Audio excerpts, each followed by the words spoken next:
Chapter 401. For the next 2 days, Kurdlan and Illyria split up into 2 groups and continued to go out for reconnaissance, while the others were responsible for the construction of the camp. With the help of the Black Dragon and the Magician, the camp soon took shape. When the 2 scouts came back, Turallion announced that they would march towards the Dark Temple. Alvin sat on Onyxia's back, and the Black Dragon Princess led Alvin and his party to attack from the sky. Turallion and his party were marching under the Black Dragon. This is a valley that stretches forward and seems to have no end. But Alvin can see from the sky that at the eastern end of the valley is the volcano called the Hand of Gul'dan. As shown in the intelligence, the top of the volcano is a huge crater, and green magma gushes out from it, forming a green magma waterfall, flowing to the west foot of the volcano, and forming a huge riverside lake below the volcano. Murad walked in front with a map, and he led the large army to the south to bypass the devouring lake. Don't get close to the lake. Don't go far away from the troops and enter the valley. Murad had almost learned the common language in a short time. As he walked, he reminded the troops behind him to prevent any accidents from happening to those disobedient guys. In the sky, the 2 mages, the Starwish sisters, were stunned by the green volcano. Oh my god, is this really a volcano summoned by Gul'dan's magic? Caponia couldn't believe that this was something a mortal could do. I heard that there is a fire elemental lord called something like Big Screw. This guy can summon a volcano on the spot. Does Gul'dan already have the strength of an elemental lord? It's Ragnaros, her sister Solanlian reminded. Although it's a bit unbelievable, I think if you can practice well, you should be able to master it. After all, the magic of Oni is endless, and we only master a small part of it. Alvin nodded. Your sister is right. Just like the mass teleportation and fire phoenix you mastered before, in the eyes of ordinary people, it is almost a miracle. Alvin, is there any news about Nazul later? Solanlian asked. He is in the Black Temple with some of his remaining troops. Alvin replied. Illyria's reconnaissance team brought back news that his main force was dispersed when we entered Shadowmoon Valley. Now only a small part of his troops and his Death Knight team are with him. Death Knight? Talon Bloodfiend? Caponia said. It's the guy who attacked us in Dalaran and stole the Eye of Dalaran. Yes, those guys are not easy to deal with. Alvin continued. But we have blocked them in the Black Temple, and now they have no way out. They can escape. When they arrive, Turallion will soon start to besiege them. These guys have nowhere to escape and no reinforcements. Great. Defeat Nazul, take the Skull of Gul'dan and the Eye of Dalaran, and we can go home. Yes. Alvin patted Onyxia and said to everyone, when the time comes, Turallion and Daneth will attack from the front, and Onyxia will take us directly to Nazul's rooftop. Our mission is to decapitate Nazul and stop his spellcasting. Onyxia, Alcaratassa, there will be many enemies rushing up to the platform. You have to block the door, and try not to let them rush up. If there are any fish that slip through the net and still rush in, then Yrel, Green Shadow, you are responsible for killing those guys who sneak in, and don't let them disturb me. Finally, I will go to face Nazul, Calpurnia and Solanlian will assist me from a distance. Use your strongest magic. Remember, use all your strength when you come up, kill all visible enemies, kill Nazul, take back the Skull of Gul'dan, and then quickly leave this damn place, understand? Understood. Several girls nodded together, and even Onyxia roared. Very good. The holy light will bless us. Alvin held Calpurnia and Solanlian from both sides with both hands, and the 2 girls held Green Shadow and Alcaratassa, and finally several people held hands and formed a circle. Alvin activated the power of holy light in his body, spreading the warm holy light and covering several people.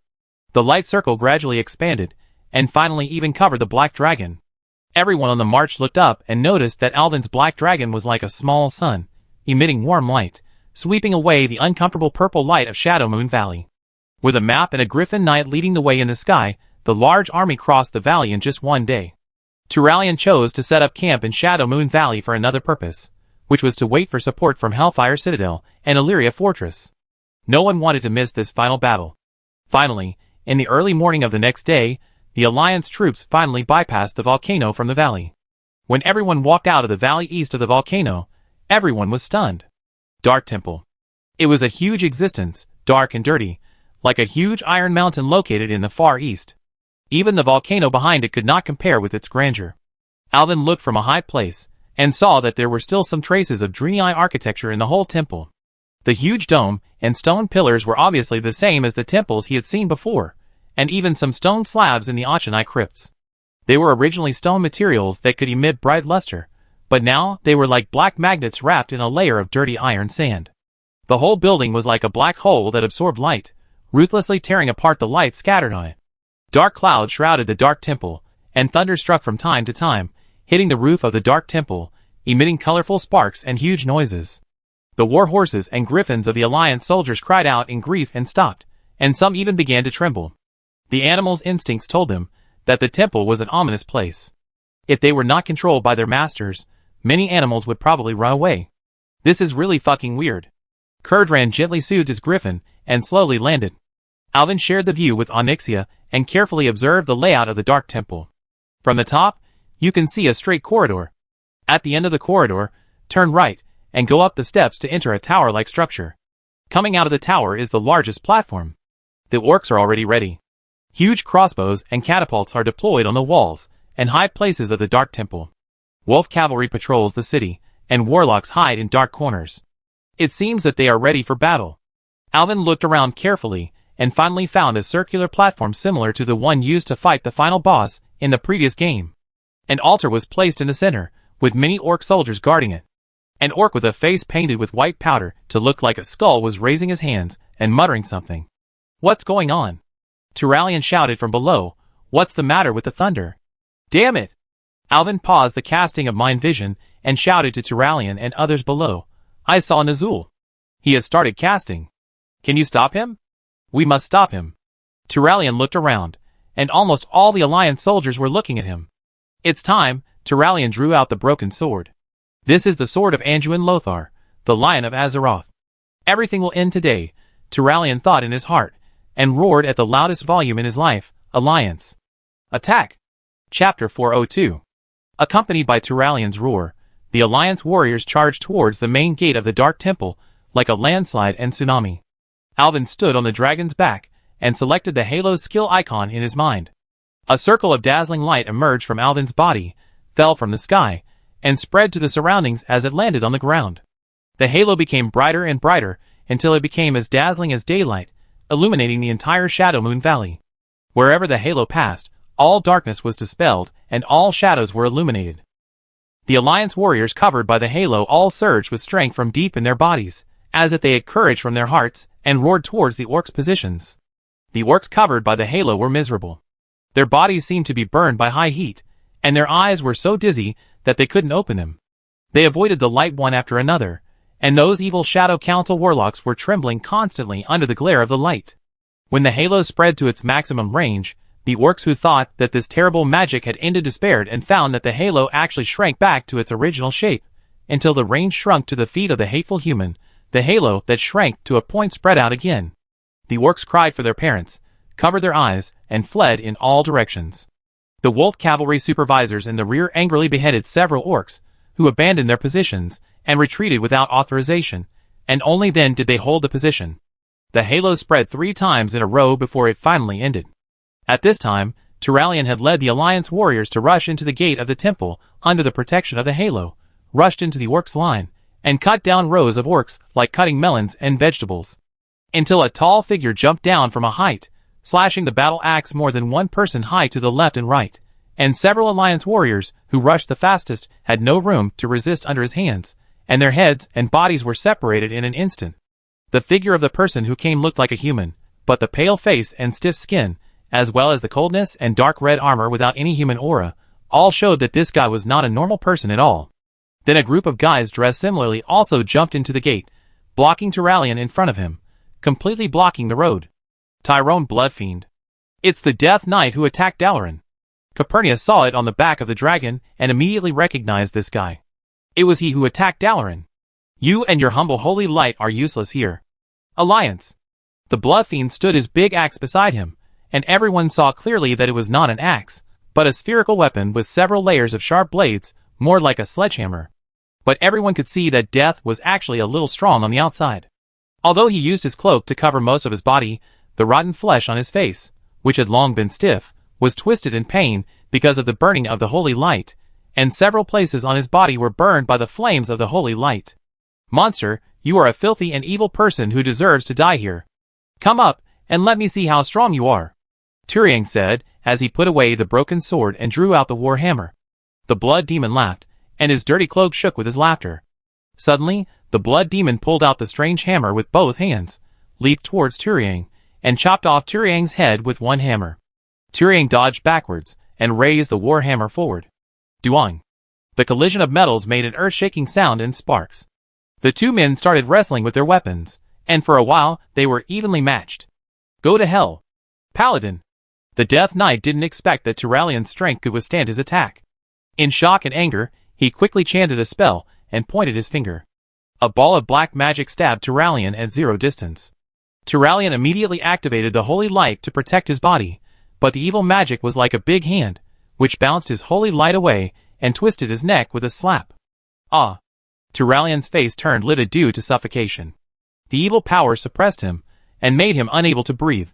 He struggled violently and fell off his warhorse, but even so, his lungs did not inhale a single breath of air.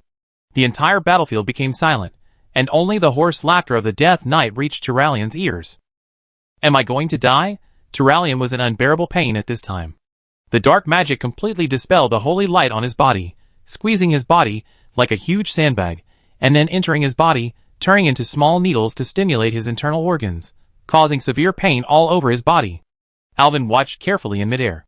He originally wanted to land on the rooftop of the Dark Temple, but he found that Turalian was at a disadvantage. The giant ballista deployed on the rooftop kept shooting into the air. Onyxia dodged left and right, and could not get close for a while. I go help Turalian first. Green Shadow and Solanlian come with me. Alvin immediately commanded, Onyxia Akalatassa, you guys clean up those ballistas and warlocks first. Come pick me up later. Yes. The Green Shadow transformed on the back of the Black Dragon, and a storm crow appeared in an instant, flying down from the dragon's back with Alvin and Solanlian. Onyxia quickly led the dragons to launch a devastating attack on the large military facilities of the Dark Temple. Turalian, hold on. Alvin saw that Turalian's face turned purple. Although only a few seconds had passed, Alvin, who had experience fighting against the Death Knight, understood the feeling of suffocation. He quickly selected the skill icon of the Void Torrent in his mind, and a ball of black shadow energy shot out from his hand and hit the Death Knight's chest. The Blood Demon was walking towards Turalian with a grim smile. As long as he killed the commander of the Alliance, he could greatly hit their morale. Suddenly, the top of his head darkened, and a ball of black shadow energy fell from the sky and hit his chest. A hoarse and hollow scream came from the broken vocal cords of the Blood Demon, knocking him to the ground. Turiang's pressure was relieved, and he could finally see everything clearly. The suffocating feeling made him feel as if he had experienced several hours. When he saw everything clearly, Turiang was surprised to find that the Blood Demon had been knocked to the ground. You can't kill me! The Blood Demon roared, trying to use the war hammer to support himself to stand up. He was a little irritated that he had lost the best opportunity to kill the commander of the Alliance. Damn you! Turiang swung the war hammer and hit the Blood Demon's head with a hammer while he was still standing up. The Blood Demon did not try to parry Turiang's attack, but smashed his war hammer into Turiang's chest.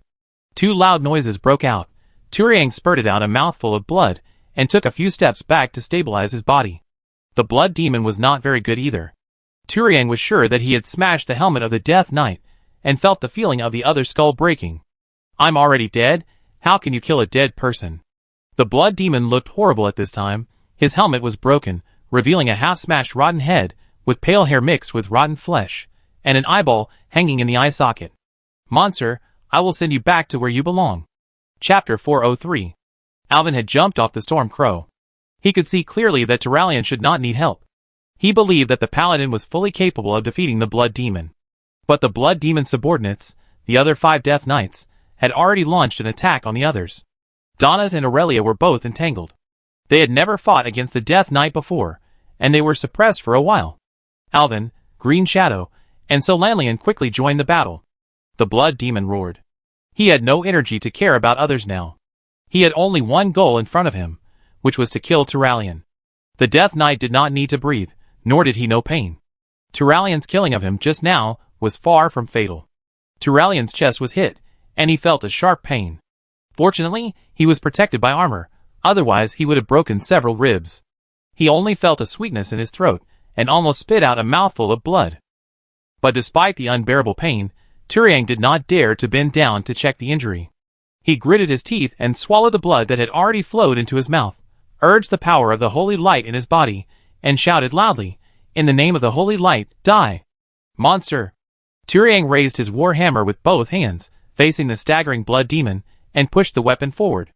Light burst out from Turiang's whole body, and condensed on the war hammer. The light emitted made the blood demon dare not look directly. The weapons of the two collided, and made another explosion sound. The holy light did not disappear, but passed along the intersecting weapons to the body of the Death Knight. The blood demon screamed, and let go of his hands holding the weapon. This is impossible. The Death Knight was horrified to find that the holy light had jumped onto his body through the weapon, igniting his rotten body with a foul smell. How could this happen? The Death Knight knelt on the ground, and the rotten flesh on his body was burned by the golden flames. Pieces fell to the ground, burned to black, and finally turned into black ash by the wind. Die again, monster. This is the punishment of the holy light. Turalian's weapon fell again, and the golden holy light was like a bursting sun, directly submerging the Death Knight's body and splitting his rotten corpse in two. The last wail of the blood demon resounded through the dark temple, and the dark soul jumped out from the rotten flesh on the ground, forming a terrifying orc face in the swaying flames. Turalian only spat out a mouthful of blood until he stabilized his body with force, and spat at the ugly and twisted face in the air. May your soul never be forgiven. The dark soul screamed sharply, and finally disappeared into the air. Son of Lothar! Attack! Alvin shouted loudly, and selected the skill icon of penance in his mind. A golden ball of light popped out from his hand, and it swung through a golden arc and merged into Turalian's body. But this is not over yet. The second and third golden balls of light popped out from Alvin's hand, and entered Turalian's body along the trail left just now. The power of the holy light healed Turalian's internal injuries. The Alliance commander's originally shaking body finally stood firm, and gave Alvin a thumbs up. Alvin, leave the Death Knight to the Son of Lothar. Go and stop Nazul from casting spells. Alvin used a holy fire to strike down a Death Knight, and rescued the suppressed Kurdren. Green Shadow turned into a cheetah, and rushed forward. With two flying claws, he tore the Death Knight to pieces. Solanlian also used ice magic to slow down the movement of others, greatly limiting the movement of the Death Knight. The rescued dwarf screamed and said that he was fully capable of dealing with a Death Knight alone. Okay, then you guys pay attention to safety, I'm going. He did not entangle with the stubborn dwarf, and directly took Solanlian to jump on Green Shadow's back. Green Shadow let out a long roar, and instantly turned into a storm crow, and flew into the sky. At this moment, at the top of the dark temple, under the heavy protection of the guards, Nazul, with a white and gray skull pattern on his face, was standing in the center of a stone ring. The ring was the kind of stone that emits blue light commonly used by the Draenei. I don't know where the orcs found it. Runes of various shapes covered the stone carvings. Outside were a group of orc warlocks, holding their staffs high and chanting unknown spells in Orcish. Outside were countless orc soldiers, holding their weapons in both hands, nervously watching the battle taking place under the city. Big beads of sweat poured out of the orcs' faces, but no one dared to speak among so many people. There were only the sounds of the warlocks chanting spells, and the thunder of lightning that occasionally tore through the sky. Suddenly, a purple lightning bolt cut through the space, like a spear, piercing straight into the magic circle. An orc warlock was unfortunately struck by lightning, and his body instantly ignited with strange purple flames, but he did not make a wail, but just fell to the side. But the flames were too intense, and before the warlock fell, he had already turned into ashes and dissolved in the air. An orc immediately stood up from the crowd, took the place just now, and continued to chant. No one else looked over here, as if nothing had ever happened. This is where the magic web of the entire Draenor world intersects. Nazul stepped contentedly in the center of the magic circle, and he seemed to be able to feel the power of the entire Draenor world gathered under his feet. The surging and manic power seemed to be struggling to make a last roar, just like the continent that was about to collapse. The old orc closed his eyes, and at this moment, he felt that the whole Draenor was in his palm. No wonder the Draenei built their temple here. No wonder Gul'dan would rather use forbidden magic to get here.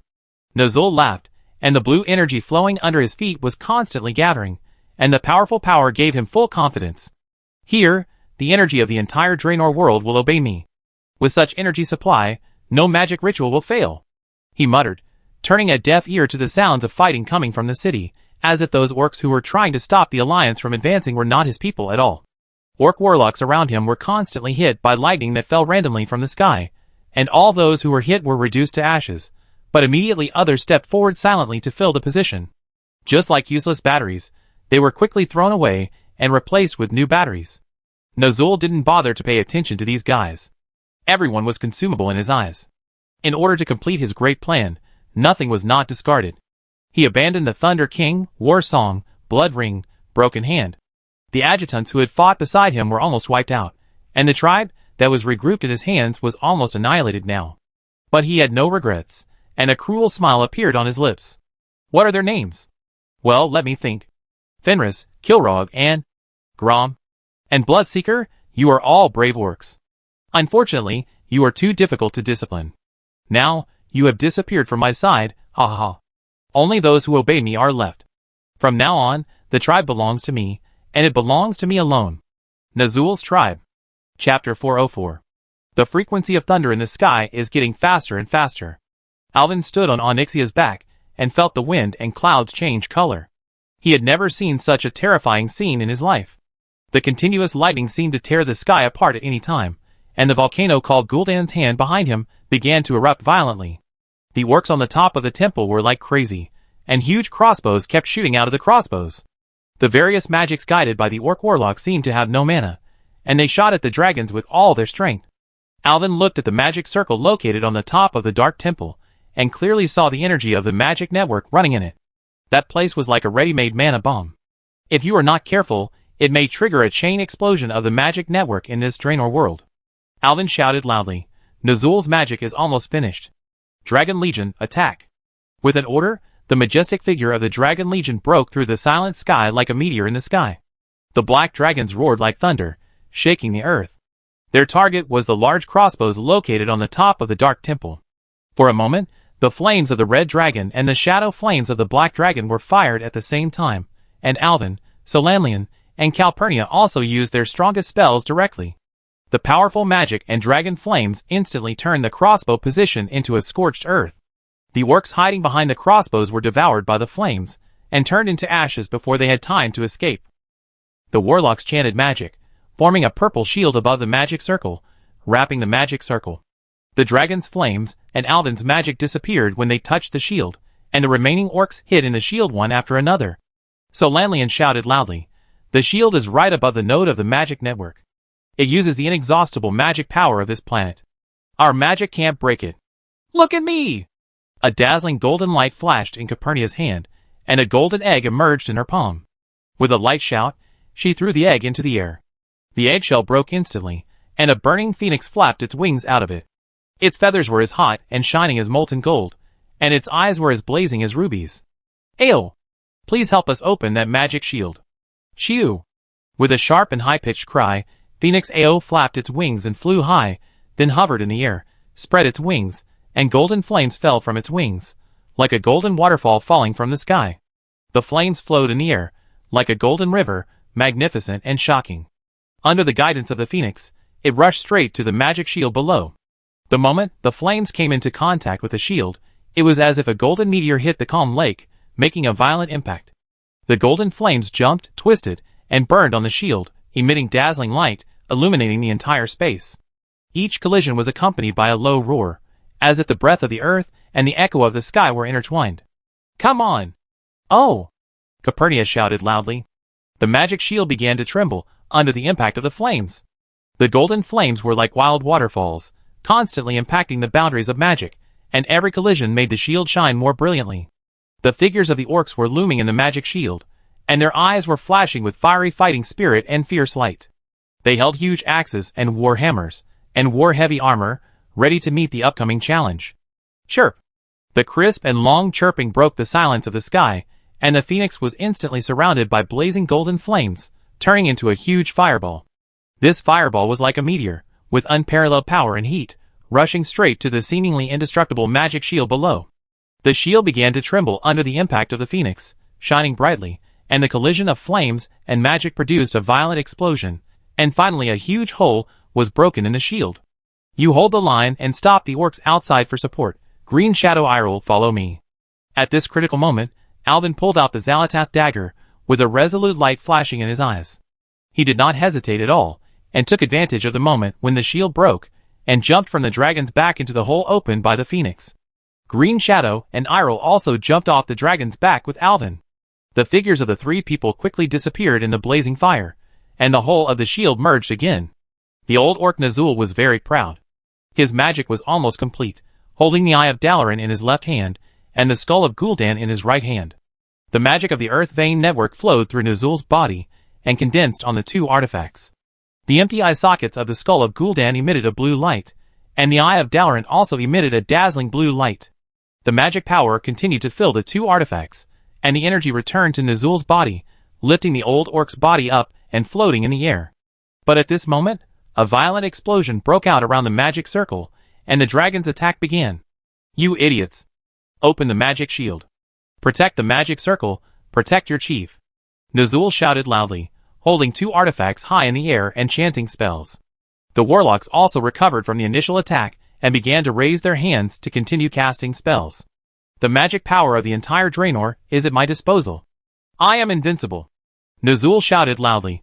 Blue lightning appeared around his body, and there seemed to be electricity flowing through his skin, and his eyes turned blue. He was surprised to find that his eyes could see the magic power flowing in the air and constantly entering the magic circle. He felt that the entire Draenor world had become a part of his body. He could feel the breathing of Draenor, the roar of Draenor, and the pain of this world.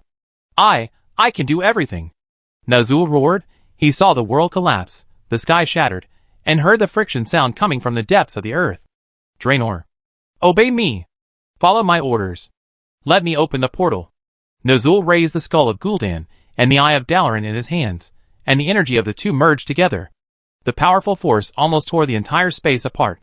But there was a loud noise above the shield, and the magic circle suddenly shook. Then, the magic shield that Nazul had high hopes for shattered, and a golden oval weapon broke through the dome of the shield and fell down. The already shaky warlocks fell to the ground one after another. Nazul shouted loudly, seal the cave entrance. The warlocks got up in a panic and prepared to cast again. At this interval, a figure with golden light on his body came straight down from the cave and crouched on the magic circle. Two people followed closely behind him and entered the magic circle together. Chapter 405. Stop this guy. Don't let him get close to me. Ah! Nazul floated in the air and saw three people coming out of the cave. The first human had already raised his head. That look was exactly what the old shaman had seen in his dreams countless times. It was he who suddenly appeared and crushed the Horde's second invasion of Azeroth. Countless orcs died in his hands. The Horde in his hands could have been glorious again, but it was extinguished by this young human. The orcs were furious. The chieftain could open the void portal immediately, and could not be interrupted at this juncture. Kill the human! The light in the magic shield suddenly became dim and distorted. The orc soldiers shouted and rushed forward, waving their weapons to greet the three uninvited guests. The moment Alvin raised his head, his eyes immediately passed through the crowd and looked at Alvin. At this moment, as if crossing time and space, Alvin felt that everything he had done before seemed to be preparing for today. He didn't want to have any regrets. He had made lovers and friends along the way, and he couldn't let them down. Alvin pointed his dagger at Nazul and shouted, "Stop, Nazul!" When the orcs roared and rushed over, Alvin took a deep breath and began to chant the ancient spell. As he chanted, circles of holy light burst out from his body. These lights were like burning flames, quickly wrapping around the orcs, who rushed over. The orcs howled in pain, and the bodies touched by the light seemed to have suffered heavy injuries, and fell to the ground one after another. Holy Nova! Even the most basic magic, under the blessing of Alvin's powerful mana, has become very harmful. At this time, Alvin continued to cast Holy Nova to advance, and the ignorant orcs kept rushing up like dense cockroaches, and were constantly repelled by the flames. Green Shadow cast the Transfiguration the moment she followed Alvin into the protective shield. She had long transformed into a majestic giant bear, and her huge body was full of power. The giant bear's hair shone with a mysterious luster in the dim light, and its eyes burned with anger towards the orcs. "Ayo!"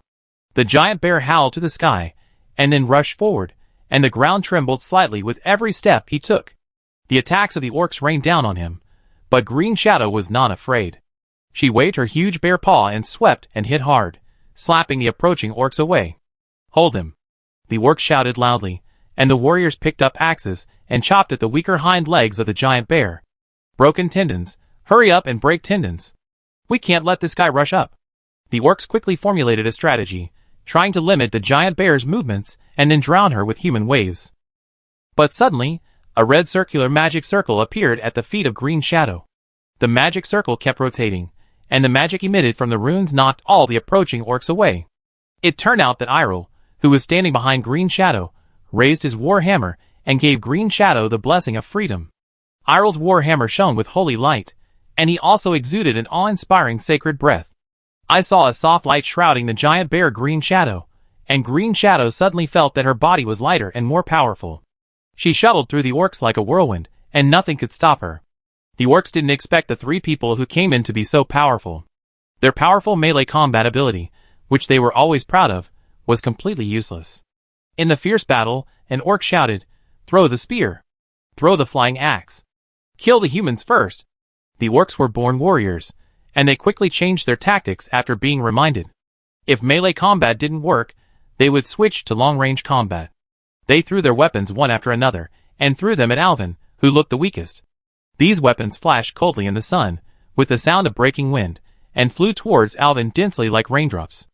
A trace of panic flashed in Alvin's eyes. In fact, what he feared most was physical attacks. Being stuck in melee combat was a very annoying thing. The overwhelming weapons were thrown at him, and there was no way to hide. He was about to use dissipation to directly block this round of attacks. At the critical moment, Hyrule suddenly turned around and raised his war hammer again. She held her heart with one hand, chanting something, with a holy light flashing in her eyes. A golden rune flashed between her eyebrows, and as she finished chanting the spell, a golden light bloomed from her hand and quickly enveloped Alvin. Protection blessing. Alvin was relieved. This was a paladin trick that could resist all physical attacks. I didn't expect Yrel to be a panacea. The golden light flowed on Alvin's body like water, forming a thin and solid transparent shield. This shield exuded a warm and sacred breath, as if it was the blessing of the gods, which made Alvin feel extremely at ease. The thrown weapons hit the shield one after another, but could not penetrate this golden barrier.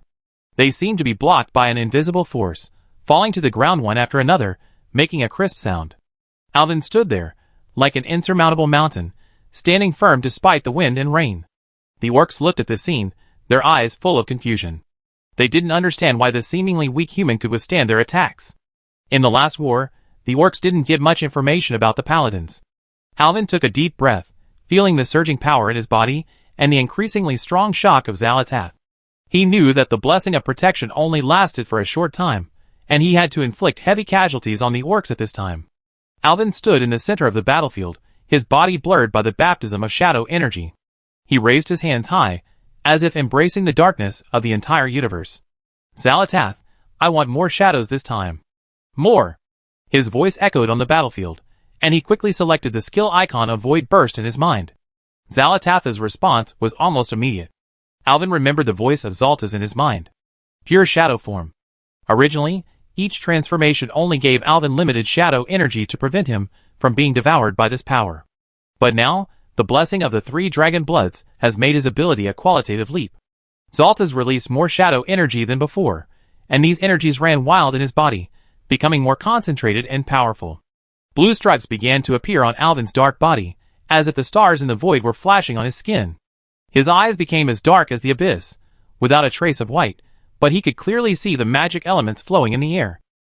What a wonderful feeling. Although the magic power was colliding fiercely, Alvin was extremely calm. He could feel the cold touch brought by this power, and his body seemed to be dragged into the endless dark universe. However, this coldness did not scare him, but made him more excited. He opened his mouth and began to growl unconsciously. That was the language of the shadows, which no mortal could understand.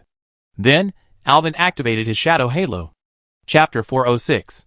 The holy light aura that originally emitted a sacred white light instantly turned into a deep dark magic aura. This aura was like the sickle of the god of death, destroying the world wherever it touched.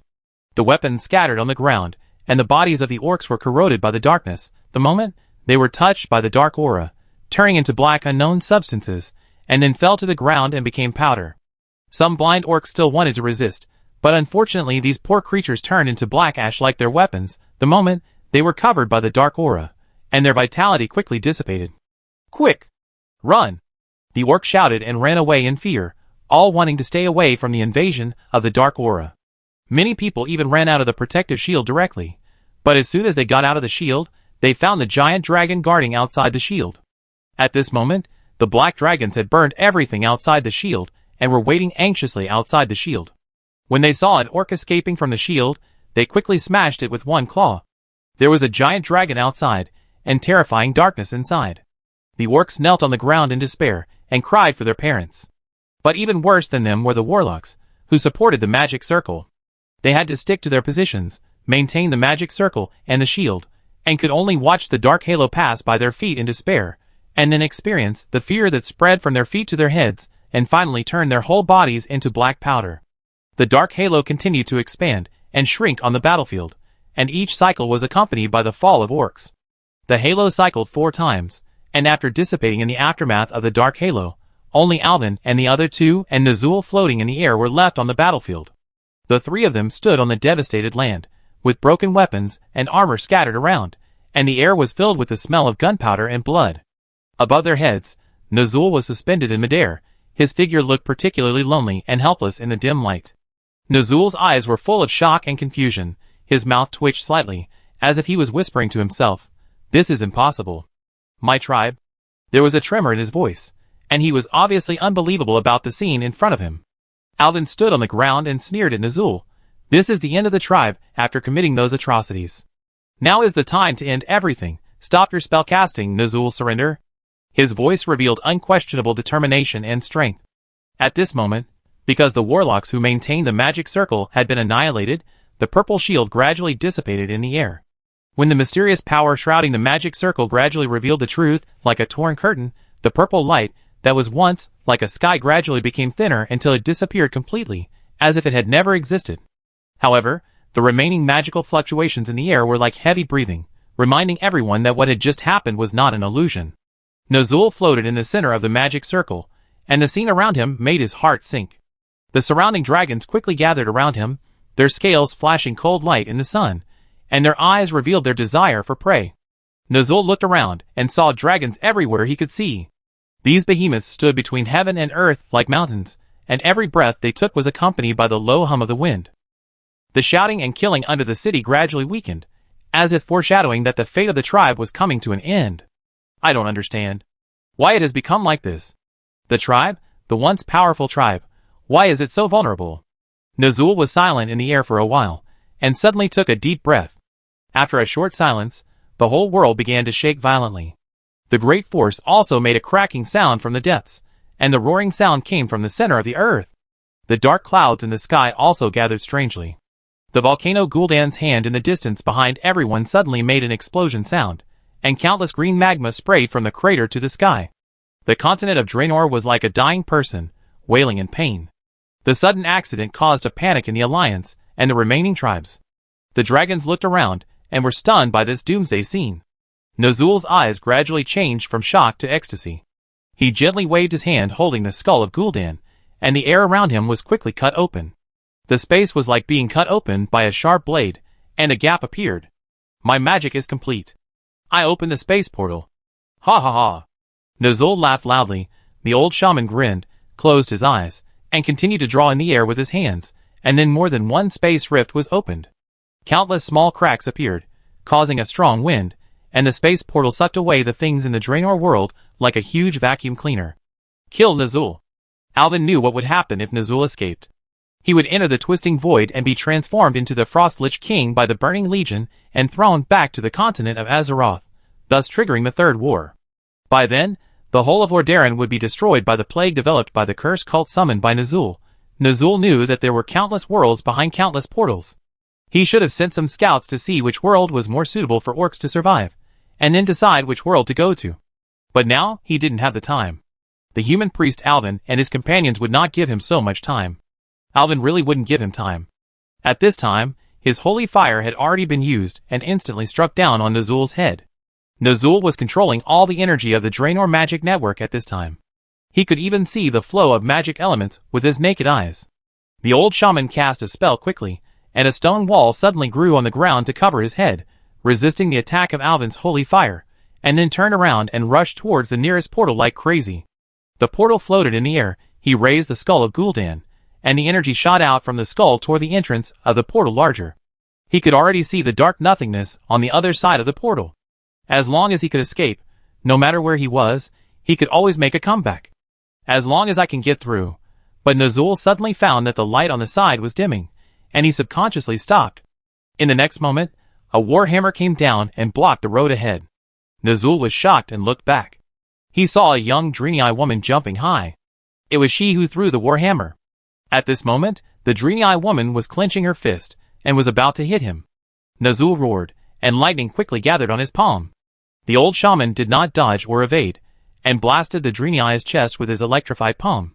Earthquake. This punch hit Yrel's chest, shaking the Draenei far away. A bloody hole with black smoke was blasted out of her chest, and the young paladin did not stand up again. Yrel? Alvin roared heartbreakingly. Yrel was closest to Nazul. The Draenei who took the lead still failed to stop Nazul. Chapter 407. Nazul knocked down Yrel and pounced forward. His whole body was shining with lightning, and he turned into a ghost wolf. Nazul's figure was like a flash of lightning.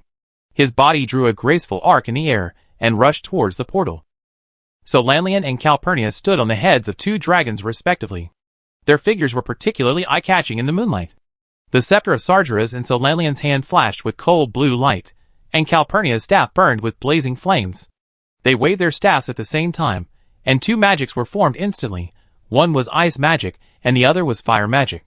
The two forces intertwined and collided in the air, forming a hot ice and fire whirlwind, which violently swept towards the ghost wolf. However, the ghost wolf's figure was as flexible as a ghost. He shuttled through the ice and fire whirlwind and accurately avoided the attack every time. Nazul's speed was so fast that people could not catch it. Only a series of afterimages could be seen behind him. I won. Alliance. I won. Nazul roared crazily, and he jumped high into the portal. But what he didn't notice was that a golden thread had been tied to the ghost wolf's hind legs. Want to run? It's not that easy. Alvin's eyes flashed with golden light. Holy leap. Come here. This golden thread seemed to have life. Just as Nazul jumped into the portal, the golden thread tightened instantly. No, no, no, no. Nazul's voice came from the other side of the portal, and then the golden thread quickly pulled back. The blue-green light of the portal flickered, like an eye in the abyss. The figure of the ghost wolf was forcibly pulled back from the portal by an invisible force again. He struggled in the air and let out a shrill howl. With a heavy landing sound, the ghost wolf fell heavily to the ground, its body almost falling apart, groaning in pain. At the same time, the skull of Gul'dan and the eye of Dalaran were also thrown to the ground. These two powerful artifacts left Nazul's control, and the dazzling light they originally emitted immediately disappeared. Alvin stood aside, his eyes were like burning flames, full of anger. He looked at Yrel, who was receiving green shadow treatment, and the anger in his heart almost burst out. He shook his hands, and the golden silk thread stretched out from his palm like a living tentacle, throwing Nazul into the air again. Kill him! Alvin's voice echoed on the battlefield like thunder. Onyxia and Alcaratassa responded to Alvin's order quickly. They flew towards Nazul from the left and right sides, opened their huge mouths, and spewed out hot dragon breath. No, no! I surrender to you. Spare me! Nazul in midair made a desperate plea, but his voice was soon drowned out by the flames of the two dragons. No! I am the chieftain of the tribe. His figure twisted and struggled in the flames, and finally turned into ashes. Calpurnia and Solanlian had already fallen from the dragon's head, and picked up the skull of Gul'dan and the eye of Dalaran.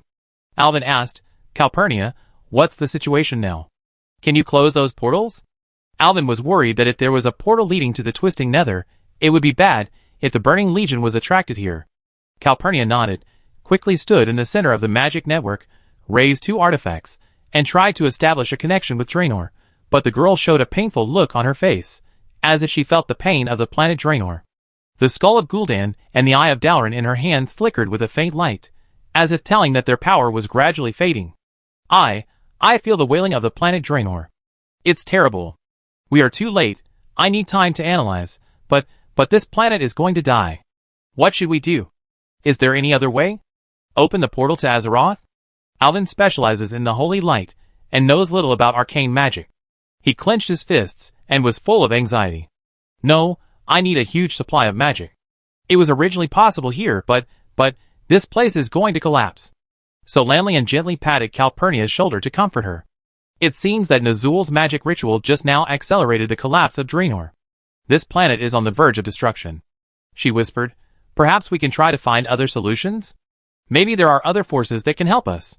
What happened? My God. Is the end of the world coming? At this moment, Curdran's voice sounded, and he led a group of griffin knights to land next to Alvin. Khadgar also jumped off the back of a griffin and shouted to Alvin from a distance, "Alvin, where is Nazul?" Alvin shook his head. "We killed Nazul, but it was too late. He opened the portal, and now the world of Draenor can't bear it." Curdran blew his beard in surprise. Hey, what do you mean by can't bear it?" Boom!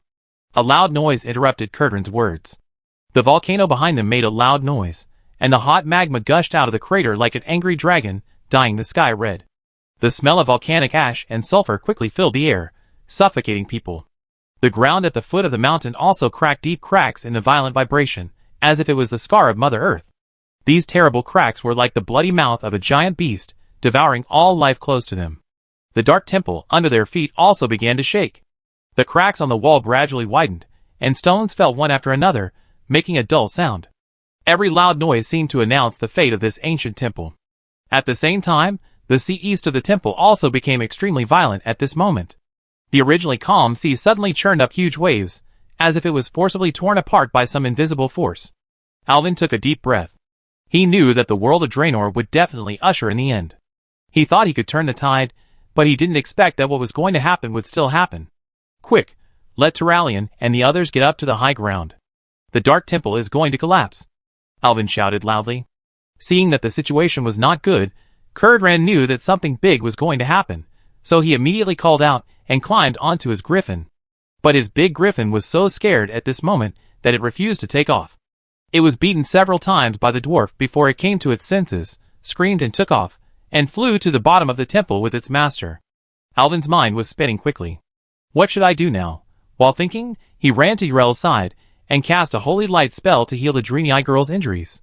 As soon as Urel regained consciousness, he immediately threw himself into Alvin's arms and cried. Irel's tears flowed like a clear stream on his chest, warm and heavy.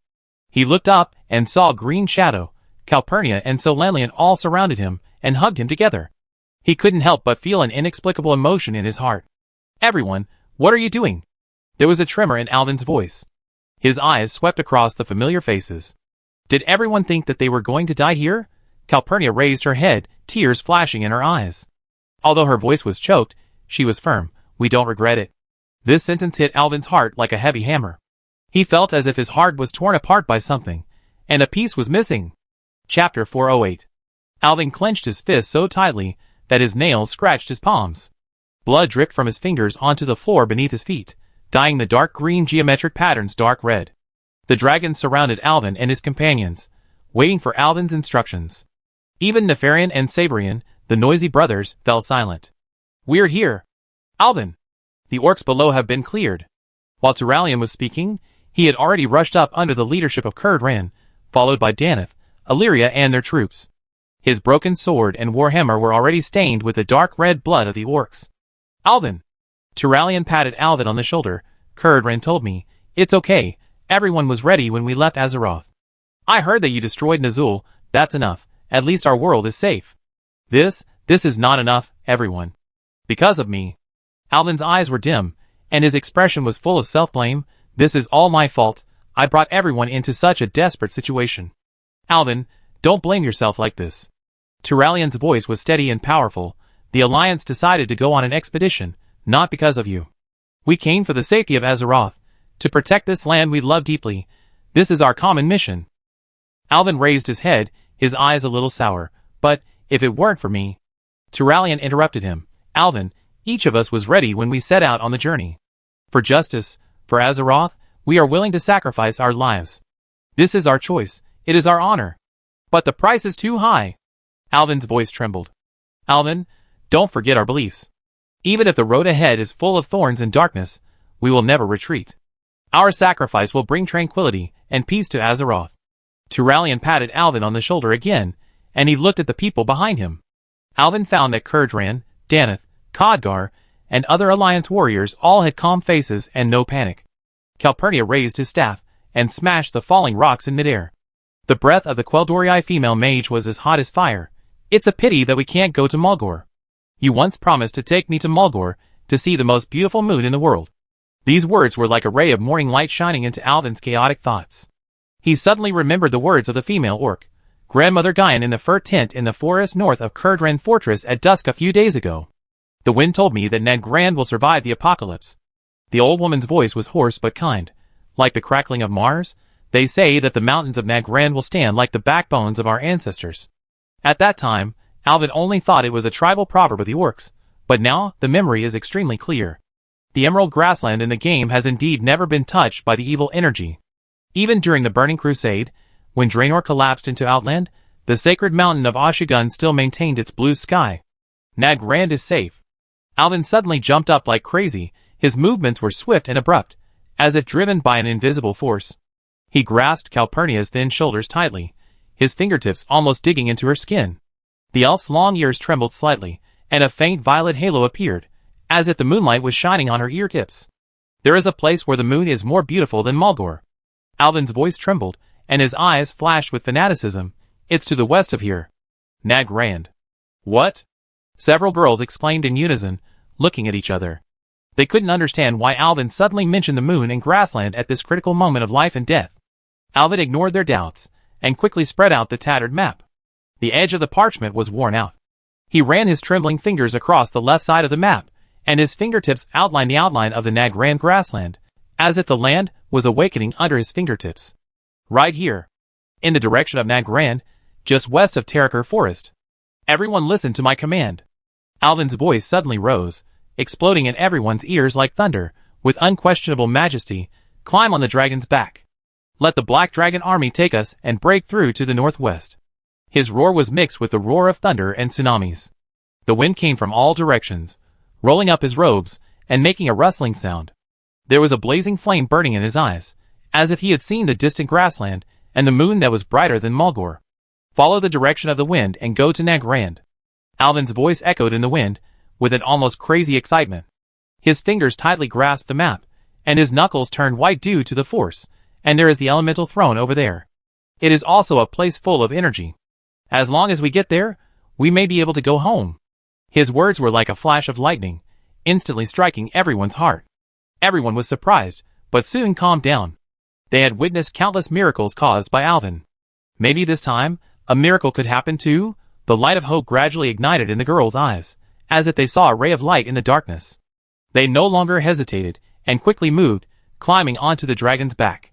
The dragons of the Black Dragon Legion were a little resistant at first, roaring and spreading their huge wings, and the wind rolled up the dust, but they were soon reprimanded by Onyxia.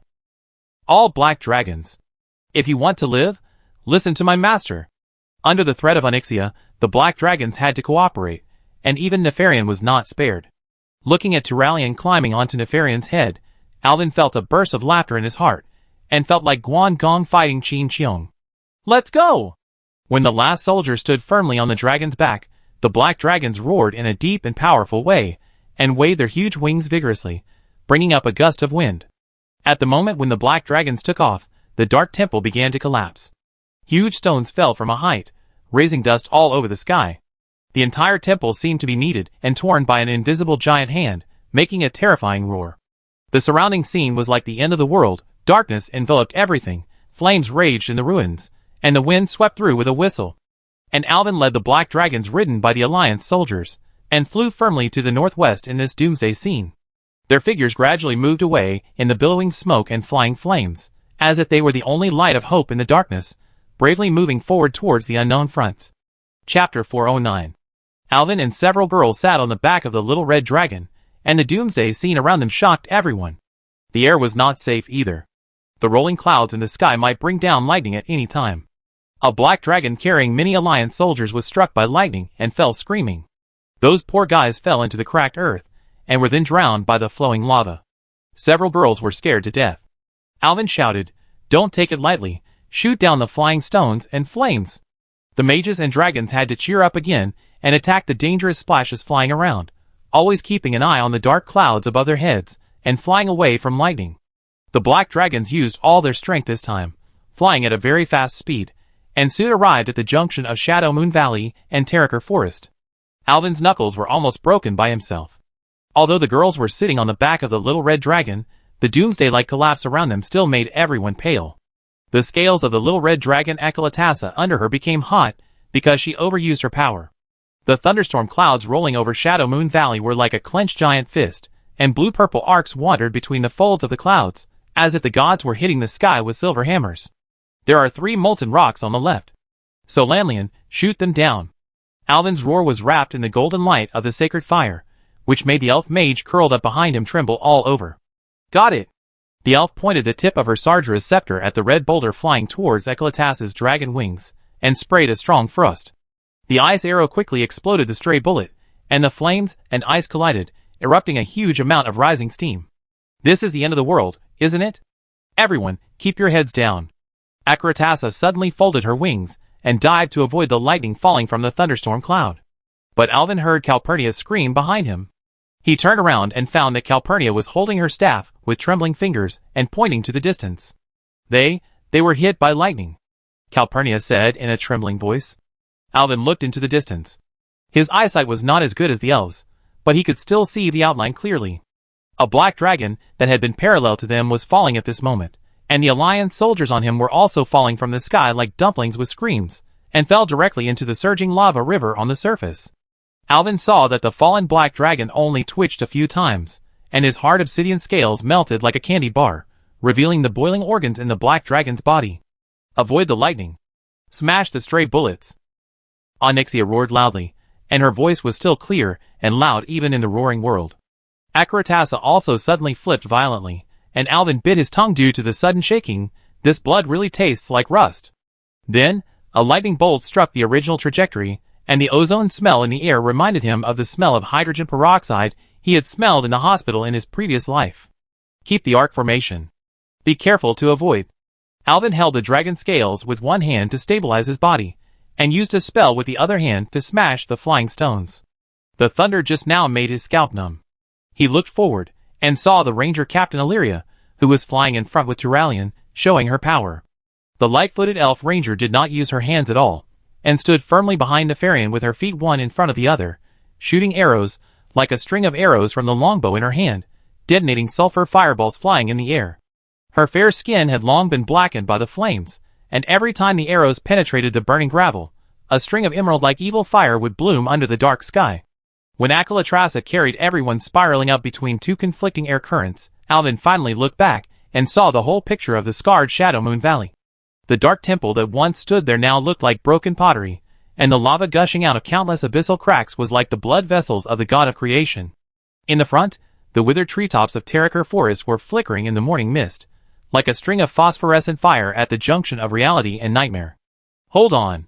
We're going through the eye of the thunderstorm. Akaratasa suddenly retracted the scales on her abdomen, and Alvin quickly helped all the dragons in the range to put on a layer of Word of Truth shield. To be honest, the scene of more than a dozen dragons unfolding golden bubble shields was quite spectacular. Then, several lightning bolts struck the shields at the same time, and Alvin felt numb, and then the dragons flew out of the thunderstorm area completely. Green Shadow's silver hair had all stood up due to static induction, and the paladin Iroh also closed his eyes, and clasped his hands together, as if praying to the holy light. When everyone got out from the other end of the cloud, Akalissa's left claw was still smoking. The cracks in the surrounding ground, and the stray bullets flying in the air had decreased a lot, and Alvin finally put down his hanging heart. He wiped the sweat off his face, and looked down to find that the dragons had actually flown to the border between Terraker Forest and Shadow Moon Valley. The black dragons still have a strong desire to survive. He stroked Akalissa's dragon scales with a wry smile. It seems that everyone has used all their strength.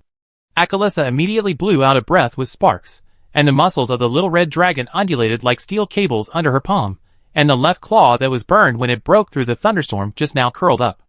Alvin was extremely distressed when he saw it, and immediately used healing magic to help the little red dragon recover. At this time, some small black dots on the land in the distance suddenly came into view. Alvin took a closer look and found that it was on the tundra that was shaking violently at the edge of the forest, and dozens of brown figures were staggering and dancing with the earthquake waves. Akalissa. 9 o'clock.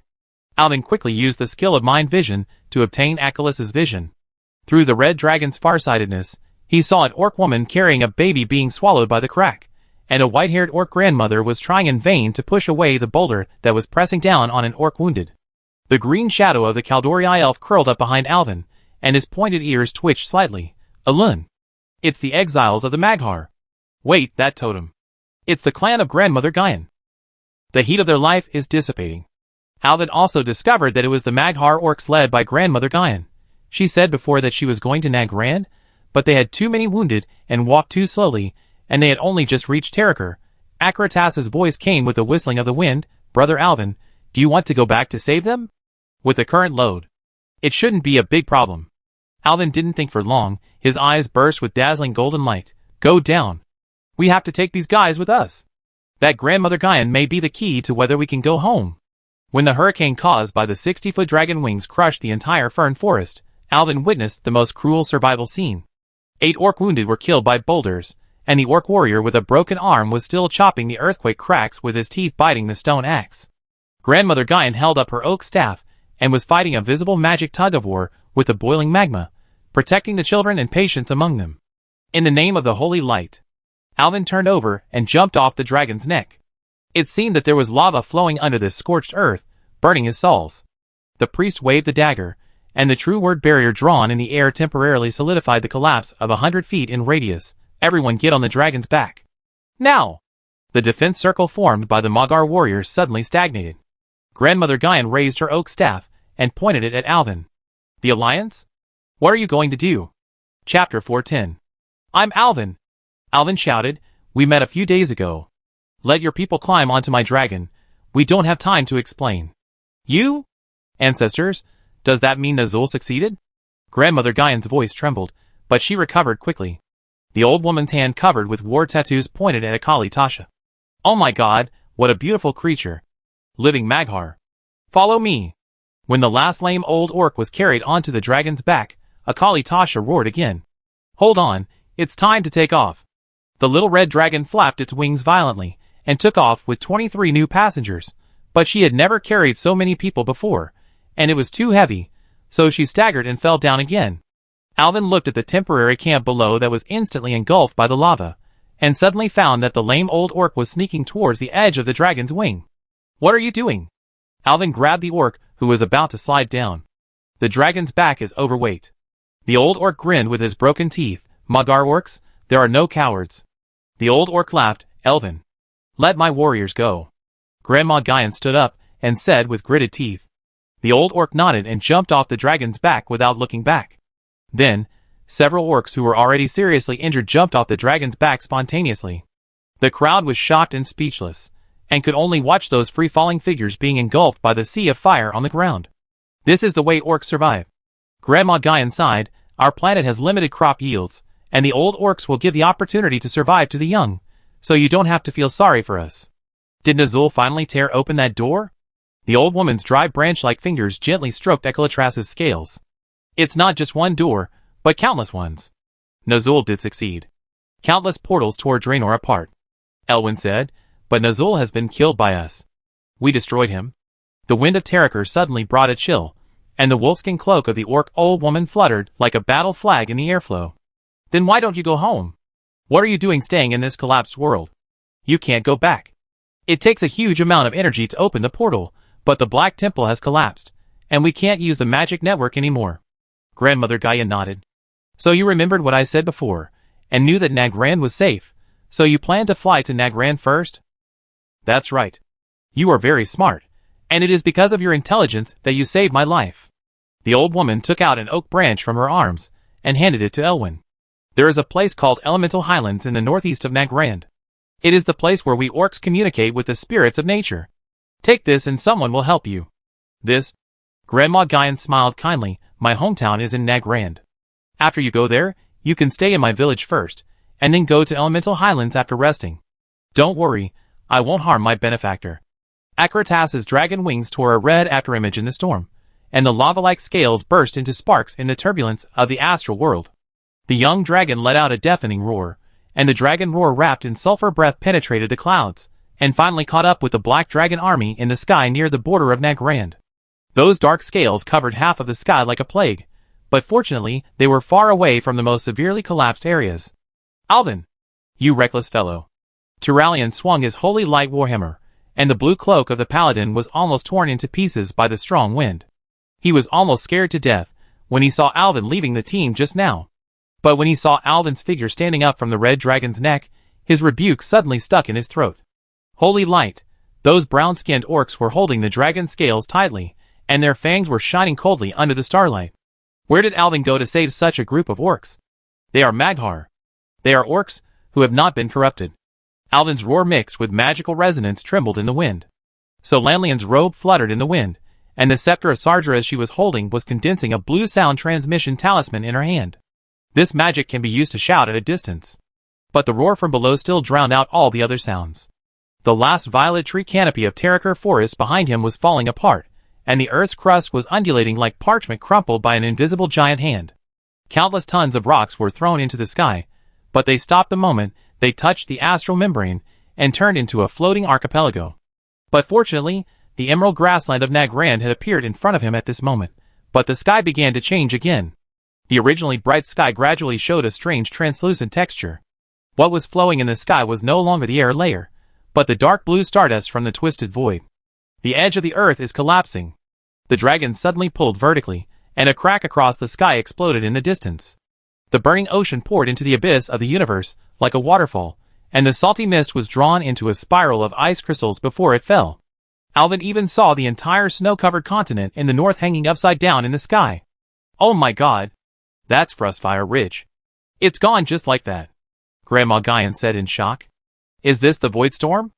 Alvin thought to himself that after this time, Draenor would really become Outland. The rumbling in Nagrand became more violent, but some ancient magic seemed to maintain the last dignity of this land. It's the soul. The ancestors of the Draenei and orcs are protecting Nagrand, so I said it's safe here, Grandma Guyan said, pointing to the holy mountain of Ashugun in the distance. Alvin was surprised to find that the outline of the holy mountain was blurring, and the blue souls of the ancestors of the Draenei and orcs flocked to the sky in groups, weaving a soul protection net on the edge of the broken continent, protecting this continent from being completely torn apart by the void. But the force of the earth tearing apart was too great, and the land still broke apart involuntarily. Draenor's oceans have all evaporated, and the continental plates are reorganizing in the subspace storm. The rifts that spewed fell magma were now being forcibly stitched together by the power of the void. Everyone finally understood that this dying world was being transformed into a huge floating island, and the Nagrand grassland where they were at the moment was just the last intact deck on the bridge. The dragons finally flew to the center of Nagrand, and Alvin shouted loudly, asking everyone to stop. Around them, countless ancestral spirits protected this last piece of land, and the surrounding stones began to lose gravity, flew into the air, and turned into floating islands.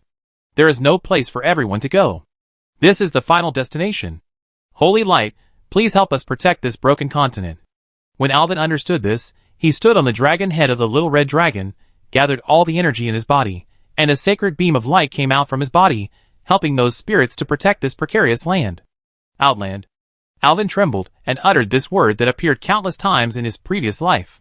As soon as his tears flowed out of his eyes, they were blown into fine crystal dust by the strong wind. Chapter 411. Instantly, the entire Nagrand grassland was enveloped in a miraculous brilliance. The holy light around Alvin was no longer a simple beam of light, but a river of liquid gold, rushing out from his heart and piercing the sky.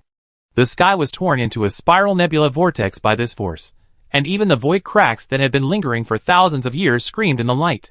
No one had ever seen such a scene before, and even Turalian knelt on one knee and prayed devoutly. The paladin's armor buzzed in the energy torrent, and he tried to support his body with the rune sword, but he could only barely squint his eyes in the surging air waves. The young priest was now hovering in the air 30 feet above the ground, and his hair changed from black to silver in the light, and from short hair to long hair.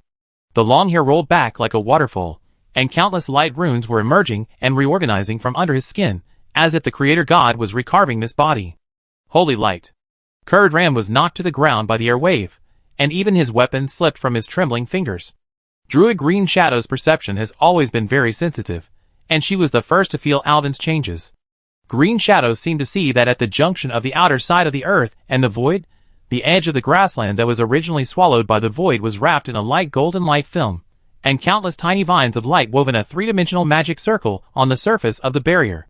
She suddenly realized that this was Alvin using his soul veins to reconstruct the spatial structure. Rewriting the laws of the world with a mortal body, this is simply burning the source of life. Don't use your power anymore. Alvin! Caponia shouted heartbreakingly, But at this time Alvin could no longer hear the girl's screams. The golden holy light became more and more dazzling. Everyone subconsciously raised their hands to block it, but several adventurers still had their retinas burned by the strong light. The holy light did not gently caress everyone, but permeated every inch of skin like molten mithril. Everyone had a feeling that at this moment, they could no longer hear the roar of the sky and the earth, but it seemed as if thousands of angels were singing hymns at the same time. Countless voices were singing in unison. The tender prayers of a 7-year-old child, the hoarse vows of a teenager in his voice change period, and now this male voice that has experienced vicissitudes, but is still clear. The three voices reached a perfect chord in the holy light. When the tinnitus was gradually replaced by the lingering sound of the harp, Onyxia's vertical pupils first penetrated the light fog. Not good. Alvin is falling. The black dragon princess didn't care about her scorched body, and her slender dragon wings drew a scarlet trajectory in the air, catching Alvin steadily. The breathing is weak, and the fire of the soul is like a candle in the wind. The healing light appeared between the green shadow's eyebrows, and the vines emerged from under her cloak and woven into an emergency bed. So Lanlian immediately began to analyze the remaining energy of Alvin, and the star map on her beautiful wizard robe lit up. Alvin. He injected divine power into this land at the last moment. Damn, this fool used his soul as a stabilizer. Alvin's breathing was weak at this moment, and he was unconscious. Outside the emergency circle formed by the crowd, Turalian's brows were frowning more and more. He understood that the light golden mist suspended above Nagrand was clearly maintained by Alvin with his own power. The stability of this space was also due to Alvin's exhaustion of his own power. Alvin. He did what only God could do. Just when everyone was anxiously rescuing Alvin, in the soul realm that mortals could not reach, Alvin was stepping barefoot on the familiar pearly white sand. It was Zalatatha's beach hut again. Alvin found that this hut seemed to be always frozen in the dusk, with waves rolling up the starlight over his feet, and the distant horizon was no longer as turbid as it was at the beginning, but 7 moons of different colors were suspended.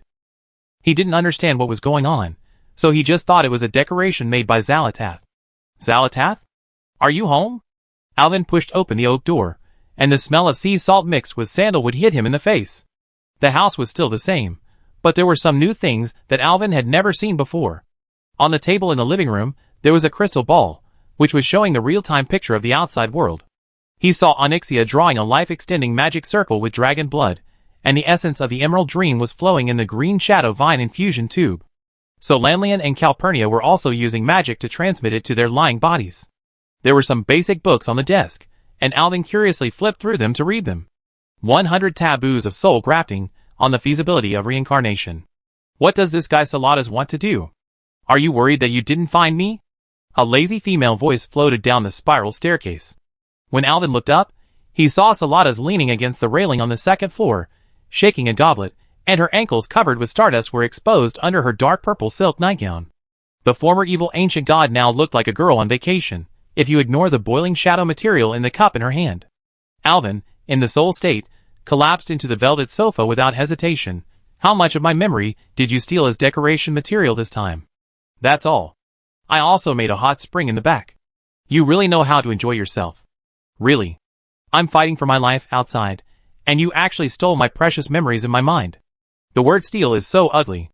Sarthas jumped onto the windowsill lightly, and sat on it horizontally, looking out the window, with his face sideways. The skirt slid down, revealing her long white legs. Alvin swallowed his saliva. The halo of 7 moons flowed on the ends of her hair, and she didn't look like an evil god at all.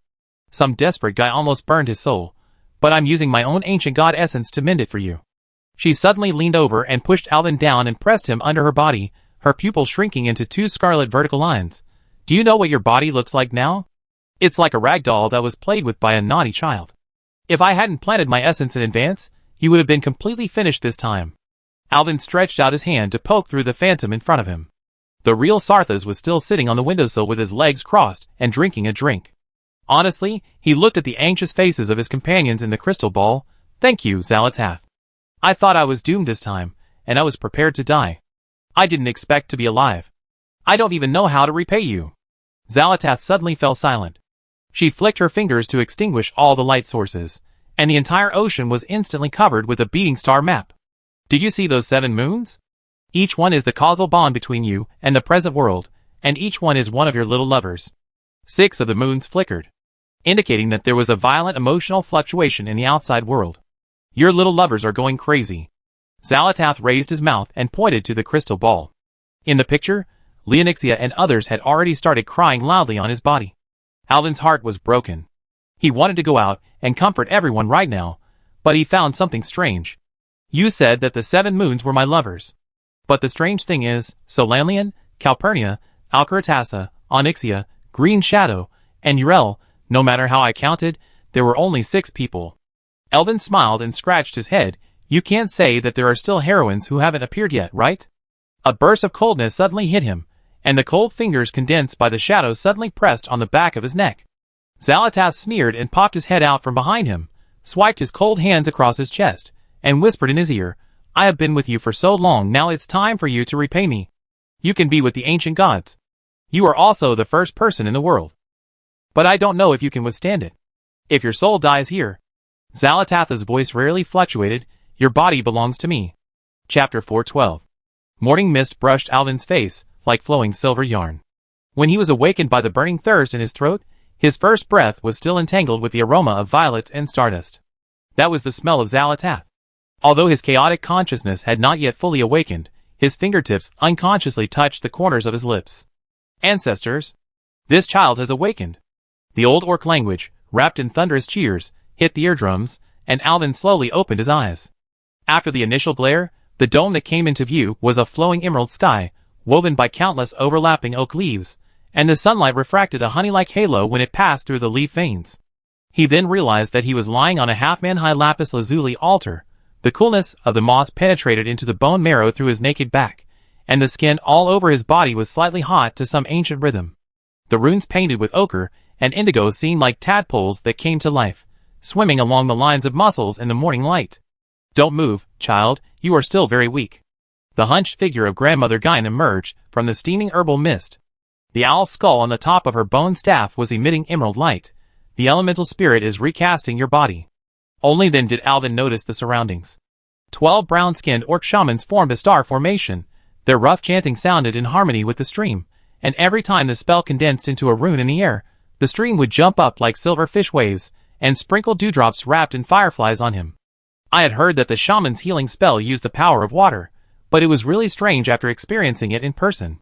Farther away, the Nagran grasslands turned into an emerald sea in the morning breeze, and the long cries of thunder elephants and the silver hooves of Talbu sheep could be heard faintly from the horizon.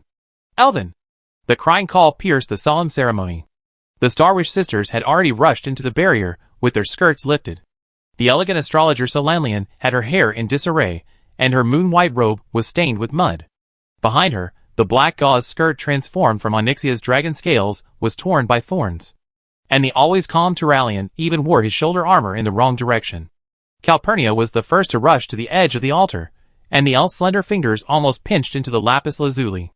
If you dare to release magic like this again and kill yourself, my sister and I will suck you dry first. She threatened viciously, but tears, like morning dew, still hung on her trembling eyelashes. However, those words made everyone around shudder. Even Solanlian opened her mouth in surprise. I'm sorry for making everyone worried. Alvin tried to get up, but Solanlian gently pushed him back to the altar. Green Shadow came up and touched Alvin's head, and the natural energy quickly swirled in his body. Then, the always cold Caldori smiled. You finally recovered. We thought we were going to lose you. She pressed her forehead against his chest, and let her tears spread on the glowing runes. 7 days. Those orc shamans said that you could turn into dust under the starry sky at any moment. Well, everyone, let Alvin put on some clothes first. Turalian silently took off his cloak and covered Alvin's naked body. The Alliance commander's armor was still stained with blood. While a guy was in a coma, we almost turned Nagrand upside down to find a cure. He paused, and the corners of his always serious mouth slightly raised. By the way, we wiped out 3 green-skinned orc strongholds. Lady Onyxia's dragon breath is very creative. She can even emit the kind of fire that can track people. And our Wildhammer friends have found a gentler treatment. Donna's Trollbane's loud voice came from outside the crowd, and Kurdran Wildhammer rode his griffin down from the sky, with honey wine foam on the dwarf's beard. The dwarf pulled down the cloak that had just covered Alvin. Hey! Look at these beautiful tattoos! I bet the elf girls in Silvermoon will go crazy for this. He laughed and patted Alvin on the shoulder, but you are far less capable than me, young man. Turalian angrily put his cloak back on Alvin, and glared at Kurdran, telling him not to talk nonsense. Kurdran laughed and didn't care at all. The orc shamans in Nagrand are much more reliable than those dwarf quacks in Ironforge. I bet if you fall into their hands, they will definitely give you an enema with thunder beer. Kurdran. Grandmother Guyan's bone staff slammed heavily on the ground. Seeing that the old orc was angry, Kurdran had to shut up. Guyan looked at Alvin, and a smile immediately appeared on her wrinkled face. The elements told me that it's time for heroes to return to the earth. She waved her hand to remove the barrier, and the morning breeze suddenly brought thousands of light points to the altar. It was the life essence gathered from the entire grassland. They drilled into Alvin's pores like a swarm of fireflies, and flowed under his skin like galaxies. When the last bit of light disappeared into his heart, Alvin heard a crisp sound like spring buds breaking through the ground. He turned over and jumped off the altar. His body was lighter than before.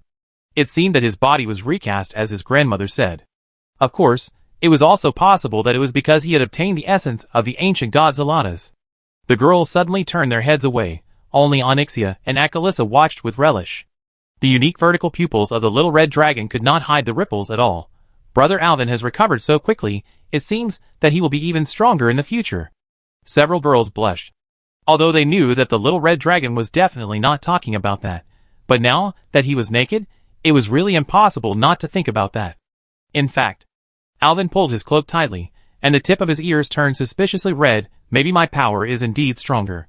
So Lanlian suddenly coughed violently. Turalian looked up to study the cloud pattern that did not exist at all, and Kurdran laughed so loudly that it could scare thunder elephants.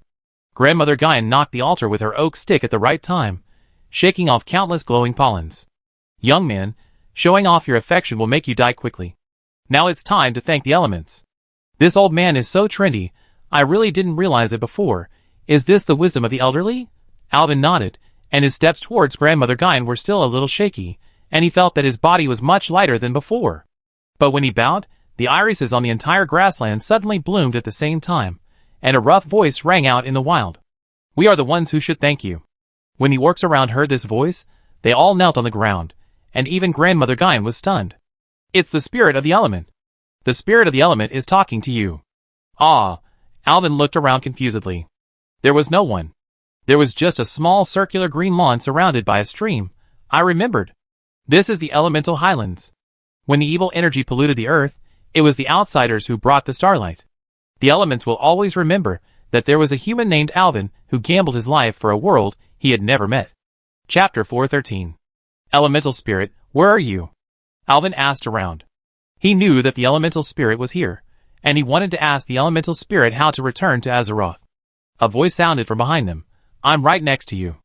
Everyone looked back and found a very small stone man, only half the height of Kurdran, standing behind everyone in a naive manner. It looked very cute, but the voice was very mature. Oh my god, this guy is even shorter than a dwarf, Kurdran said in surprise, and wanted to reach out to touch the little stone man's head. The little stone man waved his hand, and the dwarf screamed and rolled out. Don't disrespect the elemental spirit. Grandma Guyan knocked the ground with her oak stick, fearing that the dwarf's actions would anger the elemental spirit. The little stone man laughed like thunder, shaking off countless dust on his body. When Draenor collapsed, I used my last bit of strength to protect this land. I thought I would die with this world. Until I saw you. It suddenly jumped to Alvin's side, and added under Alvin's curious gaze. Then I used the power of nature to help you reshape your body. The energy stored before has been exhausted, so your body has become smaller. You don't have to worry about me. Now, Draenor has died. Now it is a new world.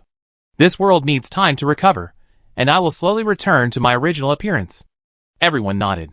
Give this new world a name, young man. The stone man suddenly said. Outland. Alvin blurted out without thinking. Simple and crude, but surprisingly appropriate. The stone man clapped his hands and laughed. Then this continent will be called Outland. Well, there is another question, Mr. Elemental Spirit. Alvin quickly asked the most concerned thing in his heart. We want to return to our world, but teleportation spells require a lot of magic support. Can we borrow the power of this world in the elemental highlands? Of course, but as you can see. The stone man opened his arms. My power is almost exhausted now. If I want to use the kind of magic you said, I think I may have to wait for this place to recover. How long will it take? At the current speed, it may take 3 or 4 months. The stone man said, but it may be faster. I can't say for sure. 3 or 4 months? That's good. Onyxia suddenly said, during this time, you can have a good rest, and we can also sort it out. There are a lot of things waiting for us to deal with now. The words of the former Stormwind Baroness were a rebuttal. Turalyon also nodded. I also need to send an expeditionary team to Hellfire Citadel and Illyria Fortress. We still have some people left there, as well as those Draenei refugees. Now their lives are uncertain, and we have to bring them back. Turalyon turned and looked east.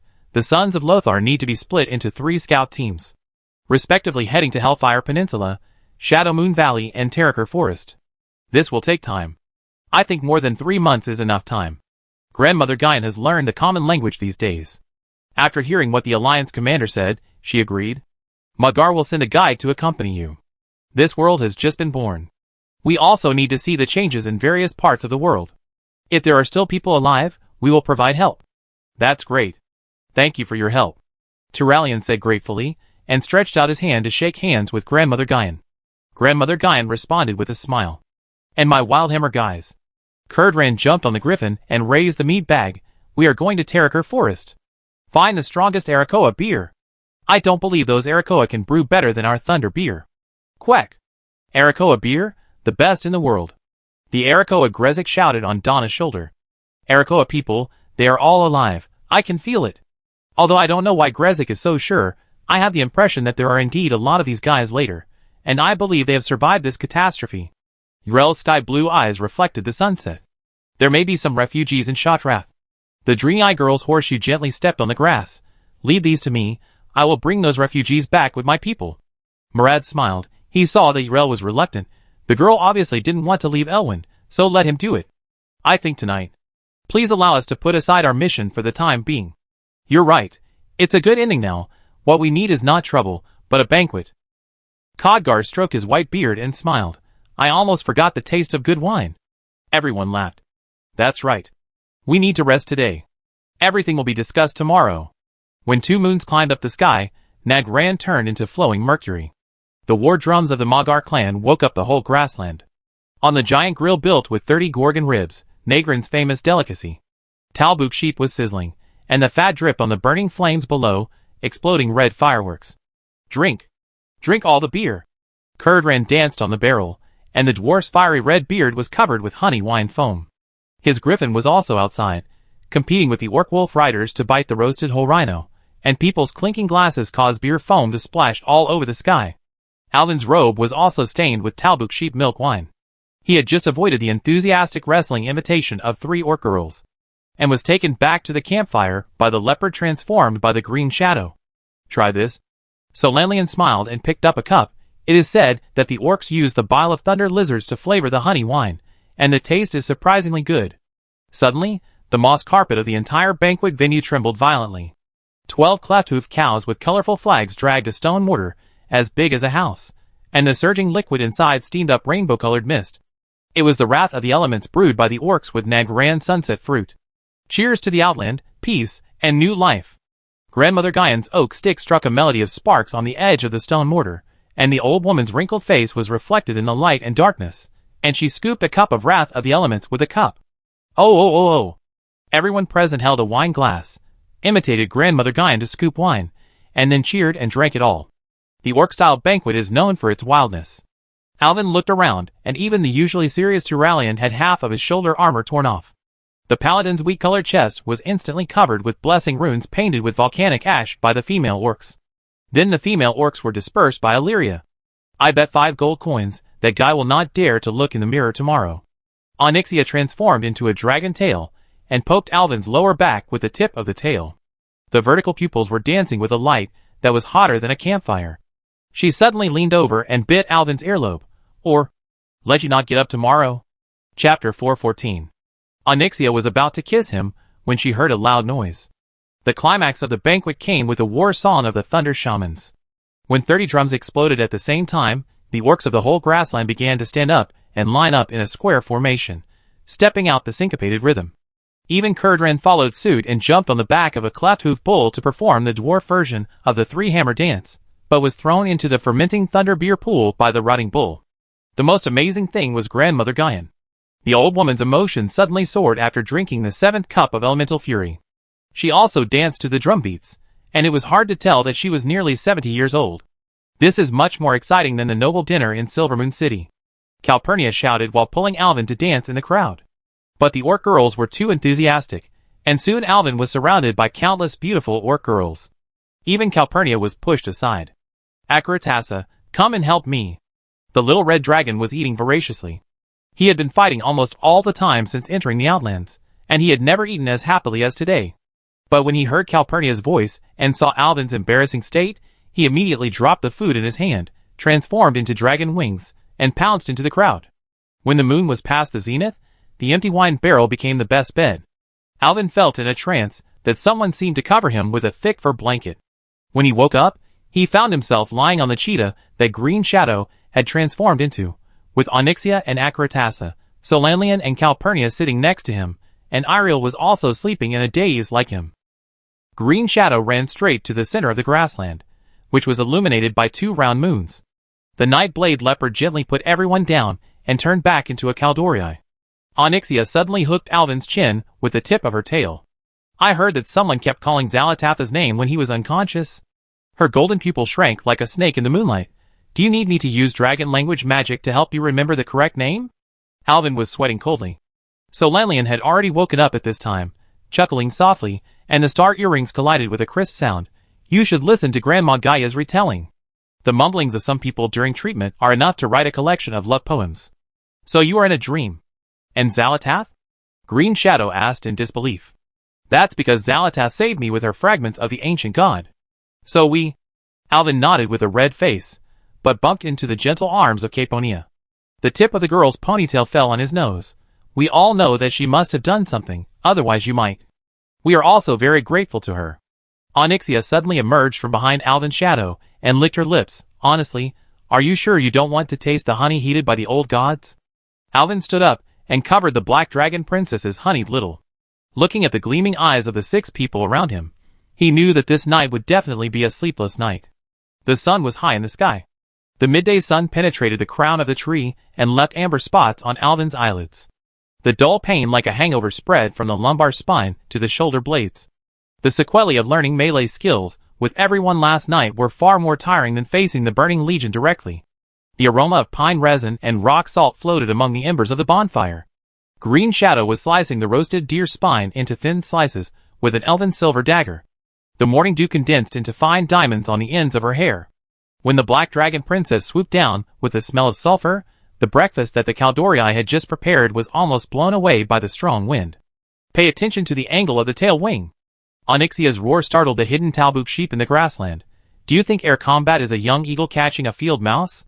The Black Dragon Princess was teaching the little red dragon the skills of air combat. Under her shadow, Achilles' crimson scales flickered, like a piece of iron embryo being quenched. The little red dragon rolled clumsily, and the dragon's breath burned scorch marks on the clouds. When Alvin sat up while rubbing his temple, the 2 giant dragons also set off a wave of air and descended. Good morning. Good afternoon. I didn't expect you to sleep so long. Brother Alvin. Sister Onyxia is too strict. I would rather you teach me. Akaratasa had already cried and hugged him, but Onyxia rolled her eyes. I'm already a god before I die. Where are Calpurnia and the others? They woke up early in the morning. They went to the elemental highlands to study the teleportation array. We have nothing to do, so we stayed to accompany you. Alvin nodded. Suddenly, Green Shadow's star pupils flashed with alert silver light. 20 yards away, the sound of dead branches breaking came from the humus layer, accompanied by the crisp sound of metal and animal teeth colliding, and an orc like a moving sculpture walked out of the hemlock forest. The morning mist condensed into beads on his brown skin, and the heavy chain mail still had bite marks from the ogre's sharp teeth, but it couldn't cover the hideous tattoo on his chest. When he took off the helmet decorated with troll skulls, Alvin noticed that the amber eyes contained a wisdom that was inconsistent with his age. I heard that in your world, the day is 3 scales shorter than in Nagrand. The orc spoke in a hoarse common language, and his knuckles stroked a huge 2-handed axe at his waist. The axe looked familiar. Elwyn thought he must have seen it somewhere. The orc continued, Hello, Garrosh Hellscream. I am here to invite you to discuss matters under the order of Grandmother Gaian. That's it. No wonder the axe looked so familiar. It was the same one that Grommash Hellscream had when he fought before. This young orc turned out to be the son of Grommash Hellscream. It is unknown whose axe is Gore Howl, and whose is a fake. Garrosh is not ordinary. He messed up the tribe later. He also tried to master the power of the demon. In the end, he entered the dungeon as he wished, and was killed by the world shaman. Grommash Hellscream. Is he your father? Garrosh nodded, his eyes gleaming. In addition to helping his grandmother pass on the message, he came here to ask about his father's whereabouts in person. Eldon's Adam's apple rolled, and his memory was filled with a bloody storm before the dark portal. He failed in the Battle of Watchtower. I didn't give him the ending that a warrior desired, but captured him.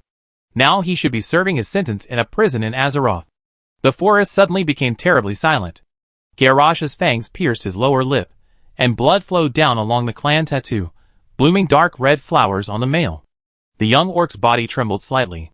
When his hand reached for the battle axe, Yrel, Green Shadow, and others were already ready for battle. Chapter 415.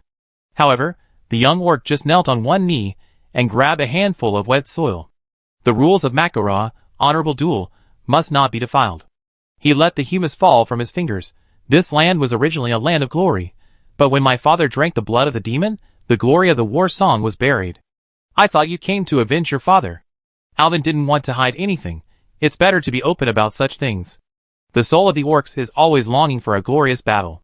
Garrosh stood up and looked directly at Alvin, but Grandmother Gaian taught me to understand the scars of our race and this world. Gul'dan, Nazul, and others had long gone astray and led the tribe into the abyss. There is no glory in that kind of war. As the orc said, he took off his backpack. Alvin noticed that half of the old scroll was exposed in the orc's bag, and the holy pattern of the Draenei was faintly visible in the sun. This reminded him of the rune murals in the Auchendown crypt that recorded the Draenei holy land before it fell. I will rewrite the legend of Hellscream, but after all the necessary things are done. The orc took out the scroll. This is the Draenei scroll that my father seized at that time. None of us could understand it at that time. My grandmother said that this thing should be returned to its original owner. Now I give it back to you. Garrosh respectfully presented the scroll with both hands. Elwyn was a little confused. A relic of the Draenei? What could this be? He took the scroll, spread it out, and took a look. He couldn't understand it either. It should be some kind of encrypted Draenei text. Then he gave it to Yrel. I apologize for the crimes the orcs committed against the Draenei. Elwyn shook his head. That was the sin of the greenskins, not yours. Now that things have come to this, there is no need to think too much. I hope that the future orc tribe will not repeat the same mistakes. It's time to set off. Garrosh turned around. Grandmother is still waiting for us. On the way back to the camp, the sun gilded the grass sea of Nagrand, and Yrel's hoofs made a crisp sound on the mossy rocks. She raised the scroll to her forehead, and the sun shone through the cracks of the scroll, showing that the scroll was already a few years old. Elwyn, it seems to be an ancient Draenei poem on it. She stroked the rough lines on the edge of the scroll, and the runes glowed faintly when touched. In the far north, stars are falling. Her slender fingers traced the spiral words, and the unique resonant syllables of the Draenei language vibrated in her throat. When the earth breaks, it will turn into meteors. The last word had a strange tremor, which reminded Alvin of the choir he heard in the church. Falling stars? Meteorites in the north? One thing suddenly occurred to Alvin. He put his hands on the pergola and looked at the northern sky. It seemed that he could see the purple aurora looming on the horizon. The northern land should have been completely destroyed in the disaster. The continent was reorganized and even cracked. The area called Voidstorm should have taken shape now.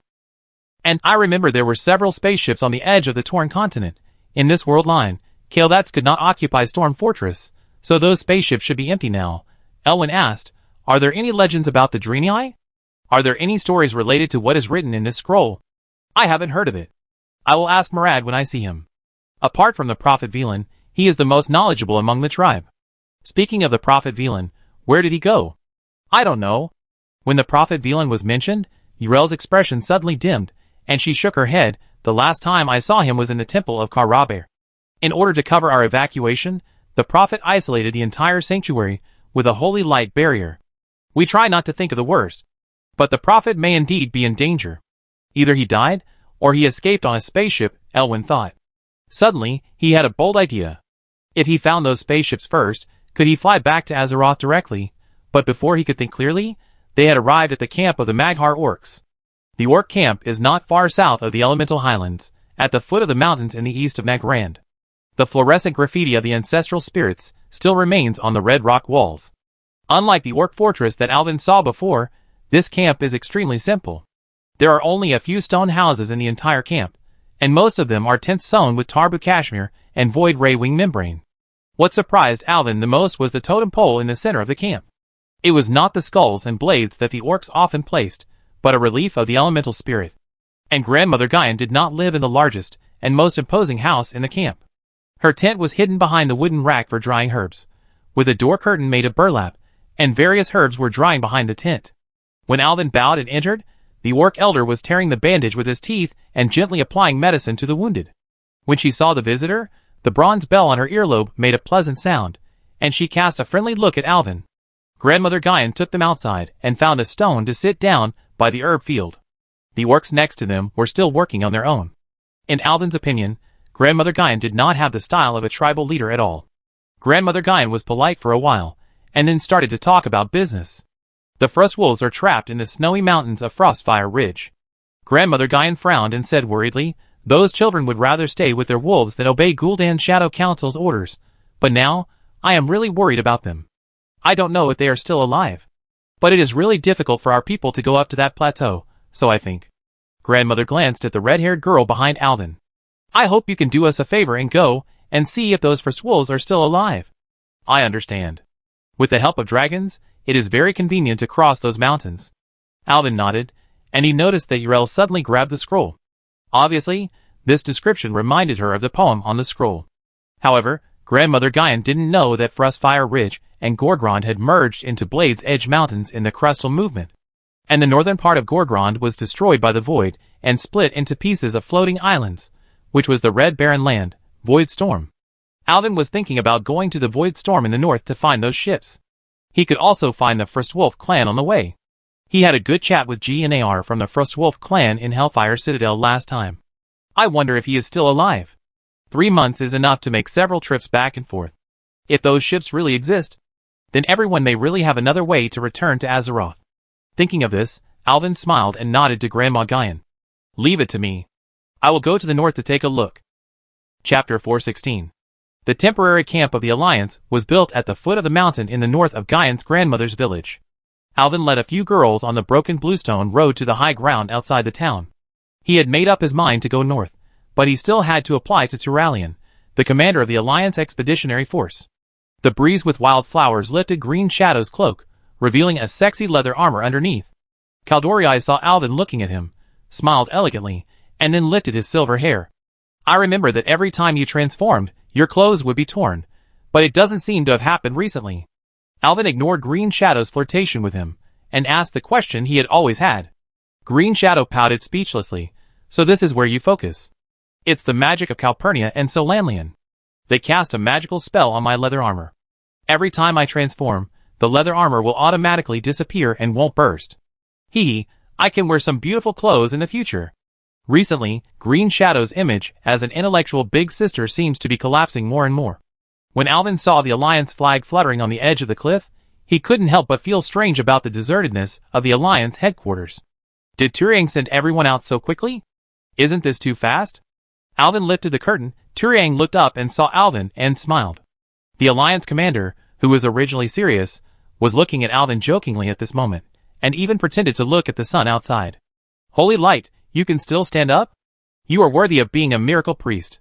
Even your physical fitness is at the miracle level. Alvin blushed. Stop teasing me. He looked around, and found that the usually crowded and noisy command room was actually occupied by only Turalian. Where are Kurdran and the others?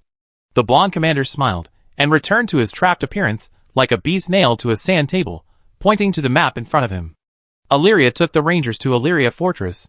Kurdran and Danath went to Skedis to communicate with the Arakoa. Turalian's finger slid across the model full of black arrows on the sand table, and a silver warhammer mark suddenly fell in a place that Elvin had never been to before. As for Turalian, he said that he wanted to go to the big city of the Draenei, Shatrath City, to have a look, so Murad went with him. Turalian spread his hands and said, in the end, I was the only one left. You came at the right time. I just want to ask you something. He pointed to the north of the map and continued, North, we really want to know what happened in the north, but that plateau may only be visited by your dragon. Until now, Alvin himself felt that it was a bit too coincidental. It started with the scroll, then Grandmother Guyan, and now Turallion again. All signs led him to the broken land in the north. Is there really something unknown guiding him? Alvin shook his head. There are many things in this world that are beyond human understanding, and because of himself, history has changed, and many things can no longer be thought of with common sense. For example, the otaku living in his dagger. Actually, I came to you to talk about this. At this moment, the candle flame suddenly burst into a golden spark. Alvin took the ancient Drenii scroll from Uriel, and unfolded it in front of Turallion. The moment the ancient Drenii text came into contact with the remaining holy light in the tint, it actually shone like a star map. Holy light, what's going on? I didn't realize that this thing can still glow. Alvin scratched his head. This scroll. Could it be because of himself and Turallion, a priest and a paladin? There is too much holy power here, and there is some kind of connection with the scroll? What is this? Turallion's pupils suddenly contracted. He knew that this thing was definitely not an ordinary scroll. This is a poem written in the ancient Drenii language, saying that a meteor fell in the north. Alvin pointed to the north of the map. I am very curious about that thing, and I am also thinking of going to the north to take a look. Maybe it is a spaceship. With that thing, we may have another way to go home. Spaceship? What is that? Looking at the confused Turallion, Alvin remembered that they may not have the concept of the universe except for the magicians, so he did some popular science to Turallion. A steel-cast spaceship? Larger than the battleships of Stormwind? Excuse me, this sounds like the goblin's delirium after drinking too much Nomorigan liquor. Although Turallion still couldn't understand, it didn't hinder the overall plan. So Alvin decided to go to the north happily. But who should he take with him? Alvin walked out of the Alliance command post and asked Akalissa to turn into a dragon and take him to the temporary residence of the Black Dragons. Nefarian and Sabrian also went out, leaving a few black dragons at home to watch the dragon eggs. The Black Dragon Princess Onyxia was looking at the new cracks on the surface of the dragon eggs with her molten gold pupils. Alvin, although I really want to go, some dragon eggs may be about to hatch, and I can't leave at this time. They need to bathe in real dragon breath to break the shell. I have taught Akalissa some dragon aerial combat skills before, and I am also relieved to let her take you. She flapped her huge wings and said viciously, but remember, Alvin. The sharp nails suddenly pressed against Alvin's throat. If I see you bring back a female again, I will let you know what horror is. At the edge of the elemental highlands, Calpurnia and Solanlian were drawing some kind of formation with their staffs. The storm caused by the gathering of magic power rolled up the robes of the mages, but the orange high ponytail of the female mage remained motionless. Ah! I want to go out and play with Alvin too! Caponia yelled while drawing the magic circle, and then was hit on the head by her sister Solanlian. The magic net welcomes a tide every 7 days. She placed the magic crystals full of magic power in the venue to strengthen the power of the magic circle. If we don't want to be torn into elementary particles by the portal, we must find an anchor point and adjust the magic circle within 3 months. Solanlian sighed. In fact, she also wanted to go with Alvin, but there was no way. She and Caponia were indispensable here. The entire expeditionary force was counting on the Starwish sisters to return home. Then the candidates were decided. In the afternoon, the moment Akalissa spread her wings and took off, the tents in the orc camp were almost blown away. This young dragon with the blood of the Red Dragon Queen, each scale was flowing with the luster of lava. Over this period of time, Akalissa's dragon form has become more and more like her mother.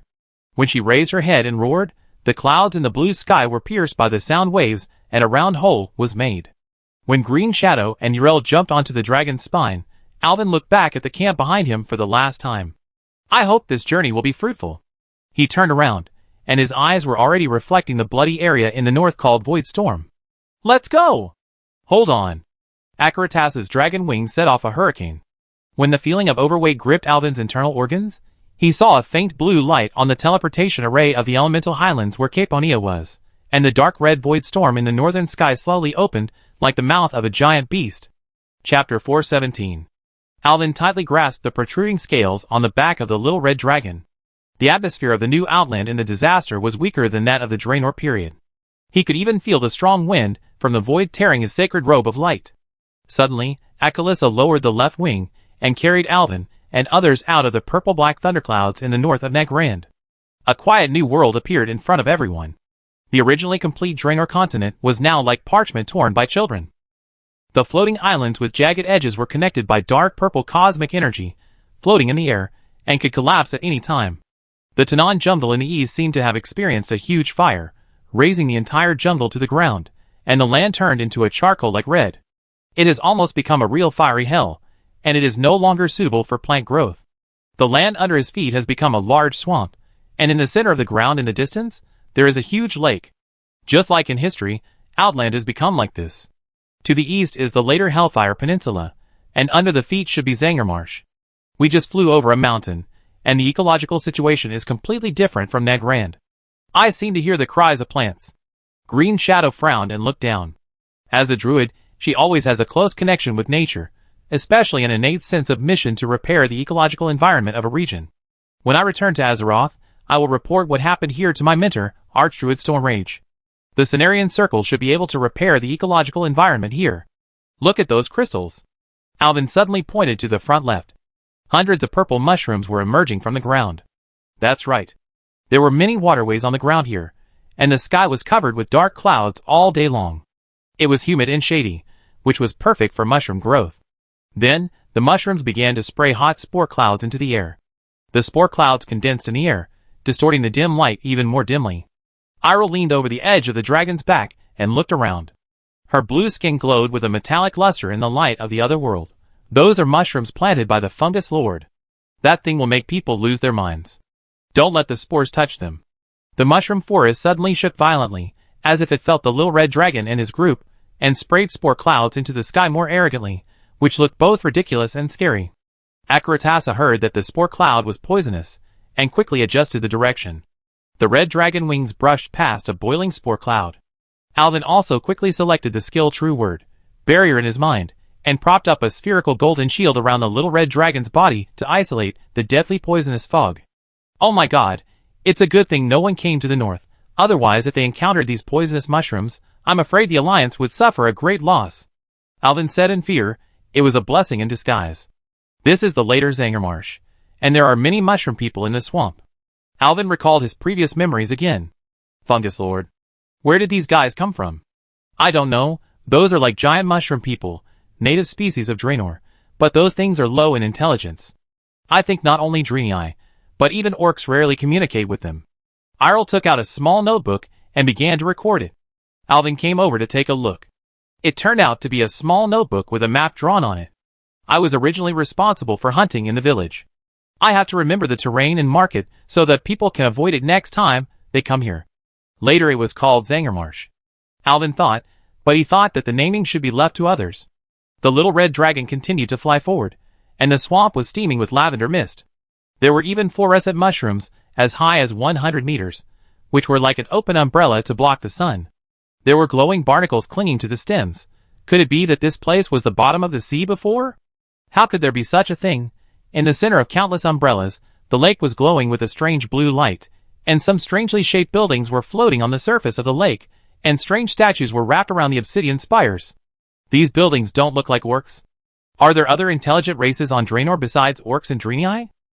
I don't know. It's a pity that Murad is not here. He is much wiser than me. I am really useless. Yrel said self-deprecatingly. This Draenei girl is too rigid.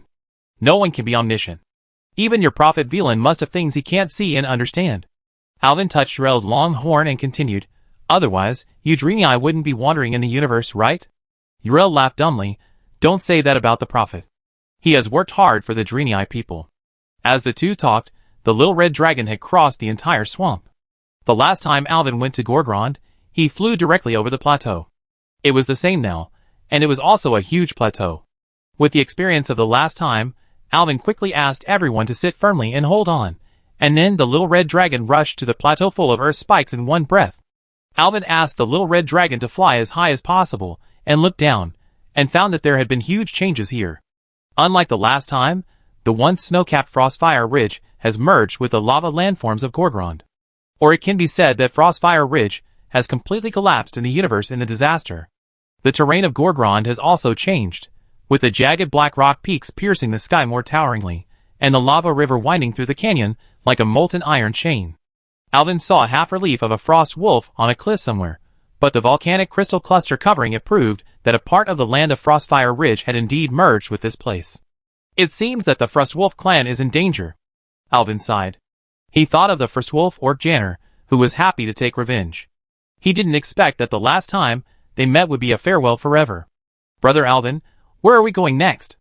The little red dragon lowered its altitude and asked while circling in the air. "Turn around a few more times and look carefully for any traces of the frost wolf." Alvin looked around. In fact, he himself had no confidence. Sure enough, after a few hours, nothing was found.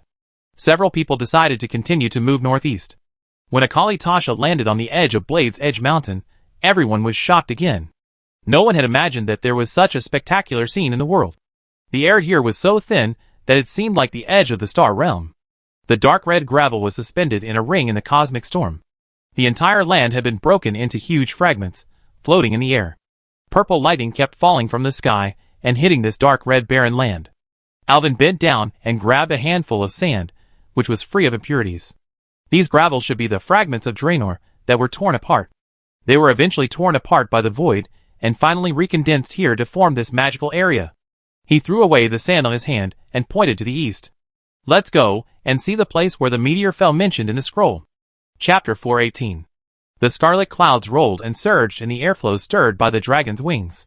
When the rays of light reflected by Akalitha's dark red scales swept across the red wasteland below, Alvin saw the rising dust below through the gap between the dragon's wings. "Brother Alvin, there seems to be a battle over there." The voice of the little red dragon in front came over, and Alvin's heart moved. Could it be the Frostwolf clan? "Let's go over there and take a look." 6 ogres were waving maces with iron nails, and one of them had 2 heads. The second head of this 2-headed ogre kept spitting out vicious curses, roaring to let his men surround the orc warriors in front of him, and constantly narrow the encirclement, forcing the warriors in the center of the circle to the edge of the floating island. The fighting posture of the orc warrior made Alvin's pupils shrink slightly. Why is this orc so tall? His body is 2 times more burly than those guys Alvin had seen before, but he maintains the agility of a cheetah. The animal high cape inlaid with broken bones drew a bloody arc as he turned, and the 2 steel battle axes left emerald after images in the twilight. This guy also wore a black leather mask on his face, which made him look even more ferocious. "Kill him! Kill him! Kill him! Use his head as a wine glass for us." "Okay, use his head as a wine glass for us."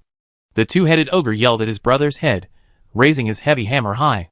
But at this moment, the orc suddenly ducked and stepped, rushing into the heart of these clumsy guys, and the axe blade accurately cut into the opponent's knee ligament, and split the talkative head in half with screams. "No! You killed me!" The only remaining head looked at the head that was split in half on the side in horror, and roared in pain. The other ogres also launched an attack together. "Ah!" The orc waved his hand, and a huge brown bear suddenly ran out from the side, and directly knocked down one of the nearest ogres. The giant bear's big claws slapped, making a thunderous roar, and the sound of bones breaking. In a blink of an eye, the ogre's head was smashed by the giant bear. It roared and rushed towards the other ogres again. These clumsy guys were already stunned. Seeing that one of them died, and one was injured in an instant, they were already scared to death. However, they had to hold their ground under the pressure of the leading 2-headed, now single-headed ogre. "Glory is my life." The roar of the orc warrior shook off the leaves, and his bloody fangs shone coldly in the sunset.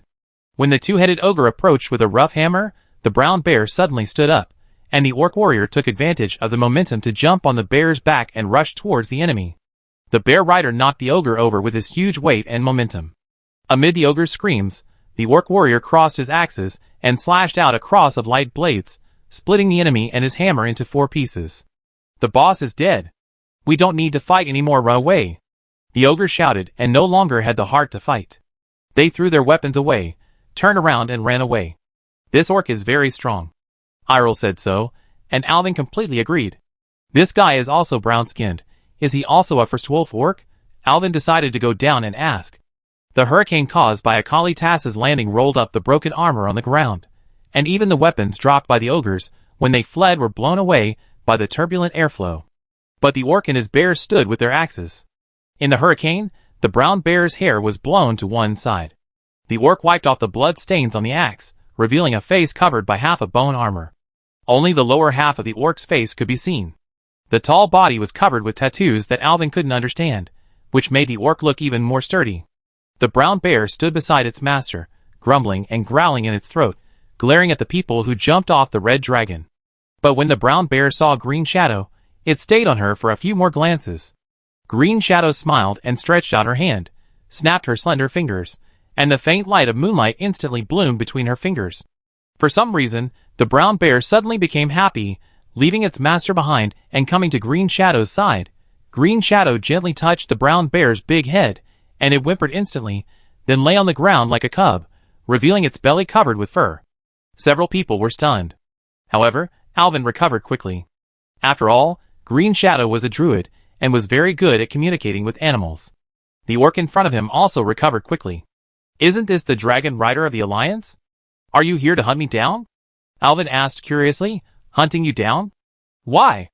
Aren't you an orc from the Frostwolf clan?" The orc shook his head. "No, I came to find them too, but unfortunately, I didn't find them. I'm afraid they are in danger." Alvin asked curiously, "You said I'm a dragon rider of the Alliance. Do you know me?" The orc sneered and said, "You are a big shot in the Alliance. How did you notice me?" He snorted, "I'm from Hell Scream's lieutenant." "Grom? Are you from the Warsong clan?" When the orc heard the name Warsong clan, he gripped the axe handle tightly with his knuckles and took a few deep breaths. "No, the glory of Hell Scream has long been buried in their demon blood." The orc suddenly tore open his chest armor, revealing a shocking scar on his chest, and my shame. He ran his fingertips over the scar that almost chopped his heart apart, and I'm just a deserter from the tribe. As if sensing the master's intention, the brown bear also returned to the orc from the Green Shadow, and gently rubbed the orc's clothes with his mouth. "It's okay, Misha. It doesn't hurt anymore." The orc gently touched the brown bear's head. "Misha, are you Beastmaster Rexer?" Alvin suddenly blurted out. "Do you know me?" The orc showed a surprised expression. "Yes, but weren't you strolling in Desolace?" As soon as he finished speaking, Alvin remembered. He patted his head. Beastmaster Rexer and Grom stayed in Azeroth after the dark portal was closed.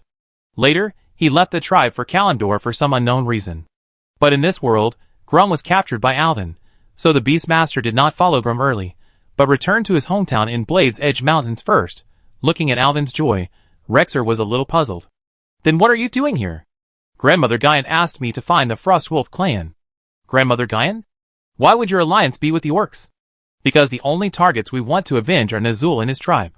The crimes these guys committed against our people and land must be punished," Alvin said, "but the alliance is not like those crazy green-skinned orcs. We can tell which orcs are enemies and which orcs are friends. It was Alvin who saved Grandmother Guyan.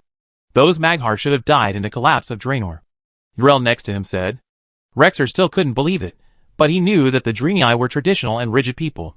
They were very difficult to be enemies, but these guys had one characteristic, that is, they would not lie.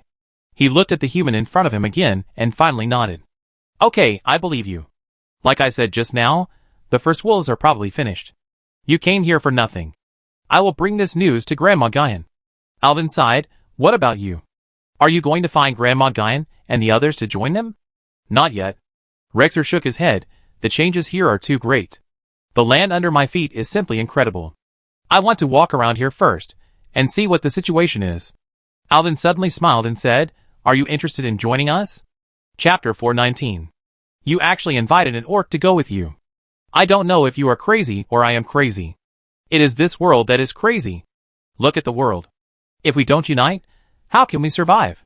Alvin patted Rexer's shoulder and said with a smile.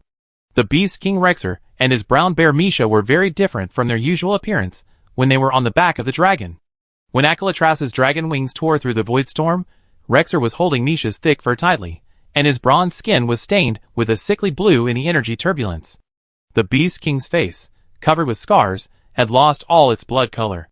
"I just saw you split an ogre's head with an axe." Dreamy-eyed Paladin Yrel's hair fluttered in the storm. "Now you're like a little animal frightened by thunder?" "Shut up, Dreamy-eye." Rexer growled through his teeth, his knuckles leaving blue-white dents on his armor. The little red dragon under his seat heard that the orc seemed to be afraid of heights, and immediately became childish. She suddenly flapped her wings and dived through the ionized cloud layer. The face of the Beast King Rexer changed at a speed visible to the naked eye. His stomach surged violently, and the feeling of being overweight and weightless made Rexer vomit the overnight meal repeatedly, and then the powerful ogre warrior swallowed it back. This almost made Alvin and others vomit. "Okay, Akali, stop teasing him." Alvin's robe was also torn into a fluttering battle flag by the energy flow. The miracle priest stared at the orc's hunched back and recalled the scene when he saw him in the game before. This 9-foot-tall half-blood giant not only possessed great power, he was also a powerful summoner. The bear named Misha, the wild boar, and the war eagle are all his pets. But it seems that the wild boar and the war eagle have not been seen yet. I wonder if they are hiding somewhere. When Alvin invited the Beast King to go with him, Rexer was surprised at first, but soon agreed. Alvin took the opportunity to ask some questions about Rexer's past.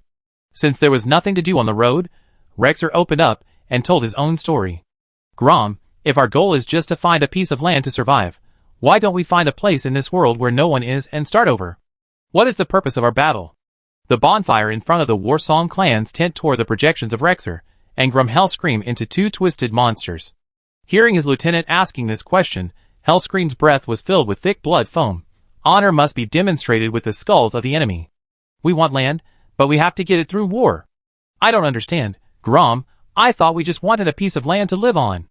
But now we are just fighting a war without any purpose. Rexer did not retreat in front of the powerful Grom, but angrily crushed the pottery cup in his hand.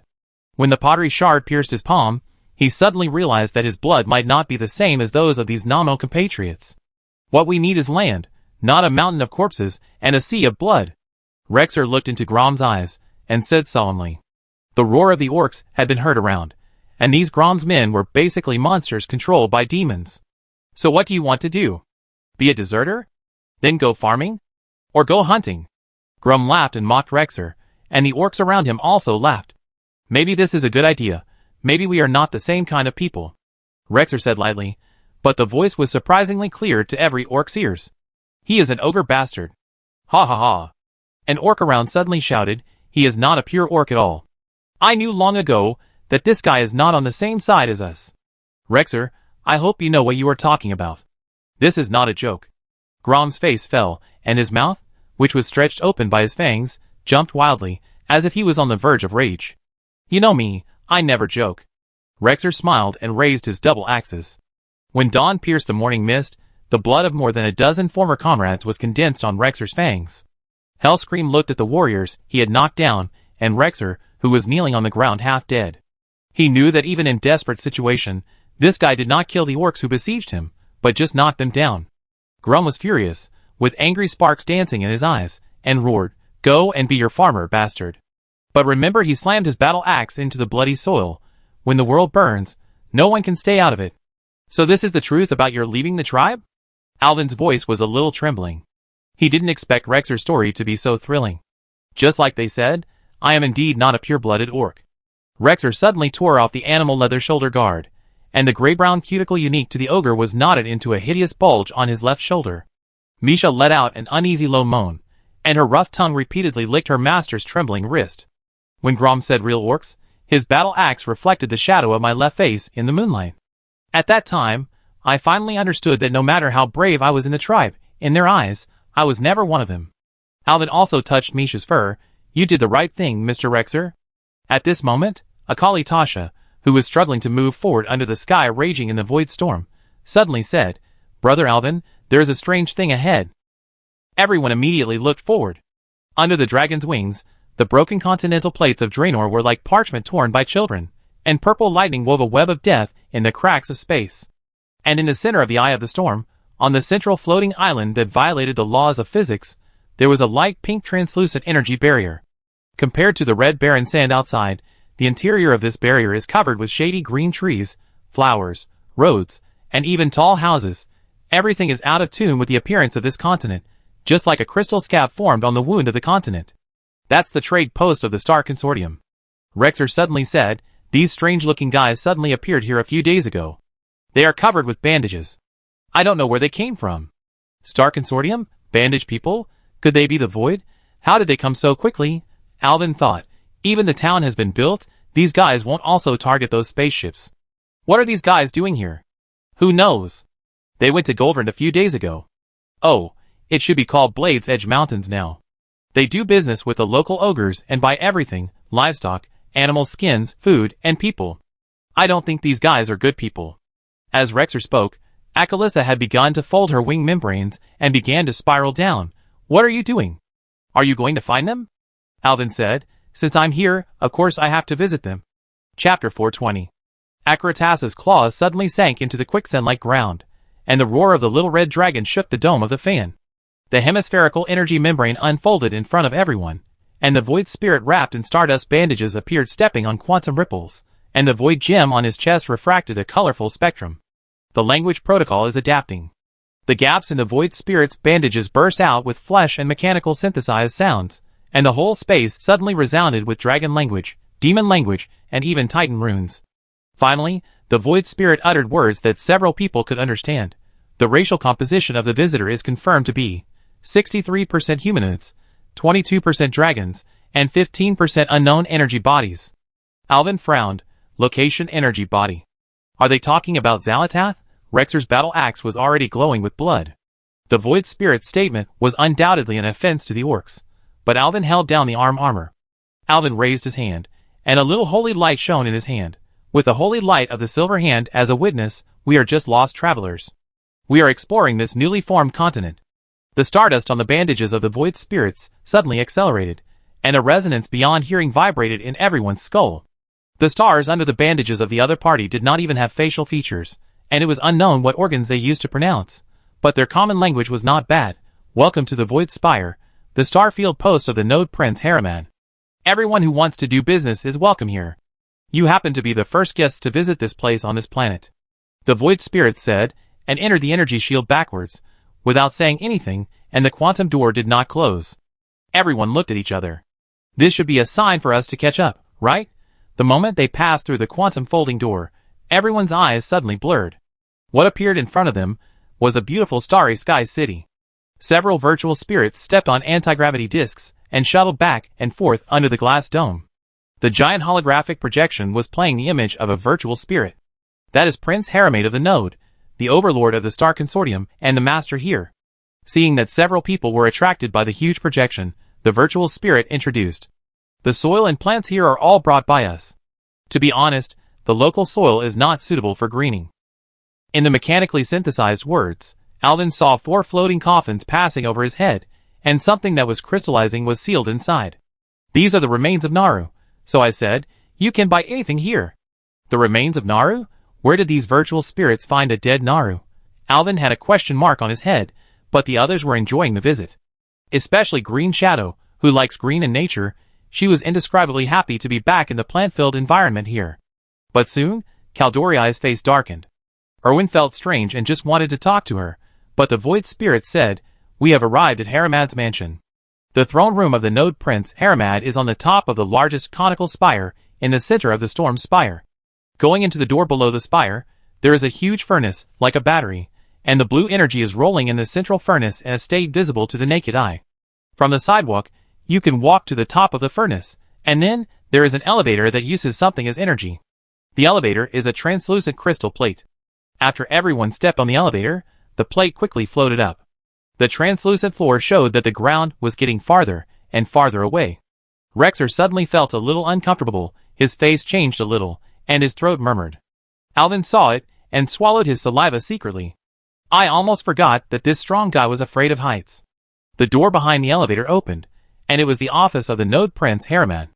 The smell of chaotic perfume filled the air, and the whole room reflected an alien aesthetic that no one had ever seen. Alvin's nose twitched slightly and sneezed. This is the fragrance produced by the blending of spices from 27 different dimensions. It is a very rare commodity. When the prince unfolded his cloak and laid with black hole fragments, green shadows suddenly covered his mouth. The unique elemental vision of the elves allowed her to see the soul threads wriggling on the inside of the cloak. Welcome. I didn't expect that there would be customers coming so soon. Forgive us for not being fully prepared, but the Star Consortium never disappoints our customers. Please take a look at these fresh products. The prince was very enthusiastic. He summoned the holographic menu with a flick of his finger, and then showed all the products to Alvin and his friends in the form of holographic images.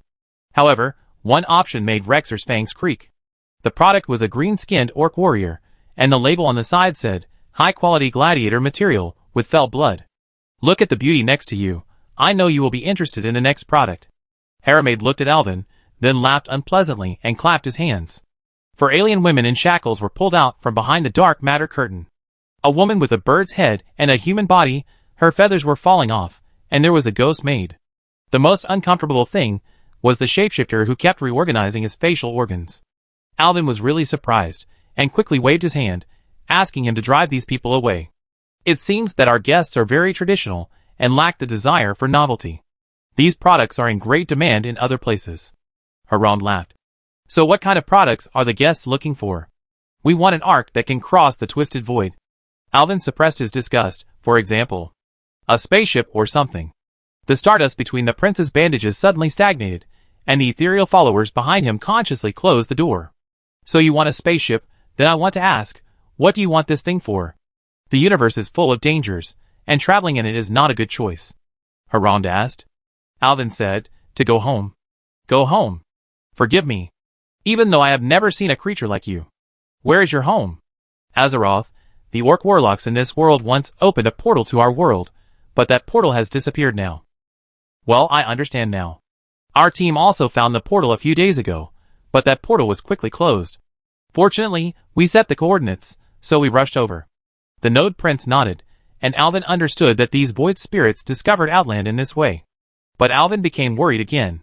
If the void spirits passed through the portal, would the demons in the twisting nether also pass through the portal? Alvin felt a headache when he thought of the Burning Legion. He didn't think he could deal with those terrible things. I understand what you mean. It seems that you really need a spaceship that can travel through the universe. But, the prince's voice was a little embarrassed, our spaceship used up its energy when it arrived. I believe you have also seen that our furnace is absorbing the energy here, but in my opinion, it is difficult. But there is another way. The prince tilted his head. My team found some spaceships in the east. You can try your luck, but my people said that there are many dangers in there, so you have to be careful. If you can get back the energy cores of those spaceships, I think I can help you restore operation. Chapter 421. Everyone, please look. This is what you are looking for. Node Prince Harand waved his arm lightly and pressed some button. A holographic projection rotated and unfolded on the dome of the hall. In the picture, the spaceship floating in the air of the void storm glowed orange-red, and its outer shell was flowing with energy veins, like liquid crystal, like a sleeping mechanical behemoth. Well, this big guy looks well preserved, but we don't know what's inside. We don't have the means to approach it now, so we can't explore it for the time being. Alvin saw the huge spaceship in the holographic projection, and it was indeed similar to his impression. However, the three small spaceships were not seen around. Yrel's pupils suddenly shrank into two vertical lines, and the hoof feet of the dreamy-eyed girl almost drew sparks on the ground. Holy light! The engine array of this ship is exactly the same as that of the Exodar mothership. The gem necklace on her neck burst into a resonant glow. Alvin noticed that the gems on the necklace seemed to be made of the same material as the one on the spacecraft.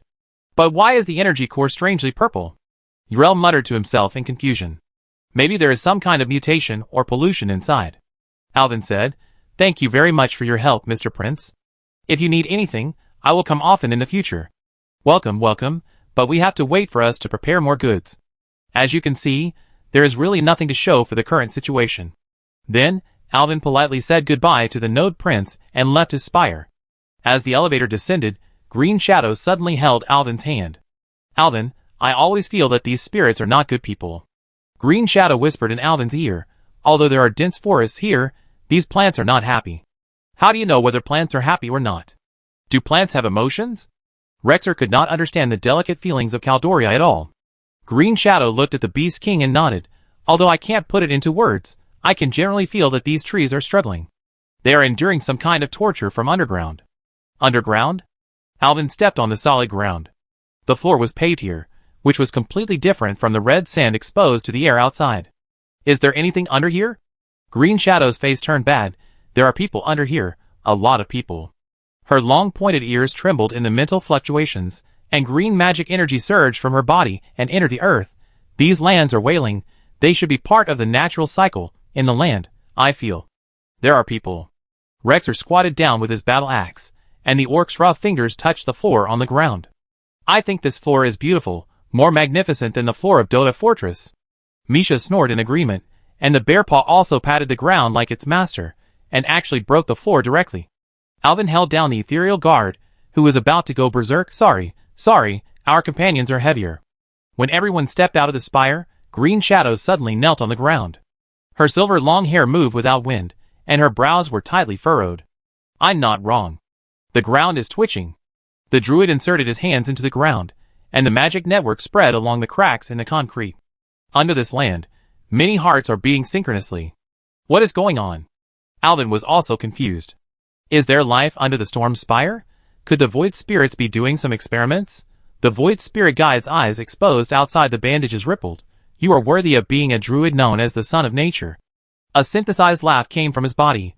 Those secondary life forms are powering the spire through the neural matrix, and their bioelectric pulses are more stable than the energy of the Earth's core. Everyone was stunned. Alvin asked in disbelief, "What are the secondary life forms you mentioned? Didn't you see them just now? They are slaves." "You mean, the ecosystem in this protective cover and the energy of this town are the bioelectricity provided by your slaves before you?" The virtual spirit nodded and said, "Yes, it is a great honor for these secondary life forms to serve the Star Consortium before annihilation. The Star Consortium travels in the universe and does all kinds of business, but the biggest business is human trafficking. There are always some rich people who like to hunt for novelties in this world. Whether they are bought for labor, for fun, or for eating, these slaves are good commodities. It's just that when we came here, there was really no energy and no buyers. The slaves also consumed a lot of energy every day, so it's better to use them as energy directly, which also solved our temporary difficulties. What will happen to these slaves in the end?" The Void proudly introduced the technology of their race. Annihilation, turning into pure energy bodies. You can think of them as batteries. When they run out of power, just replace the battery. A flying axe drew a scarlet arc in the air, and the still-talking Void was instantly split in half. Rexer's flying axe interrupted this show-off. While shocking the Void, it also shocked Alvin. He didn't expect the Beast King to be so straightforward and start fighting as soon as he said. At the moment Rexer took action, the brown bear Misha also tore another Void guide to pieces. And the remains of the Void shot out an alarm beam before collapsing. The entire storm spire alarm sounded loudly, and many Voids began to rush over after hearing the sound. "You are too reckless. Run first and talk later." Alvin grabbed a Kali Tasha and ran away. Rexer wanted to continue to chop people, but seeing Alvin like this, he had to roar and run away. A Calitha has transformed into a giant dragon and crashed out of the protective shield. They shuttled through the void storm, and the energy beam shot from behind melted the meteorite belt into a red waterfall. "Hold me tight." The wings of the little red dragon rolled up the turbulence of time and space, and a few sprints away from the storm spire. "If you want to scold me, then scold me, but I don't regret it. These slave traders deserve to die." Rexer, who was afraid of heights, huddled beside Misha. Although he looked pitiful, he still spoke very toughly. "Although it was a bit reckless, I think you did a great job." Alvin and Rexer looked at each other and started laughing at the same time. "It's just that we have a feud with the void spirits." Alvin sighed. "I don't know what will happen next. Anyway, we have to get the spaceship quickly and get away from this troubled place as soon as possible." Soon, the little red dragon flew over a large area of land and came to the end of the void storm. From a distance, he saw a small camp below, which should be the Area 52 mentioned by the Node Prince Harriman. But now that the fight with the void spirits has started, there is no need to go down.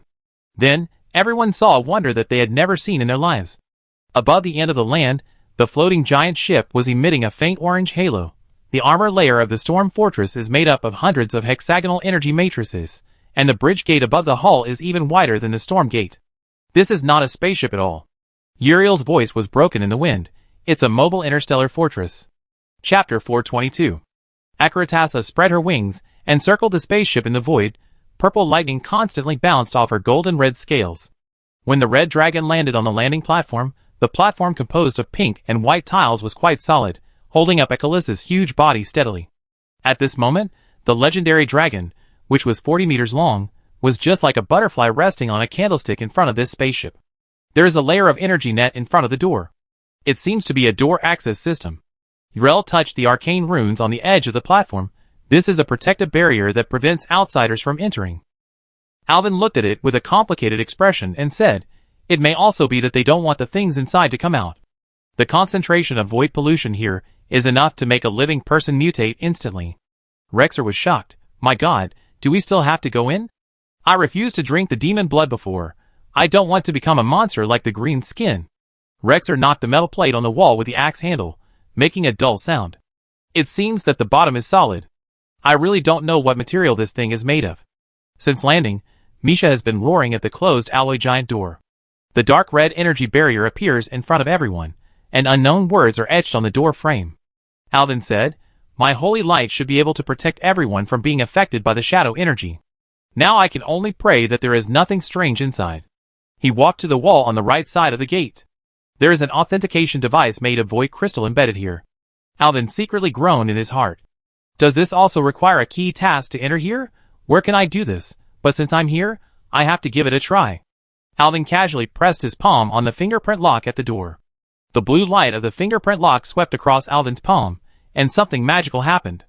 The entire authentication platform suddenly erupted with emerald evil fire. Uriel and Green Shadow were quick-witted and quick-handed. While grabbing his arm and retreating, Alvin's palm had been corroded into a piece of rotten flesh. TSK. Such a vicious trap. Alvin gritted his teeth and cast a healing spell on himself. Fortunately, he retreated quickly.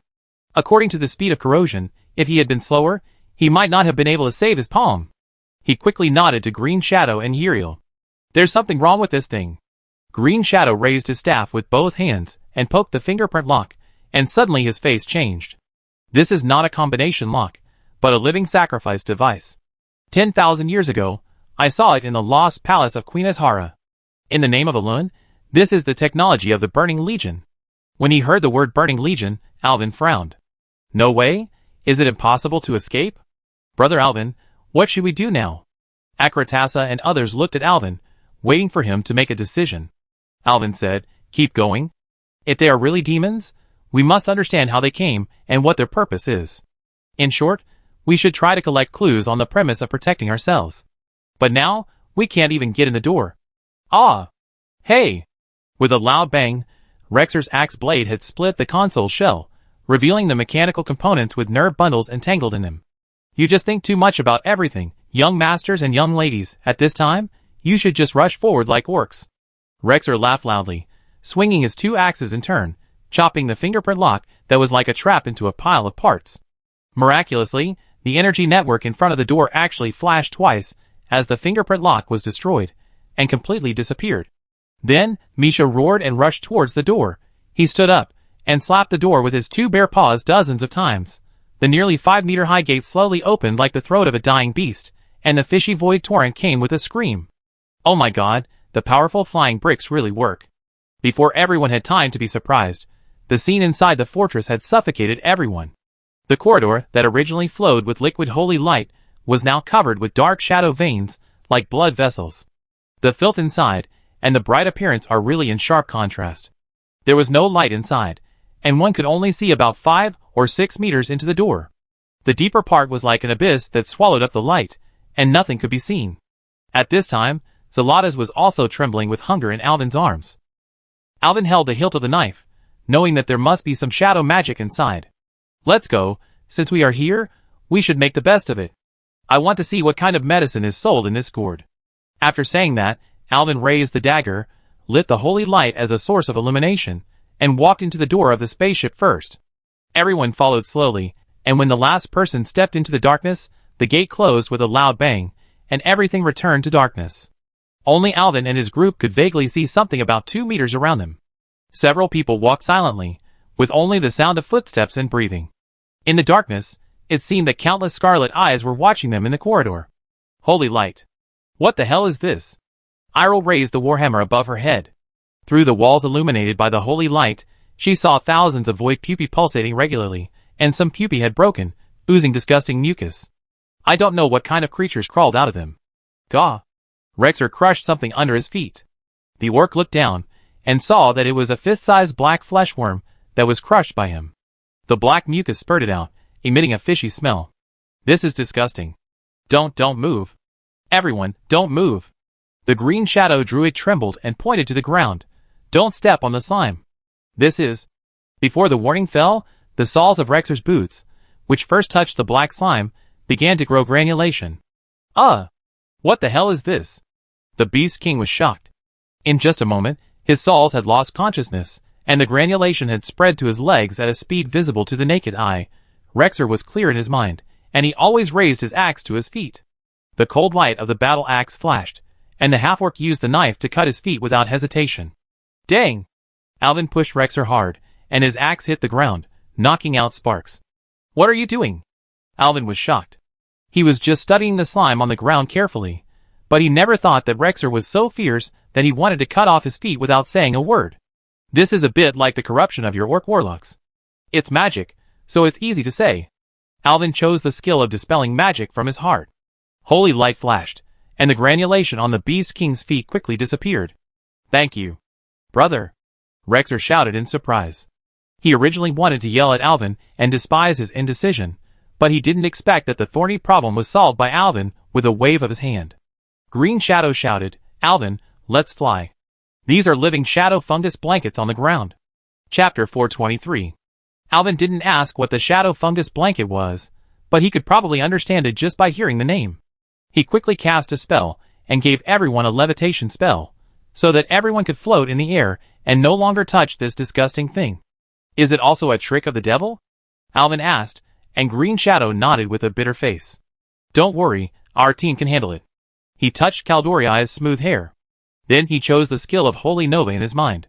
The transparent holy light ball spread out, followed by a hissing sound on the ground. All the shadow fungus blankets that came into contact with the holy light were quickly burned, revealing the originally smooth ground. Sure enough, this thing can be driven away by holy light. When everyone floated through the nearly 100-meter-long hatching corridor, the space in front suddenly became clear. This is an empty hall. According to Alvin's memory, this should be the place where the Phoenix was originally fought in Storm Fortress, but it is too dark now, and the whole hall cannot be seen at all. As Rexer walked, he complained about the disgustingness of this place, and occasionally mixed in some ogre language. Alvin was about to tell him to stop making noise, but suddenly a voice sounded, as if speaking behind Alvin's ears. This is the central activity area. Go to the left. The ecological area. Repair the energy supply. Then. Who? Alvin turned back sharply and illuminated the back with a dagger. The weak voice mixed with the noise of metal friction rang behind his ears again. Come on. I can't hold on any longer. I have to purify. Alvin turned around again, but still saw nothing. Several people were startled by Alvin's actions. Ariel said worriedly, Alvin, what's wrong with you? Alvin scratched behind his ear and said, Someone has been talking in my ear. Didn't you hear it? Everyone looked at each other and shook their heads. Ecalitha said, Brother Alvin, are you too nervous? Alvin didn't know whether to laugh or cry. I'm not overreacting. I really heard it. The voice told me to go to somewhere on the left to start repairing the energy. It was intermittent and unclear. It might be someone in here. Uriel suddenly said, It might be the Drenii who stayed here. Achanai priests can speak directly in people's hearts. Maybe it's really an Achanai. I'm afraid not. That person spoke the common language. These Achanai priests may not even have heard of Azeroth, and it's impossible for them to speak the common language. Alvin said speechlessly, and the Achanai I met last time, I remember he wanted my life. If possible, I don't want to meet Achanai again. He held his breath and concentrated, and selected the halo skill in his mind. A circle of halos spread out with Alvin as the center, removing the corrosion on the ground and illuminating the surroundings. Everyone saw clearly.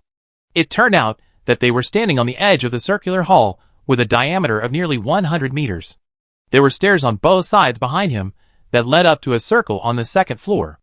There were several round platforms on the circle, similar to what Alvin remembered. What is that? Rexer's breath almost formed frost on his visor. The temperature here dropped dramatically. Following his finger, everyone found that in the center of the ceiling of the hall, there was a piece of some kind of fusion of flesh and metal. The thing was hanging on the ceiling, and from the outside it looked like a dark red rotten meat ball, connected to the dome of the hall by hundreds of mesh-like silk threads. Next to the weird thing, there was a biological tissue woven by countless entangled void tentacles, and there were also more than a dozen Drenii corpses that had turned into dry bones. It looks like a pupa of some insect. It ate all the Drenii here. Alvin lowered his voice. He noticed that the meat ball seemed to be trembling slightly, and there seemed to be some kind of living thing inside. Uriel, do you know what's going on? Uriel shook his head. I don't know either. I'm too young, and I didn't learn history well. Alvin was speechless. Another one who didn't learn history well. He thought of Calpurnia, wondering what the elf is doing now, whether she misses me. If she and her sister hadn't met me, I'm afraid they would have joined their prince to seize this fortress at some point in the future and become the gatekeeper boss inside. I'm afraid these people have been dead for a long time. I guess this was once a spaceship used by the Drenii to escape, but something terrible must have happened in the middle, So these Draenei blocked the gate to prevent the terrible things from leaving the spaceship. Maybe there were survivors who recorded this information on the ancient scroll, but it was too long ago, and people may only vaguely remember that there was a spaceship here, but what happened inside has disappeared in history. Brother Alvin, you are really amazing. Akratasa's pupils were shining with little stars, and it seemed that the girl took Alvin's speculation seriously. It may not be accurate, just a guess. Well done. The strange voice sounded again in Alvin's ears with a violent cough. The energy in the left cabin was swallowed. Let's go, that voice is urging me again. Let's go to the left first, shouting to walk lightly. Don't wake up the guy on the ceiling. Alvin said, urging everyone to go up the stairs and walk to the corridor on the left. Sure enough, walking up the stairs to the second floor, there was a dark door on the left. Alvin continued to use the Holy Nova to open the way, and everyone floated in. With Alvin leading the way, the road became much cleaner. However, the further we went, the less fungal carpet there was on the ground, and the more plants there were. When we were almost at the hatch, the ground was almost covered with weeds and vines, just like entering the Amazon jungle. Why is there so much grass in this damn place? Alvin complained while waving his dagger to cut the vines in front of him and move forward with difficulty. When he cut the last bunch of vines, everyone was suddenly surrounded by moist air. The hatch on the left was crooked due to rust, and the blue moss fluorescence was seeping out from the crack of the door. Alvin gave Rexer a look, and the orc nodded. The Beast King spat into his palm, walked to the door, and pried open the metal door with a battle axe. The door opened, and everyone held their breath at the same time. The cabin in front of them was not smaller than the hall just now. The cabin walls were covered with spiral-growing glowing vines. Those lavender light veins flickered with a certain rhythm, like the blood vessels of a sleeping beast. The place where the smooth floor should have been had been covered with plants.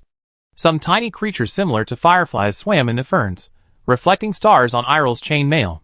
Watch your step. The green shadow, who had been very focused, suddenly issued a warning, but it was still half a second late. Rexer had just taken half a step when dark red vines suddenly rose from the pile of rotten leaves. These barbed creatures instantly wrapped around the waist of the orc warrior. More vines began to climb up along his gnarled muscles. This plant is alive? The orc screamed, and Alvin quickly cast the Word of Power shield on Rexer. Akratasa rushed forward in 2 steps, stretched out her hand to grab the vines that were entangled with Rexer, and easily tore them apart with her hands. At this moment, all the plants in the cabin suddenly came alive together. The fluorescent moss turned into thousands of green meteors flying in the dome, and the fern leaves stood upright like blades. The most terrifying thing was that the vines that were originally still were twisting and dancing like the tentacles of deep-sea monsters. The holy light shield just lit up on Rexer, and was shredded into pieces by 3 dark green vines as thick as wrists. It's really the Word of Power paper. Alvin complained while standing in front of everyone with a dagger horizontally. Stand back. Word of Power barrier. The light barrier formed by the holy light instantly covered the few people in the middle, emitting a strong light. With the help of this sudden bright light, everyone finally saw the whole cabin clearly. In the center of the cabin, there was a huge tree, which almost occupied half of the cabin. Chapter 424. The cabin was filled with the hum of energy overload. The energy core pierced by the tree roots was like a broken blue crystal, and the faint blue halo cast a swaying tree shadow on the metal cabin wall. Alvin smelled a strange smell of ozone and humus in the air, and the liquid energy flowing in the translucent roots was making a high-frequency sound similar to glass friction. The roots of the giant tree did not penetrate the floor, but directly pierced the energy core below that was emitting a faint blue light. The translucent roots were flowing with liquid energy, and every few seconds a dazzling stream of light flowed along the veins to the crown of the tree. A scene that made everyone's scalp tingle appeared. 2 amber compound eyes opened between the wrinkles of the trunk, and countless roots suddenly rose from the ground. This tree is alive too? These alien guys look so strange. Uriel was surprised, and Alvin glanced at the Draenei speechlessly. You are a strange alien yourself. You are complaining about others. This is a tree man. Why is there a tree man in this place? Green Shadow said to himself. But the spirit of nature is crying. The soul of this tree man has been corrupted. Alvin knew about tree men. It is a race that lives in the forest. There are many in Teldrassil, the home of the Caldorii. They live with the Caldorii. Some are war ancient trees responsible for fighting, some are knowledge ancient trees responsible for recording knowledge, and some are places where some raptor druids and elven dragons like to live. But this tree man has obviously changed. A good tree man is almost growing into an octopus. Alvin felt that his sanity had dropped a lot. All life must die. The tree man's roar was accompanied by a metallic resonance, and its waving branches were embedded with gears and cables. Recalling what the voice had said in his ear just now, Alvin now completely understood what was going on. This tree occupied the energy of the spacecraft, and rooted into the energy to absorb energy, so it would emit a faint light. As a result, the spacecraft was cut off from energy supply. After a long power outage, some shadow creatures began to breed for some reason, and gradually occupied the entire spacecraft. The cabin vibrated violently, and the soil in the middle suddenly cracked. 3 glowing energy pipelines broke out of the ground, sweeping across the space like an angry python. Alvin rolled to avoid the sweeping mechanical roots, and found that under the cracked floor, the surface of the energy core was covered with honeycomb holes, formed by tree roots piercing. This tree man has grown together with the energy core. Can you get him down? Alvin asked Green Shadow. If we were to ask who knows the tree man best here, it would definitely be the Caldori druid. The Green Shadow dodged the sweeping mechanical roots, jumped back with a light body, and transformed into a night-blade leopard in midair, and landed beside Alvin. It's impossible. Generally, the roots of tree men can come out of the ground and be used as feet, but the roots of this tree man have been completely integrated with that thing. Fortunately, the tree man can't move now. We can only kill it, and let his soul be free. Then fight. At Alvin's command, Yrel had already raised his war hammer in the humid air. Light of dawn, please tear apart these blasphemous creations. A dazzling beam of light descended from the sky, shining on her warhammer. Judgment. Then Yrel swung her warhammer, and a golden hammer-shaped phantom smashed towards the tree man. But the holy light energy was blocked by countless intertwined vines before it touched the tree canopy, shattered into tiny pieces, and then disappeared, while a ball of golden energy from the translucent vines was directly sent into the trunk of the tree. Everyone then discovered that the holy light emitted by Yrel's judgment was actually absorbed directly by the vines just now, and flowed into the energy core along the veins. The monster tree man transformed the sacred magic into nutrients. Use physical attack. This tree man has absorbed too much energy here, and his whole body may be able to absorb energy. Don't use magic again. The Nightblade Leopard incarnated by Green Shadow arched its back, and the phantom of ancient runes emerged between its emerald mane. The tree man seemed to have discovered that Green Shadow was the one who knew him best. Countless mechanical vines swept towards the Nightblade Leopard, and the Green Shadow dodged lightly. The vines hit the ground heavily, bursting with sparks. The Beast King wielded 2 axes, slashing horizontally and vertically, cutting countless plants, and soon approached the tree man. He jumped high, then chopped the tree man's compound eyes from top to bottom with an axe. The tree man screamed, and the amber mucus splashed immediately vaporized when it came into contact with the air, forming a lavender smoke with neurotoxins. Ha! This axe is enough for him. Before Rexer finished speaking, he found that the vines that rolled in from the side had dragged away the giant bear Misha, who was guarding him beside him. Poor Misha was rolled into the air, and roared in pain. The originally brown and yellow hair was fading at a speed visible to the naked eye, and the metal tumor protruding from the tree man's surface extended a needle-like catheter, and began to extract Misha's life essence. Beast King Rexer was shocked. Instead of retreating, he moved forward. He swung his axe and chopped it down in the air, with a sound of breaking wind. The cut vines actually splashed with silver mercury-like substances. Akali Tasha rushed over from somewhere, dodged the vines and branches flexibly, turned sideways, and collided with the tree trunk, making a cracking sound. The tree man shook, and the vines could no longer hold anything, so he dropped Misha. The tree man was completely enraged. He roared and hammered the surroundings with branches, instantly shaking the surrounding land. Alvin finally stood firm, but found that green saplings suddenly emerged from the surrounding land, growing at a speed visible to the naked eye, and blooming colorful saplings, spreading towards everyone. Oh my god, he can also summon little tree men. Alvin sighed. He immediately selected the skill icon of Void Burst plus Dark Halo in his mind. The tree men were quickly cleared. Alvin! This treeman is abnormal. I've chopped many times with my axe. He recovers faster than I do. Rexer shouted loudly, and Alvin looked over. It was just as the Beast King said. No matter how crazy Rexer chopped, his axe was almost smoking, but the treeman's wound healed very quickly. Green Shadow. As long as the treeman is still connected to the energy core, he seems to be able to recover infinitely. We must cut off his roots directly. Let me do it. The druid immediately transformed into a storm crow upon hearing this. The trajectory drawn by the emerald feathers penetrated through the layers of vines. When she swooped down and wanted to go deep into the roots of the treeman seemed to understand the danger, and instantly twisted the 12 main roots into a drill shape, spinning at high speed to attack Green Shadow, blocking Green Shadow outside the roots. Green Shadow tried to rush down several times, but was blocked tightly and had no way out. "Rexer, give me the axe." "Miss Green Shadow, take me up." Uriel shouted loudly, stretched out her hand to take the axe thrown by Rexer, jumped up high, and stretched out her hand to grab Green Shadow's claws. Green Shadow hung Uriel and flew over the tree man. "Now, Holy Shield!" Before Uriel finished speaking, the Dreamy-Eye girl let go of Green Shadow, activated the Holy Shield, swung the axe to cut off the vines blocking her, and landed steadily on the ground. Then she raised the axe and chopped at the roots connecting the tree man and the energy core. Chapter 425. The sound of metal breaking exploded in the center of the battlefield, and the tree man whose vitals were cut off let out a deafening wail. The dark red sap splashed like a rainstorm, mixed with the peeling bark to form a blood mist in the air, and the sap flowing with magical fluorescence actually made a corrosive sizzling sound when it touched the ground. 7 bowl-sized mechanical vines suddenly rose up. These metal creations with gears embedded on the surface screamed like a train whistle when they cut through the air, and came from all directions to strangle Uriel with a force that was enough to shatter granite. The Dreamy-Eye girl suddenly lit up with a holy light, and the arc-shaped light curtain formed by the Holy Shield bounced all the mechanical vines away. The sparks from the collision between metal and holy light exploded like fireworks in the neon-like forest. Holy light!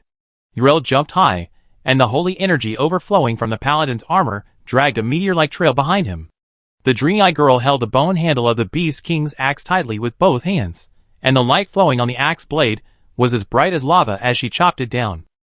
The moment the axe chopped into the junction of the tree root and the energy core, the entire forest was illuminated by the burst of holy light. The magic energy conduits, hidden deep in the annual rings, were like vampires exposed to the sun, turning into charred debris in the screams.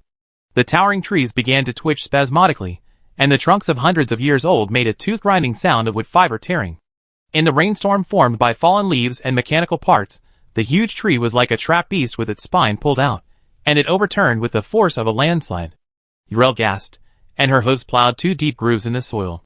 When the holy shield dissipated, it took away not only the sacred light, but also her last strength.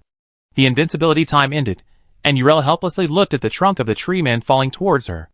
There was no place to hide. Uriel burst out with a final roar, and mustered up the remaining courage to raise the axe to try to resist. "No!" Green Shadow and others looked at the Dreamy-Eye about to be smashed, and they all cried out anxiously. At the critical moment, a wing of holy light circled the waist of the Dreamy-Eye girl. Uriel immediately understood what was going on. She closed her eyes, smiled at the corners of her mouth, and let the wing of light pull her back. The wing of light drew a fiery retreat trajectory in the air. The next moment, when Uriel fell into the arms of the human priest, she smelled the smell of the other person, and the hot breath mixed with the smell of blood brushed across her trembling ears. "You succeeded, Uriel. I won't let you die easily. Don't you want to be my little maid for the rest of your life?" Alvin smiled and wiped the juice on her cheek with his thumb, which should have splashed from the tree man. The long-lost nickname made Uriel's nose sour. Then, there was a deafening roar behind them. The fallen treeman stirred up a mud wave several meters high. The exposed broken tree roots twitched like a dying crystal spider and stretched out the last few cables. 20 steps away, the Green Shadow Emerald Rejuvenation magic was flowing on Misha's blood-stained fur. The brown bear was injured just now to protect its master, and was pierced by the fallen branches. It was lying on the ground groaning. And the bloodshot eyes of Beast King Rexer were always locked on the fallen treeman. The injury of the pet made the Beast King furious. He and the little red dragon stepped forward and launched a final attack on the crazy treeman to prevent the big guy from reviving. With the crisp sound of the tree trunk bursting in the falling scorched leaves, Uriel felt the vibration from Elvin's chest. Let's go help everyone." At this time, the energy that had been absorbed by the tree man lying on the ground seemed to find no way to release. Countless roots began to spasm and twitch uncontrollably, the gears embedded in the branches emitted green smoke, and the veins flowing with dark blue energy were dimming at an alarming speed. "May Elin forgive your soul." Green Shadow had completed the treatment of the brown bear at this time, and came to the fallen tree with Elvin. She squatted down, stroked the tree man's body with one hand, and chanted the ancient Kaldori's poems on the ground. Strangely enough, the tree man who was originally twitching gradually calmed down, as if he had fallen asleep. Green Shadow sighed, turned around, and nodded to the Beast King and the little red dragon who were looking at her. "It's dead, let it go." The next second, the claws of the little red dragon and the battle axe of the Beast King hit the tree man's body at the same time, and the whole cabin suddenly fell into a strange silence. The tree man was like a mechanical clock with the pause button pressed, and all the moving parts stopped in an instant. Then, thousands of cracks spread from the hit position, and a black dot appeared in the trunk, easily tearing everything around it. A trace of black matter floated in the air, forming a small rotating sphere, bursting out of control of dark light. Alvin dragged the people who were still in a daze back. That thing is going to be annihilated. Hide quickly. The fluorescent light in the cabin suddenly went out. As Alvin warned, the dark dot absorbed everything around it, sweeping away everything that didn't belong here. A few seconds later, the energy core emitted a long-lost hum, and the lights of the lighting system lit up one after another.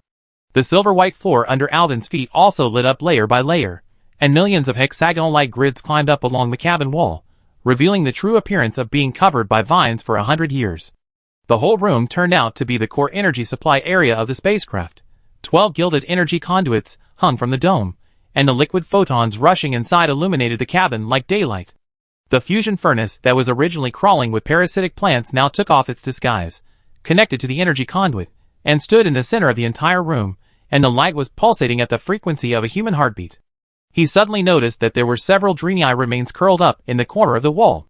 On the bones wearing garrison officer equipment, there were still strange scars left from the fusion with plant roots. Energy refilling is 97.6% complete. The voice with metallic resonance sounded in Alvin's ears again, and this time the voice was obviously much smoother and clearer than before, as if a person had just woken up from a serious illness. Welcome to Storm Fortress, Alvin Priest. You have successfully restored the energy supply of the spacecraft, but the restraint position of the right cabin has also been lifted. You need to go there as soon as possible to eliminate the vicious creatures that escaped, including the imprisoned entities. Forget it, go and see for yourself. Alvin was angry. You are so casual. And how can you order people around so well? Rexer and others were shocked to see Alvin suddenly talking to himself. Green Shadow asked, "Did that voice speak to you again? What is it going to do this time?" Alvin nodded helplessly. "Tell me that the restraints in the right cabin have been lifted, and the monsters imprisoned in the spaceship have been released, so we can go and destroy those guys." Well, it seems that the left cabin is an energy ship plus ecological ship, and the right cabin is the forbidden magic prison. Alvin had to shrug. There is no way now. Let's keep moving forward. Fortunately, there is light now. Chapter 426. The humming sound of the energy core echoed in the passage, and the corridor in front of everyone was undergoing strange changes with the flow of energy. The magic crystals embedded in the arc dome lit up one by one, and the blue light flowed on the metal wall engraved with the star map. The Draenei reliefs covered by the fungus blanket were exposed again.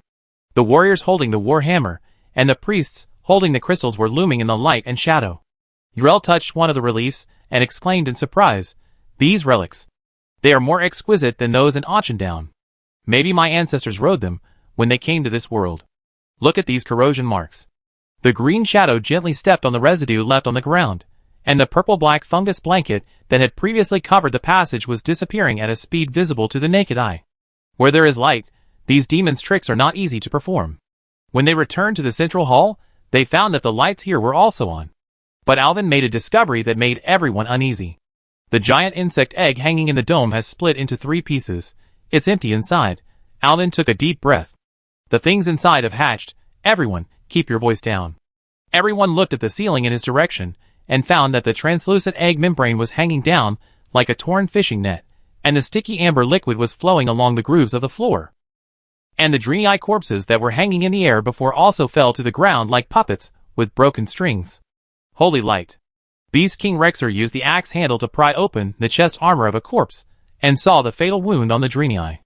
Alvin whispered, "Check their wounds and see how they died?" Rexer squatted beside the corpse, carefully inspected it from left to right, and a strange expression appeared on his face. There are sword wounds and blunt weapon injuries on the chest, back, and everywhere on the body. Look here, his breastplate was shattered by the warhammer.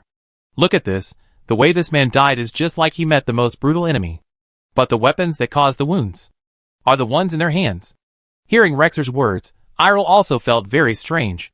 He squatted down and picked up a warhammer and a 2-handed sword, and compared them with the ones on the corpse.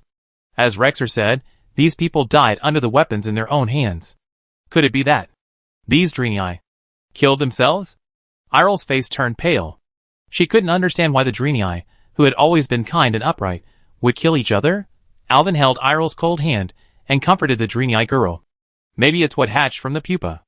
Alvin whispered, I know a kind of insect man. They are good at controlling people's minds, which is different from my mental control. Their magic is to brainwash the enemy directly, and then turn them into their minions. He paused and looked at Green Shadow. Green Shadow, you should know this kind of insect man, right? Green Shadow's face changed. Swish. Caldori frowned, as if recalling some terrible memory. After a long while, he finally nodded gently. Courage, insect man. I participated in the Quicksand War. There is indeed a kind of insect man that can brainwash. Now that you mention it, I remember it. It is really a terrible memory. The voices of Erwin and Green Shadow caused the temperature in the hall to drop sharply, and the energy conduits hanging from the dome suddenly burst into sparks, stretching his shadow into a twisted giant. So you think the pupa hatched a Karaji? It's possible, but I don't think that guy is a real Karaji. The universe is too big. Just like before the dark portal was opened, we didn't know there were races like orcs in the universe. Before coming to Draenor, we didn't know the Draenei race. Maybe there are other insects in the universe who can use this kind of magic. It may be a talent of theirs. Green Shadow nodded after listening. Alvin continued, anyway, we have to be careful. Everyone should be vigilant. This guy may be hiding somewhere to monitor us. Green Shadow suddenly turned to the right channel and stretched out his slender fingers. There are sounds coming from there. A lot. Very chaotic. Well, it is said that the cabins on the right are all holding terrible monsters in the universe. Now they have all run out. Let's go and get rid of these guys. We can't let them wreak havoc on our ship. When did this become our ship? Green Shadow asked curiously. Obviously, this is a Draenei ship, but the only Draenei here is Yrel. This is Yrel's ship, but Yrel's things are my things. Alvin said shamelessly, and then turned to Yrel. Isn't that right? The Draenei girl nodded shyly. The corridor trembled under everyone's feet, and screams and various battle sounds came from the front. As we got closer to the right cabin, the sound became louder. Alvin held the dagger of Sarathazar, and the energy of shadow flowed on his blade. Listening to this movement, it sounds like the sound of a fireball exploding. It seems that these guys who have just been freed are quite enthusiastic. That's good. It seems that the monsters were released at the same time, and they started fighting first. Let them fight. It's best to kill them all, and when there is only one left, we will go up and deal with him. As he was talking, a wow sound came from the front. I saw a brown-yellow demon imp running wildly on the sulfur track with its burning hooves. Its deformed spine was arched like a fully drawn short bow, and every jump left a charred claw mark on the ceiling. A magic eye floating in the air was chasing the imp, and suddenly shot out strange rays from its eyes. The indigo rays formed a death grid and covered the imp. Wow! The little ghost screamed as it was cut into 4 pieces of burning remains. The proud look in the pupil of the demon eye just appeared, and the crisp sound of the whip tip breaking through the air came from behind. The long thorn whip with barbs wrapped around the demon eye's tentacles, and slammed the large sphere to the floor. The slender figure that walked out of the shadows made Alvin cover his mouth in surprise. Her violet skin glowed with mother of pearl, and the bat wings spread between the butterfly bones were covered with burn marks. She was wearing revealing clothes, only wearing armor that barely covered the key parts. When the demon bent down to lick the sticky mucus on the whip, her throat emitted a lustful hum. Allah! The devil's ending voice trembled like honey, and her ruby-studded collar rose and fell with her laughter. Look whose lost little cuties are these? A purple-red halo shot out from her pupils, casting an ambiguous warm tone on Alvin and others in front of her. Alvin held the dagger across his chest. Miss Succubus, you're in the way. Chapter 427. Blocking the way? The succubus's tail tone suddenly stretched into 9 tremolos, and the long whip with barbed snake scales whipped sulfur sparks in the air. This abyss beauty, who had just been liberated from the position of confinement, stretched out her bat wings, and when her pupils, like molten gold, swept over everyone, Irel suddenly felt the skin under the chain mail begin to heat up. It was the enchanting aura from the twisted void burning everyone's soul. 327 years and 4 months.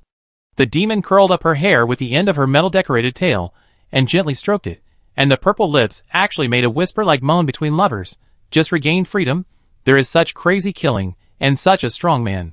Why not let my sister teach you what is real? 3 blazing white holy flames tore through the demon's teasing without warning. Alvin maintained the gesture of casting with his left hand, and the dagger in his right hand pointed at the boiling evil energy residue. 3 instantaneous fires intertwined in a lightning-like array above the succubus's head, burning the violet curly hair at her head, which were carefully maintained by this beauty, into ashes.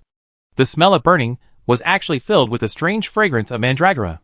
Before you approach me next time. Alvin threw away the burning evil energy residue in front of him. Remember to read the 3rd chapter and 12th article of the Holy Light Church Code first. Impure men and women are prohibited from interacting. The headless body of the succubus fell and began to burn. Alvin knew that real demons could not be killed. They would be reborn in the twisting void. Only by killing them in the twisting void can they be truly killed. Green Shadow jokingly blew away the white hair covering his eyes. I bet the one you just mentioned was made up by yourself. I have never seen you abide by any commandments. In fact, Alvin suddenly turned around seriously. Those rules do exist, but I also followed them very well, because my relationship with all of you is pure. His defense was interrupted by the coughs of his companions. Rexer laughed. This woman is at least right about one thing.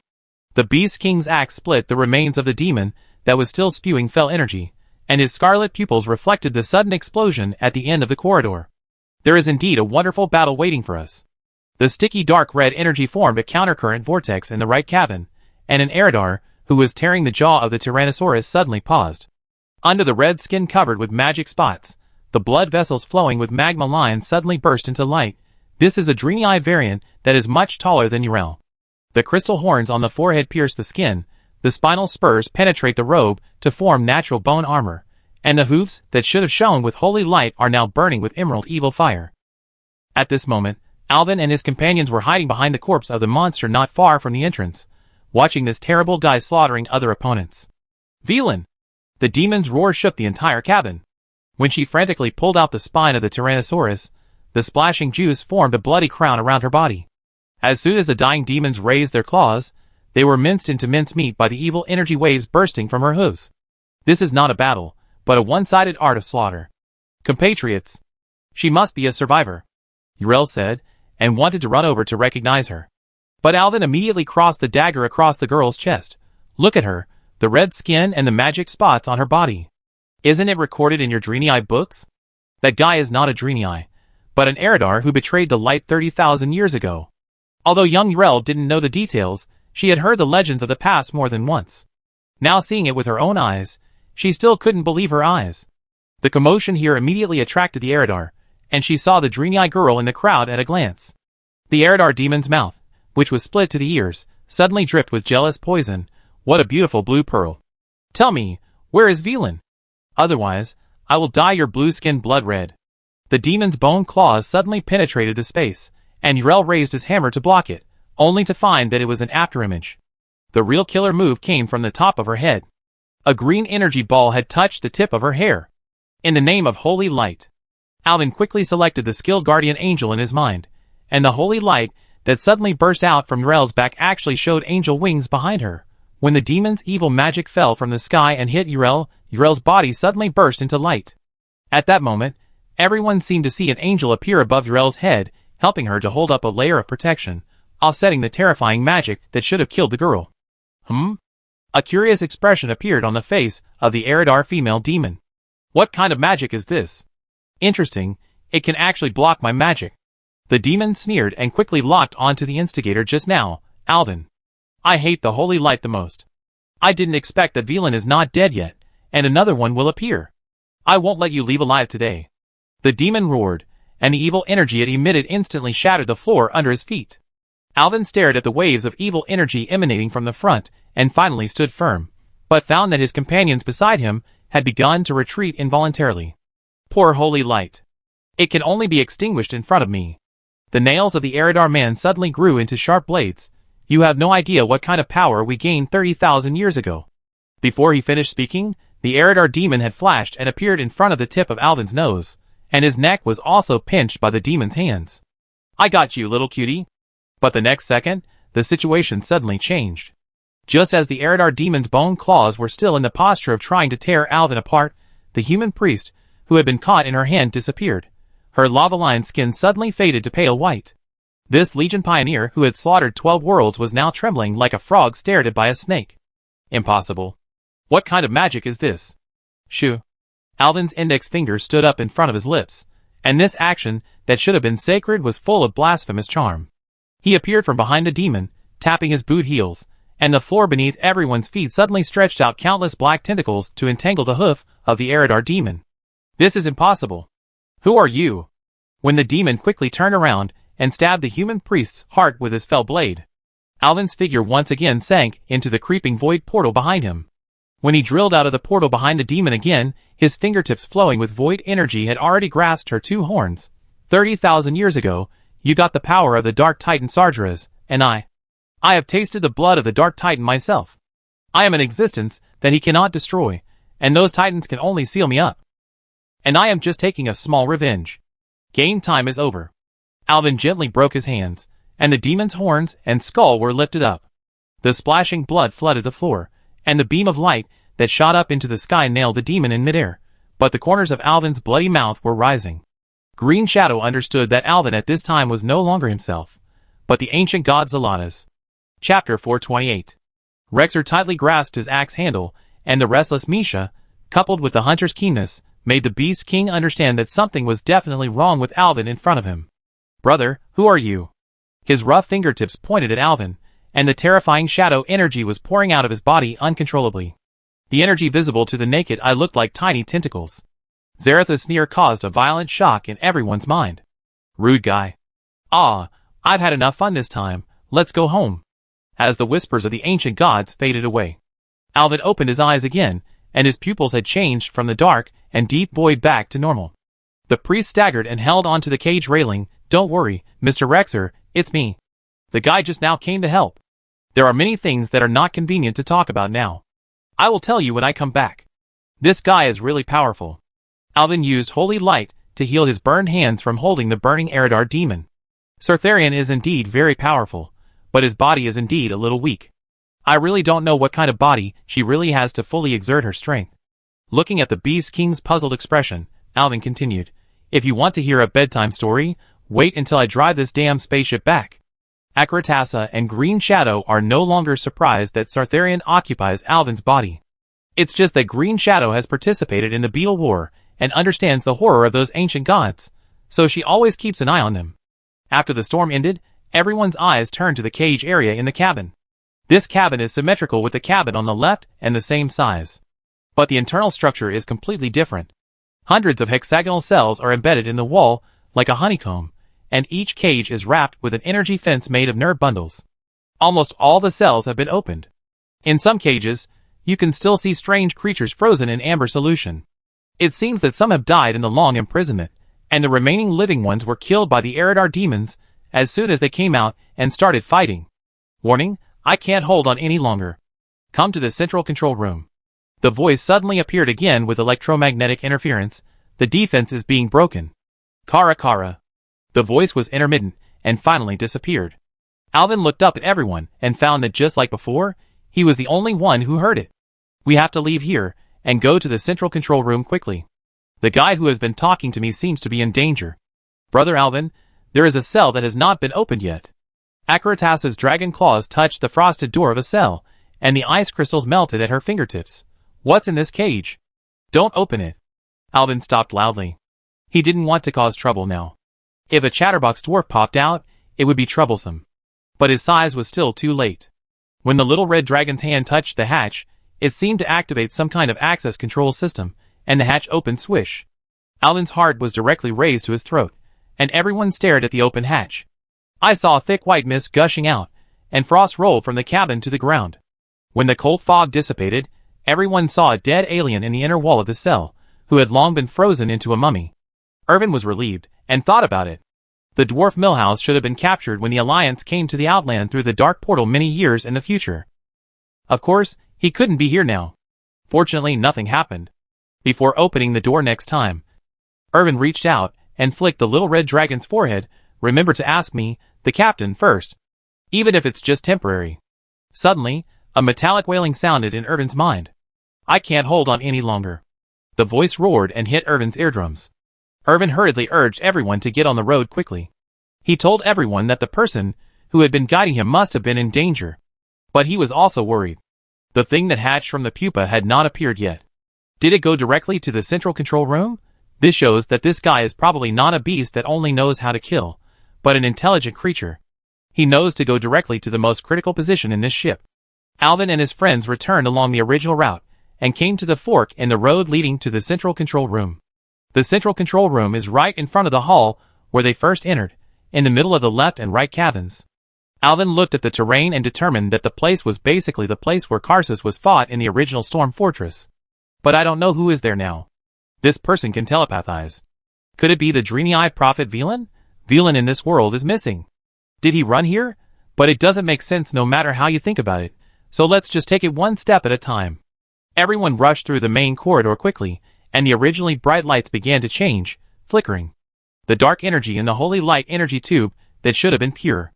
There were several doors in the middle, but they opened automatically when Alvin and his team walked in. When the last defense gate rose, the central hall in front of everyone made Alvin gasp like suffocation. This place perfectly reproduced the throne room of Storm Fortress, but in the center of the front mouth, there was a nightmare biological complex at the moment. The surface of the carapace of a huge insect man was covered with flowing green energy, and 12 pairs of crystallized insect legs supported it from below. On the several-meter-high body, there was a spindle-shaped body, and on top was an extremely large head. It's a bugman. Green Shadow gnashed his teeth and said, it looks very similar to the Kyra bugman, but it should not be the same species. Sure enough, there are such creatures in the universe. The bugman stretched out 4 arthropod arms from his spindle-shaped body, and was torturing the thing in front of him with a strange magic. The reason why it is called thing is because the guy's appearance is really not like a human. Alvin has seen it, but others can't tell that it is a creature at all. The Nara made of fragments of light is making a wailing sound like a broken chime. Its nebula-shaped core is extracted into a blue energy flow and injected into the void wings spread behind the bugman. Is it a Naru?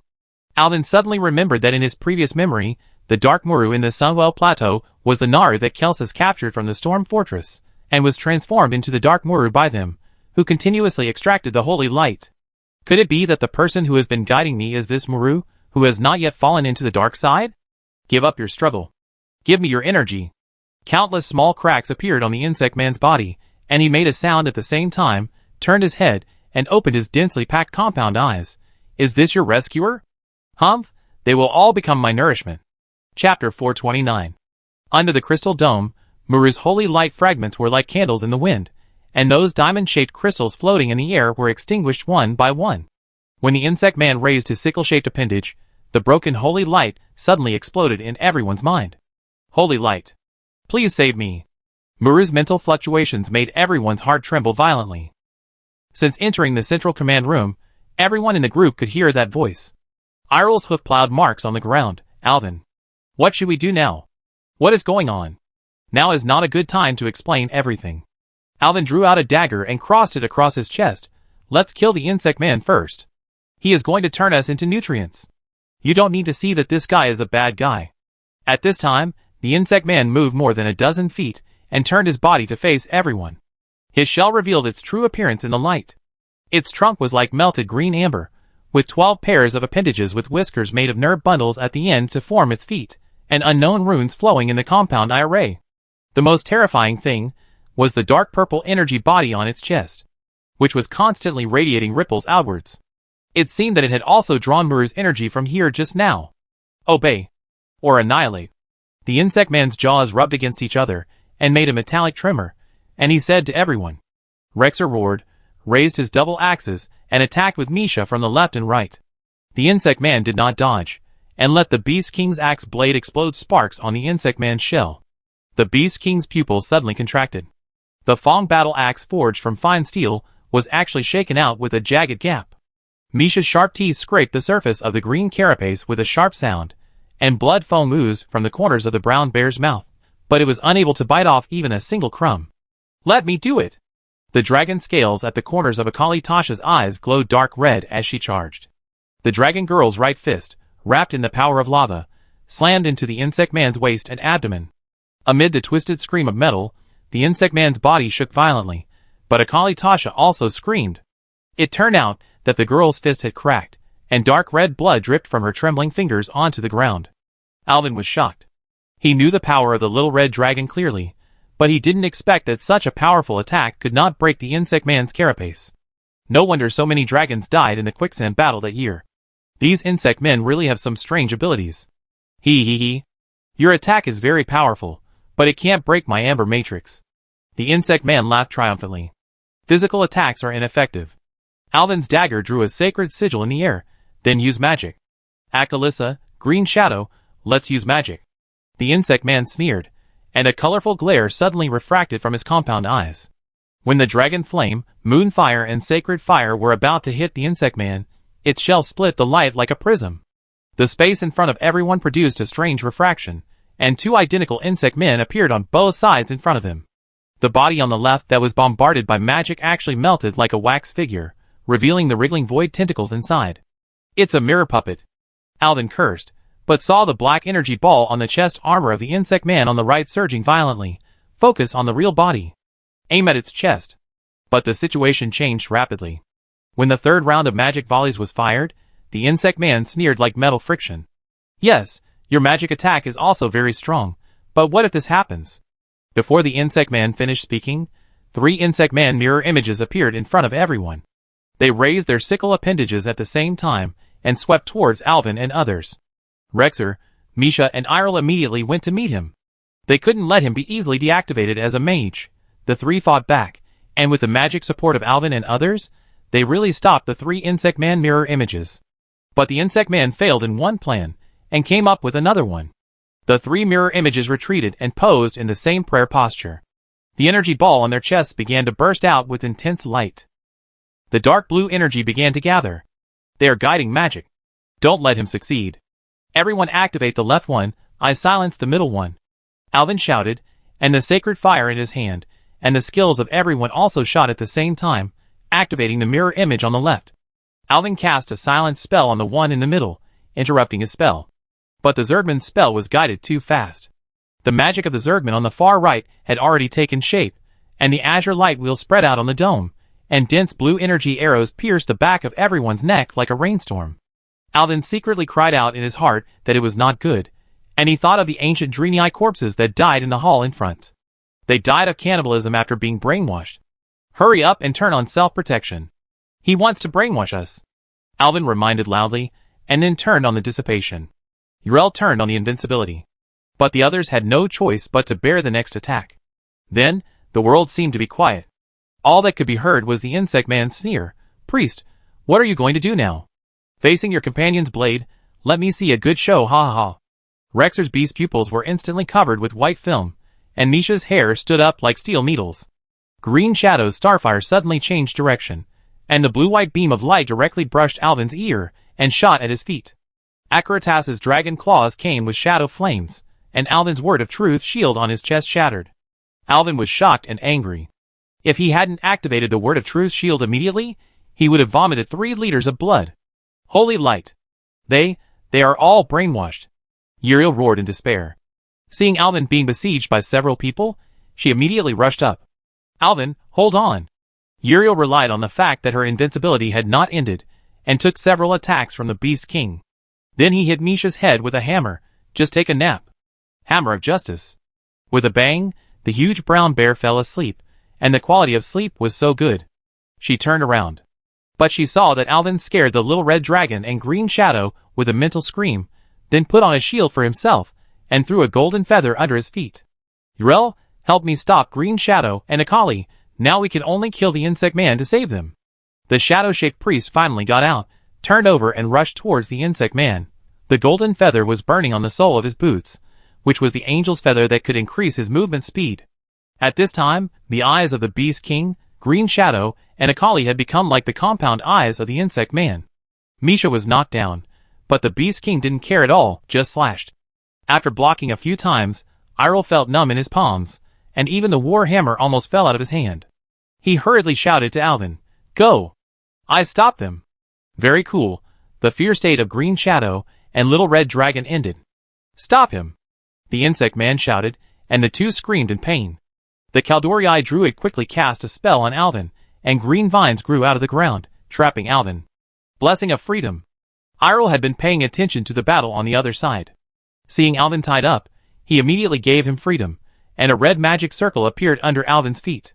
The vines disappeared immediately, as if they had encountered fire. Well done! Alvin got out of trouble, put a feather under his feet again, and sprinted away at an accelerated speed. There were only 3 feathers in total. After looking at the distance from the Zergman, Alvin nodded. It was enough. The second golden feather turned into ashes during the sprint. When Alvin jumped over the last 10 yards, Akali's dragon tail swept him away. Alvin had no choice but to cast a mind terror on Akali.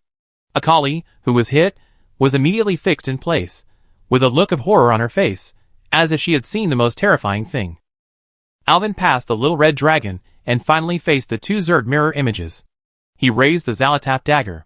Chapter 430. Now!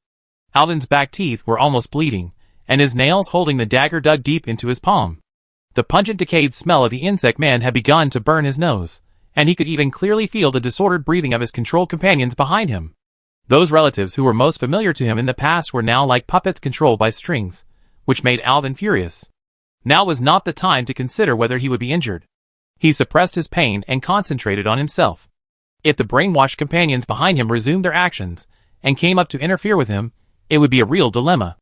Now, even if he was injured, he had to kill the insect man.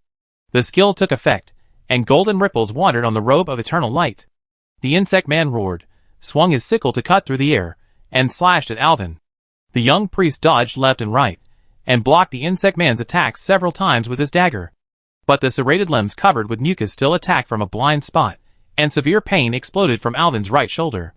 He endured the pain, and used the impact force to turn and rush forward, rushing to the front and jumping high, and a crisp sound came from the dagger of Xal'atath.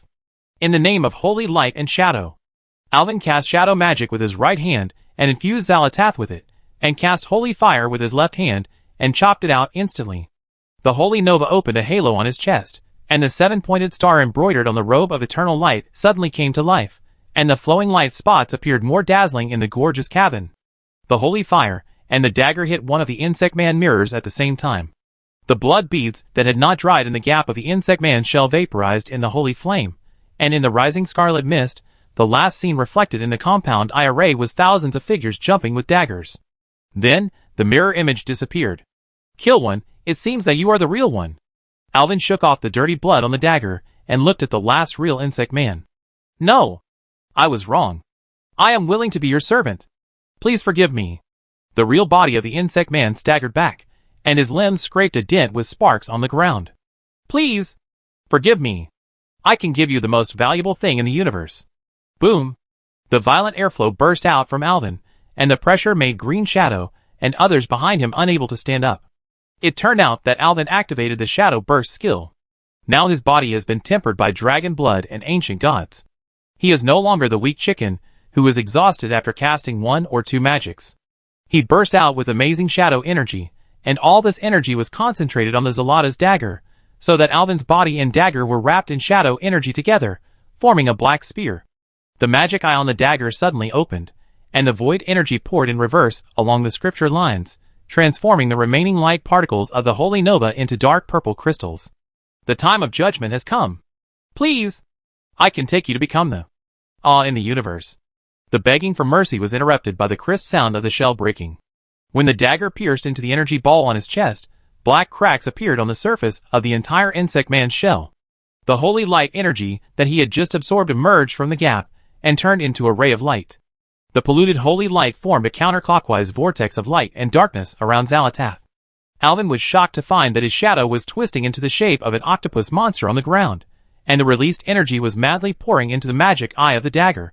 The eye on Xal'atath's dagger turned strangely, and the insect man immediately fell to the ground like a deflated ball. No! This is impossible. The compound eyes of the insect man burst one after another, and Alvin held the dagger that was shaking violently. Go to hell. This is the fate of those who hurt me. The crisp sound of the insect man's shell shattering echoed in the ruins, and Akali Tass's dragon claw was only 3 inches away from Alvin's neck. At the moment the insect man fell, the little red dragon suddenly staggered and knelt on the ground. She raised her head, her confused eyes were misty in the afterglow of the holy light, and her brain was beating in extreme discomfort. Clang! The sound of a battle axe falling to the ground came from 20 steps away. Beast King Rexer remained in place with the posture of swinging the axe, and his other battle axe was stuck in the crack of Irel's shoulder armor. The few strands of the paladin's hair that were cut off were still floating in the air. Ancestors, what am I doing? Holy light. Yrel gritted his teeth and gave himself a holy light flash, but the effect was very poor. It seemed that he would have to ask Alvin for help in treatment later. Red blood oozed from the gaps in the armor. You are so powerful. I thought I was in danger this time. The orc's brown pupil shrank violently, and he suddenly let go of the axe handle and took 3 steps back. I swear to the soul of the ancestors, what I saw just now was a distorted illusion. His rough fingers were deeply inserted into the battle lines on his scalp. You have been brainwashed by the insect man. You just attacked me and Yrel. Fortunately, I have killed the insect man. When Alvin turned around, he saw the little red dragon covering his head and shrinking into a small ball. He raised his hand knife and gently chopped it on Achilles' forehead. Ouch! The girl held her head with both hands, and her cheeks immediately glowed with a coral-colored halo. Acheratassa raised her head with tears in her eyes, and looked at Alvin anxiously. Why did Brother Alvin hit me? Some little guy with fangs and claws. The priest deliberately dragged out the tone, and the white light of healing magic on his fingertips pressed on the girl's red forehead.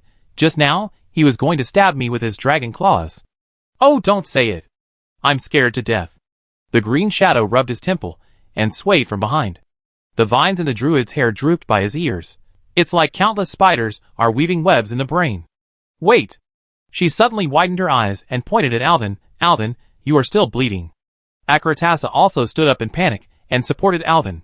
Sure enough, many of his knife wounds should have been caused by the insect man just now. When she realized that she had been a big drag on Alvin, she suddenly opened her arms and rushed towards Alvin. Brother Alvin, it's all my fault, you stabbed me back. Now! Immediately. The hot air from the little red dragon's mouth rolled up Alvin's hair. Please punish me. I almost. Calm down, Akali. Alvin helplessly pressed the girl's trembling shoulders, gave himself a few quick treatments, and then smiled evilly. If you really want to care, I stab you again at night. Save me. The weak groan interrupted the conversation. The crowd then noticed that the guy whose energy was absorbed by the insect man just now, Muru. At this moment, this holy light creature was like a candle that was about to burn out, with cracks all over its crystal-like body, and the veins that should have been flowing with halos were breaking inch by inch. Chapter 431. Help me. The light spot at the core of Muru suddenly shrank to the size of a needle tip, and the crystal fragments vibrated like broken music box parts as he breathed. As soon as Alvin's fingertips touched the suspended chip, countless diamond-shaped cut surfaces reflected his countless shadows. Damn it, I can't even solve a jigsaw puzzle. He flicked a chip engraved with dreamy eye characters. How can I save you? I need pure holy light. Muru's voice twitched. And, take this dagger, take it. You want this dagger? Alvin knelt on one knee on the cracked crystal ground and brought the dagger closer. Take it away.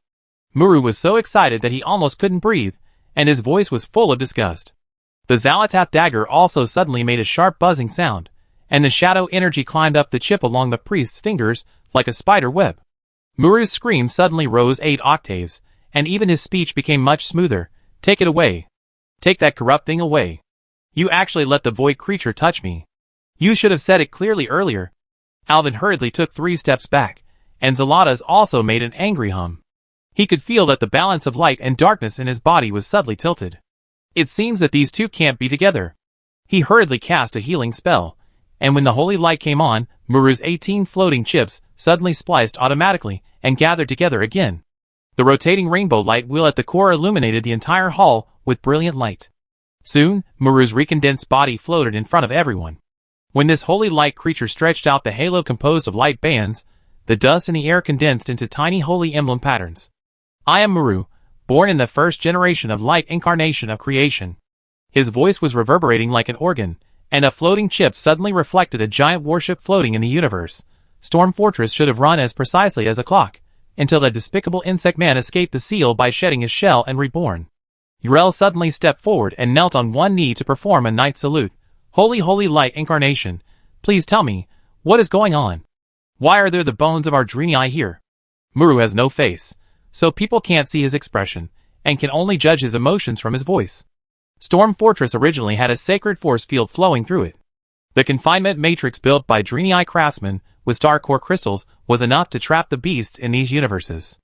I wanted to purify those creatures over a long period of time, But that cunning Zerdman pretended to be purified and gained my trust. He launched a rebellion while he was free. When I saw the first Draenei guard fall through the monitoring crystal of the energy corridor, I immediately sounded the alarm. It took the combined efforts of all Draenei garrisons to seal the Zerdman. But the guards also paid the price of their lives. In the name of Storm Fortress. This tragic battle did seal the Zerdman into a crystal cocoon, but no one expected the Zerdman's secret degeneration technique. Those degenerate glands embedded in the inner side of the shell can allow him to reversely transform into a larvae form when he is short of energy. He uses the dead as nutrients to gradually restore his energy, but that battle made me lose control of Storm Fortress. The entire spacecraft gradually moved away from the land and floated in the universe around Draenor. Everyone was getting more and more surprised. They didn't expect such a horrible thing to happen in an unknown place. It seems that after the formation of the Land of Void Storm, it accidentally approached the spaceship, giving us the opportunity to come up. Yes, I feel you, young man. The power of the holy light in you makes me, a holy light creature, ashamed. Yrel suddenly pointed at Alvin excitedly. Alvin is the son of the holy light, who can control light and shadow at the same time in our Draenei prophecy. Son of the holy light? Muru's wings of light suddenly burst into a dazzling light, and the shadows under everyone's feet were instantly burned into white lies. How can a true son of the holy light raise a shadow magic weapon that can devour souls? The light wheel at his core suddenly shot out a searchlight-like beam of light to lock onto Xal'atath. I saw the terrifying power of this filthy magic weapon with my own eyes. You must destroy this corrupted dagger immediately. Xal'atath immediately shook violently. Alvin subconsciously covered the hilt of the knife. Old man, are you reasonable? You turned against me just after I saved her? How long has Xal'atath been with me? Don't I know whether she is good or bad? Stubborn. Muru's light wings suddenly split into hundreds of light arrows, then let the holy fire purify you. This was caught off guard. No one expected that Muru would actually start without saying anything. Even Alvin didn't react. He was about to put on a shield, but heard a roar. Stop! Yrel, who was closest, jumped between the two, and her warhammer burst out an unprecedented holy flame. However, Muru's light arrows penetrated the protection the moment they touched the female knight's breastplate, etching a fist-sized hole in her heart. Time seemed to freeze. Yrel looked down at the transparent hole on her chest, and the light golden blood flowed along the lines of the armor like melted gold foil. She tried to raise the warhammer, but found that her fingers were dissipating. This shouldn't be holy light. How could it be? Alvin's pupils shrank to the size of a needle tip. The female knight's chest was pierced, and she fell back into his arms, unconscious at this time. Alvin immediately felt the temperature of Yrel's blood. You stupid hoof. He pressed Yrel's wound, while holding up the shield of true word barrier to protect everyone behind him, and used healing to heal Yrel's wound. Fortunately, I was by her side. If it was someone else, I'm afraid Yrel would really be finished this time. He looked at the wound on Yrel's chest that was gradually returning to its original state, and remembered how he met her in the Outlands. The female knight was always stubborn and did everything in a very rigid way. Although she wanted to be Alvin's maid, she always corrected Alvin's various misconducts. Even at night, she had to wait until everyone was done before she was willing to take off her armor. She always closed her eyes, her body was stiff, and she looked like she was submissive. The relationship between the two was also tepid, but this journey allowed Alvin to see the unknown side of Yrel. She even blocked a bullet for him. The Xal'atath dagger made a sharp wail in Alvin's palm, and the shadow energy flowed back into his internal organs along the tear glands. He stood up and handed Yrel to the green shadow and the little red dragon beside him to take care of. Take good care of Yrel. The tornado of shadow and holy light erupted with Alvin as the center. He raised the dagger and pointed it at Muru. Asshole. Chapter 432. Alvin flew up and cut off a piece of the jigsaw puzzle on Muru's body with one knife. Muru screamed violently, but Alvin was not moved at all. The robe of eternal light billowed in the light leaking from the dome of the hall. He picked up a piece of crystal that Muru dropped on the ground with one hand, and golden light dust seeped out between his fingers. Look at your hypocritical face. Alvin's bloodshot eyes almost popped out of his eye sockets, and the giant sword in his right hand suddenly stabbed into the holy light core in Neri's chest. Ah, I forgot that you have no face at all. We saved you, but you actually killed us like this without saying a word? Have you ever thought about this day? Muru's broken face suddenly twisted into a human-like painful expression. Stop. I can give you almost eternal life. Alvin was stunned. Is Muru talking about what happened to Turalian and the others in the original world, or becoming a Lightforged Draenei like those Draenei? Eternal life? You keep saying that they are dark, But what is the difference between you and the old gods who tempt mortals to fall? Alvin's teeth clattered, and the blade stirred 3 times clockwise in the Naru's body, and then turn us into your puppet minions? Muru's crystal-like body made a crisp sound like broken porcelain, and Alvin cut off 2 more pieces of the jigsaw puzzle that made up his body. I don't know why guys like you always think that you are righteous and others are evil. The dark red energy surged along the sword body, cutting off the crystal joint on Muru's left side. Muru let out a high-frequency scream, and the remaining part shot out a holy light arrow again and stabbed Alvin's throat. At the moment, when Alvin turned his head to avoid it, his left hand went directly into the opponent's chest and forcibly pulled out a handful of fragments, with golden light flowing. There is light in this world, and there will be darkness. How can you be the only one who has the final say? What right do you have to judge others? I think you are just a machine without emotions. He held the fragments in front of Muru, and the sacred fire ignited in his palm, burning the light fragments crackling. Now it's your turn to feel the taste of being dismembered. In the following time, the crisp sound of crystal breaking echoed in the hall. Every time Alvin broke off a piece of the jigsaw puzzle like light prism, Muru would howl in pain until the sound became smaller and smaller, and finally turned into a vague whimper. Until it was completely broken into pieces, his voice finally stopped. The dome of the hall was shining with spider web like moonlight. Alvin looked up and found that there were 3 huge transparent glass covers at the end of the hall. It felt like the cockpit of a spaceship. At this moment, Alvin was mechanically wiping the light dust off the dagger, until the scent of orchid came from behind. It was the unique herbal fragrance of green shadow. Kaldorii stopped 5 steps away. This night elf, who had lived for tens of thousands of years, was a little at a loss at this moment. She seemed to be frightened by Alvin's appearance just now. But in the end, she still hugged Alvin from behind. It's over. Green Shadow gently rubbed Alvin's temple with his left hand wrapped in vines, and wiped his sweat with the other hand. Let me see that Yrel first. The unconscious paladin was lying on the ground, and the little red dragon was taking care of her. The wounds on his body have healed. It was Alvin who forcibly used the healing spell to save him. Kaldorii noticed that his eyes were trembling. Yrel woke up 10 minutes ago, but she fainted again after seeing a crazy priest. She should just have consumed too much physical strength. Green Shadow suddenly shook his hair, and pulled out a green branch hairpin from the top of his head. Then he began to chant a spell. When the last syllable of the spell dissipated, the hairpin had turned into a 2-meter-long emerald staff, and the buds blooming on the head of the staff were sucking the free light dust in the air. Alvin asked curiously, "What is this?" "This is a twig I picked from the world tree a long time ago, and used it as a hairpin." Green Shadow picked up some large pieces of debris from the debris on the ground, and then continued to chant the spell. The branches of the emerald staff began to grow, and the treetops rolled up the fragments on the ground one by one, and brought them back to the staff as if they were alive. The branches continued to grow, rolling up pieces of Muru's fragments from the ground. Soon, a miniature Naru appeared at the tip of the staff, emitting a golden glow. Damn it! Alvin rubbed his eyes, and looked at the morning star-shaped halo gradually taking shape at the top of the staff. I killed a fallen holy light creature, and Green Shadow rubbed out a divine weapon that a priest dreams of. Isn't this the Tulii Naru beacon?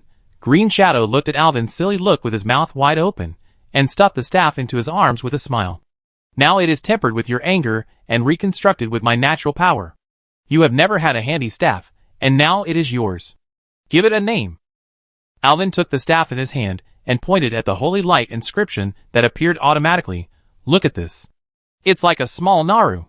I guarantee that when I return to the Cathedral of Holy Light, those priests will be absolutely envious. Well, let's call it the Molnaru Beacon. Alvin smiled and said, it couldn't be more appropriate. The little red dragon was supporting Rel, and looked up to see Alvin approaching with a new staff on his back, and said in surprise, Brother Alvin, you actually picked up a weapon too? Your sister Green Shadow made it with the body of that guy just now. The head of the miniature Naru's staff poked out from behind Alvin, looking very beautiful. Compared to this, how is Yrel? It's fine, just fell asleep. At this time, Rexer had already woken up Misha, and the man and the bear also came over. Brothers, I don't think there's anything wrong here. What should we do next? Do we really have to hand this spaceship over to the Void Elves of the Star Consortium? Of course not. We have a feud with them, and I personally don't like those space human traffickers. Alvin touched Yrel's forehead and stood up after making sure she was fine. The next step is to drive this spaceship back to Nagrand. The Green Shadow poked its head out from the side. Alvin, do you know how to drive this ship? Everyone looked at Alvin. He laughed loudly. then suddenly stopped laughing and shook his head. No. The only one who can drive the ship is on my back. Everyone was speechless, but Alvin pointed to the glowing runes on the console and said, but these are all Draenei words. When Uriel wakes up, she should know them, so ask her then. Yes, those are indeed Draenei words. Uriel's voice rang out. It turned out that the sound of everyone talking woke her up. She struggled to stand up, and the little red dragon quickly supported her. It says that this is a holy light authentication system, which is triggered by the energy of holy light. Holy light. Then only you and I can use holy light here. Let's try it. Uriel shook his head. I am sure it is useless. It is useful. As he said, Uriel pointed to the Naru beacon on Alvin's back. Chapter 433. Let me take a look. Uriel came to the console with the help of the little red dragon. Everyone gathered behind her. It was a translucent display screen, with Draenei runes flashing continuously. Uriel placed her palm on the slightly hot surface of the console, and the crystal-textured operating interface immediately rippled with blue light. Draenei runes shuttled through the transparent display screen like swimming fish, and the star map composed of ancient characters cast tiny spots of light in her light golden pupils. A Calitha was standing by, curiously leaning her head close to the screen. What are these tadpole words saying? It's not tadpole, it's ancient Draenei.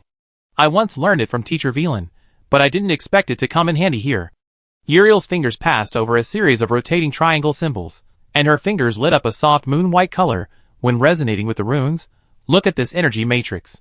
The system of the spacecraft is in the state of holy key encryption. Encryption? How to activate it? Alvin asked with a frown. It says that pure Naru holy light is needed to activate it. Uriel pointed at Alvin's staff. So I said we rely on this. You can try to release holy light spells through the staff. Okay. Alvin nodded and took action immediately. He held the staff firmly with both hands and injected holy light into the staff. The micro-Nara crystal on the top of the staff suddenly refracted colorful rainbow light, and the energy-conducting pipes on the dome of the command cabin emitted a resonant hum. Did it work? Lexa and Misha hugged each other tightly. They were used to wandering outside and had never come into contact with these things. We are not afraid. We are just not used to this feeling, the Beast King said, while comforting his baby bear. The spaceship suddenly trembled violently, as if some kind of star beast that had been sleeping for thousands of years was stretching its spine, and the ground under everyone's feet was covered with spider web-like holy light patterns. Iroh also grabbed a Kali Tasha and Green Shadow while shaking, and quickly stabilized his body. Alvin, now. Keep outputting holy light. Alvin originally wanted to stop, and the vibration just now scared him. But since Iroh said so, he slammed his staff on the ground and increased the output force. The dazzling golden wave exploded with him, as the center. All the equipment in the command cabin simultaneously issued a hymn-like harmony, and the originally dim energy conduit was instantly filled with liquid sunlight, and the Naru beacon reflected the luster of molten gold in the strong light. Authentication passed. An ancient mechanical female voice announced in Draenei, and the holographic star map suddenly rose from the ground, covering everyone in the rotating constellation projection. The green shadow closest to Alvin had her silver hair blown upward by the energy flow. Alun. This thing is stronger than my teacher Staglon's whirlwind magic. At this time, Uriel pressed her palm on the emerging main control rune and operated it quickly. Soon, the Draenei girl turned her head back. Success. The system unlocked successfully. Alvin, where are we going now? Alvin said without thinking. Nagrand? Uriel nodded and said clearly in her native language. Set coordinates. Nagrand, Elemental Plateau. The mechanical female voice of the system replied. Receive coordinates. Nagrand Elemental Plateau. Start moving in 3 seconds. 3, 2, 1. The unique buzzing sound of space folding came from outside the spaceship, and the purple-red lightning cloud of the void storm was suddenly torn into an emerald crack.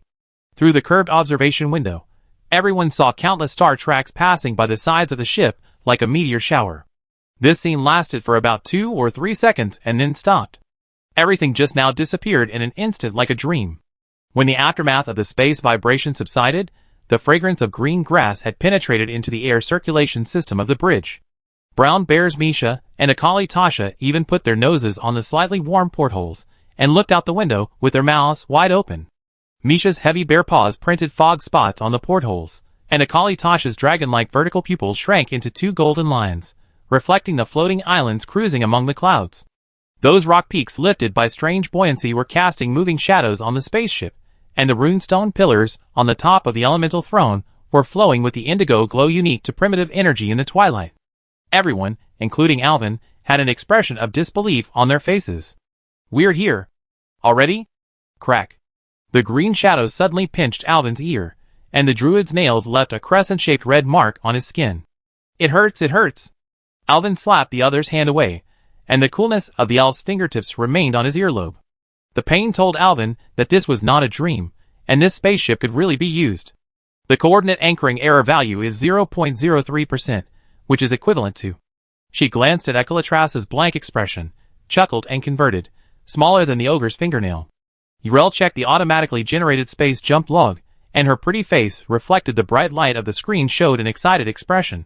It seems that the star map coordinates in the database are still accurate. Alvin looked out the window at the sparkling Sun Spring Lake, and the Muru Holy Light beacon was still humming with satisfaction. Rexer took off his half mask and wiped his sweat. "Can you notify me in advance before moving next time?" My soul almost flew away. Akali Tass's dragon wings suddenly spread out, blowing off the data crystal plate on the console. "Brother Alvin, down there. There are a lot of people gathered in the Elemental Highlands." Her sharp-tailed tone carried the unique tremor of a young dragon. "It's the Alliance. And the orcs." Through the multi-layer composite crystal window, everyone saw countless light spots merging into a galaxy on the ground. The wolf cavalry of the Maghar orcs raised the blood-stained battle flag, and the roaring warhammer of the Little Hell was wrapped in leaping lightning. In the Alliance Square, Turalian also led the cavalry to gather here. Even the Silvermoon City mages stationed in the Elemental Highlands to prepare for the teleportation array gathered together, each holding a weapon in their hands, looking vigilantly at the behemoth in the sky. Several huge black figures rose from the surrounding mountains. It turned out that the Black Dragon Legion had also noticed the situation here. Led by Onyxia, the Black Dragons took off quickly and surrounded the Storm Fortress. Indeed, a spaceship as large as the Storm Fortress suddenly appeared out of thin air above Nagrand, which would certainly cause panic. It seems that they regarded the Storm Fortress as an attack. Uriel called up the external monitoring.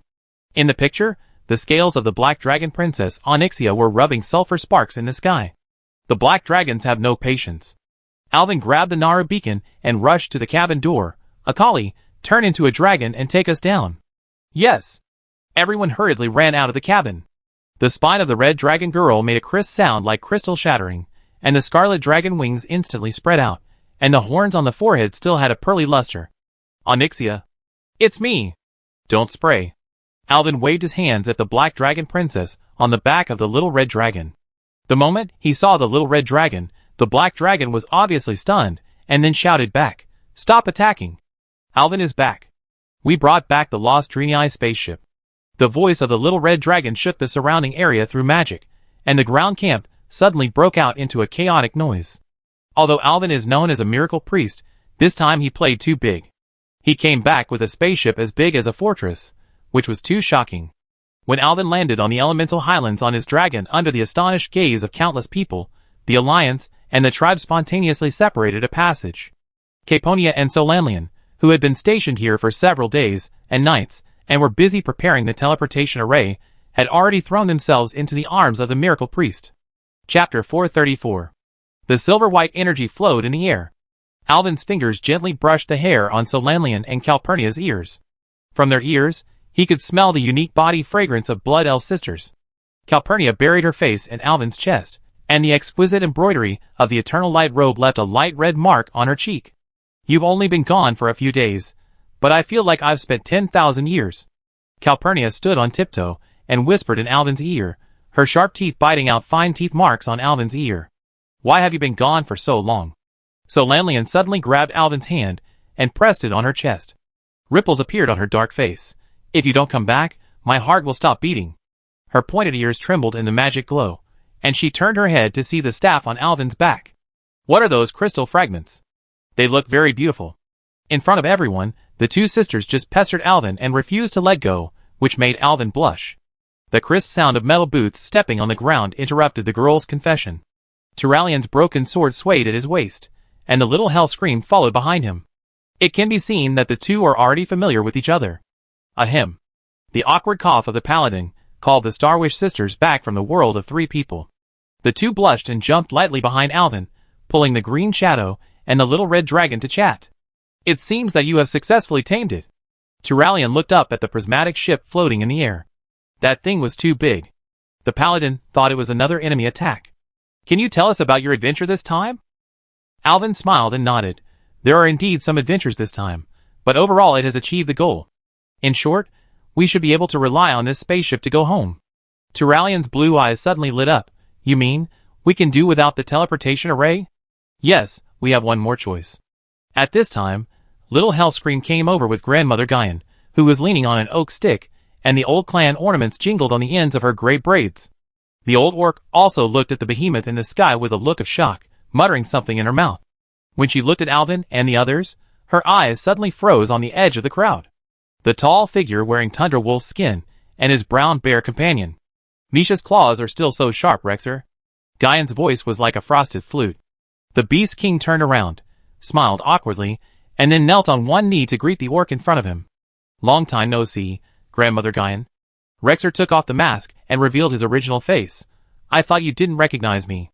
You are taller than ordinary orcs, and you are with Misha.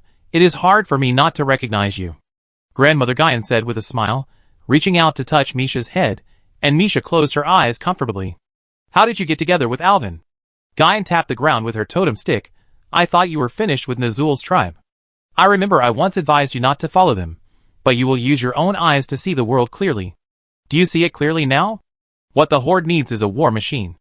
Rexer seemed a little ashamed, and I only belong to the wilderness. He stroked Misha's fur. I am just a deserter of the Horde now. I met Alvin when I was besieged by ogres in Gorgrond. It should be called Blade's Edge Mountains now. I have never seen a human who takes the initiative to talk to an orc, haha. You just chose the right path. Turalian broke the silence at the right time. Our sentinel troops have also returned one after another, including Drenii and orc refugees. A total of 630 survivors have been accommodated, and refugees from Shatrath City are also on their way. The paladin's cloak was automatically blown without wind. Kurdran's signalman said they can also come back tomorrow. It seems that we can go home soon. Yes, this guy is very big and can accommodate all of us. Alvin pointed to the spaceship above his head. Storm Fortress can carry everyone through the void, but... He turned his head to look at Caponia behind him.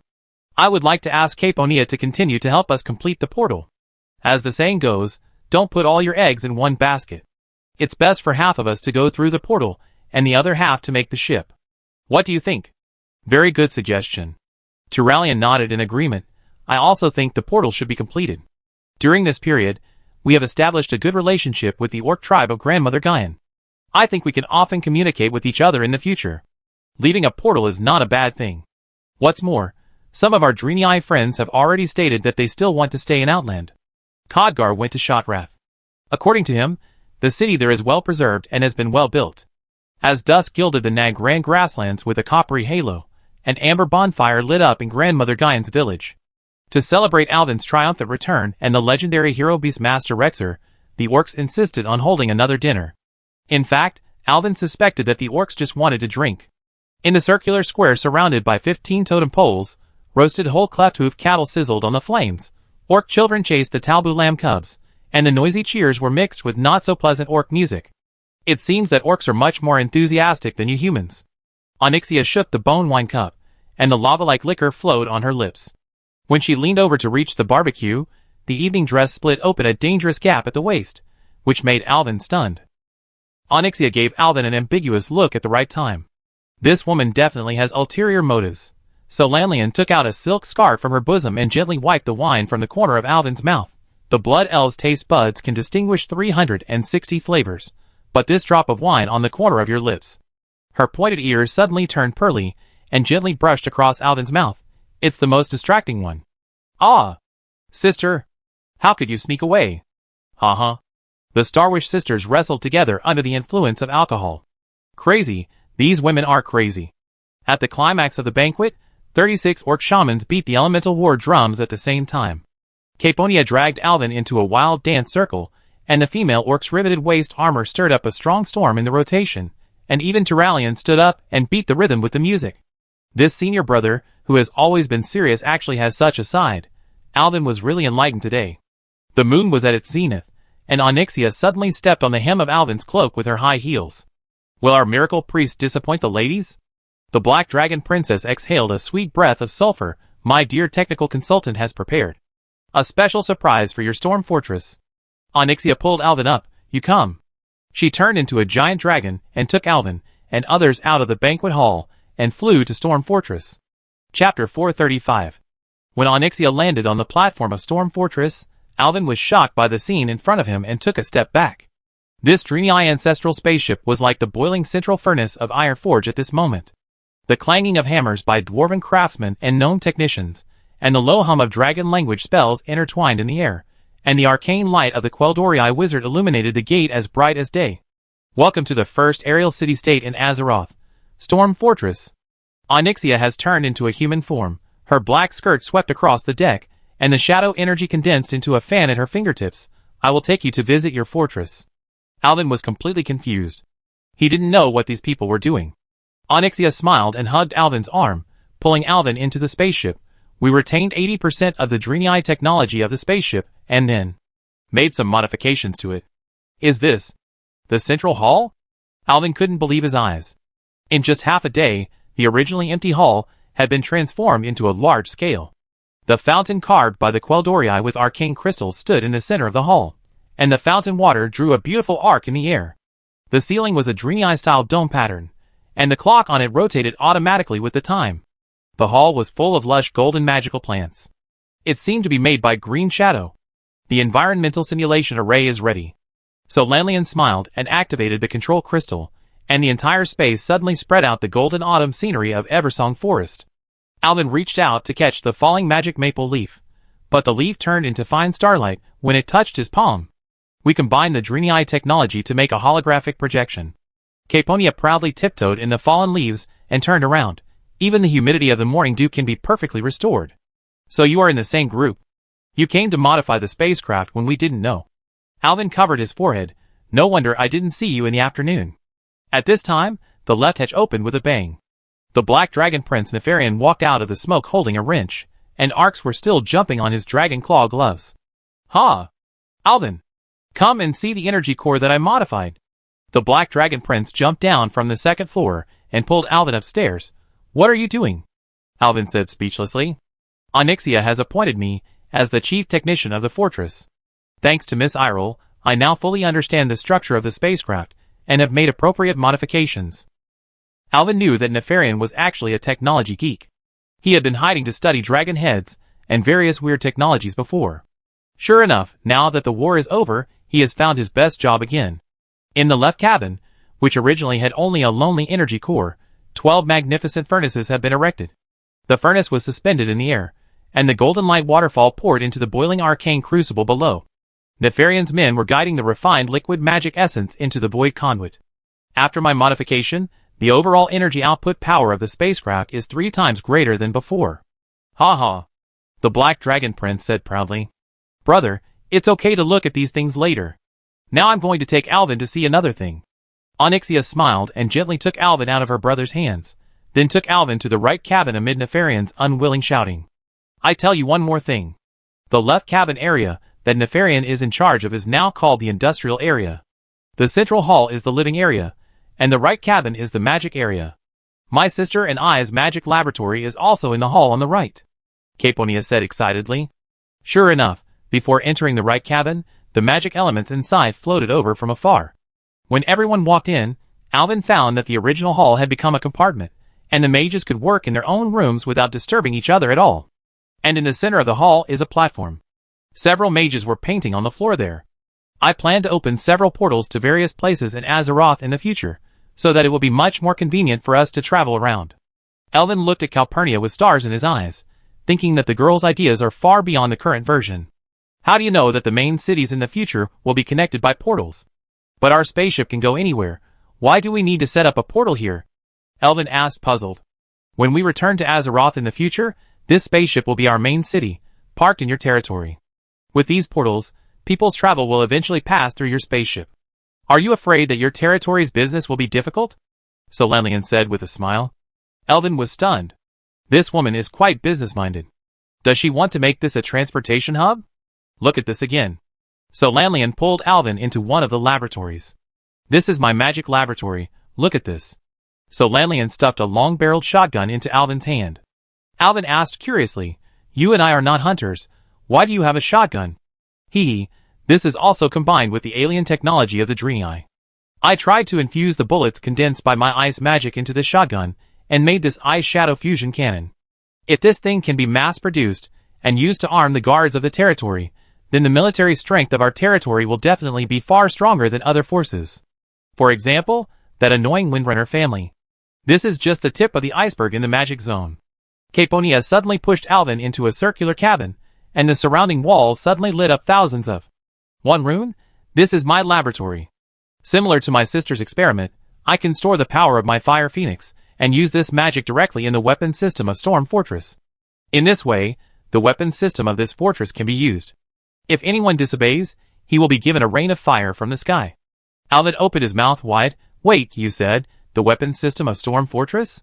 There are weapons on this spacecraft. Of course, and it's very powerful. You don't even know this, do you? Caponia poked Alvin's belly with a smile. I really don't know this, Alvin thought. But on second thought, the Draenei use this ship to travel through the universe. How could they not have some means of self-protection? But why are you always researching weapons? Who do you want to fight? It's just for defense. If there is any strange invasion in the future, we will at least have the strength to fight. Okay, let's continue the tour. The next part is the highlight. Onyxia smiled, and pulled Alvin out of the magic area.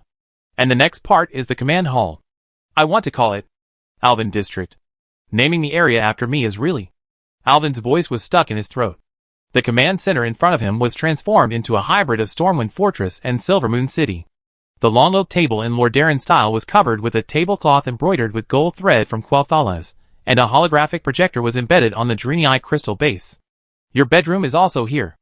Onyxia pulled the stunned Alvin to the bedroom door, and the moon-white curtains automatically slid open to both sides, considering that you have a large family. She gently pointed to a huge bed in the room and said, I prepared such a big bed. Chapter 436. What the bed is used for, Alvin knows it very well. As for why it is so big, that is not for outsiders to know. Alvin smiled silently, looking at Calpurnia and others, and also blushed and laughed. Onyxia suddenly poked her head out of the cloakroom, holding a translucent silk nightgown in her hand. I also specially prepared a lot of pajamas. She licked her lips at Alvin, different styles. Alvin said, I never knew you could make clothes. Do you need me to measure your clothes, master? Onyxia compared her pajamas to her body. When I was a countess in Stormwind, those nobles cried and begged me to design dresses. Alvin, there is a bathroom here. The laughter of Calpurnia and the girls came from the bathroom. The moment Alvin rushed into the bathroom, the steaming water mist wrapped in citrus fragrance hit his face. The hexagonal bath was inlaid with emerald magic crystals, and boiling hot springs were gushing out from the mouth of the bronze dragon head sculpture. Calpurnia and Green Shadow were squatting by the water, splashing water on each other and giggling as they did so. The magic light balls floating in the air made their watery skin crystal clear. Of course, the bathroom is also very large, so it's convenient for our lord to bathe together? Onyxia followed Alvin into the bathroom. On the carved low table beside the bath, 3 wine bottles were slowly rotating in the ice crystal magic circle, and one of the bottles of tequila had already been empty. It had long been in Akelatas's stomach. How is it? Is the Lord satisfied with my transformation? Onyxia laughed and hugged Alvin's arm and squeezed it hard. Just as Alvin was about to speak, the green dragon pendant on his chest suddenly burst into emerald light. The originally silent dragon scale pattern now seemed to come alive, which startled several people. Is the green dragon queen actively initiating contact? Alvin was wondering. Can magic work at such a long distance? He rushed back to the command room, put the pendant on the table, and then silently recited the name of the Green Dragon Queen Insera in his heart, and the magic started immediately. May the dream protect you, Alvin. The Green Dragon Queen in the holographic projection of the pendant gently swung her elegant dragon head, and her scales flowed with a galaxy-like luster under the moonlight. When her eyes swept over Onyxia, Insera's pupils shrank into 2 vertical lines. It seems that the shadow of Deathwing will eventually dissipate. In a way I didn't expect. I'm glad to see the Black Dragon return to the big family of the Dragon Legion. Elwyn, it seems that your mission was successful. Yes, Your Majesty, our mission in Draenor has basically been completed, and we are preparing to go home. I didn't expect that your magic pendant can still be used at such a distance. What a surprise. The dragon head of the Green Dragon Queen nodded slightly. In fact, I didn't know whether it would succeed at first. I just called you with the idea of giving it a try, but I didn't expect it to really succeed. Onyxia next to her stepped forward and saluted the Green Dragon Queen gently. Ms. Sarah, Onyxia greets you. Sarah smiled. Hello, Onyxia. I look forward to seeing you and your two brothers in Azeroth. I believe it will be soon, your majesty. Sarah looked around at Alvin. Why don't I see Green Shadow and Akalissa? Alvin looked back and saw that they were not there. He was wondering. Onyxia said before she left, they are playing with water in the bathroom. Sarah was startled, and her eyelids twitched twice. Ahem, let's talk business, your majesty. Alvin pressed his throbbing temple. You must have something important to contact me. The Emerald Dream is being polluted. Sarah's projection suddenly blurred. As if countless fallen leaves were flying in the light curtain, I sensed the danger and sent out sentinels. But my sentinels didn't come back. I guess they must have been captured by the enemy. Alvin frowned. Who are they? Do you have any clues? Sarah nodded. My people said that the organization of these people is called Twilight Hammer. Twilight Hammer? Alvin suddenly remembered that in the First Orc War, Gul'dan led a group of people to split the tribe and went to the sea to find the tomb of Sardras. Later, Gul'dan died in the tomb of Sardras, but one of his loyal lieutenants, the two-headed ogre mage Cho'Gall, led the remaining troops across the sea and went to Kalimdor. Erwin later found out that those guys claimed to have heard the guidance of God, so they gave up returning to the eastern continent through the dark portal to Draenor, and went to the unknown Kalimdor. The Twilight Hammer was the work of this Cho'Gall. The ogre who had fought in the kingdom of Alterac before should also have been sent by the Twilight Hammer. Has this cult hidden underwater finally stopped hiding its strength and started to stir up trouble? Elvin raised his head and asked the huge dragon head, is that location at the end of Ashendale, south of Darkshore? Yncer's expression was obviously surprised. How did you know? My sentinel disappeared in Ashendale, and I want to ask you to go to Ashendale this time. I once dealt with the Twilight Hammer in the kingdom of Alterac. At that time, they wanted to rely on a corrupted bandit gang to pay off the kingdom of Alterac. Later, I asked someone to inquire about the situation of the Twilight Hammer. That's easy to say. The tomb of the old era is giving birth to a new nightmare. The voice of the Green Dragon Queen carried the unique echo of the Emerald Dream, as if thousands of her whispered at the same time, I need you to find the altar of the Twilight Believers and destroy him before their terrible conspiracy. You guys, are you willing to accept this mission? Elvin nodded, of course. I actually plan to go to Teldrassil after I return. Green Shadow has said it many times. I also want to visit her hometown of Caldorii, and see what the legendary World Tree looks like. Of course, there is also Tyron Whisperwind, to see if she really carries bananas with her. Ynsula smiled and said, okay, I will bring your words to Stormrage, and he will greet you all in Teldrassil. Also, about Green Shadow. Ynsula hesitated for a moment and sighed. Let it go, as long as she is happy. Elvin let out a long sigh. Okay, I will definitely convey your concern to her. When Ynsula finished this conversation, Green Shadow and others came out of the bathroom. Elvin told everyone about this matter. When he knew that he would go to Teldrassil after returning, Green Shadow seemed excited and nervous. I haven't been back for a long time, Alvin. I really want to introduce you to my friends as soon as possible. Chapter 437. With something on his mind, Alvin seemed to feel that time was passing faster than usual. The next day, he informed Turalyon of the Green Dragon Queen's commission, wanting to hear his senior brother's opinion. Turalyon was about to speak when he heard a commotion outside, and then his door was pushed open, and Khadgar and Illyria walked in together. Turalyon nodded to his two old friends. It's just right that you are back. Alvin is talking to me about something. Have you heard of the Twilight Hammer sect? Twilight Hammer? I haven't heard of it. What is it? Illyria shook her head. It seems that the Quel'Dorii really don't know. She is more focused on fighting, and doesn't care about things other than fighting. This is one of the reasons why Turalyon trusts Illyria. Khadgar is an outlier among mages. Unlike his brothers, who like to drill into the Dalaran magic tower to do experiments, Khadgar has always had a warm heart and seems to be very interested in these things. Hearing Turalyon's words, and seeing the serious expressions of the two, Khadgar knew that things seemed not simple. Actually, I have dealt with them before.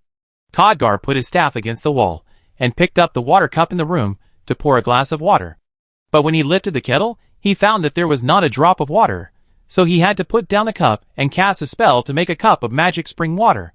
You know, I once followed Sir Lothar to participate in the First Orc War, and that was not long after Sir Lothar died.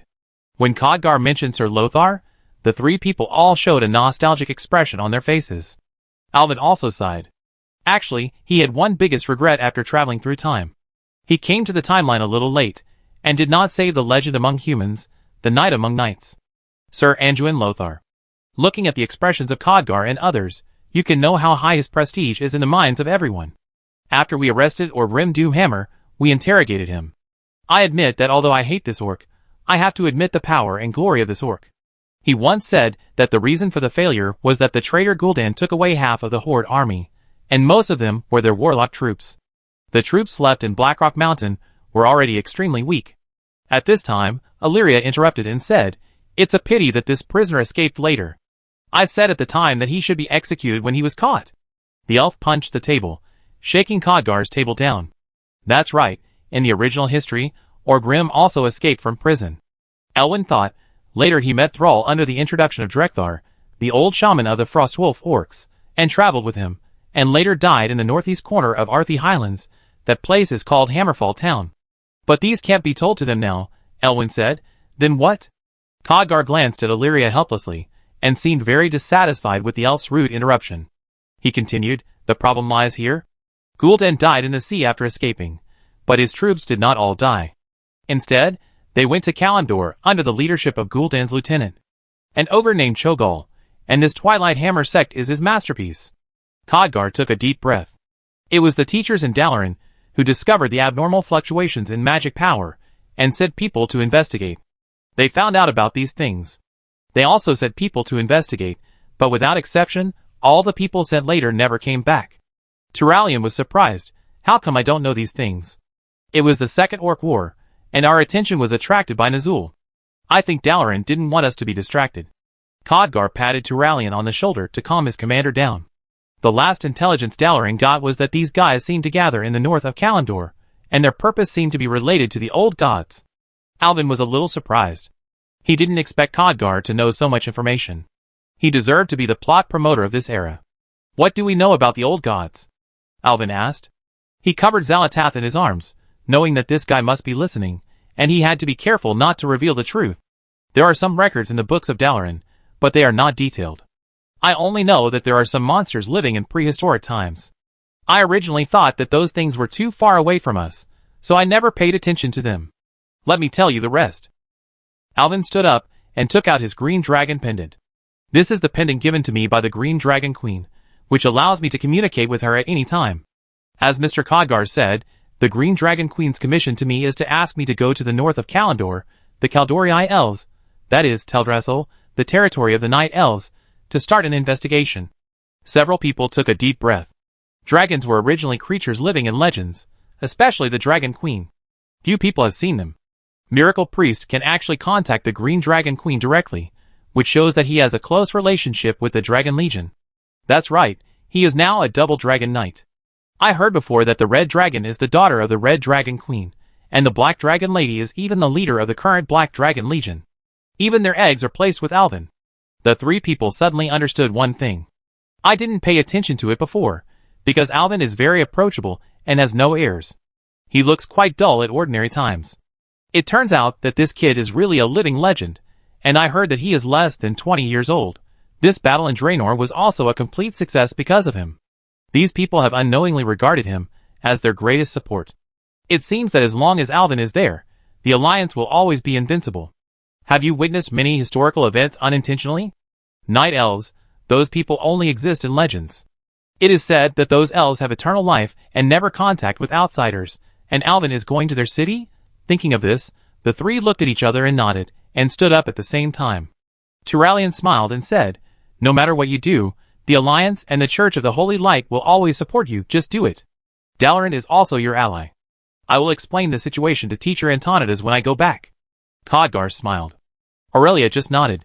"You know without me telling you that Silverman City has always been your staunch backer." Alvin was a little touched. "Thank you, everyone. Then I want to say that I have talked with Calpurnia. The teleportation array will not be ready until 15 days later, so I plan to drive back to Storm Fortress first. Yrel said that according to the technology of the spacecraft, it should be soon. At that time, I will not return to Lordaeron first, but go directly to Teldrassil." "Okay, do you need me to arrange troops to go with you?" Turalyon asked. Alvin shook his head, "Not for the time being. After all, going to the territory of the Night Elves, taking troops with you may cause dissatisfaction among the Caldorii. I have discussed with my friends. Calpurnia, Solanlian, and Onyxia will stay. After the teleportation is successful, they will take the dragon eggs to my territory in the north of Stratholme to place the Black Dragon army, and I will take the Little Red Dragon, Green Shadow, Urel, and the Draenei refugees to Teldrassil first. Chapter 438. After leaving Turalian's camp, Alvin stepped into the hide tent of Grandmother Guyon. The hanging incense sachets swayed gently in the evening breeze, weaving the scent of wormwood and thunder elephant moss into an ancient ballad. The hunched back of the old grandmother was reflected on the tent wall painted with ancestral runes. She was hammering a vessel with a wooden hammer, and the air was filled with the smell of herbs. Alvin is here? Take a seat. The old grandmother did not look back, and handed the wooden hammer to the person next to her, and continued to hammer as before, and then put it outside to dry. Go. Alvin stroked the neatly stacked rock salt cured meat on the stone table, picked up a piece, and tasted it. It was a bit salty. I came to say goodbye to you, he smiled and said. I have something urgent. I have to take the spaceship back to Azeroth first. Ah, are you leaving so soon? Grandma Guyon piled the wood in the fire with an oak stick, and the ashes sparked. She smiled and sat opposite Alvin. I have someone prepare some food for you to take on the road. However, Grandma Guyon's expression was a little strange, so Alvin asked if there was anything else, and he would do his best to help if he could. Speaking of this, Grandma Guyon sighed. It's still Garage. Although he and his father did not take the same path, I often see him missing his father. I know his father is now a prisoner of the Alliance, so I want to wait until you go back. If it is convenient, let me take this child to see his father. Of course, we will not ignore the crimes he committed, just take a look. After hearing this, Alvin was a little embarrassed and lowered his head. Seeing Alvin in a dilemma, Grandma Guyon was also a little embarrassed. However, the reason why Alvin was in a dilemma was not because of the prison visit. But according to the history he knew, the prison of the Alliance was like paper, so anyone could escape at will. Not only did Orgrim escape before, but Grum Hellscream also escaped later. I guess I will know this news after I go back. Old Hellscream has already run away. Why should I take him to see a hare? Alvin raised his head and said embarrassedly, I can't do this either. When we go back, we will communicate with the Alliance first, but I think it shouldn't be a big problem. Seeing that Alvin was embarrassed but still agreed, Grandma Guyon immediately thanked him endlessly and insisted on keeping him for dinner. Forget it, forget it. I still have people to comfort over there. I have to go first. Alvin said goodbye to the old grandmother, but Grandma Guyon still stuffed a pile of food wrapped in thunder cowhide into Alvin's arms. Go, young man. Don't let the girl's tears extinguish the fire in your heart. Alvin was speechless for a while, thinking that although this old lady is usually quiet, she knows a lot. When Alvin returned to Storm Fortress, Solanlian and Calpurnia were still busy calculating the magic circle. Ah! Damn Alvin! Can't he wait for us for 2 more days? Calpurnia was busy calculating and roaring, looking like an angry little animal. Solanlian was actually a little indignant, but as an elder sister, she still considered the problem more deeply than her younger sister. There's no other way. The spaceship can't hold so many people. And if we go directly to Teldrassil this time, it won't look good to bring so many troops with us. She paused, raised her head, and continued, and there's one more thing. Since we Quel'Dorii crossed the sea to the eastern continent, we have never communicated with the Caldorii again. Of course, the Green Shadow doesn't count, but what I want to say is that Alvin may have considered our identity as Quel'Dorii to be a bit embarrassing, so he didn't let us go. Alvin was about to come in, and heard Solanlian's words, and thought it was quite interesting, so he leaned outside the door to eavesdrop and see how the 2 sisters usually talked about themselves. Hearing this, Alvin sighed in his heart. My parents gave me life, and Solanlian knows me. At this time, Calpurnia muttered again, I understand that he has his own difficulties. But don't you think that we have been entangled in too many things recently, and even the time with Alvin has been much less? That's what I said, but who can blame me for always having things to do? Solanlian picked up the pen and continued to modify the magic circle. Now that the war is over, I'm afraid that the Alliance will see that the various countries will be entangled again because of the issue of interests, and I still have the ambassador of Silvermoon City. I'm afraid I have to run around again when the time comes. Alas, I just hope these humans don't target Alvin when they're trying to gain benefits. Caponia snorted coldly, who dares to target us? Even if he's a king, if he dares to mess around, we just drive the Storm Fortress over there, and let my Phoenix give them a fireworks show before we talk. Alvin is a noble of both Lordaeron and Silvermoon City, and a bishop of the Church of the Holy Light. With so many eyes on him, he can't be so reckless. Solanlian said. Alvin nodded outside. Well, Solanlian is worthy of it. When it comes to scheming, he and Onyxia are the best. Then, Solanlian continued, if there are really those who are blind, just tell Sister Onyxia to send 2 black dragons to spray half of the city, and then say that the black dragons were just fighting and accidentally affected their city. Alvin's face was sweating. Sure enough, those who are engaged in diplomacy are all treacherous. Ahem, that. Alvin coughed twice and walked in. You two, are you busy? When Calpurnia heard that it was Alvin, her face was happy at first, but when she thought of the separation, she pouted her lips, and snorted and ignored him.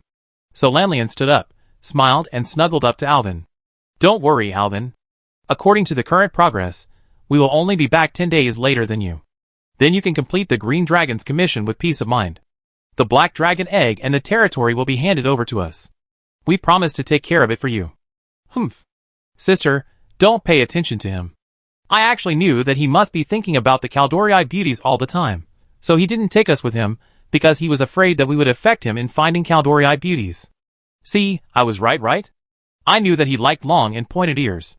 Look at Sister Green Shadow, her ears are. It's longer than us, taller than me.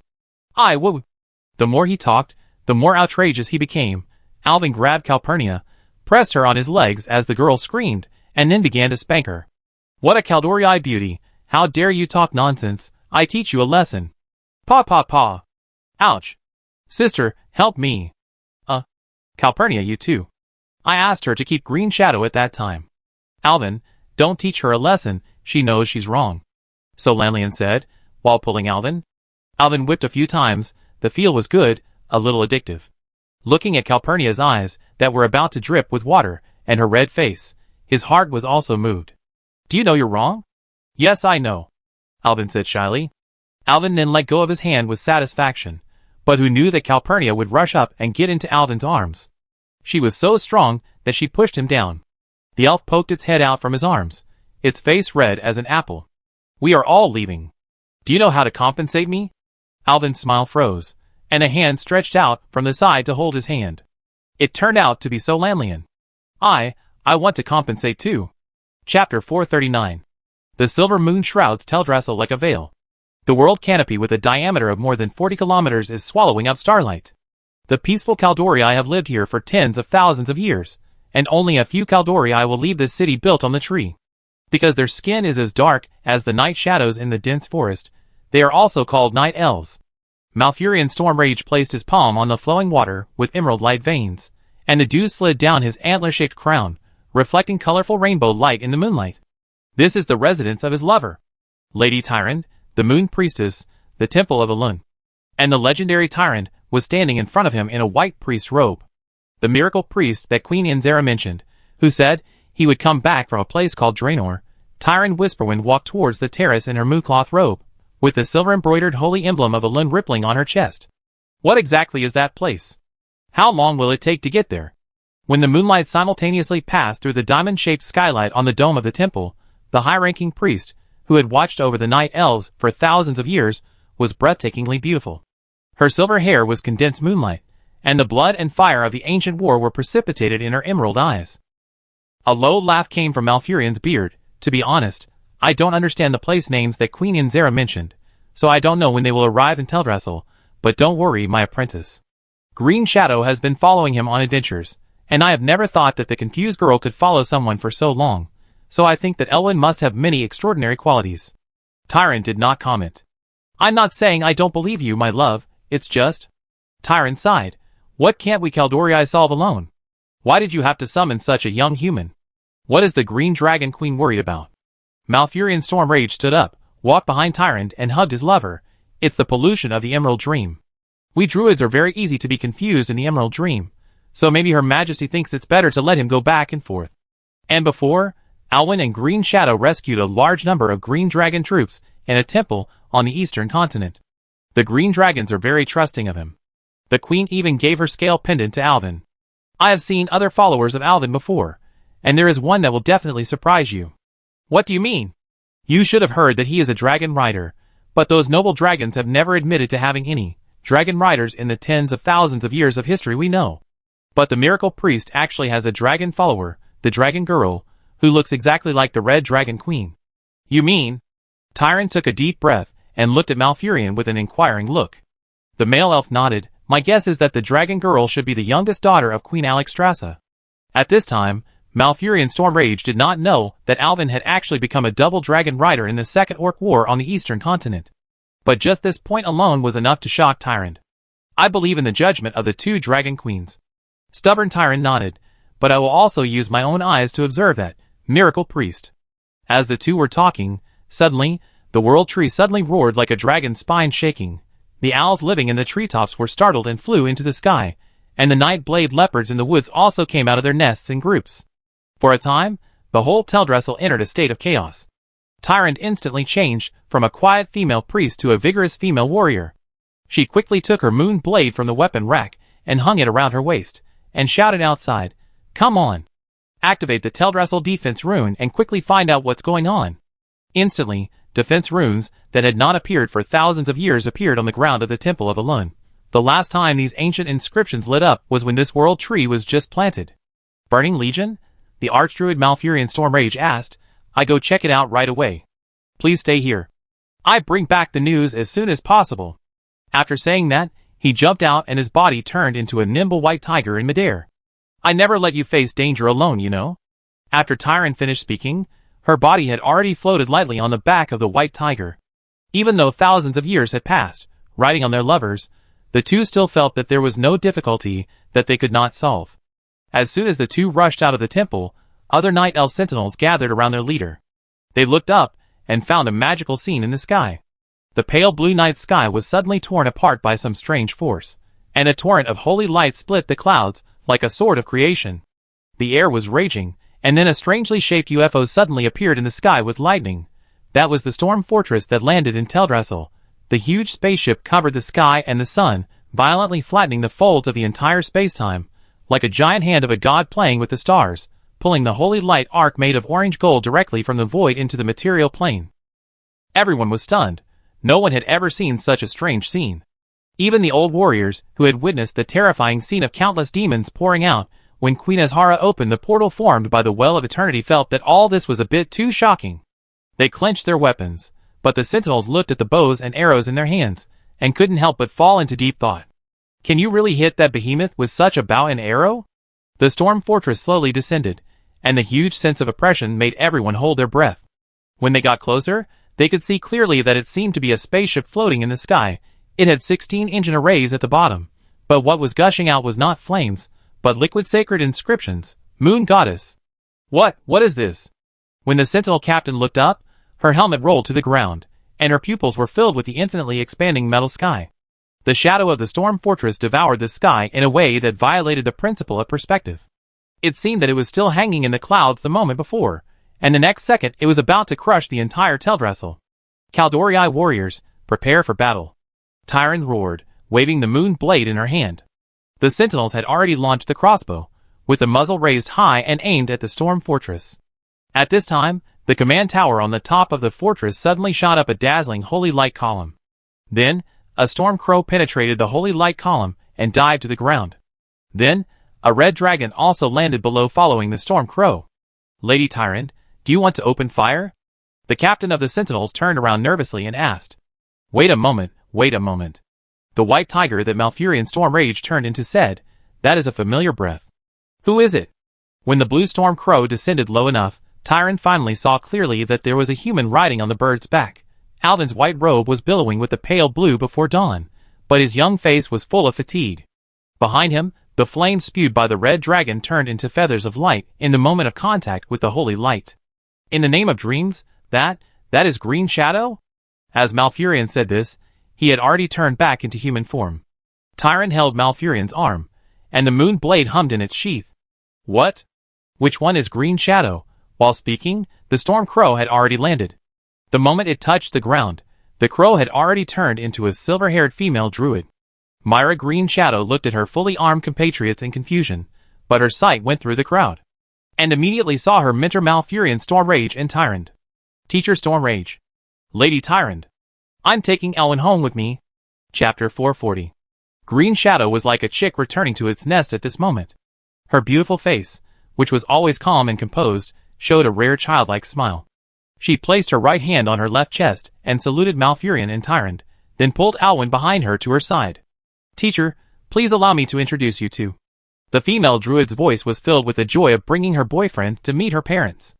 This is the miracle priest of the Alliance, Silverpine Forest. I can't tell, but it's a long list of titles. In short, he is a very powerful person, and also my master, Alwyn Priest. The originally lively occasion suddenly became silent after Green Shadow's words. Tyrant frowned and looked at her lover. She thought she was too old and her ears were a little hard of hearing, or was this a new name popular among druids? As a result, what Miss Tyrant saw was the twitching muscles and wide eyes on her husband's face. The sentinels gathered in front of the Moon Temple suddenly fell silent, and the fully armed sentinel captain next to Tyrant drew his own battle blade directly. This was the instinctive reaction of the Caldorii guards to enter a state of alert. Looking at the Green Shadow with a warm smile, Malfurion was a little speechless. He knew that this disciple always looked confused. Could it be that he was deceived by the person in front of him? You must know that in the long history of the Night Elves, no elf has ever lowered his proud head to the short-lived species. Although the elves now seem to be peaceful, in fact, in the long years, this race has always been a fighting nation, first fighting trolls, then demons, then nightmares, and insects. Then I also learned to become a storm crow in the holy land of the Draenei. Green Shadow was praising Alvin to the teacher non-stop, not noticing the expressions of the people around him. Alvin stood beside him, feeling his face was incredibly hot. He keenly noticed Malfurion's twitching mouth and Tyrant's malicious eyes. Alvin gently pulled Green Shadow, coughed twice in a voice that only Green Shadow could hear, and then interrupted Green Shadow's speech. Ahem. Actually, the word master was a joke when we first met. Alvin suddenly raised his voice, and covered Green Shadow's charming little mouth with his right hand. At that time, this respected druid lady, and we were adventuring in a sunken troll temple in the eastern continent. It was during that operation that the Green Dragon Legion was rescued from the deep inside. As he spoke, the Green Dragon scale pendant on his chest flashed. After seeing it, everyone immediately understood that this precious pendant was the most important proof of the friend of the Green Dragon Legion. Green Shadow blinked in confusion. But after the bonfire party in Nagrand, you clearly said that you liked me to shout. This dear Miss Green Shadow always likes to talk nonsense after the interdimensional teleportation. Ha ha ha. Alvin suddenly hugged Green Shadow's shoulders awkwardly, gently poked Green Shadow's waist with his fingers, and then pushed her to Akalissa beside him. Please let me say a few words first. Finally, Alvin couldn't hold on any longer and broke the awkward silence. Holy light. It's a pleasure to see you again, Mr. Stormrage, and Miss Tyrant. Your beauty is indeed better than the legend. Alvin wiped the sweat from his forehead. Please allow me to reintroduce myself. Alvin Priest, from Stratholme in Lordaeron, is honored to set foot on the land of the magical city of Teldrassil. Malfurion nodded, and suddenly felt that it was great to be able to return to a normal conversation. Nice to meet you, Elwyn. Last time we met in the Emerald Dream, I remember you said you were going to Draenor. It seems that your mission has been successfully completed. Yes, thanks to you. Tyrant waited for the two to finish their greetings, and then spoke elegantly. Her voice was as clear and pleasant as a girl, and she was not as old as her husband. The Green Dragon Queen had informed you of your noble deeds. She deliberately emphasized the word Your Excellency to show her respect for the other party. You are a friend of the Green Dragon, a friend of the Green Shadow, and a friend of us. Teldrassil welcomes you, Elwyn. She showed a flawless smile, like a holy goddess. Please follow us to the Temple of Elund to discuss in detail about that ship. You mean Storm Fortress? Elwyn followed Tyrant's slender fingers and looked up. Don't worry, my companion Yrel is preparing to operate it to the uninhabited island in the north. The Draenei technicians have installed the latest arcane silencer, which will not affect everyone's life. He waved to the spaceship, and sure enough, the spaceship began to move slowly and silently.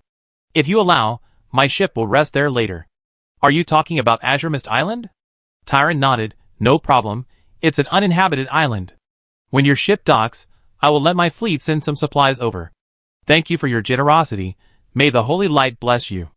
Tyrant nodded, and when everyone looked up again, they found that the huge storm fortress had already moved away from Teldrassil and drifted to the northwest.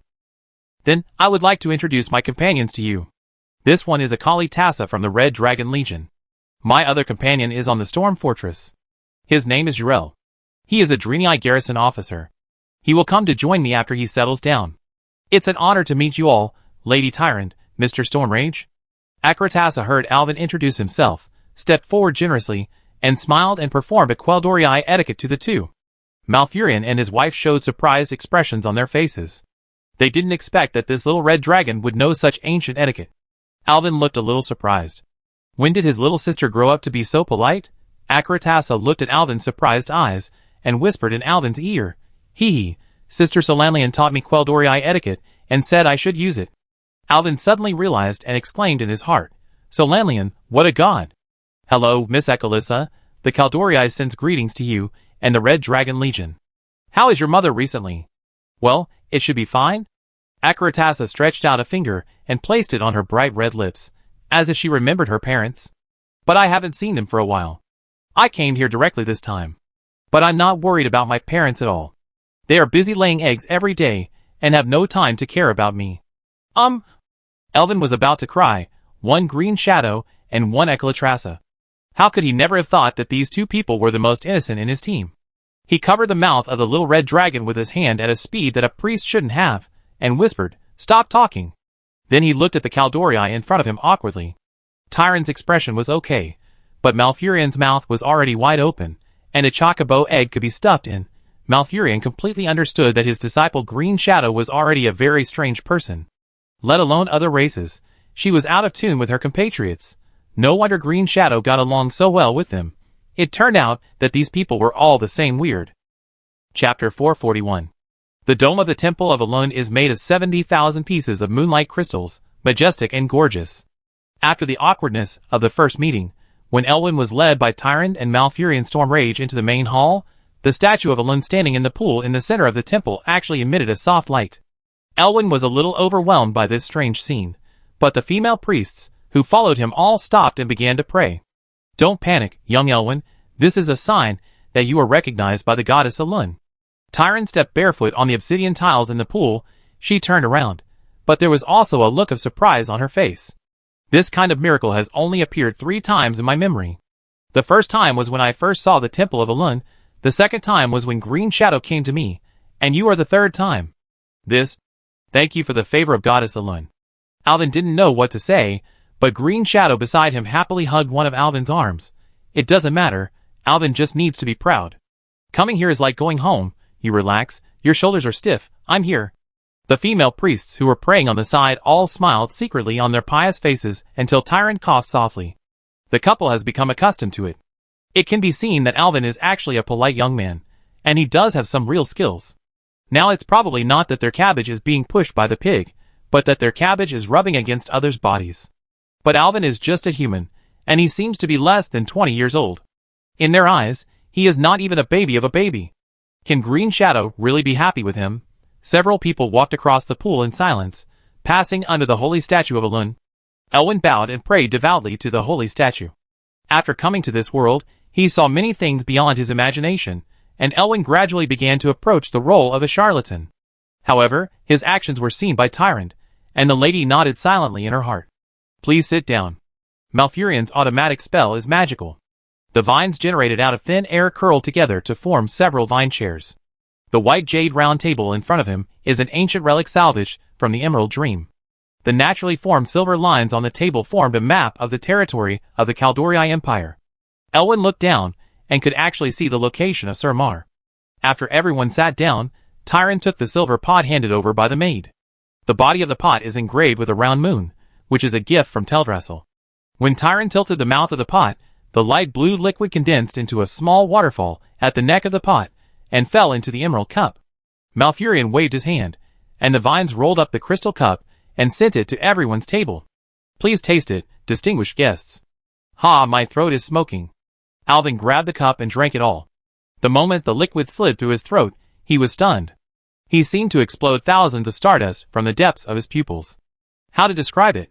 This taste is like the fragrance of flowers and morning dew in the entire Eversong forest condensed into a mouthful of nectar, and it is like someone brewed the bells of the Lights Hope Chapel into wine. Sweet, cool, the moment he drank it into his stomach, it seemed to soak his whole body. But this taste is very familiar, so familiar that Alvin himself is doubting, has he ever drunk it in a dream? When he put the cup down heavily, he felt as if he had been reborn.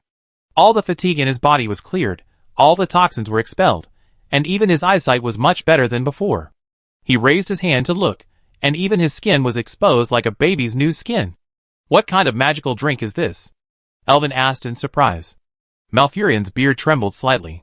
The archdruid was holding the emerald cup with 2 fingers, sipping slowly, as if tasting the most precious food in the world. The water in Tyrant's cup didn't even move.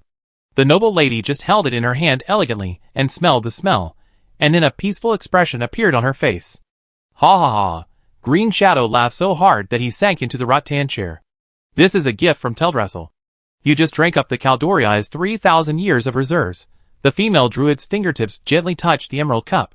What the teacher didn't tell you is that this water is actually the sap of Teldrassil. Only a few drops are produced every 100 years. What you just drank may have taken 3,000 or 4,000 years to accumulate. Ah?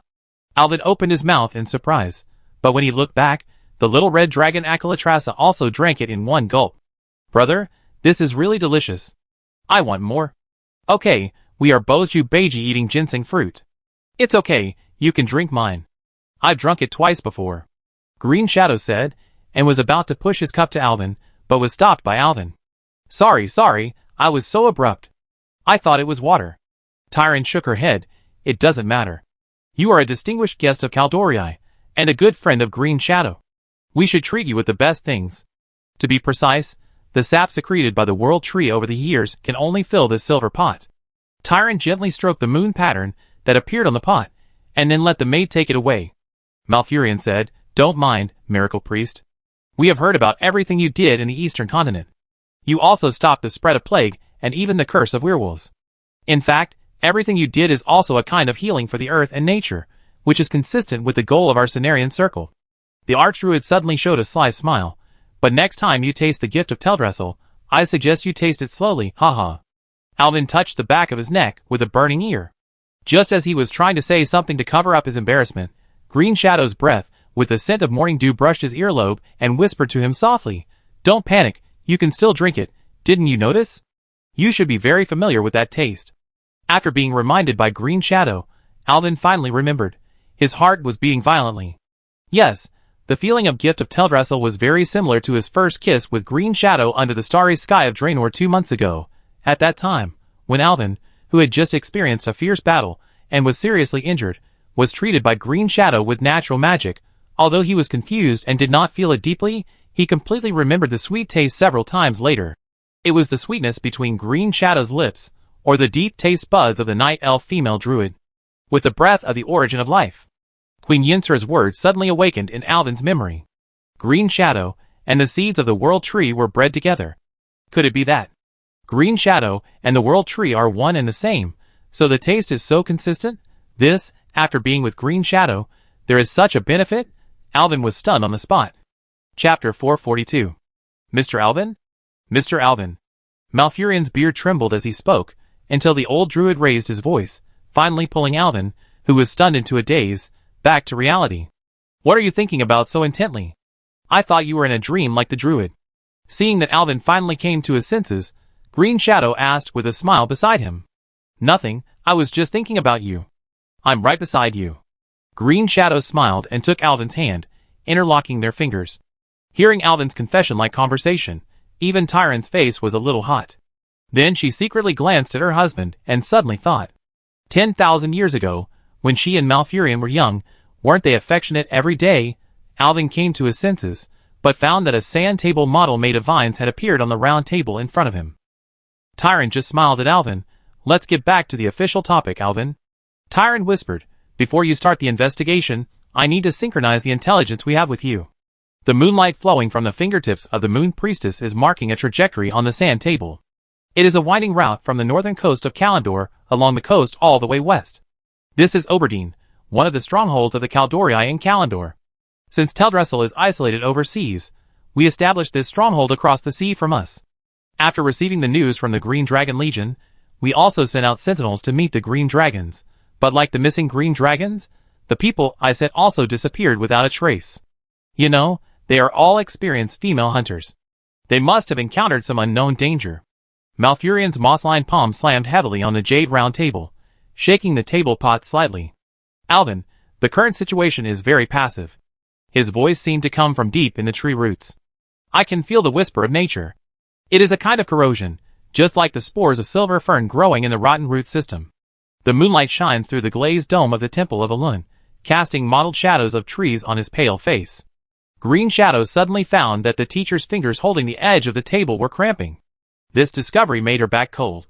As a druid apprentice for thousands of years, she has never seen the teacher show such fatigue. Just as she was about to speak, Malfurion's body as strong as an iron tower suddenly shook, and the bulging muscles under the robe trembled like a treetop in a storm. His body as strong as an iron tower did not stand firmly, and he stumbled and almost fell. "Be careful." Tyron quickly came to her husband's side, and together with Green Shadow, she held Malfurion's shoulders. The priest's long skirt moved without wind in the halo of divine magic. Elvin noticed that Malfurion's breath was disordered, and he couldn't even stand steadily. "Teacher," Green Shadow's fingertips touched Malfurion's shoulder, and he took a breath of cold air. The druid's body should be filled with the warmth of the Emerald Dream and the strength of a beast. But at this moment, Malfurion was as cold as frostbitten bark. "Your natural power is fading. This is another thing we want to say." Tyron helped her husband sit down on the vine-woven seat, and the moonlight caressed the tear-shaped facial lines at the corners of her eyes. Since receiving the warning from the Green Dragon, the druid troops gradually fell into a deep sleep. She turned her head and looked at the window of the temple, which was the gathering area of druids. Even the messenger of Moonglade brought back the bad news that the Cenarian circle was completely paralyzed. Alvin felt the hair on the back of his neck stand up. He looked at Darnassus, which was shrouded in mist outside the temple, and suddenly felt that this city in the forest was indeed a little scary and quiet.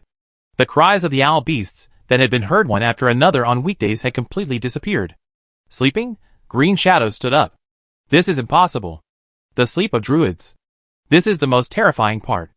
Malfurion raised his arm, with difficulty, and interrupted his disciple's words. "We can't even enter the Emerald Dream to confirm the situation. Every druid who took the initiative to enter the dream to find out fell into a deep sleep." He suddenly coughed violently, and Tyron gently stroked her husband's back. "Let's take everyone to see it with their own eyes." Her silver eyes were surging with the halo of the changing moon phases. Alvin needed to know what we were facing.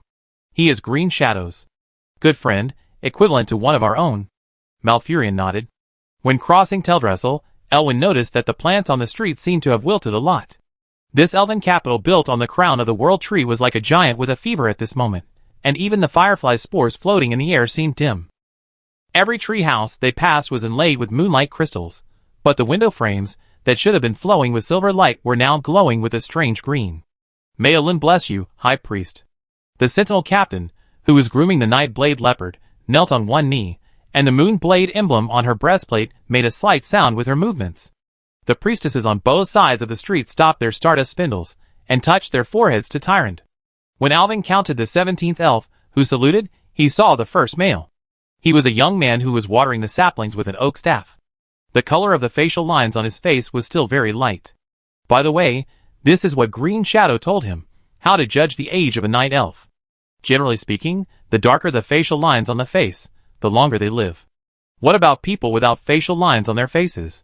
Well, such people will be considered. Green Shadow blushed when he explained, they may like the same sex.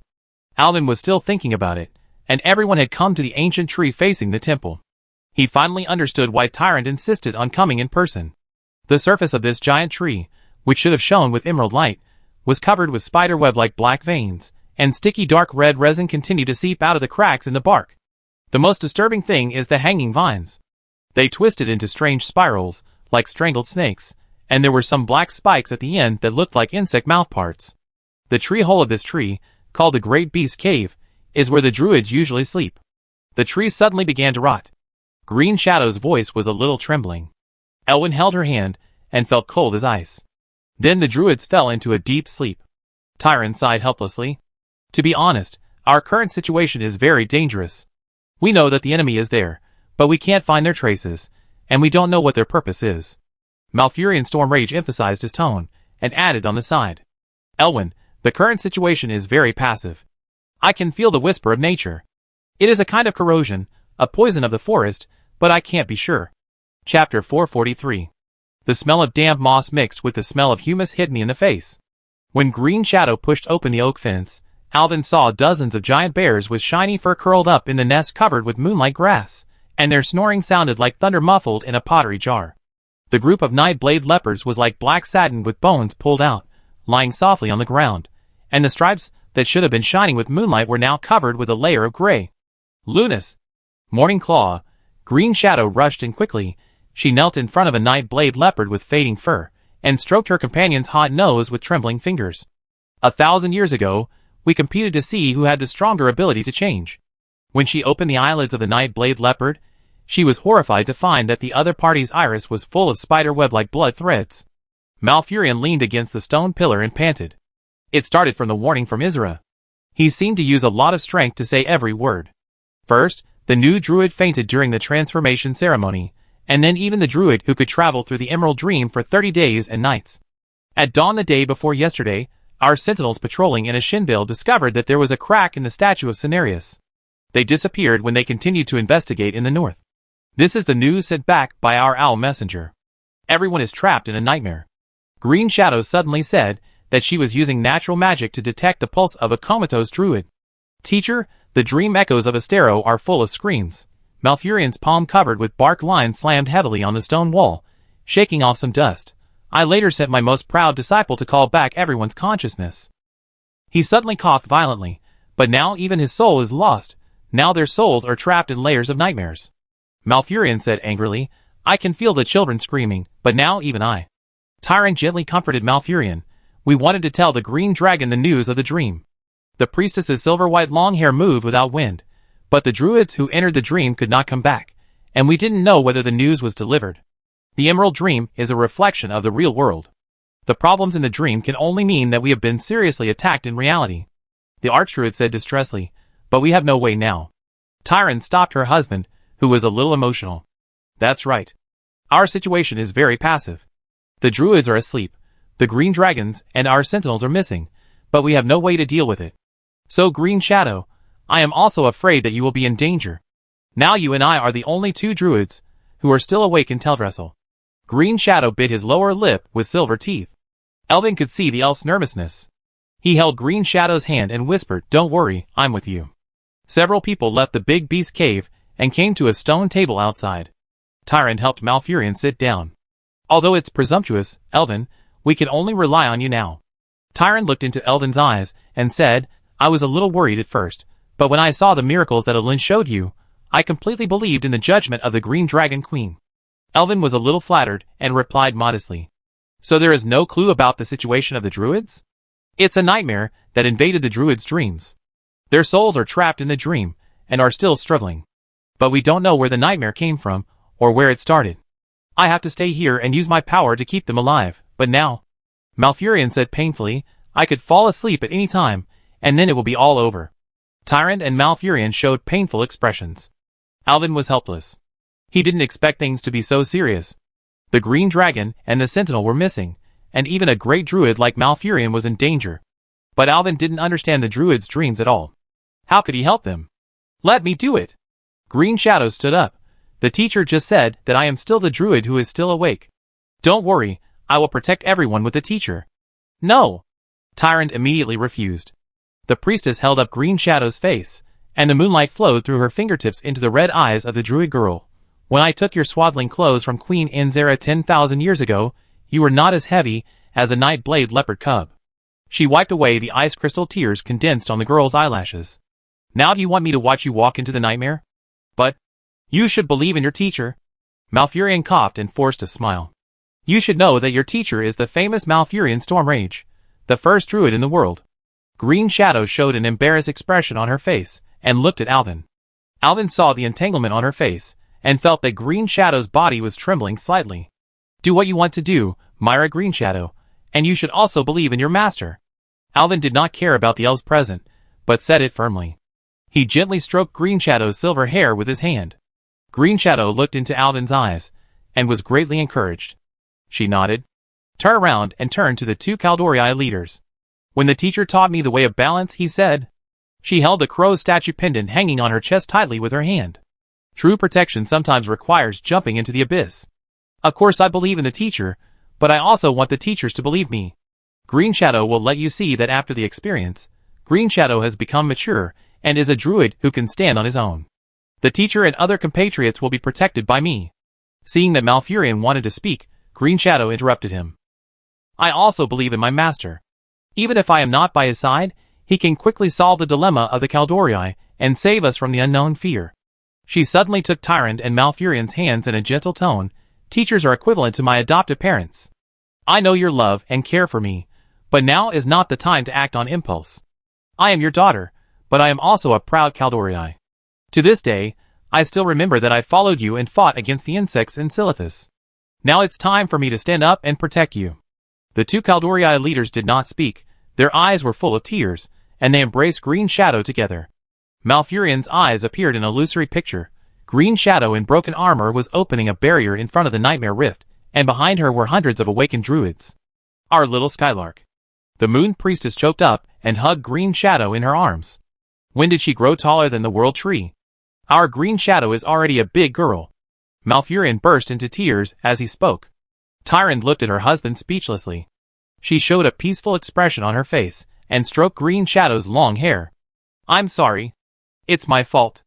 I should have believed in you. You have always been my pride. Chapter 444. Green Shadow broke free from Tyrant's arms. The two elven beauties together seemed to have lost the color of the moonlight. She suddenly turned around and knelt on one knee to Elven. Master Elven, I will stay in Teldrassil to help the teacher maintain the lives of the druids. Please eliminate the enemies lurking in the Dark Coast, Teldrassil. Elven immediately reached out to hold the elven druid's elbow.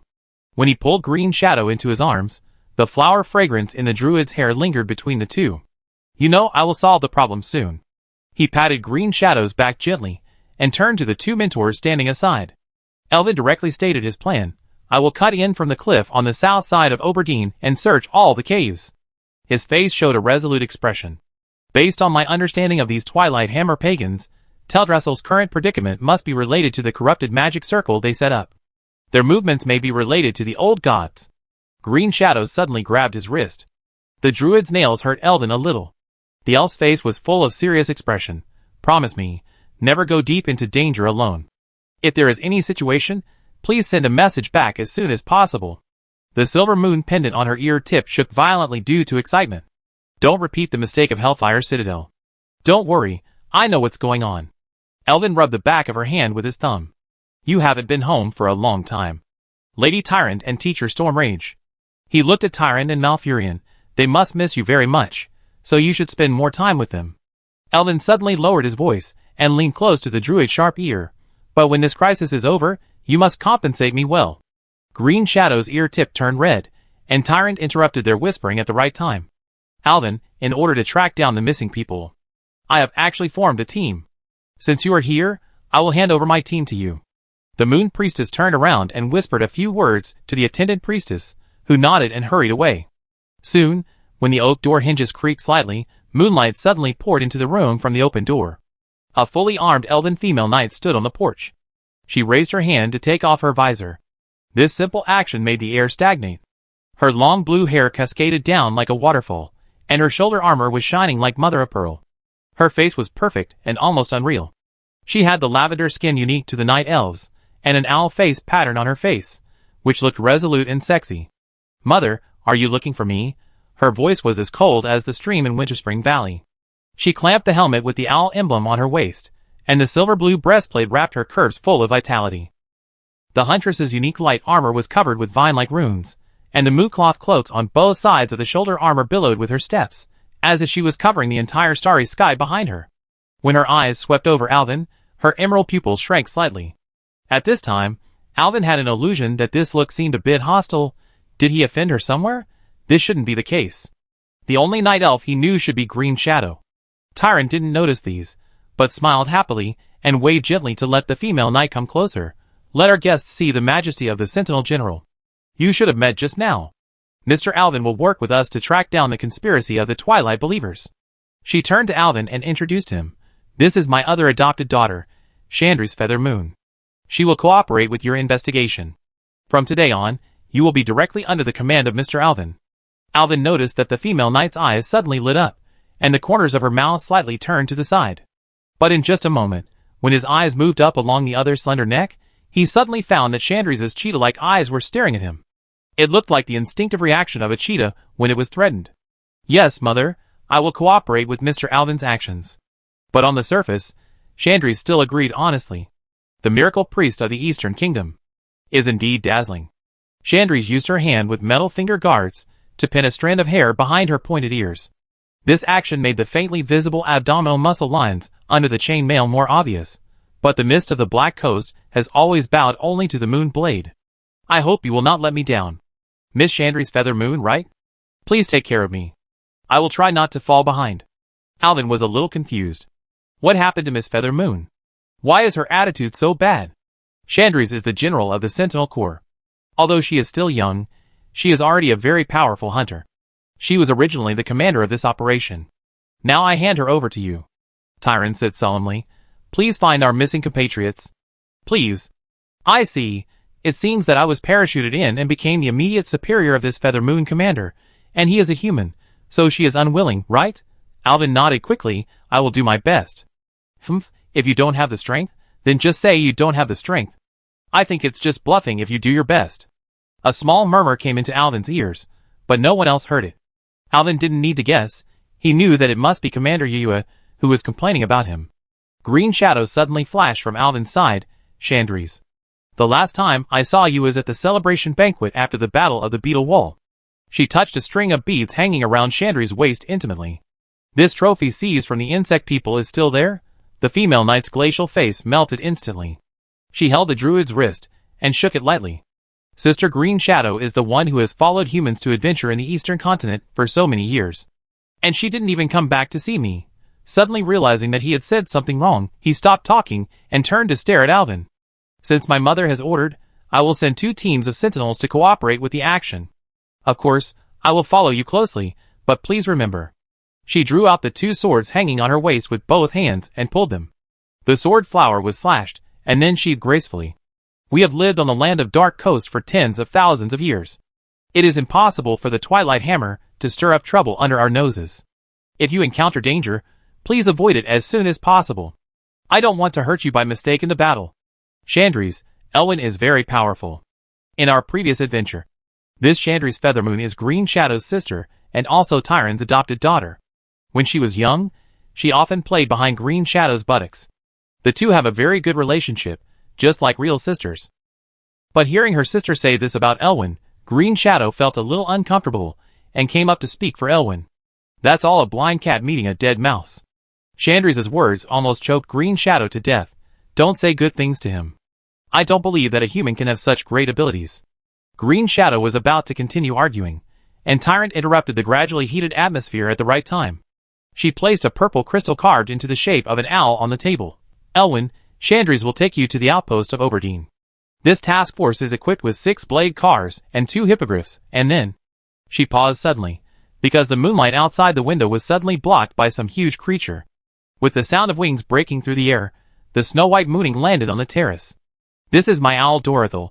It will be responsible for our communication. Tyrant pushed open the window of the terrace, and the owl Dorothyl flew in with its wings flapping, and landed directly on Elwyn's shoulder. Chapter 445. Dorothyl. Long time no see. Green Shadow gently stroked the half-human high white owl on his shoulder. The owl looked arrogant and flapped its wings a few times on Alvin's shoulder, then hooted a few times at Green Shadow, as a response to Green Shadow. A lot of feathers fell from Alvin's head.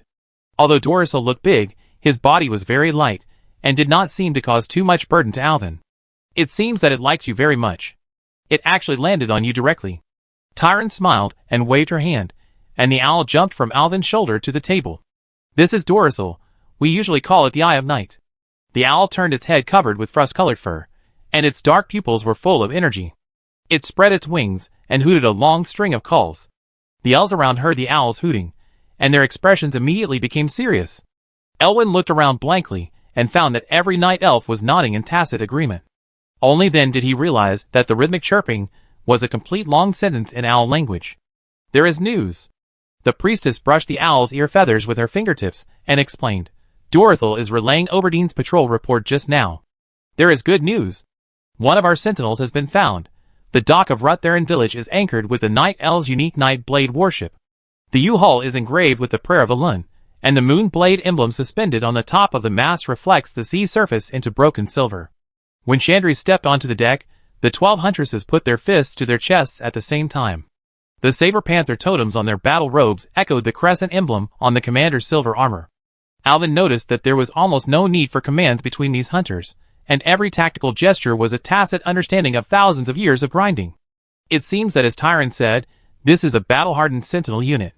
In fact, Alcaratassa originally wanted to take him across the strait, but Alvin felt that if he went alone, the elves over there would not know him, and many things would not be able to proceed. It would be even worse if they were discovered by their sentinels, and any unnecessary misunderstandings occurred. So Alvin decided to take the boat with Chandrese. And Chandrese also behaved like a general should. Alvin had met the female generals of Quel'Thalas before, such as the three sisters of Windrunner. If there is anything in common between the two elves, it is that they are equally agile, elegant, and deadly. But although they are all elves, they are completely different, and this is not only reflected in the appearance. Take the battleships for example. The Sunfury battleships of Quel'Thalas are also elegant, but under those golden sails engraved with the phoenix emblem, the purple light of arcane runes is always floating. The warships of the Night Elves were as steady as the rings of an ancient tree. If the Quel'Dorii were advocating individual heroism, then the Caldorei were more of a collective idea. Noticing Alvin's scrutinizing gaze, the moonblade emblem on Chandre's feathermoon silver armor suddenly reflected a cold light. When the sentinel general approached with his arms folded, Alvin could clearly see the 3 mithril earrings on her pointed ear shaking. The earrings were medals awarded by the Caldorei for their military exploits. I had heard Green Shadow mention them before, because Green Shadow also had one. And this Chandrese actually had 3. You should be glad that I didn't sense evil in your pupils. She tapped the dagger at her waist with her fingers, otherwise you would be feeding the sharks at this moment. Alvin was shocked. Do you have any problem with me? Alvin said speechlessly, or did I offend you? He didn't like this kind of atmosphere, so he asked directly. If you can talk about it, talk about it. If you can't talk about it, everyone should fight on their own. I have no problem with you. Chandrese crossed her arms and said, I have a problem with your race. Ah?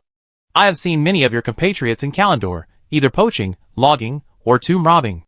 Do you humans like to do these sneaky things?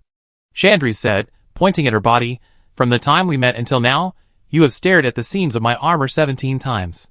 Do you human priests like to study women's clothing? Alvin wanted to refute at first, but was almost choked by the sea breeze when he heard the latter part. But isn't a person's appearance meant to be seen by others? If you don't like others looking at you, don't go out. Alvin said unconvinced. Chandrese sneered. I am not interested in arguing with you about these meaningless things.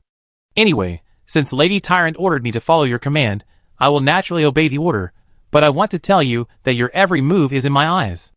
Okay, I knew you wanted to spy on me. Alvin waved his hand. Why not talk about business? What did the owl say just now? Alvin changed the subject at the right time. Chandrese let the salty sea breeze lift the broken hair on her forehead, and the morning light dyed her eyelashes light gold. The huntress leaned against the mast, frowning. Linus Moonshadow, one of my sisters, was found unconscious, with a strange dagger stuck in her left shoulder. When the person who rescued her touched the hilt, he seemed to hear something dark whispering. Hearing Chandre's words, the Xalatath on Alvin suddenly shook. Is there another dagger that can whisper? Alvin was dumbfounded. It shouldn't be like that. Logically, there should be only one Xalatath. It's impossible for every priest to have one like in the game. There is only one possibility. Something related to the old gods is conveying something to the outside world through the dagger. Also, after the sister regained some consciousness, she kept repeating one sentence. Twilight will devour everything. Chandrese sighed. We may have to wait until we get to Oberdeen and see it in person to know the details. Do you have any clues? This is the practice of the Twilight cult. Those crazy guys have been thinking that the whole world will usher in an end and then return to the period when it was ruled by the old gods.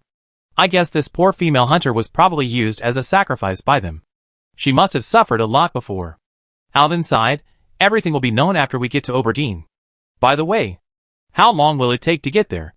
Look over there, we are almost there. Chandrese said, and stretched out a finger to the south.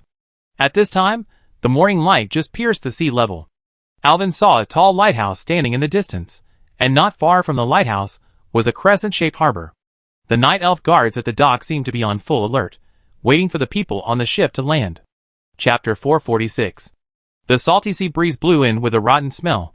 Chandre's feathermoon held down her cloak that was wet by the waves, and her combat boots made a dull echo when she stepped onto the dock. The Moonblade warship was anchored behind her. The emerald flag on the mast was fluttering, and several purple-feathered night owls were startled in the forest. There are so many owls here, Alvin thought to himself, and followed Chandris off the ship. General Feathermoon, we have been waiting for you for a long time. Lothrian Nightwind's voice was very hoarse. The former scout captain tied his long raven feather hair into a warrior ponytail. The scar on his left face extending from the brow bone to the chin was blue in the morning light, like a mark torn by some abyss claws. The silver shoulder armor he wore was covered with fine scratches. Alvin noticed that the place where the male elves should have engraved the emblem of the moon god was already covered with scratches. How is Linus? Chandris quickly came to Night Breeze's side, and Alvin followed behind, only to find that she had a moon-shaped tattoo on her right arm. Night Breeze bowed slightly, and a hint of surprise flashed across the male elf's face when he saw Alvin. But the surprise was only for a moment, and when the elf's emerald pupils swept over Ekalatassa, he was relieved. He nodded slightly to Alvin, then turned to Chandris and continued, "The sisters in the Moon Temple are holding a purification ceremony." Yeffing's cloak rose as he turned around, but the situation is not optimistic. As he spoke, the scar twitched with the corner of his mouth, as if fighting against some kind of pain biting his nerves. Chandris noticed Night Breeze's micro-expression, looked back at Alvin, and suddenly remembered that this guy was here for the first time. "I forgot to introduce you. This is Mr. Alvin, the miracle priest, right?" Before Chandris introduced him, Night Breeze smiled innocently, and the scar on his face also split open, which looked very out of place with his amiable appearance. Night Breeze's voice brought the priest, who was observing the sea, back to reality. "Do you know me?" Alvin was a little surprised. The strait is very narrow, and it is hard not to see such a huge creature flying over Teldrassil. Night Breeze continued, "Then the Sisters of the Moon Temple brought the news of your arrival. To be honest, everyone was scared by the big guy. Especially there is a dragon following you. Young people nowadays rarely see real dragons. I think there should be no other options except the miracle priest." "Ha ha ha." Alvin smiled awkwardly. "Nice to meet you, Mr. Night Breeze." "Enough, boring greetings, stop here." Chandris looked stern and seemed very impatient. "Take me to Linus, I need to know the details." "Okay, sorry, my lady." Yeffing smiled awkwardly at Alvin, then turned and led the way. "She lives in the second-floor guest room of the Shore Inn, where she is receiving treatment." Morning mist sticks to Alvin's eternal light robe, like a spider web. He walked on the slippery moonstone floor tiles, and found that the eaves of each building accurately reproduced the curvature of Teldrassil's buildings. Even the vines eroded by salt mist into gray-green maintained the growth angle when the mother tree forked. The moisture at dawn will seep into the bones. The hem of Night Breeze's cloak dragged across the cobblestone road, leaving a winding watermark. He quickened his pace and led Alvin, Chandris, and others through the port market. Just as Alvin was trying to recall what Oberdeen looked like in his impression, Night Breeze had already stopped at the door of an inn. "This is it." Night Breeze pushed the door open and walked in first, and everyone immediately stepped onto the creaking oak floor of the inn. He nodded to the female elf standing behind the counter, and then led everyone straight to the second floor. The oak staircase groaned like dying under Chandris's combat boots. "Let me go! Twilight will eventually come. Everything must be destroyed. Our cause is just." The sudden scream from upstairs made Chandris and Alvin frown. "She has been like this since she woke up. Don't be surprised when you see her later. She looks very strange." While Yifeng was talking, the purification hymn of the priestess of the Moon Temple sounded from the second floor. The beautiful ancient Kaldorii language sang a ballad praising the moon goddess Elun. The voice was melodious and graceful, as if it was wrapped in gold-like light particles, and it seemed to form a sacred barrier. Hearing the hymn, even the sacred power in Alvin's body surged. Sure enough, although they were also priests, the priests of the Moon Temple of Kaldorii did have their own unique features. But he was not able to continue to appreciate the second half of the hymn. The suddenly out-of-tune scream tore apart the sacred barrier. The sound of a vase breaking, and a female voice shouting crazily upstairs, "Stop your useless prayers. Your god cannot save you here." Oops, something happened. Yifeng roared and ran upstairs in 2 steps, while Chandris jumped up quickly and rushed in front of Yifeng like a spring. When Chandris kicked the door open, the scene inside shocked everyone. Linus was suspended in the air. Her withered body was like a specimen suspended by spider silk, and the festering knife wound on her shoulder blade was oozing blue juice. "Elun has abandoned us. Why don't you understand?" The young priest, who was strangled by the neck, had rolled her eyes. Her face had turned blue and purple, and even drooled. There were 2 other Moon Temple priests, who had collapsed in the corner. One of them had a broken head and was groaning, and the other was lying on the ground motionless, obviously knocked down by Linus. "Let her go!" Chandri stamped her feet, threw away her dagger, rushed forward and grabbed Linus' hands to prevent her from continuing to use force. But Linus was so powerful at this time that her head suddenly turned to an incredible angle, and the messy hair covering her face suddenly revealed her devilish face, and she came face to face with Chandri's at 0 distance. Alvin suddenly realized that this guy looked a bit like a withered magician? The kind of thing that has been drained of magic power and looks like a walking corpse? Didn't you hear it? Linus turned his hands and gave up the priestess, who was strangled half to death. The poor girl fell down weakly, and Linus turned around and grabbed Chandri's wrist. Her face froze at 0 distance from Chandri's, and Chandri's even smelled a fishy smell in her mouth. Didn't you hear it? Linus' voice shook the dust falling from the ceiling. Without waiting for Chandri's to react, he opened his bloody mouth and bit Chandri's face. Chapter 447. The smell of dirty blood hit her face, and a purple light flowed in Linus's bulging pupils. She let out a beast-like low roar from her throat, and her sharp teeth brushed against the earlobe of Chandri's, who barely turned her head to avoid it. Chandri smelled a pungent smell of fish and rotten leaves. Linus. Chandri's is right, and he suddenly hit the opponent's abdomen, but it was like hitting a rotten old tree. Her hands were tied behind her back, and she felt a dislocated pain. She then noticed the black blood vessels surging under Linus' skin, like countless earthworms having a carnival under the skin. Although Chandri's had experienced many battles, she had never experienced such a terrible experience. In addition, her hands were restrained, and she was stunned for a moment. Ah! Seeing that Linus adjusted his direction again and bit Chandri's like a vampire, a dark purple spell shot out from the side and accurately pierced Linus's forehead. The fangs of the crazy female hunter just stopped at the tip of Chandri's nose. The moonlight reflected the black saliva dripping from her teeth, just like the mucus of the terrifying alien creatures in the movie Alien. Chandri's felt the pressure suddenly reduced. It turned out that Linus took the initiative to let her go. Alone, Chandri's took the opportunity to turn around and break free, kicking the opponent's knee with the heel of her deerskin boots. Ouch! Stop it! The magic will be lifted if you hit again. Linus was kicked over directly, but a clear voice came out of his mouth. It's me. Alvin. I used the magic of mind control. Come on, help tie me up. My mind control can't last long, she has been resisting. Linus was gritting on the ground in pain, stretching out his arms like a puppet, and his wrists turned to reveal a pale pulse. Use a stronger cowhide rope. Don't let her break free again. Shanti's looked back and found that Alvin was still in the same position as he was casting a spell. Then she realized that this was Alvin's magic. She snorted coldly. How can you do such weird magic? She was harsh in her words, but she tied up Linus with a leather rope. That saved your face, otherwise you would be disfigured. Alvin controlled Linus to surrender, and his words were not idle. But he suddenly remembered the terrible scar on Night Breeze's face, and hurriedly looked up and said to the male elf, Sorry, I was joking, I didn't mean to offend you. It doesn't matter, this scar can be said to be my medal of honor. Night Breeze didn't care, but was quite proud of it. His scar from the cheekbone to the jaw also twitched with the owner's expression, and it was still a little scary no matter how many times you looked at it. Using this bast rope, he picked up a bundle of silver ropes that were soaked in moonwell water, hoping to calm her down. He then tied up Linus tightly. Alvin looked down. Okay, tortoiseshell binding. Teacher Yeffing, please teach me this rope technique. I didn't expect that Yeffing, a serious guy with thick eyebrows and big eyes, was actually a potential gentleman? Linus raised his head and asked sincerely, ignoring Shanti's cold face.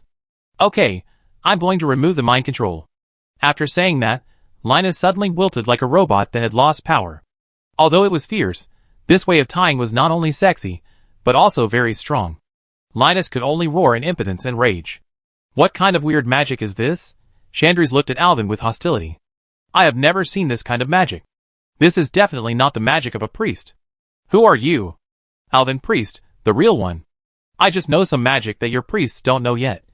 Alvin replied, although we are all priests, the source of our faith is actually different. The human priests in the Eastern continent are making progress every day. We are not as conservative as you. It's no big deal to develop some new things. You? As Alvin released the mind control, the shrunken Linus burst out from the depths of his spine, with a crisp sound, like a bamboo joint bursting. Her already softened body was like a balloon filled with air again, and it jumped up straight at a weird angle. The swollen throat squeezed out a creepy roar. Twilight is coming. Do you hear the feel movement of the earth's womb? Her bound body expanded and contracted weirdly, and the star main ropes were deeply tied into her skin, oozing asphalt like black blood. Unfortunately, Master Yeffing tied them up very well, so Linus could only be furious. Brother Alvin, the injuries on these people seem to be serious. Come and have a look. Akalatas's exclamation came from behind the altar. Alvin looked back and saw that she was taking care of two injured Moon Temple priests on the ground. It seems that these female priests don't like to play close combat with hammers like the priests in the eastern continent. They were knocked down so easily. Holy word silence. Alvin formed a holy light seal with both hands, and a milky white halo instantly flowed out from the edge of his palms. When it enveloped the wounds of the two female priests, the wounds recovered at a speed visible to the naked eye. Moon Goddess, have mercy. The priestess named Ailchinga pointed at Linus, her body still shaking unconsciously. Linus is crazy. I have known her for thousands of years. She just wanted to kill me. Another priestess, Lorthrin, was covering her head, as if she was still in shock from the serious injury just now. I have never seen such a strong corrosion. Her heart is too painful. Her soul is about to disappear. Chandris held the moonlight blade across Linus' throat, and the blade reflected the scarlet swimming in the other's pupils. In the name of Elune, don't force me to do it. Linus, tell me who corrupted you. Twilight is sweet. Flesh and blood will eventually bloom. Linus suddenly roared in ancient Caldorii, opened his mouth, and wanted to bite Chandris again. This time Chandris was well prepared, and pushed Linus to the ground fiercely, and shook his weapon impatiently. You're crazy. Keeping you alive will only add to your suffering. You forced me to do it. Alvin stroked the blade of Xalatath in his chest pocket, and called out in his heart, Xalatath. Are you there? Have you ever seen this? It's so noisy. Alvin murmured in his heart with a grumpiness, why disturb my rest? Can't you see I'm sleeping? Help. What should we do now? Is there any hope for that woman? Well, to deal with a guy whose brain is damaged by the whispers of the ancient gods, of course. Alvin almost spat out a mouthful of blood on the back of Chandris' head. Chandris immediately looked back at Alvin with vigilance, and he immediately pretended to be fine. What are you thinking about? Alvin's mind visualized Xalatath's cunning smile, and a barefoot Queldorii woman wearing very little clothes laughing. I mean to beat her. Chapter 448. Let me try. Chandris' dagger was already hanging above Linus' trembling throat, and the blade reflected the reluctance in the pupils of the Sentinel General. Alvin suddenly inserted himself between the two and reached out to hold Chandris' sword hand. It's not time to go to the end yet. Do you have any other ideas? Can't you see that Linus has gone crazy? I once learned a magic trick that I have been using for a long time, and its name is Great Memory Restoration. What kind of weird magic is this? How come I have never heard of it? Don't worry about it, let me try. Before the priest finished speaking, the golden light suddenly burst out from his right hand, illuminating the entire room. Before the night elves could react, the slap wrapped in holy energy had already hit Linus' face hard. Snap! The crisp slap shocked everyone in the room. Linus froze in place with her neck tilted, a streak of black blood seeping from the corner of her mouth, evaporating into a foul-smelling mist in the holy light. Chandris' long ears trembled violently, and the tip of the dagger subconsciously turned to the Adam's apple of the human priest. I thought your so-called great memory recovery technique was some kind of purification technique. Her voice was like frozen spring water condensing into frost on the rock wall. You are actually humiliating the Caldorii warrior in public. Are you despising me?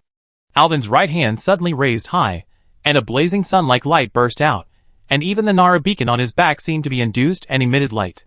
Listen to me. This is a high-level purification technique that I developed myself.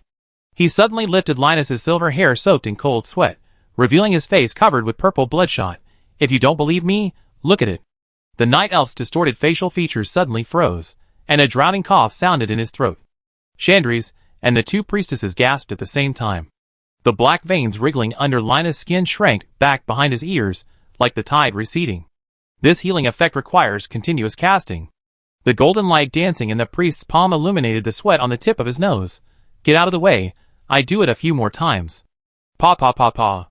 Lothalin's pointed ears stretched back. Elune. Her forehead guard inlaid with moon patterns glowed faintly.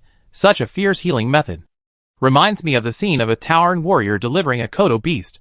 Interesting metaphor. Alvin suddenly turned around and laughed. His glowing right hand drew semicircles in the air, and slapped poor Linus' face. 3 minutes. Turn your backs and count 180.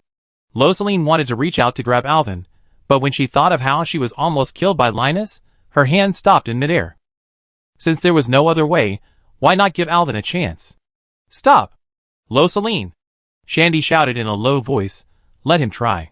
Soon, when the golden slap exploded again, a light-cast palm print appeared on Linus' cheek, and two asphalt-like substances shot out from her nostrils, and were burned into green smoke by the holy light before touching the ground. Stop! Stop hitting me! General Yua. Linus's moan was weak but clear. She tried to turn her head to avoid it, but the human in front of her held her too tightly. Stop! Chandris turned around and knocked Alvin away, causing the priest to stagger. If Alvin hadn't been caught by Ekalatrasa, he would have fallen. Linus? Chandris's shaking fingers stroked the red and swollen cheekbones of her subordinates, and the calluses from thousands of years of battles rubbed the fading corrosion lines. The morning dew finally washed your eyes. Actually, it was my slap. Alvin thought to himself, rubbing his lower back to support himself. Chandris had already turned back to look at him, and her eyes became a little complicated. Hey! When the priest looked up, a beam of morning sunlight was falling between the two of them through the cracks in the window. Chandris and the two priests untied Linus, and said, although your divine ritual is very strange. She paused, but I have to admit that it does work. Thank you for saving my subordinates. Linus leaned against the head of the bed and panted, and the sunlight stroked her new lavender facial lines. General. Her trembling fingers stroked the black scar on her left shoulder that had not yet faded. The twilight cultists of Ashindil used the shadow moon blade to cut open my shoulder at the moonfall altar and planted the seed of darkness. Elvin noticed that Chandris's hand suddenly clenched. It seemed that she really valued her subordinates. Remember Morningstar and Naidu? Chandris nodded. How are they? Have they already? Tears welled up in Linus' eyes, and he nodded with gritted teeth. They used their bodies to block me. We were ambushed by the cultists while tracking them. Morningstar and Naidu died in front of me. The pupils of the night elf began to shrink uncontrollably until the holy light in Elvin's palm covered her forehead. The priest's holy light calmed Linus down again. Go on, what happened next? They captured me and used a vicious spell to brainwash me, trying to make me one of them, but I persisted. Later, they took a terrible dagger and stabbed me in the shoulder. I don't know what happened after that. Shandy's eyes suddenly glowed with emerald light. This was a sign of the Sentinel General's rage. Where did those maggots take you? We tracked the corruptors to the north of Estranar. Linus tilted his head and thought carefully. We were careless, claiming to be familiar with this forest, and we were ambushed by them. These enemies are races we have never seen before. Those people are big and strong. Although they are shorter than us, they are very strong. Their bodies are green, and they can use terrible magic. They also have a leader. That terrible guy has 2 heads. Linus seemed to recall a terrible memory. As she spoke, her body trembled involuntarily. When our arrows shot through the throat of the 4th believer, Morningstar, and Naidu were hit by the magic of the 2-headed monster. I was hit. Chandris frowned. Obviously she had never seen the creatures Linus was talking about. Then what? Where were you sent after being captured? I don't know. I was wearing a hood when I was moving. But, Linus suddenly said, it seems that I heard the sound of the sea. The coast north of Ashindil. Chandris and Alvin blurted out at the same time. The green-skinned creatures that Linus mentioned are the orcs, who invaded our world before. Alvin saw that the Caldori didn't know about orcs, so he took the initiative to introduce them. The orcs in the eastern continent have failed, and we also formed an expeditionary force to go to the orcs' lair, Draenor, and completely wipe them out. The ones you met were the part that broke away from the main force of the tribe at the end of the war. They are all warlocks, very powerful and dangerous opponents. The 2-headed monster is called an ogre, and his name is Gulgal. Chapter 449. Chandris and Alvin's eyes met in the air, and the roar of waves came from the direction of the sea outside the window. The salty sea breeze wrapped in the unique scent of fir trees on the shore of the Black Sea coast poured in from the window. Gulgal. Chandris silently recited the name, her eyes flashing purple light, and her slender fingers tapped gently on the windowsill. It seems that you know these guys very well. The human priest shook his head awkwardly. When I participated in this war, the first Orc War had already ended, and I didn't directly confront these guys. He smiled bitterly and said, but in the second Orc War, I met several warlocks under Gul'dan. Frankly speaking, they were very difficult. Alvin suddenly thought of Green Shadow. He almost died in Hellfire Citadel at that time, and it was Green Shadow who saved him. I wonder what Green Shadow is busy with in Teldrassil now. You can even ask your sister Green Shadow, who saved me from a terrible warlock's bomb. In addition, these warlocks will create a terrifying war machine called the Death Knight. These guys who have been resurrected have no sense of pain, do not need to eat, and will not get tired. They were created by Gul'dan, the master of Gul'dan. In short, these guys are very... Humph, that's what you humans think. Chandrese interrupted Alvin. The Kaldorei have been fighting demons and trolls for thousands of years. Our combat experience is definitely not comparable to that of you young races. It's hard to say. For example, your distant relatives, the Kaldorei elves, also lost many people under the attack of the orcs. Windrunner, I think you should know this name, and their son also died in that war. The elves present all took a breath. Chandrese's pointed ears twitched twice. It seems that even after thousands of years, the surname Windrunner still awakened the ancient memories of the Kaldorei. They knew this name more than anything else. In the past, when the elves had not split, and the Well of Eternity had not yet collapsed, the Red Archer named Windrunner was also one of the elven nobles. She also shot and killed more than a dozen hellhounds with her longbow in the war that eventually led to the collapse of the sky and the earth. It's just that their family finally surrendered to the traitor, who called himself the Sun King. Although the Kaldorei didn't have a good impression of these cousins, they still believed in the fighting power of Windrunner. How do you know so much about the Kaldorei? Those guys are not the kind of people who are easy to get along with. For some reasons, I was rewarded by the king of the Kaldorei. I am considered a small noble, and I was granted a piece of land. Alvin said with a smile, quite proud. And you should know the surname Starwish. I am their son-in-law. What did you say? Chandrese was shocked. This human not only had an ambiguous relationship with his sister Green Shadow, but also had a Kaldorei wife? I must have heard it wrong. I said that I was engaged to the daughter of the Starwish family, and the Archmage Ramath is my father-in-law. He is now helping me take care of everything in my territory. I should have gone back directly this time, but I came here because I received a commission from Queen Ynzera. Several Kaldorei looked at each other, and even Yifon opened his mouth wide. Chandrese sneered. How is it possible? The daughter of that magic genius Romance? I remember that he has 2 daughters. Can you tell me, is your fiancé the elder or the younger one? Alvin smiled embarrassedly. Both are my fiancés. Cough, cough, cough. Alvin couldn't hold on any longer, and started coughing violently without finishing her breath. Sister. I don't believe it. That proud Romance? Look at the clothes I'm wearing. Alvin opened his arms, and turned around to show them off. What clothes? What can this prove? Alvin looked up and down, not knowing what he wanted to say.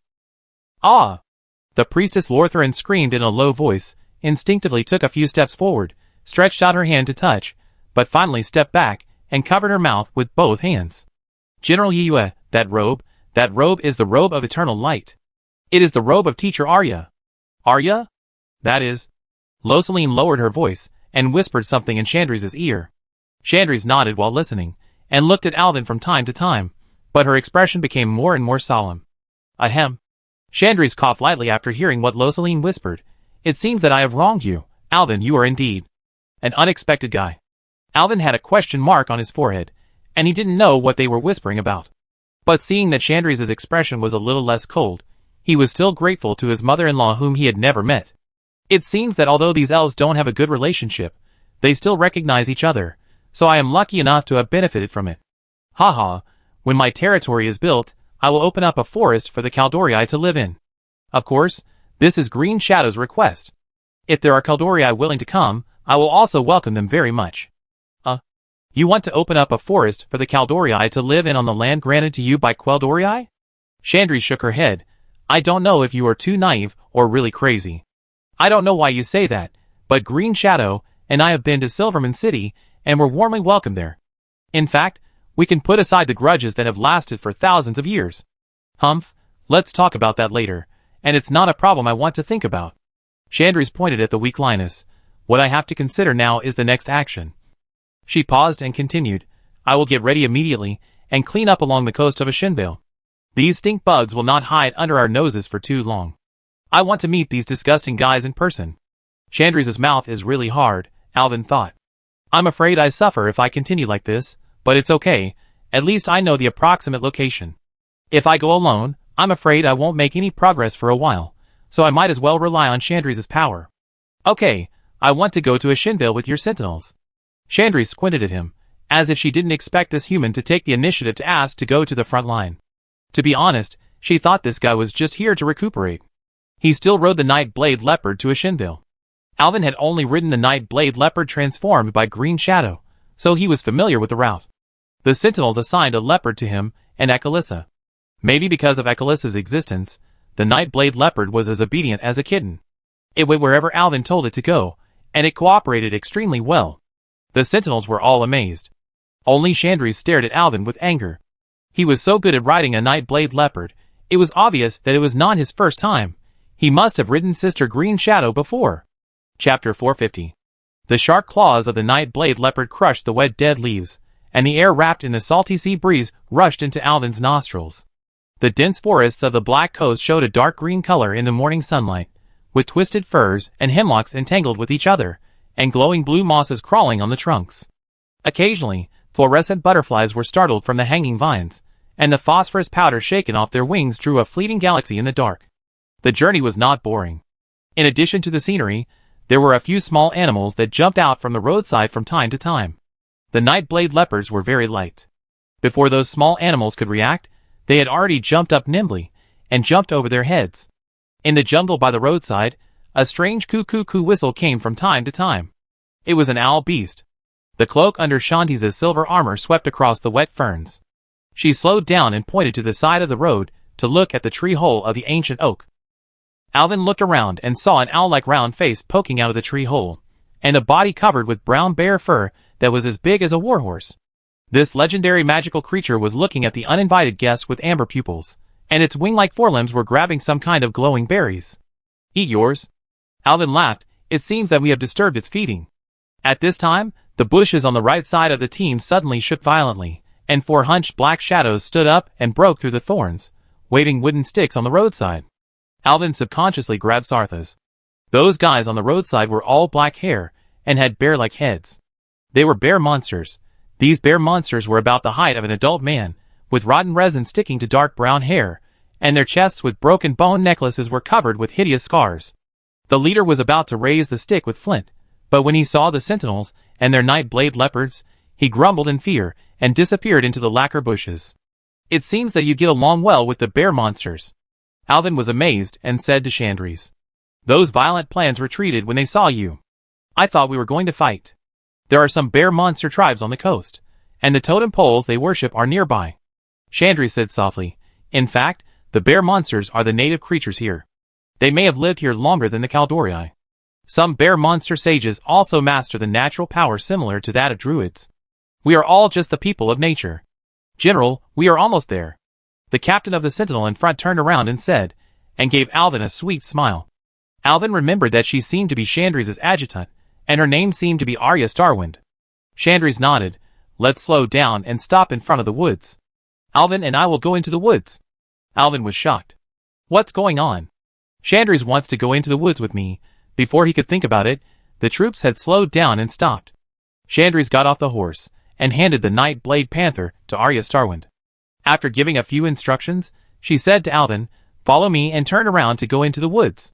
"Wait for me," Alvin said, and chased after him with Ekalissa. "I'm going to visit an elder. Remember to show your humility. This elder lived from the time of the Well of Eternity. We're going to see someone." Chandrise didn't say anything, just hurried forward. Alvin knew that this woman was very stubborn. If she didn't want to talk, it would be useless to put a knife on her neck. Soon, Alvin found that something was wrong. The surrounding plants seemed to have consciousness. The silver-white petals of the moonlight thistle automatically made way for the path as they walked. There were also small animals leading the way in front. A silver squirrel ran and stopped in front of them, as if waiting for them. Alvin reached out to touch the wild flowers on the roadside, but was stopped by Chandrise's sharp eyes. "We're here." The 3 of them came to a clearing in the forest. Alvin was sweating from running. "No one, are we here too early?" Alvin looked around. There was no ghost except the ancient trees, and wild flowers and weeds. It was the ancient tree in the clearing that attracted Alvin's attention. "I'm afraid that the trunk of the tree is so big that even a person can't hug it. The emerald crown of the tree interweaves into a dome at a height of nearly 10 meters. The drooping aerial roots are like the curtains of a temple, and this tree is like a forest. It is early spring now. Although the morning sun on the Black Coast is warm, the temperature is still very low, but this forest is surprisingly warm, as if it has been cast under the spell of eternal spring." Hush. Chandris rolled her eyes at Alvin. Daughter of Moonlight, why did you come to see me? Well, and this is a human and a dragon? What a strange combination. A hoarse voice sounded, and the ground began to tremble. Alvin suddenly found that the bark of the ancient tree in front of him had human-like patterns, and the gnarled tree knot slowly opened.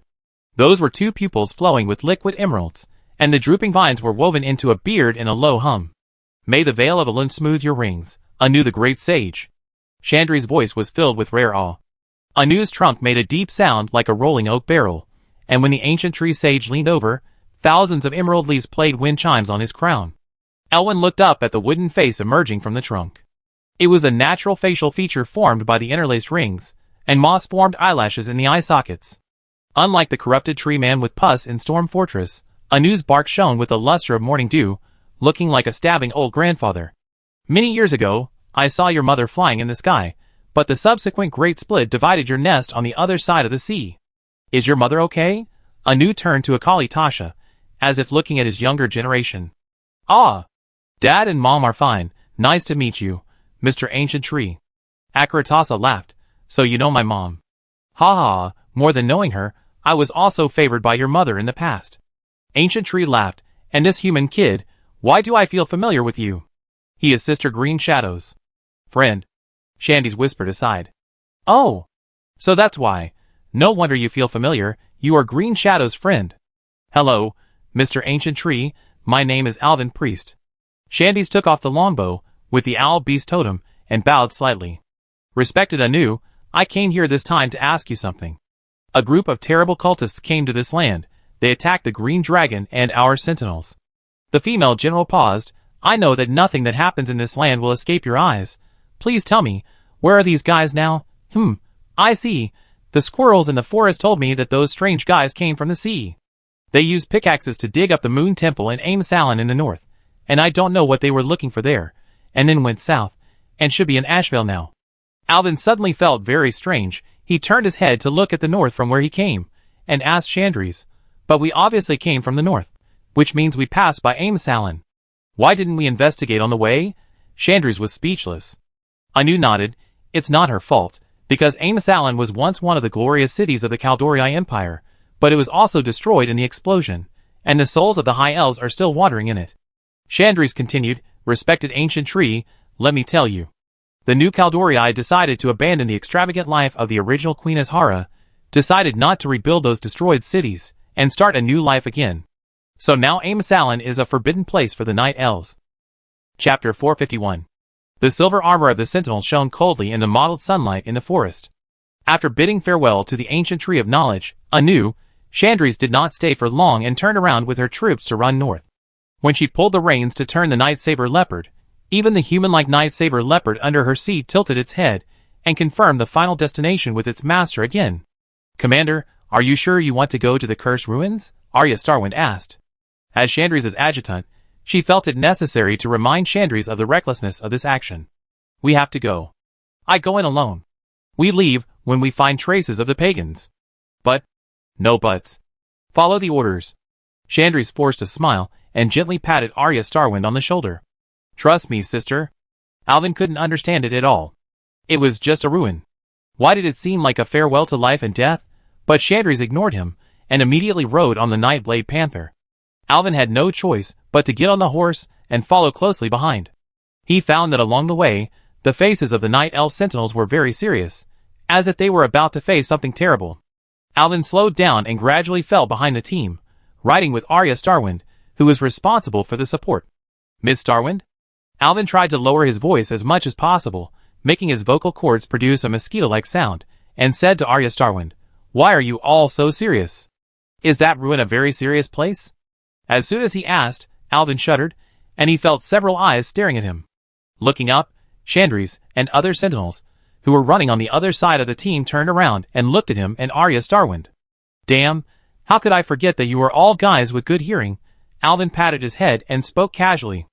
Arya Starwind also smiled awkwardly, but Chandris in front of her nodded slightly at her. It's okay, Arya, tell him. Arya nodded and looked at Alvin, smiling awkwardly. She raised her hand and pressed the rune collar on the neck of her mount, making her body sit up a little straighter. 10,000 years ago, The explosion of the Well of Eternity destroyed Aimsalon. This is the home of many of us, and most of our relatives died in that disaster. My twin sister firmly believes that the Queen will send court mages to protect everyone. Arya's voice seemed to seep out from the cracks in the ice. She and the rest of my family just refused to listen to me and evacuate the city. They hid in the library, but in the end, the Queen's help did not come. They didn't care much about people living outside Surmar. The elf smiled bitterly. They all perished with the city in the end. After listening, Alvin sighed. He knew who the Queen she was talking about was, the Light of Light, Queen Azhara. Not only did she not save her people, but she dragged her closest mate into the deep sea and turned into a Naga. Speaking of Naga, I wonder how the Naga I met in South Sea Town, Cordelia, is doing. Mr. Alvin? Ah, yes, please continue. Arya saw that Elwyn was a little distracted, so she woke him up. Well, when we came back later, we found that these dead compatriots had great resentment after death, and there are still many dead souls of Caldorii floating in it, so that place became a forbidden place for Caldorii. Arya Starwyn frowned. Later, some young Caldorii didn't know the seriousness of the matter, and ran into the ruins to explore in a fit of enthusiasm, and never came out again. So the Lady of the Moon officially banned everyone from getting close to there. Elwyn was amazed and said, "Is that place haunted? You and the others stay outside. I go in by myself." Chandri's voice came from the front, and Elwyn looked up and saw that the Sentinel General didn't even turn his head. It seems that he was completely underestimated. How is it possible? The Green Dragon Queen personally entrusted me to investigate the situation here. I have the obligation to go in and find out the situation. Alvin deliberately raised his voice. If these elves were to be depressed, their morale would be gone. How could they lead the team? You women are just cowards. Aren't they just some ghosts? Alvin shouted loudly. Before, I fought thousands of troll zombies for 3 days and nights in the underground troll cemetery in the Swamp of Sorrows. I also went deep into the Draenei cemetery in distant Draenor and dragged the old Draenei out of the coffin and slapped him more than 200 times. I don't believe how scary the ghosts here can be. As soon as he finished speaking, everyone turned around, full of shocked expressions. Mr. Alvin, what you said, is it true? Alia Starwind asked. She covered her mouth with both hands, looking quite cute. Of course, there is someone here who can testify for me. My sister Akali Tasha. You know she is a red dragon lady. Akali, don't you think so? Alvin said, gently pinching Akali Tasha's thigh. The little red dragon has been with Alvin for a long time. How could he not know this little trick? And immediately pretended to be serious and nodded in agreement. Of course it's true. Brother Alvin just flipped his palm and created a powerful pressure, pressing thousands of troll zombies to the ground and making them unable to move. Then he clenched his palm into a fist, and those trolls were crushed into powder by the invisible force. Enough, enough, Alvin immediately stopped Akalatassa. If he continued to blow like this, he would not be able to stop. Arya next to him was shocked. But Mr. Alvin, aren't you a priest? What tricks do you use to crush thousands of zombies in the air? It's a kind of shadow magic I created. Anyway, you don't have to worry about these ghosts and spirits. If you think you are your relatives and friends at this time, you can leave them to me. Even if you are too weak, I will get them out and crush them to death. Everyone was stunned by Alvin's words. In the end, it was Chandri's who reacted first. It's just nonsense. Why don't you believe it? Alvin said helplessly. Seeing Alvin being humiliated, the sentinels all laughed again. The atmosphere immediately became much better after Alvin adjusted it. Thank you, Mr. Alvin. Arya whispered to Alvin. Actually, Chandri's has always been very stubborn and has been doing a lot of things by herself. But she really cares about us and has no ill towards you. So please don't be angry. Arya. Don't say these unnecessary words. Arya smiled embarrassedly. Chapter 452. After Alvin's disturbance, the atmosphere of the team suddenly became much more relaxed. A few bold female hunters took the initiative to talk to Alvin and asked him about things other than Teldrassil.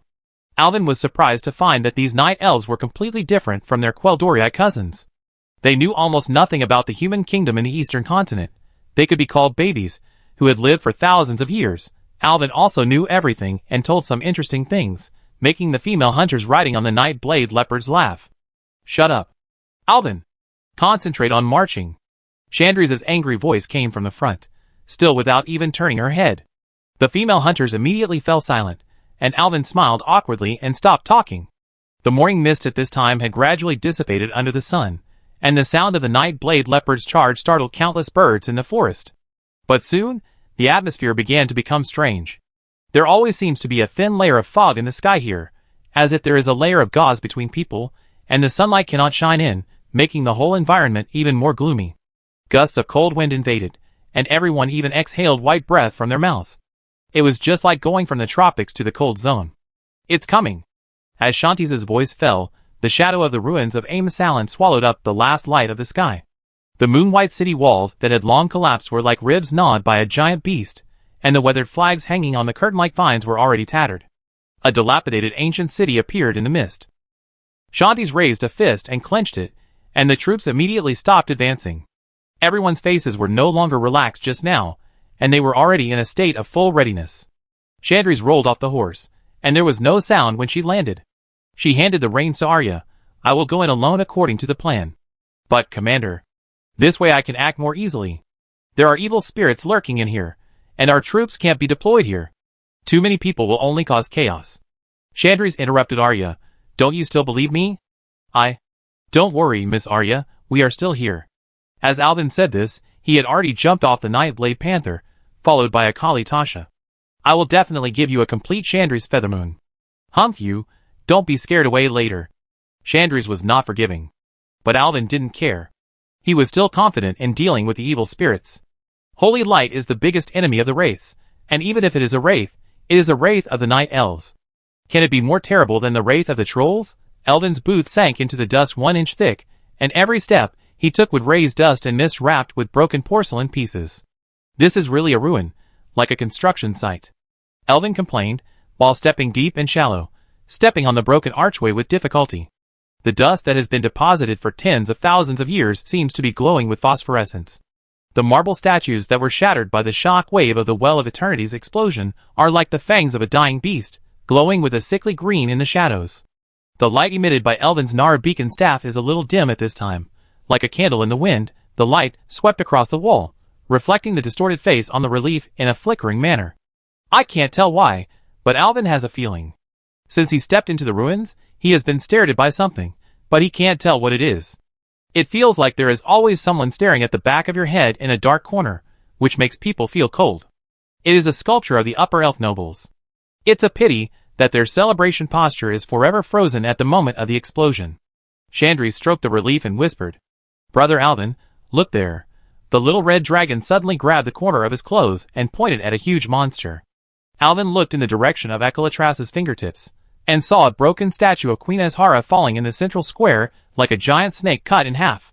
The waist section of the jade material was covered with spider web-like cracks, and the fragments of the skirt were scattered in a strange radial shape, as if the energy of the Well of Eternity at the moment of the explosion was still raging.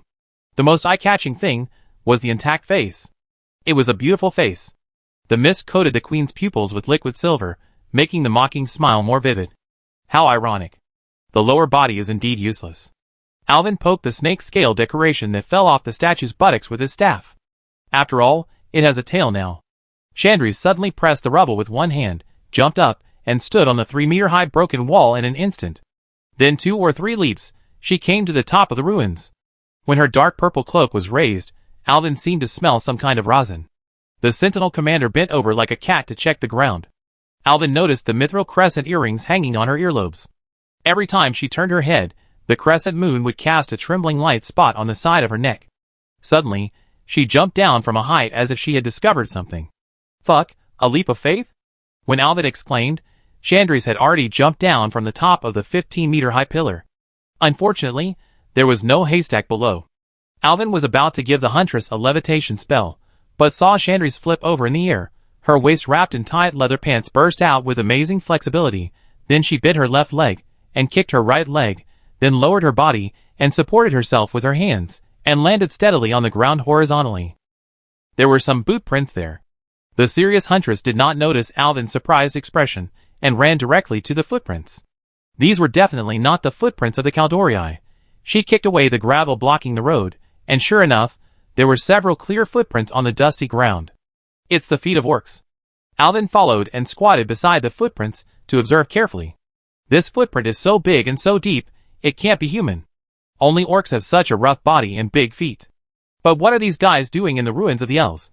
Alvin lowered his head and thought, and suddenly thought of something. Are there any legends about the old gods in Caldorii? Chandri showed a surprised expression. You actually know the old gods. With your human experience, those guys must have existed long before your race was born. Not only do I know, I also raised one, Alvin thought. Sarhar shook in his arms, as if expressing dissatisfaction. So you think they are here to pursue the relics of the old gods? Chandri suddenly lowered her head and remained silent, as if she was lost in thought. Sword of Domination. Actually, this town was built to commemorate the Domination War. Chandri's whispered, legend has it that the Titans once killed an old god, or a subordinate of the old god, in the south of the Dark Coast. At that time, the mages from Surmar excavated there, and later moved some of the things dug out from the south here for research. Over time, this place gathered together to form a town, so it is not wrong to say that this is a town built because of the old god. In other words, the pagans came here to find some kind of relics of the old god? Alvin speculated, do you know what it is? Chandris rolled her eyes at Alvin and said helplessly, I was not born yet. Chapter 453. Alvin patted his head. How could he forget this? Chandris called Green Shadow her sister before, which means she is younger than Green Shadow. The battles of the Sword of Domination were all things in the era of Titans and the ancient gods. How could Chandris know about it? Alvin thought about it and changed his words. Before the city was destroyed, were there any museums or research institutes? What you said? It seems that there was no. But there was a library in the city, which was built by those court mages. Alvin clapped his hands. That's right. If there are any relics, it is very likely that they were moved to the library by those mages back then. Let's go and take a look. Chandris nodded, and was about to identify the surrounding environment to determine the direction of the library ruins, but found a new trace next to it. Alvin, look. There are some footprints here. Huh? These footprints. Alvin keenly noticed that Chandris's face suddenly became very bad, and it seemed that she had discovered some problems again. He turned to look at the newly discovered footprints, and soon found something wrong. These footprints are not from orcs. Orcs' feet are wide and big, and they are not like humans. You can tell by looking at my feet. Alvin had a bad feeling in his heart. Could it be? It's the one you said, could it be? Chandris took a deep breath, and her face could no longer hide her anger. It's the footprint of a male Caldorii. This is a forbidden place for night elves. How could there be footprints of Caldorii? As she spoke, she drew out her short sword angrily and slashed at the gravel next to her, splitting it in two with one sword. We have a traitor among us. Although there is ambiguity, get the point. Also, Alvin carefully looked at the direction and distance of the footprints. It may be as you said. This Caldorii is obviously a companion of these orcs. They are walking side by side. This is not the way prisoners walk. I will report to my mother immediately. As Chandris spoke, she took out a silver whistle from the small bag she carried with her. Alvin had seen this whistle before. It was given to Chandris by Lady Tyron before she left. As long as the whistle is blown, Tyron's owl can be summoned. As the small bag containing the whistle was opened, a strange fragrance wafted out. It was a strong smell, like some kind of fermentation plus alcohol, and even a bit like perfume in the previous life. It's just that the smell is too strong, Alvin thought. I didn't expect that Chandris would use such a strong perfume. Now the enemy is in the dark and I am in the light. Just blowing the whistle will expose myself directly, and it will be even worse if I attract some ghosts. Don't blow. Alvin had no time to stop it. But something strange happened. Alvin saw Chandris take a deep breath and blow it out, but the expected huge whistle did not sound.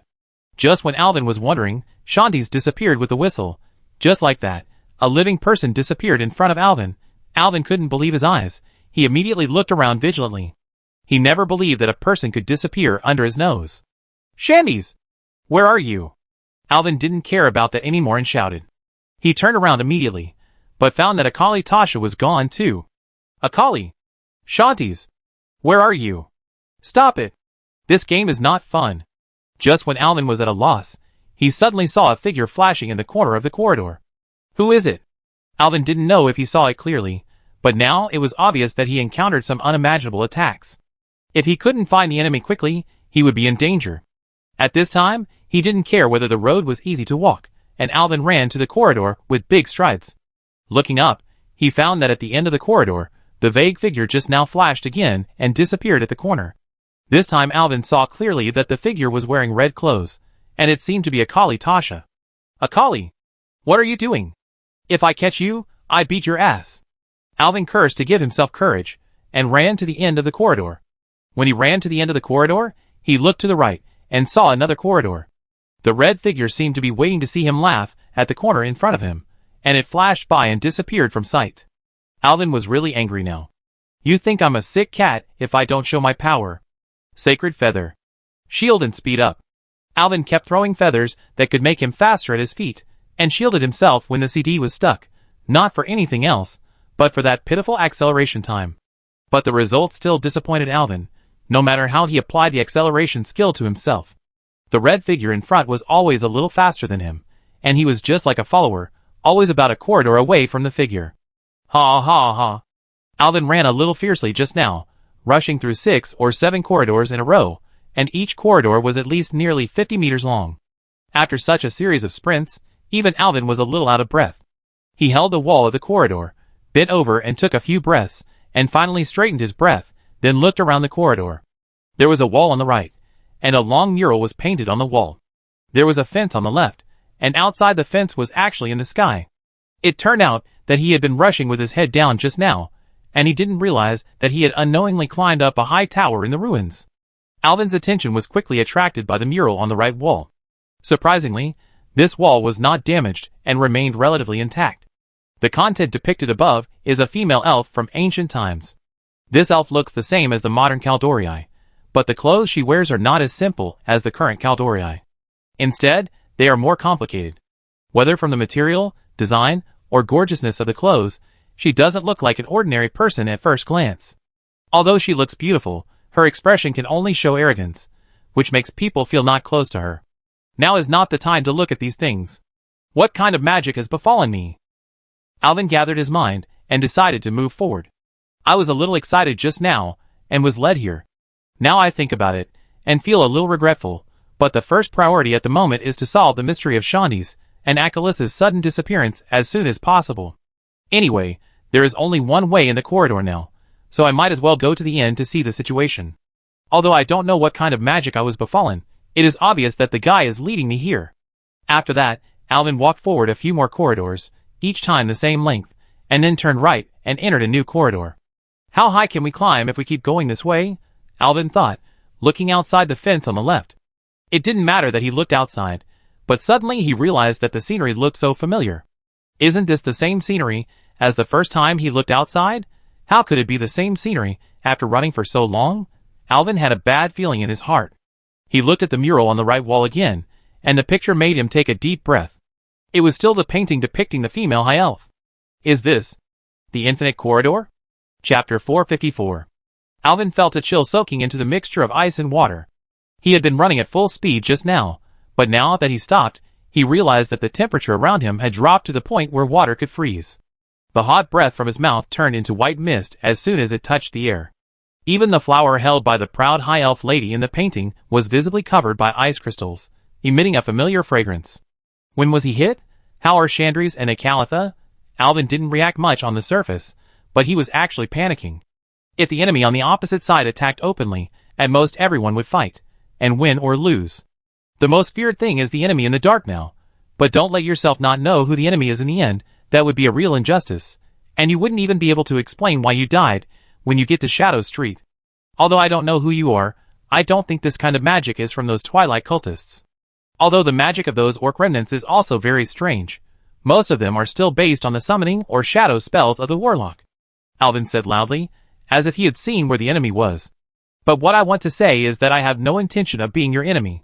My goal is to hunt down those Twilight cultists. I know those guys have been here. I guess they have succeeded and taken away some relics here, Alvin said as he walked slowly forward along the corridor. When he came to the end of the corridor and turned right to enter the next corridor, he clearly saw a coin he had just secretly thrown on the left side of the corridor. It seems to be the same as I guessed. If you just walk forward, you will still return to this corridor. It's like someone copied and pasted this section of the corridor to form a U-shaped tower. I have to say, this magic is really powerful. I don't even know when I was hit. I think someone who can do this kind of interesting magic must be an elegant magician, right? Alvin continued to speak. Since the enemy is unwilling to come out, he must seduce him. As long as he appears, Alvin is sure to kill him with the instant holy fire. I guess you are now treated as a hamster in a cage, right? But don't be happy too early, I haven't given up yet. Alvin saw that the enemy didn't say anything, and it was obvious that he wanted to see him trapped here, and sweat appeared on his head. Then can you trap me like this? Alvin said, suddenly holding the cold railing with his hands, and a beautiful jump from the corridor to the tower, and fell directly down. Of course, Alvin didn't think of jumping off the building to commit suicide. Since the horizontal space could not be broken through, what about the vertical space? Alvin gave himself a floating spell. If he could float out, he would be completely escaped. He had to find Chandri's and Akali first and get out of this hellhole. But soon, he found that something seemed wrong. He was slowly falling down the side of the tower, but he didn't get close to the ground at all. Alvin floated in the air for nearly 5 minutes, and he was still a long way from the ground, and the tower behind him was moving away from him layer by layer, and each layer had such silver railings and such high elf murals. Alvin's heart seemed to be falling into the valley.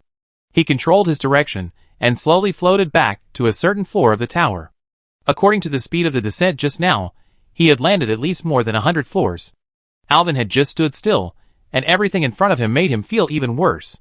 The coin he threw there as a mark just lay there quietly, and the high elf woman on the mural still had that arrogant expression, but in Alvin's opinion, that guy seemed to be laughing at him. What to do now? Alvin's brain was spinning rapidly. Not only the parallel space was restricted here, but also the space above and below was restricted. If he continued like this, he would be trapped in the City of Sorrow, and would really suffocate to death here. I didn't expect that I, Alvin, had been in the world of Azeroth for so long, but today I would end up here. Alvin smiled bitterly. I admit that you really trapped me. If I say I give up, can you let me out? As he spoke, he thought of a way. Actually, my home is in the eastern continent, which is far from here. I miss my wives, who have not been married yet. If I am gone, I am afraid that a group of girls will cry to death. Generally, at this time, there will always be a surprise soldier coming to the rescue, or the protagonist will use the golden finger to break the deadlock, right? Alvin thought to himself that his golden finger might not work. But the rescue from the sky can be considered. While he was talking, on the one hand, he was relieving himself from the pressure, and on the other hand, he wanted to paralyze the enemy. If the enemy showed a flaw, even for a moment, he would have a glimmer of hope. Alvin's hand slowly reached into his robe. It was impossible to expect a rescue from the sky, but he still had a trump card. Miss Sarthas, who lived in the dagger. Remember that she seemed to have the weird magic of entering a portal and coming out from another place? Why not just ask him to help me get out of trouble? But when Alvin touched his chest, his body suddenly went cold. The dagger was gone. Cold sweat as big as soybeans fell directly. Alvin felt that his entire back was soaked with cold sweat. How could it be possible? The Dark Empire blade has been with me since I started this journey. The image of the impatient Quel'Dorii girl emerged in Alvin's mind. How could Xal'atath suddenly disappear? Countless speculations surged in Alvin's mind. He remembered the legends about Xal'atath, one of which made his scalp numb. It is said that Xal'atath will choose his own master. She once fell into the hands of a troll wizard. While helping the wizard gain power and status, Xal'atath left him. Later, she became the property of the Dark Iron Queen Modgud. Xal'atath gave Modgud a huge amount of energy, and that guy even used his terrifying magic to pollute the entire grim battle. But Xal'atath suddenly left her, and the powerless queen was killed by Kadero's wild hammer on the battlefield among thousands of troops. This Xal'atath has always been a lady with volatile emotions, and no one knows what she is planning. Those who have seen her are dead, and those who have not seen her may never see her. She is like a queen in the shadows, who can play with her owner in the palm of her hand with just a flick of her finger. She did play with herself in the palm, but in another way. He shouted Xal'atath's name in his heart. But there was no response, as if she had never existed. Alvin sighed. Did Xalatas feel that he was doomed this time, so he chose to leave like before? Ha ha ha. Alvin laughed wildly, like a madman out of control, and his laughter became louder and louder. In the end, he couldn't breathe. He sat in the corridor, holding his stomach and wiping his tears and laughing. It was like he was crazy. Finally, he stopped laughing with great difficulty. I understand what's going on. It's so simple. If you don't solve the magic, I'm going to fight it myself. Chapter 455. Alvin laughed wildly and reached out to touch the mural on one side of the corridor. You really fooled me into thinking I was trapped in this tower by you. As he spoke, he stroked the mural and moved forward slowly. You reproduced everything I could see on my appearance, my clothes, my feelings, and even my thinking patterns. Everything in this space is the same as the real world, But you overlooked one thing. Alvin laughed. You don't know what's in my pocket, so you can't reproduce what's in my pocket. And what's in my pocket? Alvin deliberately dragged out the sound to arouse the other party's interest. He slowly put his hand into his chest. I remember there was a big and fragrant roasted chicken leg in my arms. He pretended to be surprised and fumbled in his arms. Oh, why is my roasted chicken leg gone? The next second, he really touched a roasted chicken leg in his arms. Alvin took the roasted chicken leg out of his arms. Wow, it was hot and fragrant, roasted to a crisp, and dripping with oil. Well, this chicken leg is really fragrant, that's right, but how can only roasted chicken legs be enough? I still have a bottle of Queen Azhara's favorite wine in my arms, Alvin said, and continued to touch at his arms. Sure enough, he found a huge wine bottle in his small pocket. Alvin shook the bottle, bang. The cork was opened, and a strong aroma of wine came to his nose. Wow, even though I don't know much about wine, I can smell it. This must be good wine. Queen Azhara is so lucky. She has both good wine and good meat. She lives a very comfortable life. He suddenly thought of something, chuckled, and rolled his eyes. Well, of course, with good wine and delicious food, how can we miss beautiful women to accompany us?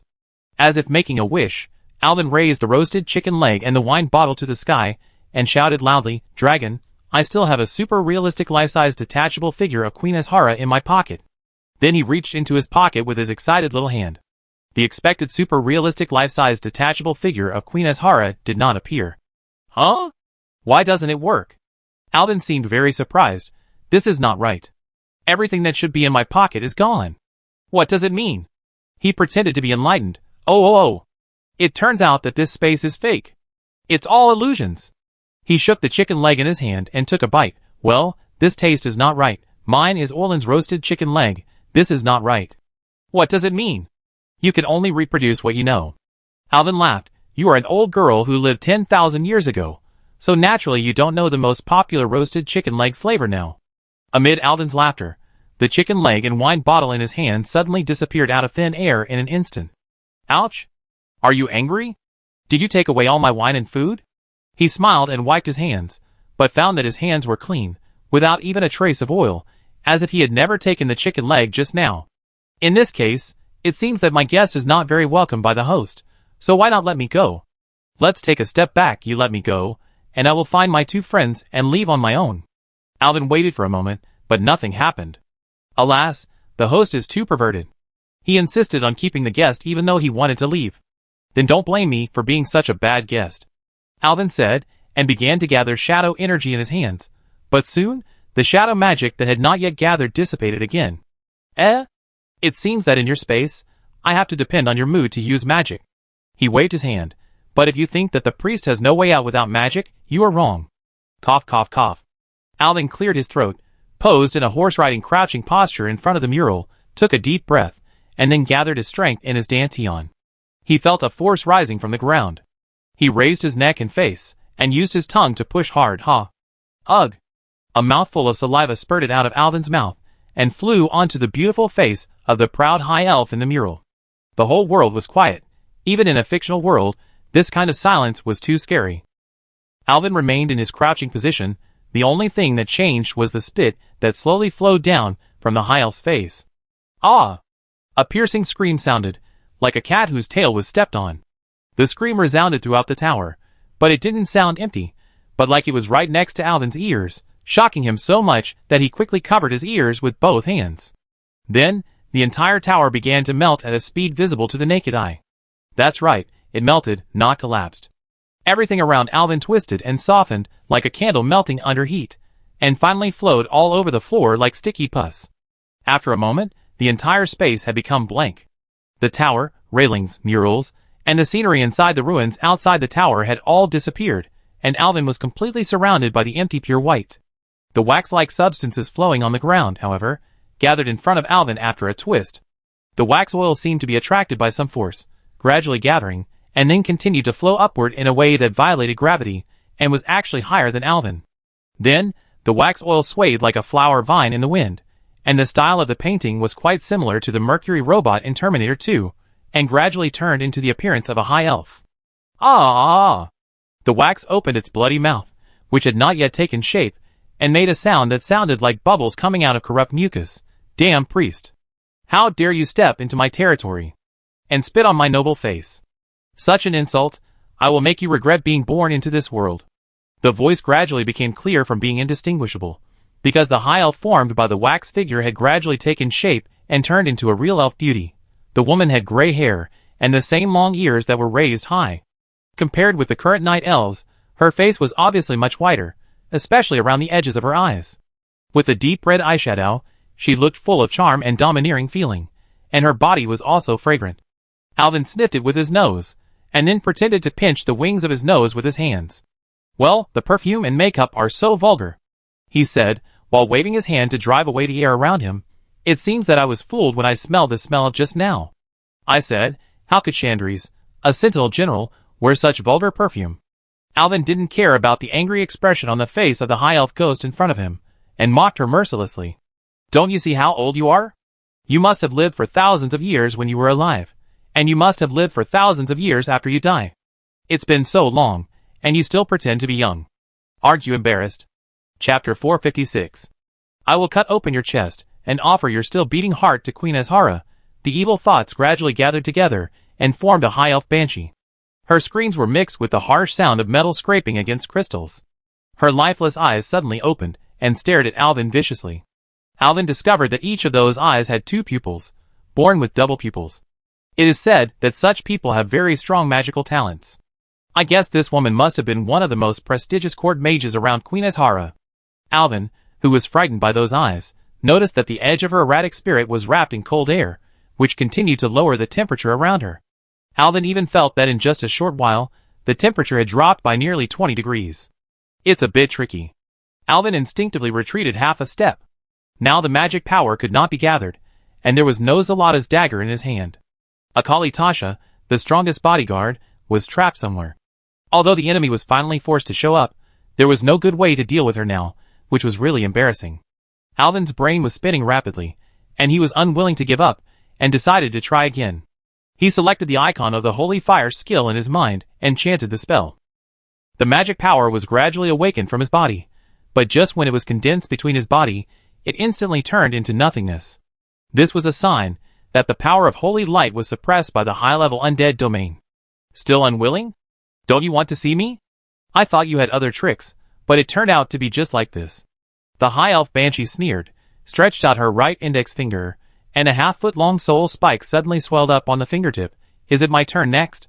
The banshee smiled coldly. I said, I cut open your chest, and take out your still beating heart.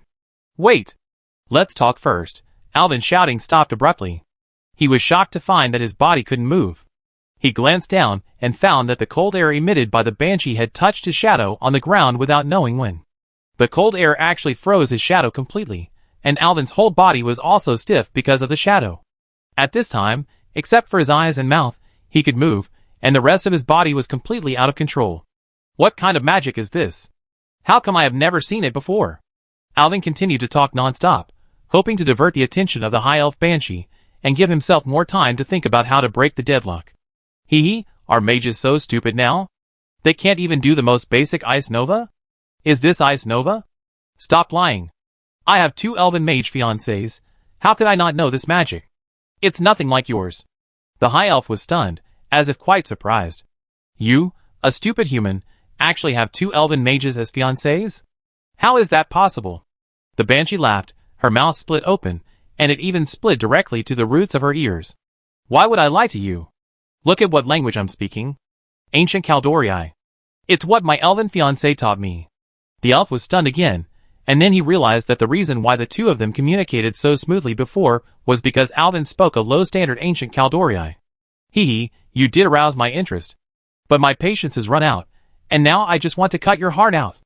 The elf's pale face suddenly turned crazy, and the whole body turned into a pool of white mist, splitting into 3 identical ice cones, rushing towards Alvin's chest with a whistling cold wind. Alvin would naturally not sit still and wait for death. The ice cone was about to approach his chest, and he roared, almost using all his strength, and finally got rid of the thrust of the ice nova, then bent his waist and hit his head downward.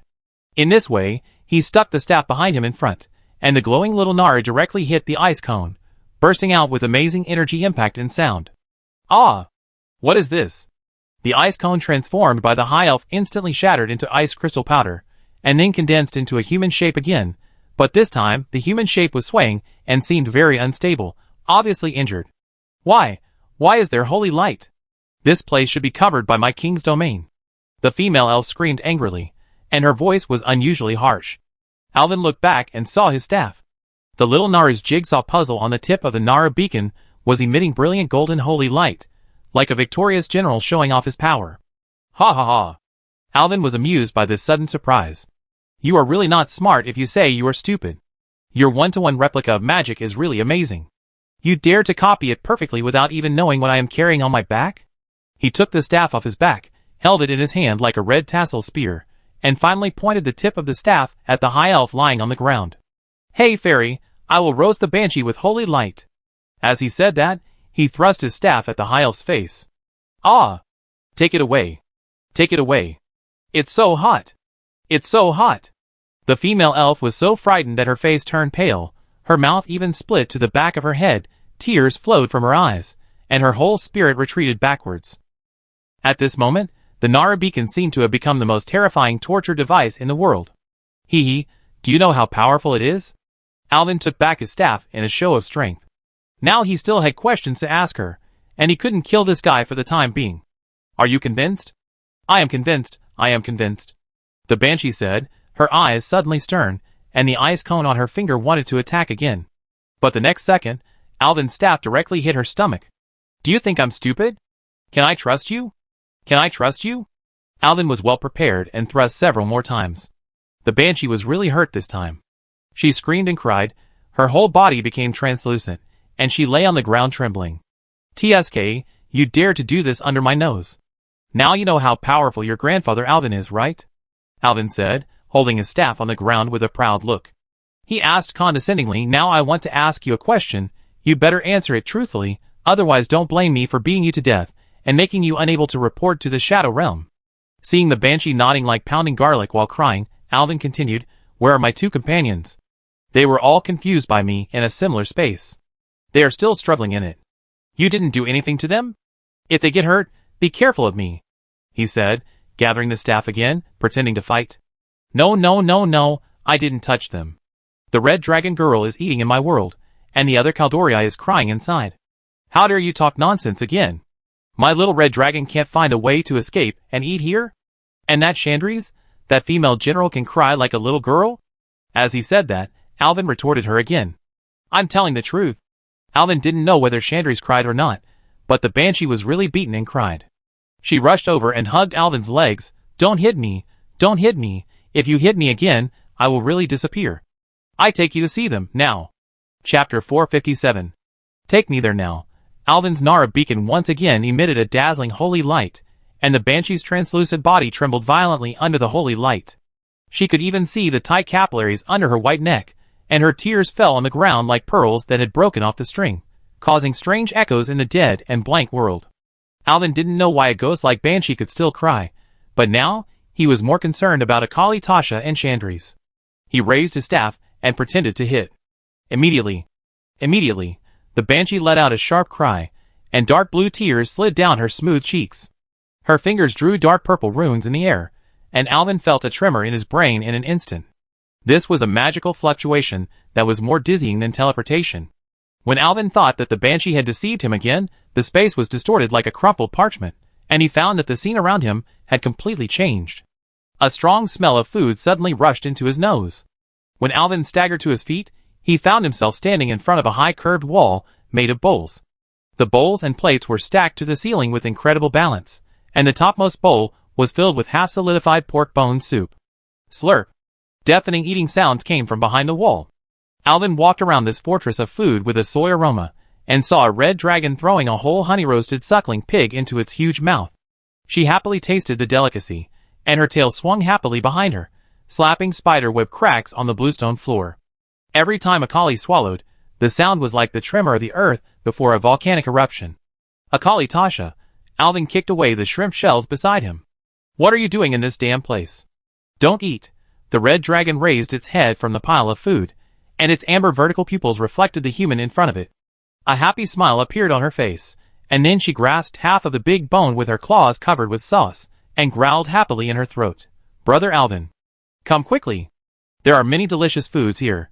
The sticky honey dripped from her chin and condensed into golden traces on her scales. Don't eat. These are all illusions of the banshee. You are deceived. Alvin slapped his palm on the greasy wooden table, shaking the crab shells stacked in a tower and falling down. Alvin's dragon claws were tearing open the 8th row's suckling pig, and the golden crispy skin made an intoxicating cracking sound between the teeth. Brother, how could it be an illusion? There was a roar like magma in her throat, and the scales dyed amber by the sauce open layer by layer in her neck. Listen to the crisp sound, and smell the meaty aroma. Alvin turned around suddenly, and stepped on the blue skirt of the banshee, who was trying to sneak away. The banshee was like a kite with a line reeled in the air, and could no longer move forward. She turned around with a sad face. I said, I didn't do anything, I just trapped her here. Alvin leaned over, pinched the banshee's chin, and turned her face to face him. If you make any more small moves, I will kill you directly. Quickly remove the illusion here. The banshee nodded hurriedly, and the silver light of magic lit up on her fingertips. I will remove the illusion now. She drew a magic talisman in the air with her right hand as before. The whole space was suddenly filled with the sound of shattering glass. The roast goose dripping with honey, the bubbling beer, and even the greasy light at the corners of a calater's mouth, all disappeared like peeling wall paint. In the pure white area, the little red dragon still maintained the posture of biting the roasted pig. When she found that the beloved roasted suckling pig in her mouth had become the tip of her tail, her scales exploded instantly, like an angry puppy. Despicable undead, the spark she sprayed left scorch marks on the absolutely pure white ground. She actually used. The little red dragon's gradually clearing vertical pupils glimpsed the phantom residues still twisting on the ground. She used such a clumsy trick to trick a dragon. Alvin was also angry and amused. He looked at the tip of the little red dragon's tail that had been bitten with heartache. He wanted to use a few healing spells to treat the little red dragon, but found that the magic power could not be gathered. Yes, Alvin smiled helplessly. Some people are almost biting off the scales on their tails. Brother, don't say it. It's so embarrassing. The little red dragon turned into a girl, covered her face with her hands, and squatted on the ground. Alvin turned around. Take us to Chandri's now. The banshee was much more honest this time. Her fingers ignited phosphorescent fire, and time and space were distorted and reorganized again in the sharp tinnitus. After a similar dizziness as before, Alvin smelled the smell of rust. It was the smell of blood soaked in the land evaporating under the scorching sun. He opened his eyes in a hurry, but he almost fell because he stepped on something round. Fortunately, the little red dragon was quick to steady him, but he was shocked when he looked down. What he stepped on just now was half a broken arm. This is a terrifying world. Above his head, the abyss portal is tearing the sky apart. In the 17 inverted dark purple vortices, faceless demons are falling continuously. They frantically destroyed the gorgeous elven city in front of them, and slaughtered the night elves in it. The whole world has turned into a sea of fire, with screams, explosions, and demon roars that can be described as hell on earth. The demons killed frantically, and even huge demons used their claws to tear open the elves' bellies, and picked up the corpses with their barbed long tails. On a burning elven tower, dying mages were using their last magic to maintain the protective shield, and thousands of charred corpses were piled up outside the pale golden light curtain. He saw a little girl trying to press her mother's broken arm back to the wound 30 meters away, with her bloody long hair sticking to her swollen face. But her mother had died a long time ago, but the little girl was still lying next to her mother's body and crying loudly. Holy light! Where did you take us? Alvin's Adam's apple rolled. The banshee sighed. This should be the day when the city was destroyed 10,000 years ago. How do you know? The banshee pointed at herself. I was killed by the hellhound here. Alvin was shocked and said, What about Chandri's? Where did you put Chandri's? He looked around nervously while talking. The banshee pointed at the crying little girl. Isn't she there? Nonsense. Chandri's is an adult. How did she become a little girl? Because my illusion magic is originally a magic that reflects the nightmare in your heart. The young priest crying while holding his parents' heads. Is the true face of Chandri's you are talking about now. Chapter 458. Alvin's throat seemed to be choked by a stone. He couldn't be sure whether the banshee's words were true or false. Although he could see the familiar appearance of Chandri's on the girl's face, the girl's face did not have the facial lines of an adult at this time. She looked more like a priest apprentice than a centaur. The scene around him was too distressing. Although Alvin had experienced the great collapse of the Draenor world, it was a natural phenomenon. And now this night elf city was completely destroyed by the burning legion. He could hear the screams of burnt elves and saw all kinds of massacres. Woo woo. Mom promised me. She promised to be with me forever. The little girl curled up under the charred oak tree sobbed, and the burning fire illuminated her hands stained with her mother's blood. Banshee! Remove this damn illusion magic immediately. Alvin couldn't bear to see such a tragedy in the world again, and shouted at the Banshee. I have already removed the magic, but the nightmare in her heart is too strong. Now the magic is out of control. It is her sadness and resentment that maintain the current magic barrier. The Banshee said with a sad face, now even we are trapped in this illusion. What tricks are you trying to play? Alvin was furious, holding the Nara beacon and hitting the Banshee's legs, scaring the Banshee to scream and jump. Last warning. He pulled out the Nara beacon with his backhand, and a string of holy light sparks splashed when the staff was against the Banshee's neck. Remove the illusion immediately. Otherwise, I will burn you with holy light. I didn't lie to you. I also died in this incident. Do you think I want to stay here? Then how do we get out? Alvin saw that the Banshee was in such a state that she didn't seem to be pretending, so he pushed her to the ground and asked, Don't you understand yet? Blue tears flowed from the Banshee's pure white eyes. I'm afraid that only if Miss Chandries realizes that all this is an illusion, she can wake up from her nightmare. The commotion here finally attracted the attention of the Burning Legion. The space not far to the east was suddenly torn apart, revealing a crack with purple lightning. 3 groups of beasts with flowing magma smashed the barrier and drilled out of the crack. Alvin took a closer look and found that they were the common hellhounds in the Burning Legion. Their jagged spines pierced the charred skin. They had no eyes, only several layers of sharp teeth in their cracked mouths, and the 2 tentacles on the top of their heads were like radar antennas, greedily licking the fear in the air. The hellhound soon noticed the crying Chandries, raised its head and howled, and rushed toward Chandries. Holy light! Alvin couldn't use magic in his fantasy, so he had to rush forward with his staff. He swung the Nara beacon like a long-handled hammer. He knocked the hellhound away with one hammer, and then used the bottom of the staff to push into the mouth of another hellhound. The Nara beacon burst out with intense holy light, and the hellhound that was hammered away disintegrated directly in the air, turning into a pool of black matter, and then disappeared into the air. The other hellhound that was pushed into the mouth became ruthless and bit the staff tightly, trying to hide the staff. Alvin also surrendered, and instead of pulling it out, he used the stick to pierce the hellhound through the heart, entering from the mouth and coming out from the buttocks.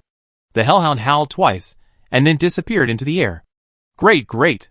The Banshee said with lingering fear, Fortunately you protected that girl. If she died, we would never be able to go back. You killed 2 hellhounds with just a few moves. I used up all my magic power, and only died with 1 hellhound. You are so awesome. Only Alvin knew that these demons could not die at all. If they disappeared here, they would be reborn in the Twisting Void, and be ready to come back at any time. Only by going to the Twisting Void, and killing them completely can these guys not be resurrected. Akali, protect me and Chandries, I will wake her up. Yes. Brother. Akaratasa heard this, and immediately transformed into a dragon, protecting Alvin behind him. Alvin raised his staff, and rushed towards the last hellhound. I help you too. The Banshee screamed inhumanly, and ice crystals condensed around her body again, forming several ice spear fragments above her body, and then the ice spear condensed into a huge ice spike, which rotated in the air under the Banshee's spell, and became bigger and bigger. As a result, the tentacles of the hellhound pointed at the Banshee, and a strange energy was emitted, interrupting the Banshee who was chanting the spell. The Banshee stood there with her mouth open, and then the magic dissipated. She stood there stupidly, then slapped her head with her hand, and exclaimed as if she had suddenly realized something, That's it. I remember. This thing will interrupt the casting. That's how I was killed. Alvin was speechless. Isn't it known that this guy can counter magic? Why is this court magician still stupid and cute after being dead for so long? In a flash, the hellhound saw that the counterattack was successful, and let out a piercing scream. It gave up Chandries, and rushed straight towards the Banshee. Alvin didn't know what would happen if a Banshee who had been dead for a long time was killed again, but it was really ironic that she died twice at the hands of the same opponent. Besides, the Banshee was trying to help him now. If she died like this, I don't know if this illusion can be lifted. You are more likely to cause trouble than to help. Alvin cursed, while holding his staff horizontally in front of the helpless Banshee. Ah! Thank you.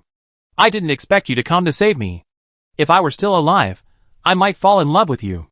Alvin almost fell to the ground after hearing this. It's already this time. Don't go crazy. As he shouted, he swung his staff like playing baseball, and the Nara beacon hit the head of the hellhound in midair. Puff! A sound like a rag being torn apart sounded, and the hellhound's head was smashed. Under the burning of the holy light of the Naru, the debris was also burned cleanly. Too strong. I really doubt what you said before. Are you really a priest instead of a knight? You are stronger than the strongest knight I have ever seen in Suramar. If you were born 10,000 years earlier, maybe Queen Azhara would be attracted to you. The banshee jumped and clapped behind Alvin. Don't flatter me. You even brought up Azhara. He ignored the banshee who was being crazy about her, and came to little Chandris. He knelt on one knee, let his eyes be parallel to Chandris, and gently called the little girl in front of him, who was crying and almost unconscious. Chandris, look at me. Every word he said seemed sincere. Do you still recognize me? The little girl raised her head, tears in her eyes, and shook her head. Alvin could finally confirm that this girl was indeed Chandris. She had the same beautiful face, but her face was a little immature, and she had no facial wrinkles. Maybe facial wrinkles also grow slowly, as the elves grow up over time. Alvin took a deep breath, then let me introduce myself again. My name is Alvin Priest, your friend. Now please listen to me. All this is your nightmare. You are in an illusion now. Please wake up. The little girl choked, and her tears turned into pearls, and rolled into the scorched earth like a broken necklace. Alvin, I don't know. I want my mother. Chandris wiped her tears. Her eyes were swollen like a peach. As long as you wake up, everything will be over. Wake up, okay? Will your mother be resurrected if you wake up? No. Then Chandris, don't wake up. Whoa. Chapter 459. Alvin knew nothing about taking care of children. He helplessly spread his hands to the banshee, lips synced, and silently said, "Come and help me persuade her." The pale and transparent banshee floated 3 inches above the ground behind Alvin, shaking her head like a rattle. I can't take care of children. I was still a virgin when I died. Not to mention children, I didn't even have a man. Compared to talking about love, I prefer studying magic. Who asked you this? Alvin was completely convinced by this crazy banshee. The little girl's crying became louder and louder, and she couldn't even breathe when she sobbed. Her face turned purple. The black lightning-like space cracks on the side continued to gather again, and the demon claws that popped out of it entered this world with the smell of sulfur, and they kept killing them. Akratas's dragon breath sprayed over, directly turning the demon not far away into ashes. Alvin was like an ant on a hot pot, circling around the little girl. Although the demons could not threaten them for a while with Echolys's protection, they could not hold on even if they were strong enough. Alvin tried every trick he could, telling jokes, making jokes, and coaxing her, but the little girl remained unmoved and just kept crying, saying one sentence over and over again, "I only want my mother." Seeing that the demons around were gathering more and more, there were not only low-level hellhounds, but also demon guards. Echolys was under increasing pressure, and the dragon let out several painful roars. Its left wing was actually slashed by a demon guard with a fell blade. Alvin's heart tightened, and the little red dragon was also injured. Can't delay any longer. Wouldn't it be worse if the demon lord appeared later? He thought carefully about the solution, and finally half knelt in front of the little girl, and said sincerely, "Okay. I promise you. If you are obedient and stop crying, I will take you to find your mother." Alvin's voice seemed to have magic power, and the moment this sentence came out, Chandris stopped crying. Even the banshee was so scared that she dared not breathe. After a while, she remembered that she was a dead soul, and didn't need to breathe at all, but she was still surprised and breathless. Mr. Pastor, I know you are very powerful, but I want to remind you that her mother has been dead for tens of thousands of years. She is not like me who was a wizard in my life. I can use the wizard's way to keep my ghost in this world. How can you take her to see someone who has been dead for 10,000 years? I have my own way. Alvin thought to himself, the souls in this world will eventually go to the Shadow Realm, and the elves must have gone to the Azure Wilderness. At that time, the Green Dragon Queen said that someone came to this world from the Azure Wilds, and gave her the seeds of the New World Tree and the young Green Shadow. That means the Shadow Realm must be connected to this world, and there must be a way to the world of the dead. Really? Chandris asked with innocent eyes, wiping her tears. Can this bring your mother back to life? No, I can't guarantee your mother's resurrection, but it should be possible to see her. Chandris' tears flowed again. I can only do this. I can't do anything else. Alvin said helplessly, even if it's just to go to the world of the dead, it's a very difficult thing. I never lie, you can try to believe me. Chandris thought about it, and finally nodded. I believe you. What should I do to see my mother? Okay, then listen to me. Alvin's fingers ran through Chandris's brown hair. Under the dark purple sky, The ends of her hair actually glowed with a strange green light. Everything here is fake magic, not real, you have to wake up first. He deliberately lowered his voice, but made every syllable seem sincere. The girl's face showed a panic, and she began to think that Alvin was the one who didn't wake up. Seeing the change in Chandri's expression, Alvin hurriedly said, "Think carefully, do you know me? A human named Alvin, married to your sister Myra Green Shadow? And your current age, Chandri's Yua, open your real eyes." The girl suddenly trembled violently. "Myra Green Shadow?" Chandri's empty eyes showed a trace of clarity. "This name is very familiar." She screamed, her voice constantly switching between the timbre of a girl and an adult woman. I think I should know Myra Green Shadow." In an instant, Chandri stopped shouting. She explained as if she had just woken up from a dream. "Sister Green Shadow." "Yes, Sister Green Shadow. I remember. She hasn't been home for a long time, and she finally went home, and brought back an ugly human man with ordinary weapons." Alvin was a little speechless. How could he be backstabbed for no reason? "Ha ha ha." The banshee behind him laughed lawlessly, as if she had heard the funniest joke in the world. "I'm not as ugly as you say. But it doesn't matter. What matters is that you think about where you are now." I can't remember." Shandies suddenly hugged her head and knelt on the ground. "Shandies, you must remember. Remember who you are? Why are we here?" Alvin cheered Chandri's loudly. The girl hugged her head in pain, and a low whimper came out of her throat. Suddenly, a double shadow appeared behind her, a kneeling child, and a sentinel general holding a bow. When the two illusions began to merge, the whole city was filled with the crisp sound of broken glass. "She's starting to remember." The banshee shouted in surprise. "We can leave here." "But this damn world is collapsing." Alvin shouted. "Is there no way to evacuate safely?" "Chandri's, how are you?"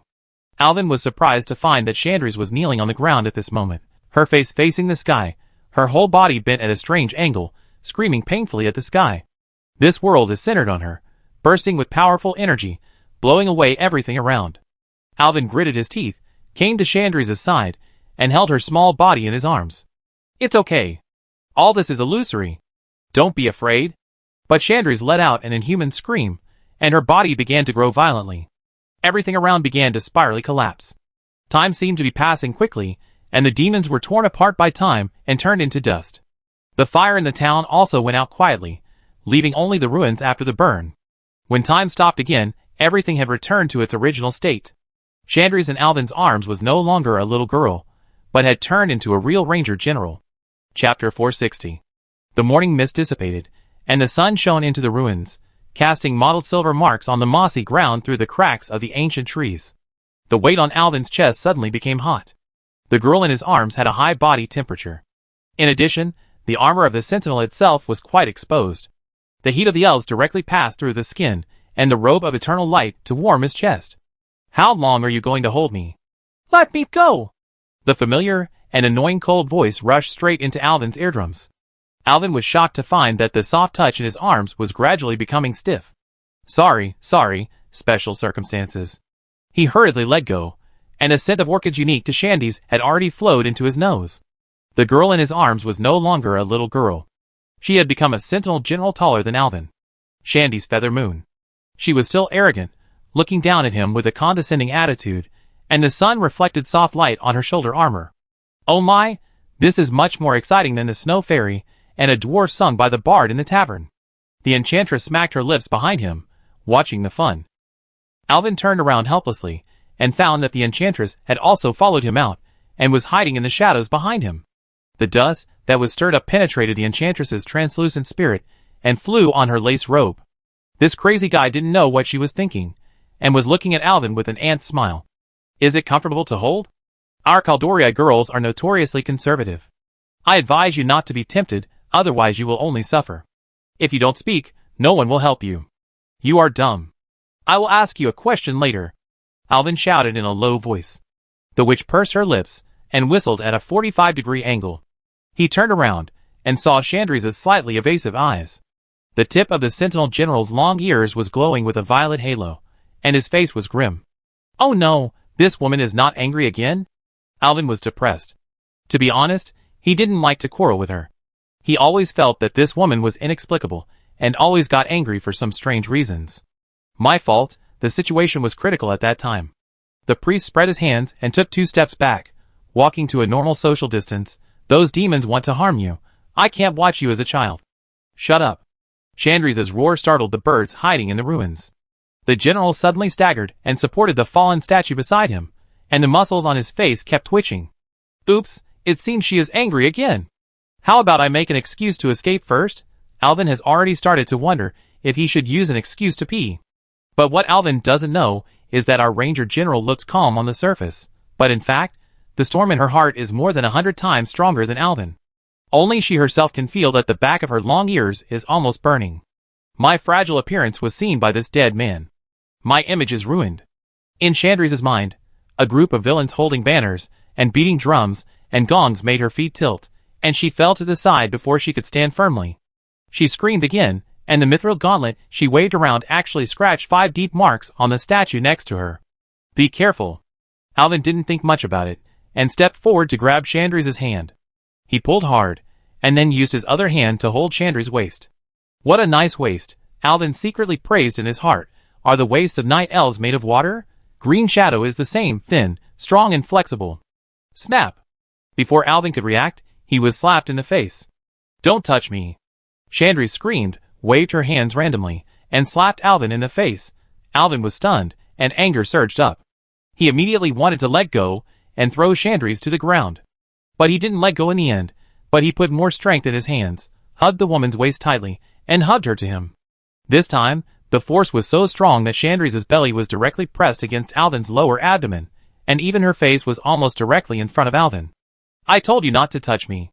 Chandri struggled, forgetting for a moment that her power was much greater than that of the priest in front of her. She swung out another palm, but when she saw the resolute face so close, her heart suddenly shuddered, and her palm turned abruptly before it touched the priest's cheek, and slapped heavily on the statue next to it. Amid the dust, Alvin saw the shame and anger, and some deeper emotion surging in Chandri's lavender pupils. The banshee's chuckle sounded again behind Alvin, in the name of the holy light. The moment the holy light lit up, the air in the entire ruins resounded with a fresh smell. Alvin really couldn't stand this talkative banshee, and he chose the skill icon of binding the undead in his mind. The Nara beacon behind him burst out with golden light like a solar flare, a holy light shot out, and countless golden chains appeared out of thin air, tying up the banshee on the spot. I was wrong. The girlfriend's translucent spirit twisted into a weird angle in the rune array. I was really wrong. I won't talk too much again. Little priest, are you serious? Let me go! I swear I won't talk nonsense again. The banshee wailed loudly, and the sound of pain resounded throughout the ruins. Alvin waved his hand, and the golden shackles dissipated out of thin air, releasing the banshee. Chandri's, we have something else to do, don't make a fuss. Alvin let go of the sentinel general, who was startled by himself, and was staring at him blankly, and loosened his hands. Chandri's broke away from Alvin's support, and then staggered to hold the statue to stand firm, but her face was red again. Putting aside the turmoil in Chandri's heart, Alvin had already arrived in front of the banshee. Seeing the banshee lying on the ground crying, Alvin shouted loudly, our policy is strict treatment for confession. Even more severe treatment for resistance. He squatted beside the banshee with a smile. Madam, you don't want me to do anything excessive, do you? Brother, you sound like a villain. The little red dragon complained on the side.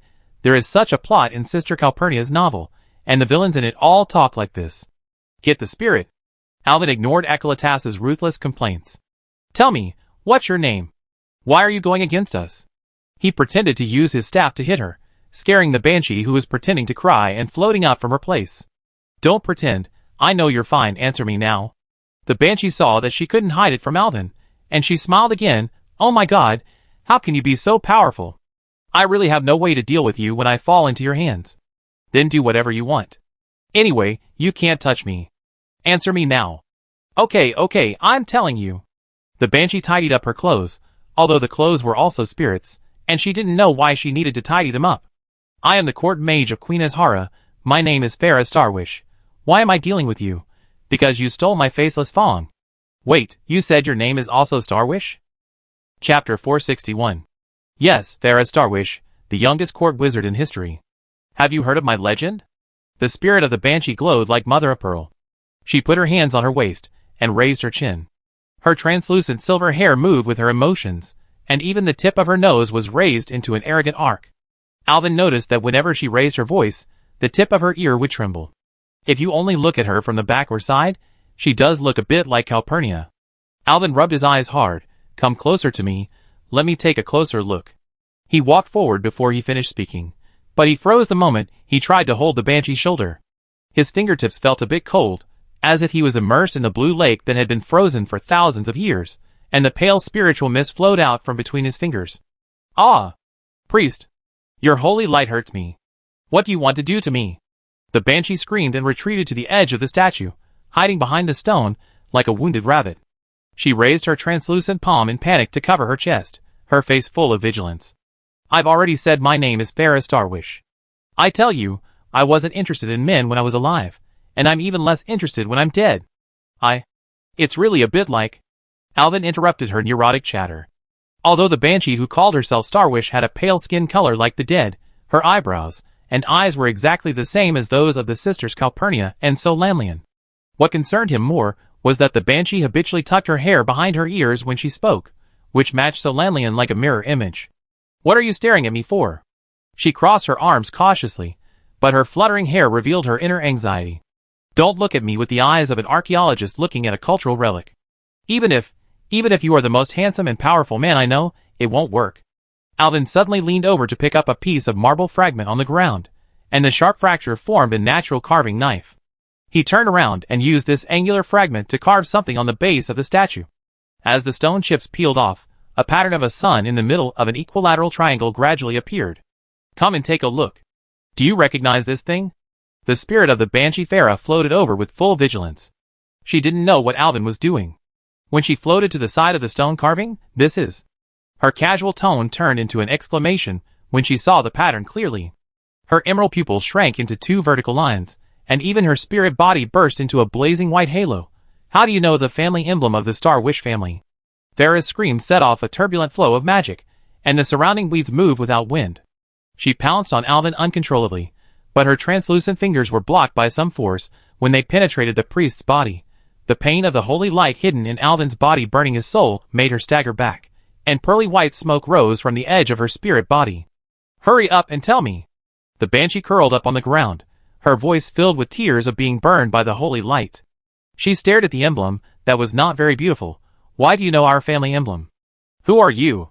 Is there anyone in my family who survived the collapse of the sky and the earth? What is your relationship with the Archmage Romans? Alvin suddenly interrupted her questioning. Farah's excited face suddenly showed a happy smile. Romans? The little crybaby who would burn the corner of his robe even with fireball spell. Her voice suddenly rose, as if with an incredible feeling. I am his father's sister. That is, his aunt. Wait. The spirit suddenly flickered violently. You said the Archmage? The little fool who would piss his pants even with the actual fire blast spell actually became an Archmage. Alvin's palm slammed heavily on the base engraved with the Starwish emblem, shaking the dust to fall. Oh, the flood really washed away the Naga temple. The family doesn't recognize each other anymore.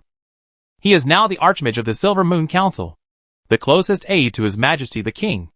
Alvin smiled and said, and I am the son-in-law of Archmage Mr. Romans, which means, in terms of seniority, I should call you together with my wife. A voice of, Aunt? Ah! Farah's pale face actually showed a light pink halo.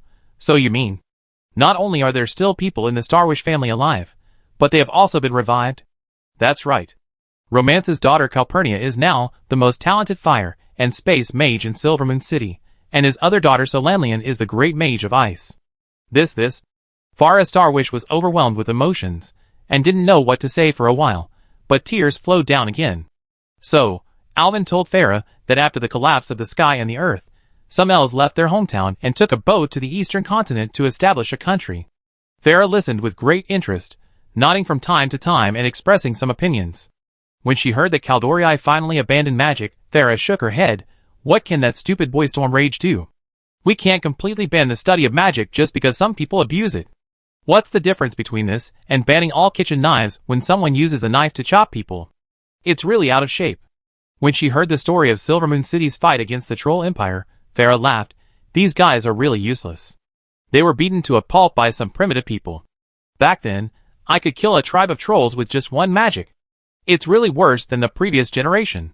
No wonder I was exiled. Alvin was so happy to hear this. thinking that this aunt might not have been very old when she died, and it's good that she has maintained such an attitude for so many years. But Chandrese on this side was not happy, baying, "What do you know? Wasn't it you so-called high elves who caused the disaster of the Well of Eternity? Now you dare to say bad things about my adoptive parents?" Farah glanced and curled her lips. "Huh? Who did I think it was? It turns out that you are the adopted daughter of Storm Rage. Who is your adopted mother? Is it still that village girl Tyrant? TSK, I tell you, Tyrant has some skills, but your adopted father is really useless. The really powerful one is Stormrage's younger brother. That kid is really powerful.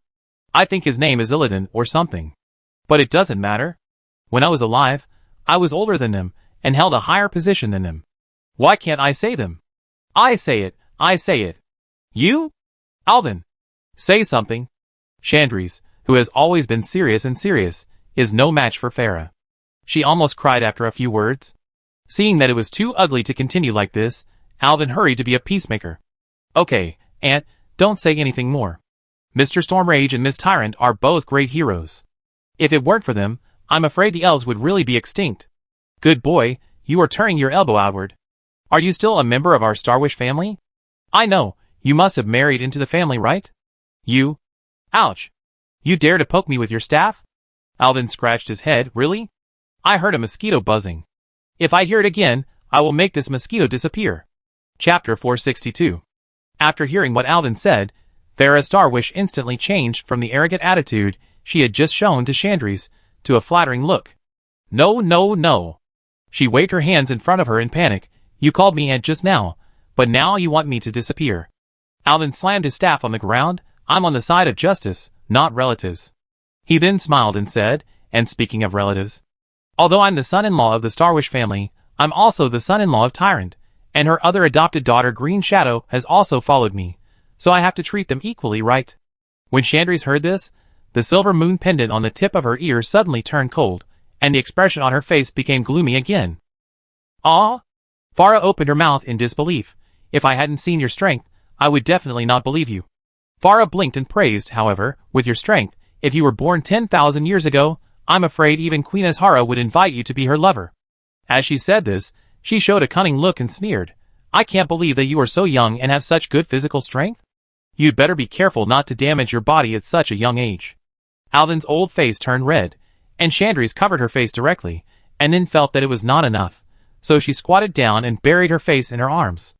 "Of course, I am still confident in my physical strength. Brother Alvin is very powerful."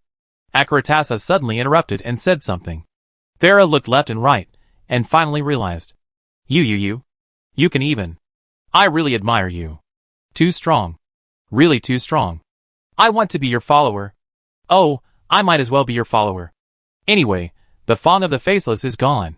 Seeing Farah getting more and more outrageous, Alvin waved his hand. But he suddenly thought of something. "You just said that the Fawn of the Faceless one could not be found. What is this? I think you know that there is a relic left after a fierce battle between ancient creatures in the south, right?" "Yes, I know. Isn't it said that it was left by an ancient god?" Alvin nodded. "What battle of the ancient gods?" Farah laughed and floated down. "You are really not smart to say you are stupid. That was just a subordinate of the ancient gods. I was the one who led the investigation of the ruins back then." She paused, and seeing Chandrese's face full of shock, her vanity was satisfied. "Is that so?" Alvin pretended to be enlightened and continued to ask. "You are worthy of being the youngest court wizard. You have unparalleled insight. Then can you tell us what you investigated back then?" You are flattering me, right? But it doesn't matter. It's nothing that can't be said, and these things were not news back then." Farah paused and continued. "There is a big sword there, right? The monster nailed to death by the big sword is not an ancient god, but a servant of the ancient god. Slider Thorgus, a huge faceless man, of course he is also a powerful monster. The one who killed the monster was not a titan, but a stone giant, but these are not important. Both the stone giant and Thorgus have disappeared or turned into fossils long ago. The important thing is that I found an evil weapon in it. I named it Fawn of the Faceless." "Faceless Fawn? How come I haven't heard of it?" Chandrese was a little unconvinced. This was something that only a few high-level elven decision-makers knew about back then, because this weapon is very strange. It is a dagger that seems to have vitality. It whispers to people around it. Although I don't understand what's going on, several of my men have gone crazy under its spell. They suddenly became powerful for some reason and attacked us." The banshee's voice was a little low, as if she was recalling that terrible memory. Alvin listened carefully, and Zalata's in his arms did not react at all. It was not known whether he was also listening carefully, or did not take the news seriously at all. "Then what?" Alvin asked. "Later, I was commissioned by Queen Azhara to make a box that could isolate the spell of this dagger. In fact, it is a box plus a magic circle that can block magic, just like you can't use magic in my illusion," Farah said, while gesturing with her hands, drawing a shape in the air that was about the size of a jewelry box. "I returned to the base with the dagger and started researching here, right here, until I die." The banshee talked about her own end, but she didn't seem to care much, as if she was telling someone else's story. Alvin was a little confused. What on earth did this Farah research? He looked at Chandris, and found that the Sentinel General was looking at him, and talking to him with his mouth. "Go ahead and ask." Alvin knew that this stubborn Chandris would never ask Farah these questions herself, so he had to continue to coax Farah Starwish. "I see. Then our honorable court wizard must have quickly cracked the secret of the faceless Fong, right? Can you tell us?" "No." The banshee floated in front of Alvin, her face unexpectedly serious. "These stories are too incredible. Even Her Majesty the Queen has ordered that these secrets must be strictly guarded. Never tell anyone else." "Ah! It was the Queen's order. Then how did you die later?" Alvin rolled his eyes, and did not continue to ask, but asked about her life experience. "How else could I die? I was killed by the demons." Farah sighed, "But I didn't die in vain. I killed several hell guards, and defeated a demon lord by myself. Just when I was about to retreat, a group of hellhounds attacked me. Although I am a great court magician of the High Elves, my power is still limited. In addition, those hellhounds can interrupt my magic, which is exactly my nemesis. But before I died, I had covered the retreat of most people, so I died a worthy death." Alvin nodded. He could feel that this little girl was actually a little offline in her brain and a little bit chatterbox, but she was actually an upright person, just a little bit loyal to Queen Azhara. "Then how did you become a ghost? Do you really know some necromancy?" Alvin asked. "What is necromancy?" Farah tilted her head and asked. "It sounds interesting. As for how I turned into a banshee, I actually don't know. I woke up a long time after I died. When I woke up, I found that everything had changed. The city was gone, the people were gone, and only the Fong of the Faceless was still with me. I guess it might be because of that strange dagger, but I don't know why. I can't leave this place. It's like there's a barrier around me. But then again, I don't want to leave this place. What else can I do if I turn into a banshee? What about now? You just said you suspected that we stole the Fong of the Faceless? What's going on?" Alvin asked. "A Kaldori elf. When it comes to this topic, Farah is so angry that even his voice becomes sharp. That Kaldori brought a group of strange-looking ugly monsters to my territory.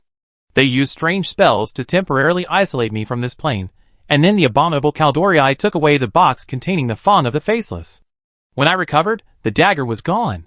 Alvin and Chandris looked at each other, and found that Chandris also took a breath. "There is a traitor among us." Chapter 463. "What do you mean? What are you talking about?" Farah Starwish was at a loss for words, which was a torture for her. Alvin turned his head and said to Farah solemnly, "Auntie." "Oh, forget it. It's too weird to call you that. I just call you Farah. First, the faceless Fong you mentioned was not stolen by us. The group of people who stole your things were a group of cultists called Twilight Hammer. These guys must be plotting something. We also heard that Mr. Anu, the ancient tree of knowledge, said that they had come here, so we ventured in to investigate. Second, we had already speculated that there was a Kaldori among those people, and now what you said has confirmed our speculation, which shows that there is indeed a traitor among the Kaldori. We need to pass the news back to Teldrassil as soon as possible and inform Lady Tyrant and Teacher Stormrage." Elwyn was a little anxious and said what he wanted to say. "Farah, no matter what the purpose of those cultists is, we must stop their conspiracy as soon as possible. But now the enemy is in the dark, and we are in the light. I need to know all the details. Can you please tell us the secret of the Fong of the Faceless? I'm afraid it is directly related to the ultimate goal of the cultists." Farah is just a little off the track, but her mind is not confused, otherwise she would not have become the court mage at such a young age. It's just that she still cares about Queen Azhara's order in her heart. "Elwyn, I really want to tell you that when I was alive, I wanted to tell others about this more than once, but it's not possible. Elwyn, There are too many things in this world that it's better if you don't know. If you know, I'm afraid you will do something stupid. What stupid thing could there be? Alvin smiled bitterly. Farah didn't know that he had recruited an ancient god. Could it be the home address or contact information of the ancient god?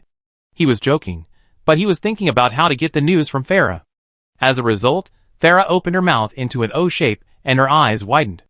How did you know? Ah! Farah suddenly realized that she had let the cat out of the bag, and hurriedly covered her mouth with both hands, but it was too late. Ah! Cunning human! What did you make me say? Your Majesty, I was played by the cunning human. Damn it! Ignoring the crazy banshee, Alvin saw Chandri's, and the Sentinel General's eyes were full of murderous light. It felt like she was on the verge of exploding. These hateful cultists. They are really coveting the evil power of the ancient gods. Chandri's punched the statue next to her, and smashed the stone directly. Such a strong force. Alvin was still surprised, and the Sentinel General had already turned around and prepared to leave. Chandri's, where are you going? Of course, I'm going to continue to track down those cultists. I've experienced the Beetle War, and I know very well how terrible those guys, who have obtained the power of the old gods are. The Kaldori must never allow such a situation to happen again. But do you know where to find them? Dark Coast, Ashinbil, Stonedalin Mountains, Desolace, Feralas. I find those bastards even if I have to overturn the entire Kalendor. Alvin sighed, knowing that if this stubborn female general really got that stubbornness, no amount of persuasion would be of any use. But we couldn't really let her turn Kalendor upside down. He reached out and grabbed Chandri's hand from behind. What are you doing? Chandri's blushed and shook Alvin's hand away fiercely. Be careful or I kill you. Who allowed you to touch me? Chandri's, has anyone ever told you that your recklessness may not only harm yourself, but also the people around you? I know you will definitely do it again like this time. Let your troops stay in a safe place, and then you will take risks yourself. Alvin spread his hands. Think about it. If I wasn't here this time, would you still be able to get out of the situation? You are not a fool. I think you should know the right judgment. He took a deep breath and continued. You are too confident, so confident that others will feel that they are completely ignored by you. Believe me, Chandri's, I used to be the same kind of person as you, but if it weren't for your sister, I would have died several times. Chandri's, we need help now. Let the owl pass the news here to your mother, and then we have to act together. You? Who told you to order me? Chandri's was a little embarrassed by what Alvin said, but she remembered that she was seen by this man when she was a child, and was comforted by him in his arms. The most vulnerable and humble side of herself had long been seen by this man. Even if she lost her temper, this annoying guy just looked at her with a smile. Thinking of this, Chandri's, who clearly wanted to leave, felt as if she had been slowed down, and couldn't move a step. It seemed that her heart was telling her that this annoying man was right, and she should act according to what he said. What he said just happened to make sense this time. I am magnanimous, and good at accepting correct opinions. I just did what I should do, and I was not persuaded by him. Chandri's kept hinting to herself in her heart, and her body listened to it, but her expression was not natural, and she looked bitter and resentful. My goodness, does this woman want to eat people or something? Could it be that she has reverted to her ancestors, and turned into a troll, and became a cannibal? Chandri's tangled expression scared Alvin, but he was quite relieved to see that Chandri's listened to his advice. Farah, what are your plans next? He turned his head, and asked the banshee. It seemed not good to leave this lady here to fend for herself. If Calpurnia Solanlian knew about it in the future, she would probably blame him. Didn't I just say that the Fong of the Faceless Man is lost, so there's no need for me to stay here any longer? I'm just more worried about the purpose of those guys taking the dagger. If it's really like you said, it's to get in touch with the old gods, I'm afraid something dangerous will happen to this world again. Farah's face rarely showed a nervous expression, and even her eyes dimmed, but it was just a moment, and she quickly returned to her original appearance. So I plan to go out with you for a walk. Get the Fong of the Faceless Man back. Anyway, you are very strong. How can a strong person not have 1 or 2 followers? I will begrudgingly become your follower. Okay, you can kneel down and thank me. Hey, why did you stab me with your staff again? I was wrong. Please, Lord Alvin, take me with you. It's too lonely to stay here. Farah followed suit, and when he saw Alvin, who was unmoved, raise his staff, he immediately changed his attitude. But didn't you say you didn't know why you couldn't leave this place? How could I take you away? And you're a banshee, it's not convenient for me to let you follow me. Don't worry about that. Later I understood that the reason why I couldn't leave was because of the Fong of the Faceless Man. Now that the dagger is gone, I can leave here. Farah smiled. I can float behind you and follow you. What's the inconvenience? I don't want others to think I'm a necromancer. I'm a priest. I play with holy light. Are you going to float into the church with me? Alvin was irritated by Farah's disconnection. He was a miracle priest after all. Miracle priests have a ghost floating behind them every day. How can they show off in front of the public in the future? You, don't be angry. It's my fault for not considering it. I'm a banshee. As long as I use magic a little, ordinary people can't see me, and it won't affect you. Farah said, turning her body and turning into a beautiful translucent dove, gently landing on Alvin's shoulder. Look, I can turn into a bird. Isn't that convenient? Okay, but you have to promise me that you won't always come out to scare people, and you have to listen to my command for everything. Oh, I understand, my Lord Alvin. I am a genius who became the court wizard 10,000 years ago. I am different from that ignorant country girl over there. I will help you become the most elegant and powerful human in the world. What did you say? Although Chandrise began to gradually accept Alvin's command, it did not mean that she accepted the banshee. The Sentinel General immediately took a fighting stance, and Farah was not to be outdone. Ice magic had begun to condense around him. Snap! Alvin waved his hand and dispersed the magic in the air. Farah, don't bully Chandrise. Okay, sorry, I'm so petty. Alas, how should I lead this team in the future? Alvin wailed in pain. So where did those cultists go later? Do you have any idea? Alvin blinked his big eyes. I was isolated from this plane by their strange magic, but I can read the lip language of the Caldorii. It should be Zoram Coast. Alvin's heart moved. Chapter 464. Zoram Coast. Just north of Ashenvale. Chandrise immediately ran out. I go gather the troops first. Prepare to go to Ashenvale. Don't get excited. Send the message back to Lady Tyrant and Teacher Stormrage first. Elwyn shouted loudly, but Chandrise was extremely agile, jumping and disappearing in the bushes. Only an impatient voice came from the distance. I know. Elwyn spread his hands. Then let's go too. Wait. Farah's body shook, and she turned into a banshee again, then put her hands together, bowed to the fallen sculpture, and prayed silently in her heart. Okay, let's go. What were you praying for just now? Elwyn asked curiously. Of course, I prayed to Queen Azhara, telling her that Farah was going to embark on a new journey, and leave here to see the outside world. As Farah said this, her eyes became crystal clear again, and she seemed to want to cry again. Haven't you ever been far away? Nonsense, I've been to countless places. But, after tens of thousands of years, is this world still the world I'm familiar with? It turned out that she hesitated in front of the new world, not knowing whether it was suitable. Alvin remembered that when he graduated from college and just stepped into the society, I'm afraid Farah's mentality now is similar to his own at that time? Don't worry, although the world has changed, it has become better. You can try to experience this world again. From now on, the sea is wide for fish to leap, and the sky is high for birds to fly. The sea is wide for fish to leap, and the sky is high for birds to fly. Little stars appeared in Farah's eyes. Lord Alvin, I find that you are not only powerful, but also have such high literary attainments. Any sentence is so philosophical. I suddenly feel that it seems good to be able to become a banshee for so many years, so that I can meet you. Don't come on, I'm happy if you don't cause trouble for me. You don't have to flatter me in every sentence. TSK, the famous Archmage Farah is not the kind of person who flatters others casually. I'm really not kidding. If you were born 10,000 years earlier, Queen Azhara would definitely make you the king's husband. I've only heard of the queen. How can there be a king's husband? And don't be so dirty all the time, okay? Can you only judge whether a person is capable by whether Queen Azhara wants to be fucked by him? What you said is really ugly. Farah floated beside Alvin and Akalatrasa, and her mouth kept talking like a small firecracker. This is the greatest compliment to you. Those who are favored by Queen Azhara are not ordinary people. I remember that my father was also lucky enough to be favored by Queen Azhara for a few nights. Stop! Alvin covered Akalatrasa's ears. Don't talk nonsense. You have corrupted my little sister. Brother Alvin, you don't have to cover my ears. I agree with what Miss Farah said. My father became my mother's spouse because he was young and powerful. In fact, I also think it is normal for you to become the queen's husband, because Brother Alvin is really powerful. Ah! Alvin covered his ears and squatted down. I am such an idiot. How could I forget the dragon's views on mate selection? These people are still like this until now. Thinking of the fierce battle between his red dragon father-in-law and mother-in-law, Alvin is still as if he has a thorn in his back, and he wants to dig his eyeballs out. Change the subject. Don't talk about being a king's husband anymore. Okay. You're really weird. What's there to be ashamed of? While Farah was still mumbling, Alvin had quickened his pace and left the desolate ruins.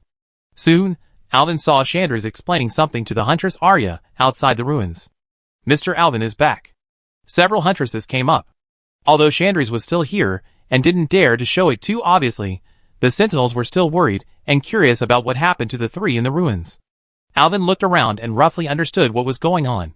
With a strong, independent, and shy personality like Chandris, she would definitely not tell the whole story of what happened in the ruins.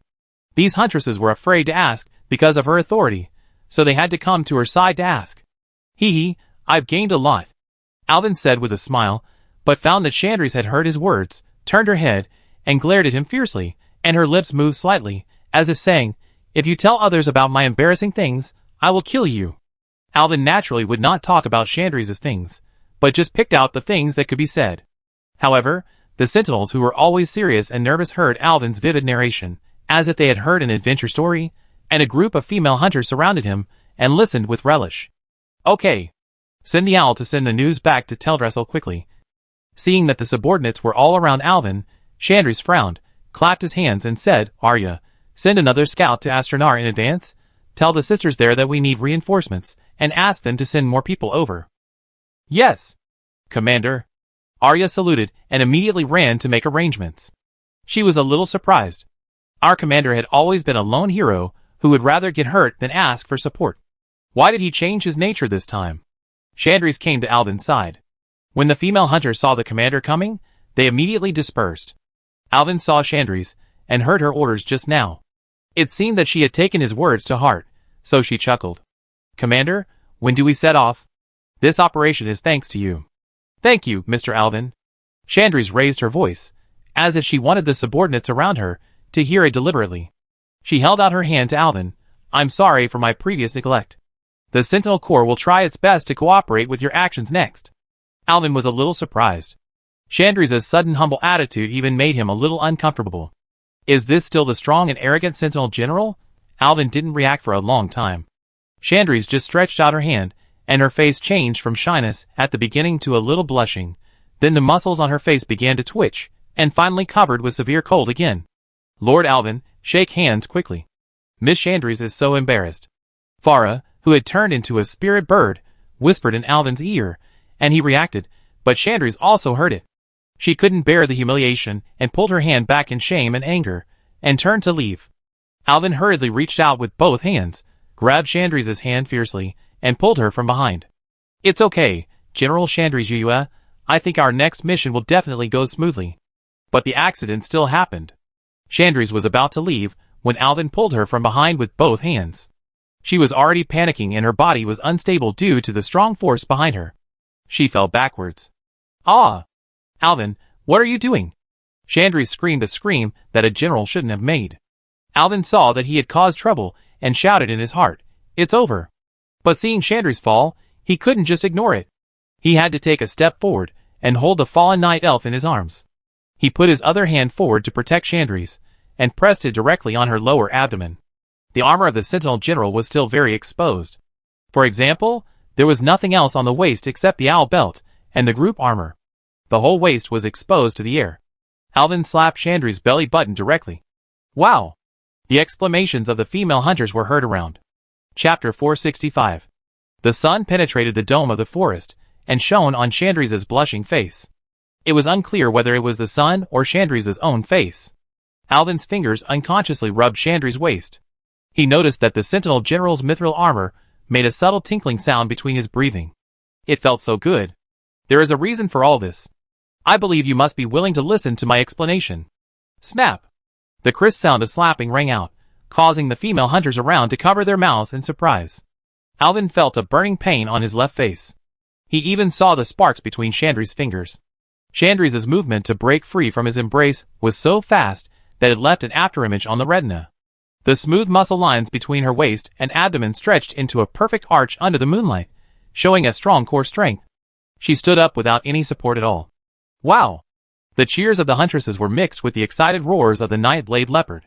Arya waved her hand quickly. Stop watching, set off now. She was considerate, and had already seen that her commander's pointed ears, hidden under his long hair, had turned red. The adjutant, who had followed Chandris for hundreds of years, suppressed his smile and clapped his hands to disperse the crowd. Get on the horses. Get ready to go to Ashenvale. Seeing that Chandris was angry, no one dared to speak. They silently climbed onto the night-blade leopard and followed the commander to run south. Before setting off, Arya nodded to Alvin apologetically, indicating that he should follow the main force. In a blink of an eye, the sentinel troops flew away like a gust of wind, leaving only Alvin and Akali Tasha. The night-blade leopard that was left behind was called Night Shadow. It was originally Chandris's mount. Seeing its master gone, it seemed a little flustered, and gently pulled Alvin's robe with its sharp teeth. Alvin gently touched the big head of the black beast. Don't worry, we will set off soon and won't lose you. The night-blade leopard growled, ran away, and soon caught up with Chandris and the others. It seems that Chandris found that he was not catching up, so he deliberately slowed down. Alvin didn't say much, just followed behind everyone silently. What is this fragrance? Alvin suddenly said, why is it so similar to the smell on you? The spirit bird that was drowsy on Alvin's shoulder. Thera was awakened by Alvin's words. What? What? Wiping the saliva with his wings, Thera finally understood what was going on. Wow! I really left that damn place.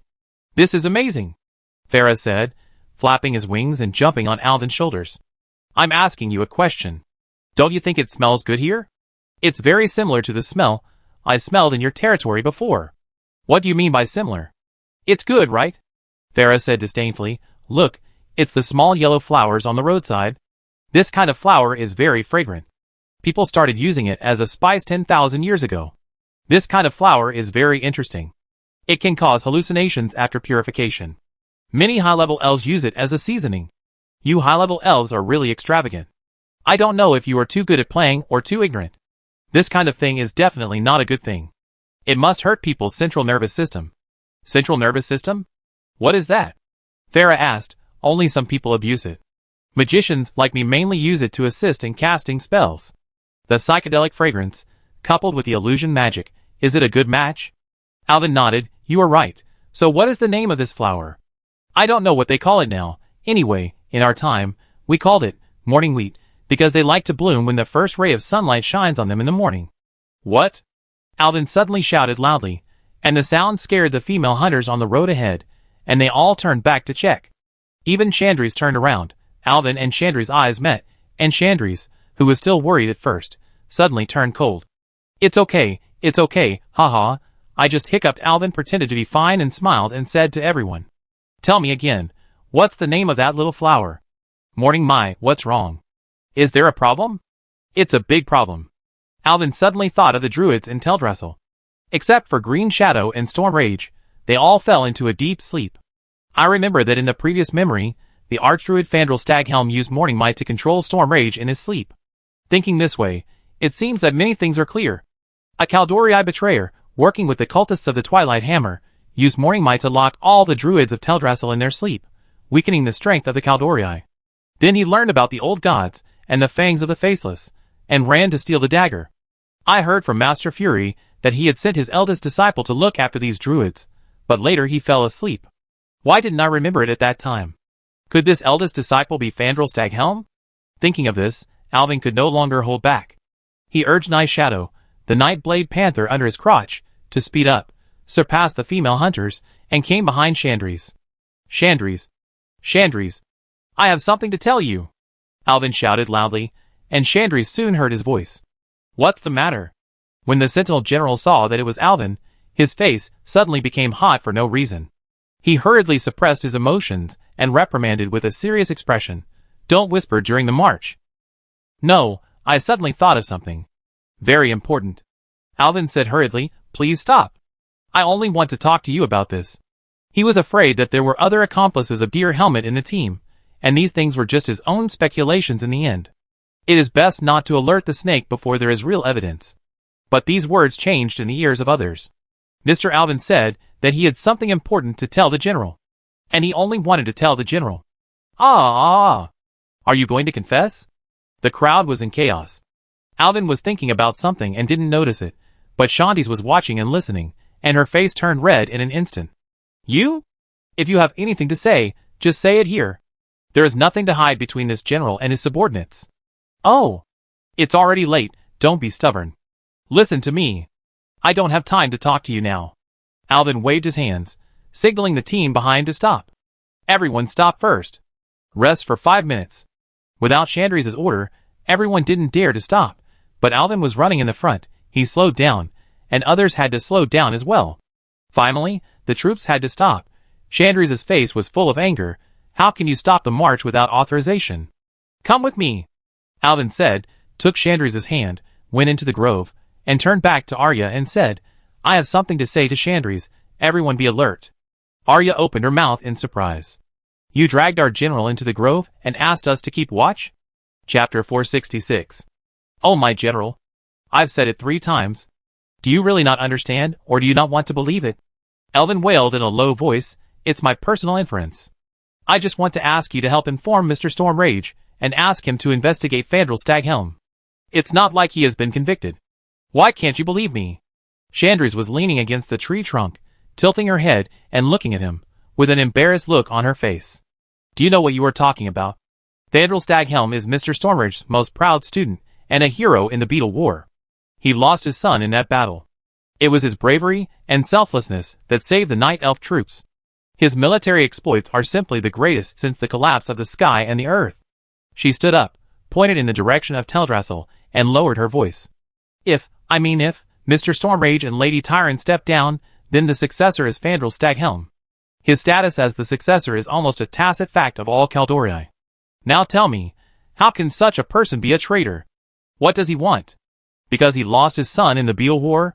This incident crushed his spirit. What evidence do you have? Chandri's crossed his arms, and his slender fingers were tapping his armor regularly. No, I just suspected. Of course, there are witnesses here. Well, it should be said that there are ghost witnesses. He turned his head and said to the spirit bird on his shoulder, Didn't you see it? Tell her what that Caldorii looks like. The bird transformed into the Banshee Farah Starwish. I was isolated from this plane by the ugly monster, so I can't see clearly. I can only see the long green hair and brown beard. The face is not clear. Look, can these prove it? Chandri shook her head. There are at least 2,000 of these characteristics you mentioned in Teldrassil. She bit her lip and thought, and finally nodded. I will write a secret letter to Mr. Stormrage and report to him separately, but you have to know that Staghelm is one of Mr. Stormrage's most valued disciples. I'm not sure what he will think of our groundless suspicion. What do you think of it? It's okay, that's enough. Alvin finally felt relieved and said to Chandri's with a smile, You really helped a lot this time, General. Stop talking nonsense. If Teacher Stormrage gets angry and scolds me, I will say it was your bad idea. Haha, sure, just say that I controlled your mind and wrote this letter under the control of the evil priest. Chandri certainly wouldn't take Alvin's joke seriously. She just sighed. According to what Alvin said about Staghelm, many things do match up. He, an outsider, can guess it, and she, the Sentinel General, has reason to doubt Staghelm's true thoughts. It's just that Teldrassil originally had 2 forces. One was the Sisterhood of the Moon led by Tyrant, and their Sentinel troops belonged to the Sisterhood. The other force is the Druids. The powerful Druids maintain the harmony between dreams and nature, and have a high prestige in the hearts of the people, especially Fandral Staghelm. He should be a good person, but Chandri's also had an indescribable feeling that the Archdruid had indeed changed after the Beetle War. However, the peaceful Caldorii generally would not directly infer guilt on a person, which was not in line with the character of the Night Elves. If this suspicion was eventually determined to be a slander against a respected Archdruid, then her position as the Sentinel General might be over. Thinking of this, she was a little angry again. It was for Alvin, all because of this damn human. His appearance not only took away her beloved sister, but also inexplicably became her immediate superior. Before, she showed him her vulnerable side in the illusion, and then this lecture even touched her. Until now, he dragged her and him to the same boat to accuse Fandral Staghelm of his evil deeds. It seemed that since Alvin appeared, she had been led by him by the nose. Thinking of this, she angrily kicked away the stone beside her and stepped forward to grab Alvin's collar. You'd better not let me be regarded as a person with a dull mind by the teacher and Lady Tyrant because of your imagination. Night Elf women are generally tall, and Chandri's is more than a head taller than Alvin. It is really uncomfortable to be grabbed like this. He quickly pressed Chandri's hand, Be more confident. What do you mean by acting like one? You are not very smart in the first place. Ouch, it hurts. I can't breathe. Surrender, surrender. Alvin patted Chandri's arm that was raised high and begged for mercy. You are as graceful as a startled swan, as graceful as a swimming dragon, with words unspoken, as fragrant as orchids, as bright as the sun rising in the morning, and as dazzling as lotus flowers emerging from the green waves. Okay. Erwin didn't know what was going on, but he actually translated the words from the goddess of Luo River into ancient Kador language and used them. Unexpectedly, after Shanti's heard it, her face turned red. The power at his hand also disappeared, and Erwin fell to the ground. Huh, I didn't realize that you were quite talented. Did you think of what you said? Shanti silently took out a small notebook and pen from her arms, as if she was recording what Erwin had just said. Nonsense, if it's not what I think, then is it what you think? Erwin was so shameless that he took Xiaoji's wisdom and made it his own. Shanti's didn't argue with Erwin anymore, but just wrote something silently. After writing, he tore the paper off, rolled it into a small paper tube, and stuffed it into a small bamboo tube. Then, there was a loud whistle, and soon, a fluttering sound was heard above his head. Erwin looked up and saw that it was actually a black owl. This is just my owl, Goliel. It will secretly pass the news to Lady Tyrant and Teacher Stormrage. Elvin gently touched the owl's head, and the owl's head turned 180 degrees and took a bite directly at Elvin's hand. Ouch, this big bird bit me. Humph, you're lucky it didn't bite you to death. After releasing Goliel, the two returned to the main forest from the woods. Everyone found that the miracle priest Elvin looked satisfied, but Chandri's looked tangled. Everyone looked at me, and I looked at you.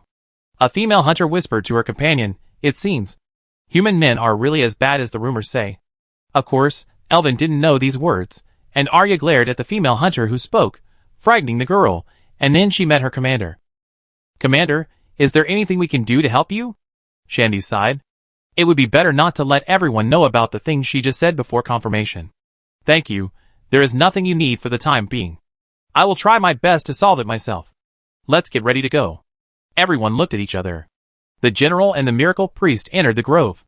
The miracle priest looked satisfied, and the general looked tangled. The general still had to solve the problem himself. Everyone looked at Alvin with some contempt. Alvin felt a little strange and scratched his head. He thought he should still cheer everyone up. Don't worry, it's okay. The most problematic thing is, are you okay?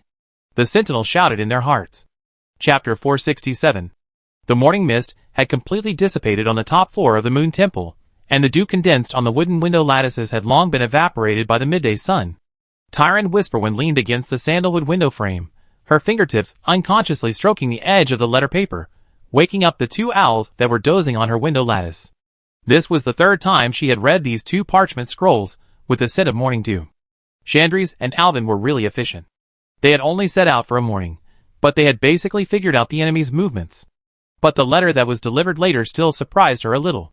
She didn't expect Chandri's and Alvin to suddenly point the finger at Fandral Staghelm. Eat something, little ones. The priestess fed the food on the silver plate to the two owls, and the big birds immediately made a cheerful gurgling sound and came to Tyron's palm to peck at it. The second letter was obviously different from the first one. The wax seal showed how confidential the letter was. Even the handwriting of the adopted daughter Chandri's Feathermoon was much more sloppy than usual. Tyron's eyes repeatedly lingered on the paragraph about dawn rain. Those seemingly harmless golden flowers suddenly became dazzling in her memory. She looked out the window. This kind of flower bloomed almost all over Teldrassil. Even at the Druid Promotion Conference a few months ago, she saw Fandral wearing wreaths made of dawn rain on the foreheads of the new Druids. In her heart, Fandral Staghelm has always been a very capable Druid. He has almost completely mastered the way of Druids. After Green Shadow left, Fandral was basically the only best assistant who had always been by their side. He had made great contributions in the Beetle War, and even lost his own son. But now, although Chandri's did not say it directly in the letter, her accusation against Staghelm, or Alvin's speculation, made her feel quite reasonable, which made the Moon Priestess, who had lived for tens of thousands of years, feel embarrassed. She wanted to discuss this matter with her lover. But unfortunately, not long after Chandri's and Alvin left, Malfurion had completely fallen into a deep sleep, and now it was the Green Shadow who protected their dreams to prevent them from falling into a nightmare. Morning light, my. Could it be that Staghelm really took advantage of this, and trapped the Druids in the dream? But now Teldrassil really has no one available. The Druids are all asleep. The elite sentinels have been sent to the Dark Coast, and Green Shadow is maintaining the dream and cannot split himself. What should be done? The Moon Temple is full of female priests. Let them investigate Staglam's affairs? I'm afraid they themselves don't believe it, and maybe the news will leak out. What should be done? The priestess looked at the two owls, who were happily eating food, and fell into deep thought. Suddenly, a somewhat risky idea entered her mind. She clapped her hands gently and called her maid. There was a rustling sound of the mooncloth robe rubbing against the stone steps outside the door, and the priestess quickly put the letter into her sleeve. When the trainee priest outside the door came in, she saw that her respected high priest had long since restored his former sacred and beautiful appearance, and was concentrating on combing the owl's feathers. Please prepare paper and pen for me. I need to write a letter and send it out as soon as possible. Yes, high priest, the girl's voice was still a little childish. May I ask who this letter is for? Tyron's hand holding the food froze in the air for half a second. She seemed to have made up her mind. Send it to the Watcher's cave. Tell the Watchers that I need their help. The midday sun penetrated the emerald forest canopy and sprinkled gold-like spots of light on the moss carpet. At this time, Elwyn and Chandris did not know Tyron's dilemma in Teldrassil. After running wildly for most of the morning, they finally reached the end of the Dark Coast in the afternoon and officially entered Ashendale. Elwyn reined in the Night-Blade Panther, and the Ashendale in front of him unfolded the primitive landscape of the forest that the Night Elves cherished most. There were ancient giant trees everywhere that 20 people could not hug together, forming natural arcades along the mountain. The road further south had narrowed into a narrow path, winding into a green valley.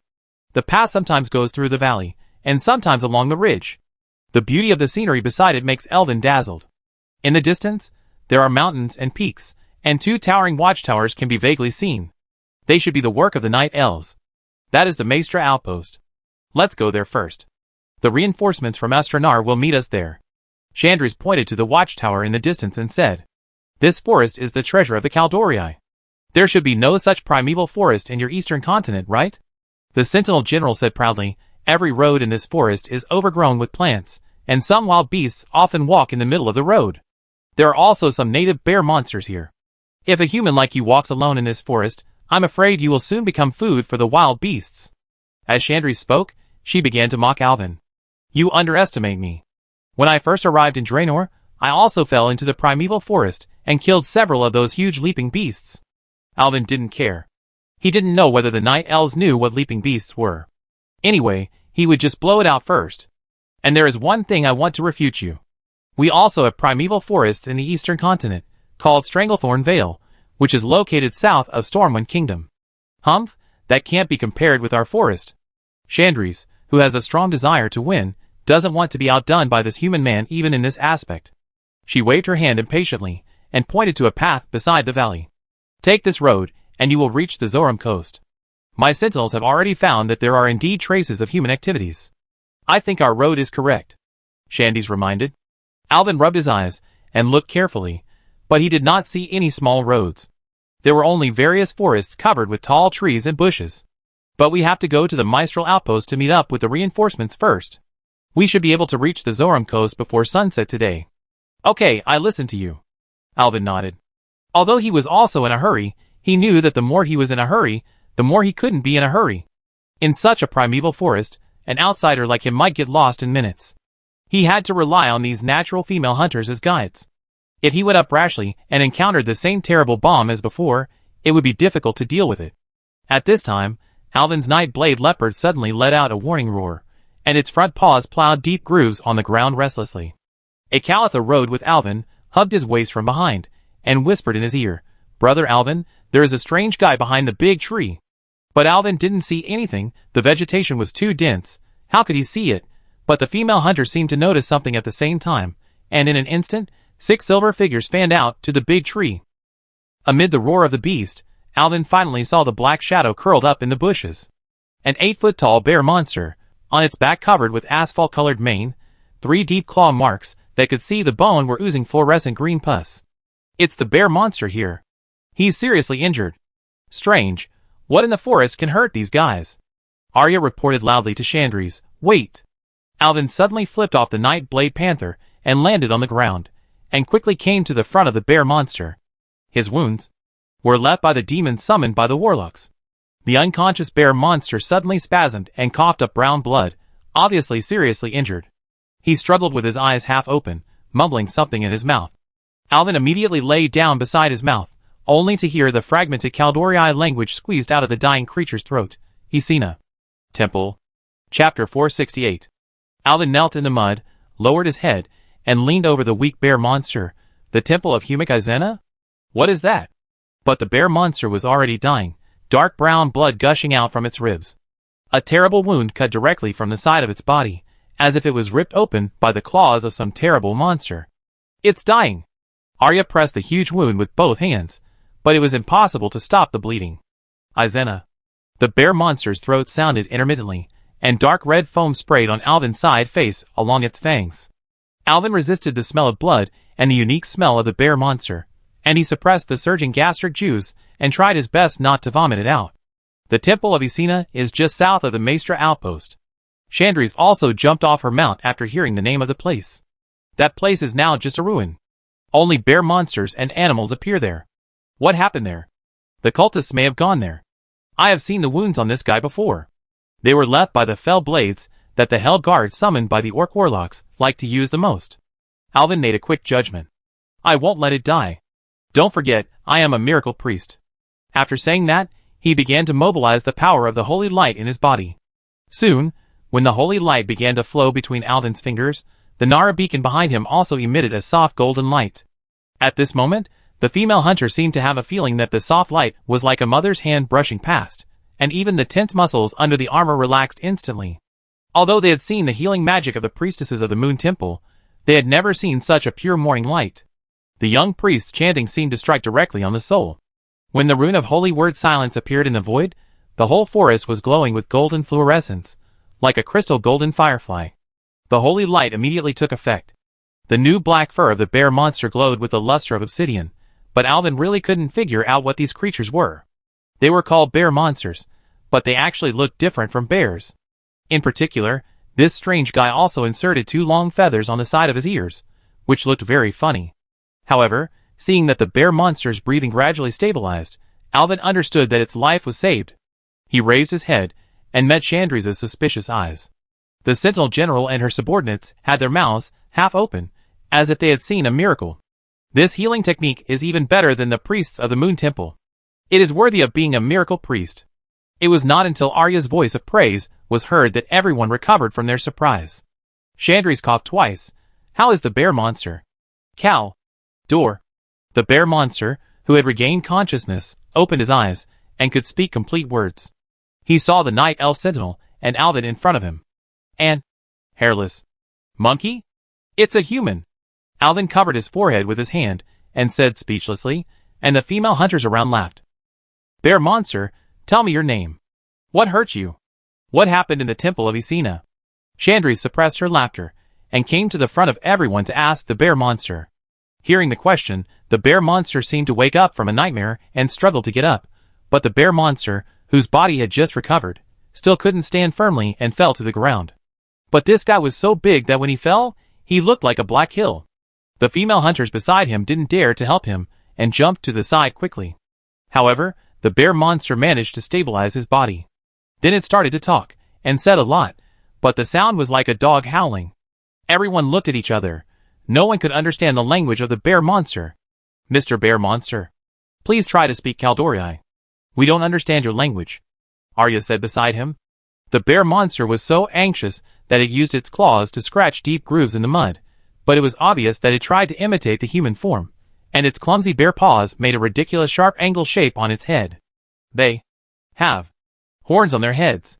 The places they stepped on were on fire. Alvin's heart moved.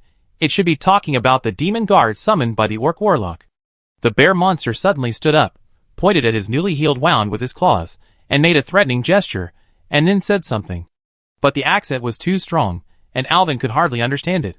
Fortunately, among these people, Arya had experience dealing with bear monsters. She patiently communicated with the bear monster, and kept nodding him. After a while, Arya turned around and translated the bear monster's words to everyone. It said that it was the guard of the Izina forest. A group of strange guys came to the temple, and almost killed it, and attacked Bubwa. Damn it! Everyone listened to the order. Cancel the rest and go to the Izina temple immediately. Quick! Shandy's did not explain anything, but simply and quickly issued the order. The expressions of the sentinels were also very nervous. They quickly executed the order, got on the Night Blade Lepers, and marched south. Although Alvin didn't understand what was going on, he caught up with the main group. This time, Shanty's didn't abandon him, but took the initiative to slow down and came to Alvin's side. Forgive me for not having much time to explain all this to you. I'm sure you must have a lot of questions. Bobwa is a tree man. Like Anu, he is also very old, but Anu is an ancient tree of knowledge, while Bobwa is an ancient tree of war. You mean, there is an ancient tree of war in the Eason forest? Yes, he is the master of that forest. It is because of him that the Kaldorii and the fur monsters can live in peace. None of our races can own that forest, because that forest originally belonged to the tree man Bobwa. Alvin nodded, but why did the cultists attack a tree man? I'm just guessing. Chandris whispered, Bayob has something they want in his hand. What is it? A gem called Moonstone. Alvin was stunned. Moonstone? Is it the kind of gem that can turn day into night after use? This is something sold in the Night Elf store in Warcraft 3. Alvin still remembers that he bought this thing at that time, mainly to collect well water for the moon well. What are you talking about? How could there be such a magical item? Chandris gave Alvin a big eye roll. It's actually a luminous stone that can emit light in the dark. I don't know what it does. Lady Tyrant gave this gem to the powerful Mr. Bobwa. I think the attack on the Temple of Asina must be related to this. It means this is not an ordinary moonstone. It must have some secrets. Alvin asserted, but now I can't ask Lady Tyrant anymore. Hey! How did you forget me? A female voice sounded in Alvin's ears, scaring him. I often forget that there is a female ghost who has been following me for 1,000 years. Oh no, 10,000 years. Farah Starwish whispered in Alvin's ear. It seems that the moonstone you are talking about is also something I discovered from the Sword of Domination. That thing is actually the eye of the giant faceless man who died under the sword. Chapter 469. What did you say? Hearing this, Chandris rushed forward, her beautiful face almost directly in front of the spirit bird Farah. Too close. I can't see clearly. Too close. Farah screamed in a low voice. Chandris's oppression was too strong, so Farah closed her eyes and fluttered her wings. Even Alvin was startled by Chandris's sudden big move. Seeing the sentinels who were running at full speed in front of him turn back curiously, he hurriedly whispered, Keep your voice down, Chandris, keep your voice down. I don't want others to know Farah's existence. Chandris blushed and stepped back a little. But in this way, the sentinels who didn't know the truth saw. Their serious General Chandris Yuyua and Mr. Alvin had a misplaced kiss. Don't look. Hurry up. Arya shouted, and the sentinels concentrated on their journey. Arya then turned around and gave Chandris a look that said, You continue. I keep watch for you, and then raised a thumbs up. Oh my god. Chandris knew that something seemed to have gone wrong, but she didn't have time to deal with these trivial matters now. What's going on? Farah flapped her wings and tidied her feathers slowly. Didn't I tell you? That stone is the eye of Thogs the Slider. I was the one who led the excavation work back then, and I achieved amazing results in a short period of time. Queen Azhara even sent someone to give me a reward. Speak to the point. Alvin interrupted the chattering Farah. When he was in the illusion, he thought she was a serious banshee who didn't smile and liked to scare people, but he never thought she was a chatterbox. I really don't know how she survived for tens of thousands of years when no one talked to her. Okay, let's get to the point. Let me think about what the point is. Farah muttered helplessly, Got it. There were only 3 valuable things at that time. The first one, is the fawn of the faceless man. I kept it with me for research. She started to get angry again, but it was stolen by these hateful guys. I will catch them all and freeze them into ice. Get to the point. Okay. The second thing is a gem that can emit night light. After research, I concluded that this thing is the eye of Slider Thogs. Eyes. But it seems that this stone can only glow at night, and has no research value, so I sent someone to give it to Queen Azhara as a gem. The queen was very happy when she received it. I understand. It should be that this gem fell into the hands of my stepmother. She should know the origin of this stone, so she gave this stone to the ancient war tree Balboa. Maybe it was to let him seal this stone. Chandris explained in a low voice, It must be like this. Maybe? Alvin is more interested in another thing now, and continues to ask Farah. You said there are 3 valuable things. The first 2 are the fawn of the faceless and the moonstone. What is the last one? Tentacle, it is a complete tentacle of the faceless, but it has become a fossil. It is the most complete tentacle preserved in tens of thousands of years. Alvin was quite surprised when he heard it. On the one hand, he was surprised at Farah. He didn't expect that this guy who was a little out of line actually completed a lot of valuable research during his lifetime. On the other hand, he was also surprised at the terrifying slider Thorgus. Although this guy was killed a long time ago, I didn't expect his remains to be passed down to this day. This tentacle has become a fossil, so it shouldn't be a threat. So what happened to this fossil later? Farah laughed dryly. This tentacle is very evil. I originally thought that this thing was just a simple stone, but later, an amazing discovery overturned my cognition. What amazing discovery? Shandy's curiosity was also aroused. She had never heard of these prehistoric secrets. It seems that Queen Azhara really had a lot of unknown taboos for them, the lower class people. I won't tell you. Shandy's face sank. Alvin. The Sentinel General was furious and stretched out his hand to Alvin's arm and twisted it, twisting Alvin's facial features together. Why are you pinching me if she doesn't tell you? I don't know. But I just want to pinch you. Farah! My dear aunt. Don't keep me in suspense. Farah laughed, cleared her throat, and continued, that tentacle is not a proper tentacle. Alvin asked curiously, what's the matter with a tentacle? How should I put it? That thing will make men have wild thoughts. Alvin and Chandris looked at each other, and both saw puzzled expressions on each other's faces. Can you be more specific? I understand these words, but why don't I understand them together? Farah was also a little embarrassed, and quickly whispered, oh, that tentacle will make men horny. At that time, there were some male elves among my subordinates, but they all became strange after touching the fossil, and some even wanted to attack me. Ah? Alvin was so surprised that he didn't know what to say. Then what? Then these perverts were knocked unconscious by me, but they were still obsessed with sex after waking up. I later found that only the Fong of the Faceless Man could relieve the nightmares of those guys. After everyone recovered, I threw away the tentacle. I threw it as far as I could.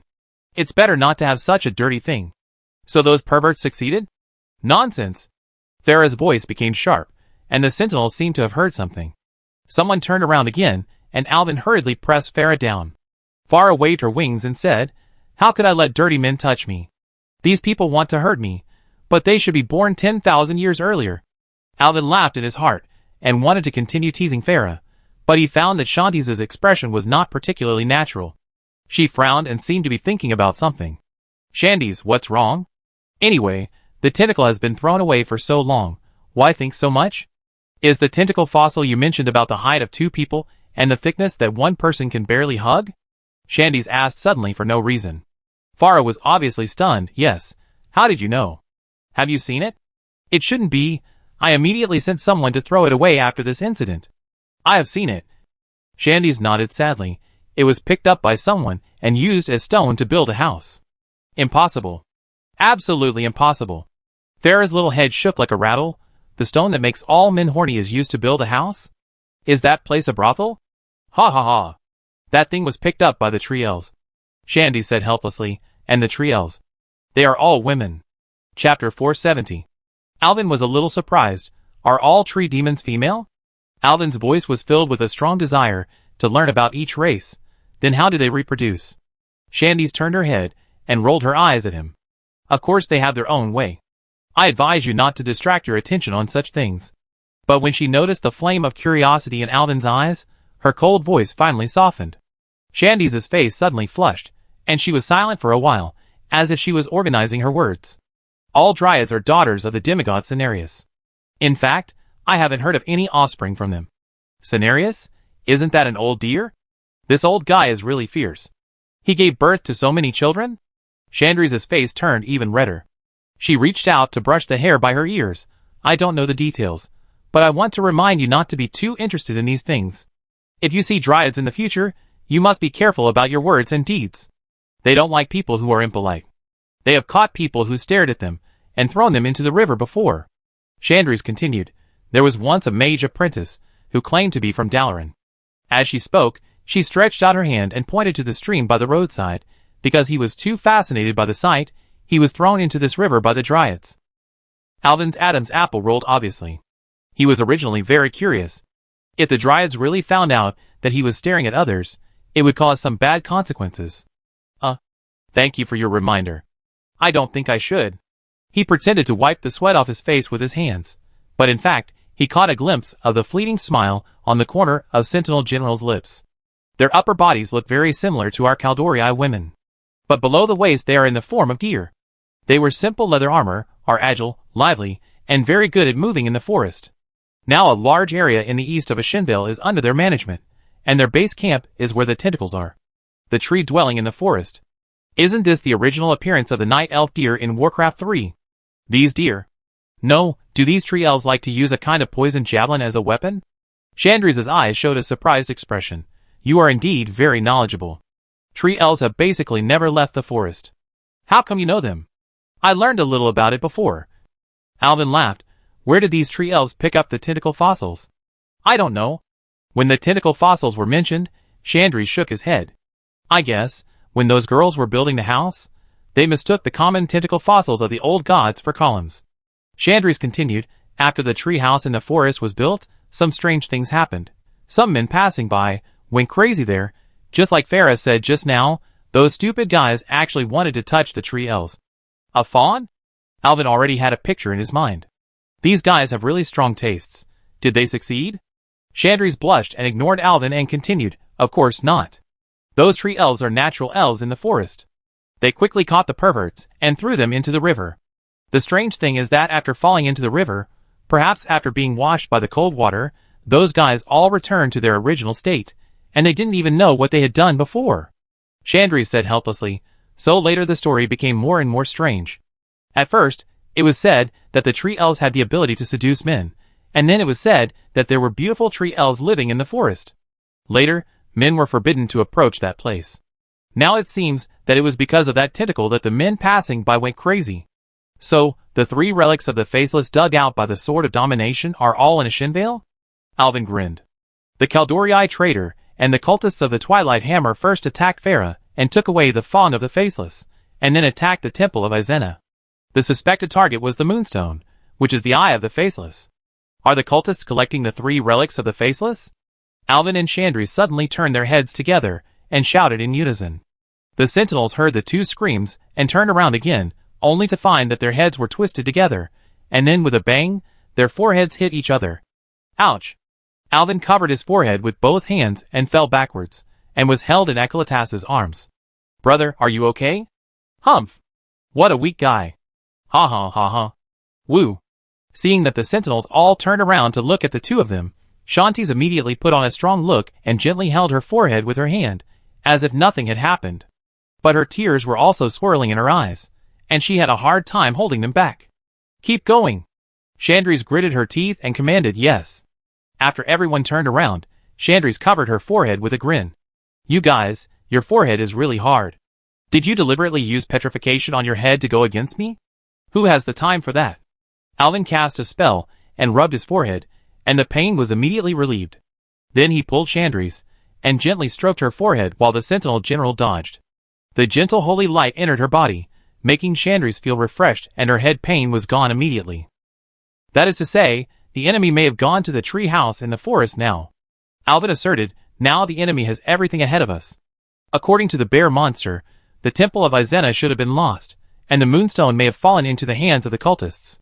That is to say, it will be useless for us to go now. Chandri's made a prompt decision, and made a quick decision. We should go to the tree house in the forest immediately. Maybe we can catch up with those hateful thieves. That's right, Miss Chandri's. Alvin smiled and nodded to her. Give the order, General. Everyone, listen to my orders. Chandri's immediately stopped the marching team, and the sentinels immediately controlled the Nightblade leopards under their seats to stop. We will split into 2 groups. Arya, you take half of the troops to continue to the Temple of Izena. Mr. Alvin and I will lead the remaining half of the troops to the tree house in the forest. Everyone looked at each other, not knowing why their general would give such an order. General. Arya came up, but the treehouse is farther from the Zoram coast. This place is even east of Estranar. Do you really want to go there? Yes, Chandri's nodded. We guessed that the enemy's goal is to collect 3 relics of the Faceless, and the last one is in the treehouse. The enemy will never dare to take the main road, because Estranar is just ahead, so they will definitely take a detour. We will take the mainland, and we will definitely reach the treehouse before the enemy. The sentinel showed an expression of sudden enlightenment, General, then please let me go to the treehouse with you. Arya, I need you to help me stabilize the situation in the Temple of Izena. This is very important. Chandris held Arya's hands with both hands and looked at the adjutant who had followed him for thousands of years. I believe you won't let me down, right? Okay. Arya's face was a little red, and her face was full of reluctance, but she nodded in the end. Alvin looked at the interaction between the two beauties. It was obviously very beautiful, but why did it feel a little weird? Chapter 471. Chandris and Arya said goodbye to each other, and the team was divided into two teams, heading in two different directions. Alvin just watched the fun. He sat on the Nightblade Leopard leisurely, watching leisurely. When the team started again, he slowly caught up with Chandris' team. After the team marched for a while, Chandris found that Alvin, who always liked to talk, was actually following behind honestly, and she was a little surprised. She pretended to be alert to the surroundings, and glanced at the back of the team, but saw Alvin's face looking at her with a silly smile. Chandris' face tensed up again, and she gradually slowed down and came to Alvin's side. What are you looking at? What are you laughing at? No, if you don't look at me, how do you know I'm looking at you? How do you know I'm laughing? Nonsense. Our night elves have eyes like owls. Even if you cover your face and laugh, I can still see it. This doesn't make sense. Although Alvin wanted to argue with her, seeing that everyone was nervous, he was afraid that Chandris was too anxious and kept picking on him. I thought you Sentinels were all Iron Warriors who had fought for thousands or tens of thousands of years, but I didn't expect you to have such rich emotions, so I was surprised. Humph, what do you know? Chandris sneered. Arya has been with me for perhaps longer than the history of you humans. In our opinion, your emotions are like those of a baby, childish and boring. Then I have a question. Alvin's smile became more wonderful. General Chandris Feathermoon, who is rich in emotions, noble in style, and mature and steady, why didn't he have a lover and give birth to a boy or a girl in these 10,000 years? Although Alvin's voice was not loud, it was clearly transmitted to Chandris' ears. Instantly, her ears quickly turned red like an iron sword placed on fire, and even her breathing became rapid, and the violent breathing brought a violent rise and fall of her chest. Although Chandris and Green Shadow were both tall, she could not compare with her sister Green Shadow in terms of the scenery on her chest. If Green Shadow used the word rough ways to describe it, then Chandris could only be considered a small achievement. But this did not affect Chandris' expression of excitement. She turned around quickly, grabbed Alvin's collar with one hand, and whispered, "Don't meddle in other people's business." Alvin shrugged, twisted his neck back, and easily broke free from Chandris' hand. "I'm not meddling in other people's business, I'm just curious." He straightened his collar that was messed up by Chandris. "When I was in Darnassus, I saw a fairy couple like Lady Tyrant and Teacher Stormrage. They have been together for tens of thousands of years, and the eyes they look at each other are still so affectionate, so I envy such a relationship very much. You have a lot of time, a long life. If you can love like this for the rest of your life, it would be such a wonderful thing. What do you know?" The expression on Chandris' face suddenly became a little lonely. Sometimes a long life is not a good thing. Think about it, if the person you like doesn't like you, and ends up falling in love with someone else, you still have to pretend to be happy, and then watch your lover live happily every day. Chandris' eyes emitted a faint purple glow, staring at Alvin. At this time, a long life is just a curse. Alvin was stunned. What's wrong with this woman? It sounds like the man she likes married someone else and she's miserable. What a bloody plot. Ahem. Alvin is not a confidant big brother. Although he has a lot of emotions, he is not good at helping people solve emotional problems. Have you confessed? You're just complaining here. If you didn't, it means you don't have the guts. I confessed. Chandris still tilted her head and looked at him, then repeated, I confessed. Then. Alvin's brain was spinning rapidly. People admire the strong. Why don't you do more achievements to make him look at you with new eyes? I'm doing it. For centuries, I haven't done as much as my competitor has done in half a year. Is the competitor so strong? It's a bit tricky. Alvin was a little embarrassed. If you're like this, just give up. Don't just hang yourself on a tree. But watching Chandris getting more and more angry. With a hot look in his eyes, Alvin still couldn't say to her, let her give up. There are plenty of fish in the sea. I know. Alvin suddenly remembered. Just pretend to ignore him and act like you want to give up on him. If he has you in his heart, he will come back to find you. You should know that sometimes you will look cheap if you try too hard. You should act like you look down on me today, and you can't reach me tomorrow. But he left first, and has been gone for centuries without any news. Not to mention coming to find me, he didn't even write me a letter. Shandy shouted in a low voice. Her eyes were red, her hands tightly holding the reins, and her body trembling slightly. Alvin's back was almost soaked in cold sweat. It was so tricky. It was so tricky. The other party is a god. Please give up. I can't beat it. I couldn't open my eyes by Sandy's burning eyes. Alvin made up his mind. Then let's just be more straightforward. This kind of relationship that is destined to be unresponsive will eventually pass with time. Put your goals forward in the long run. There will definitely be people in this world who know how to appreciate you, he said, with a mischievous expression flowing out of his face. Then on a dark and windy night, I used a sack to beat you up and let out anger. We lost emotionally, but we still have the strongest fists. Don't you think so? Shandy's opened her mouth in surprise, as if she didn't expect such a rogue behavior, but she soon smiled and punched Alvin in the face. Ouch! Are you crazy? Why are you hitting me? I asked you to hit your rival. Alvin covered his face with his hands and fell backwards. It was Akalithisa who held him and prevented him from falling off the Night Blade Leopard. He quickly cast a healing spell to cool down his burning face. A cool feeling came over him, and the holy light quickly took away the pain of the punch just now. Alvin rubbed his face and shouted angrily, Shandy's. Don't think I dare not hit you just because you are a woman. I didn't expect you to be such a weird person. Shandy's face was full of smiles. Thank you. This trick is really useful. I feel much better. My fists are still hard. But did I ask you to hit me? Go hit your rival. I couldn't help it just now, so I practiced first. Shandy said with a smile, then spurred his horse forward and ran to the front of the team. The silver bell-like laughter resounded through the forest. The sentinels in front looked back in surprise. They hadn't seen the general so happy for a long time. As expected of a miracle priest, he made the general so happy just by talking to him. You're crazy! Alvin shouted from behind. You were the one who asked me to beat you. Shandy said silently. Of course, Alvin couldn't hear it. Chapter 472. Morning mist flows through the branches of the Grey Valley Forest. As Alvin hurried on his way, he looked up at the layers of green domes. The branches of the 1,000-year-old trees weave into an emerald network in the sky, and the drooping glowing vines are like an inverted galaxy. A group of flying monkeys with iridescent scales flew over the treetops, and the blueberry cores they dropped happened to hit him on the forehead. The night elves really protect their forests very well. Alvin turned around and said to the little red dragon, the forests on the eastern continent are indeed overdeveloped. Many deep forests have become camps for bandits or werewolves. Even in Stranglethorn Vale, if you throw a shadow rush into the forest, it will hurt a few venture capital company goblins. Akaratasa didn't know what venture capital company her brother Alvin was talking about, but this forest was indeed more magnificent and more primitive than any forest she had seen before. As they passed a pond filled with magical fireflies, the spiral staircase of the Maestra outpost suddenly appeared. At the end of the staircase, a towering sentry tower stood between giant trees, with defensive runes and Kaldori language on the edge of the tower. Then, a clear eagle whistle sounded through the sky, and several nimble figures came down the stairs.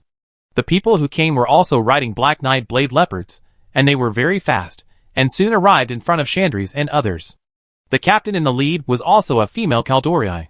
Her dark blue skin, which matched the dense forest, was revealed under her leather armor.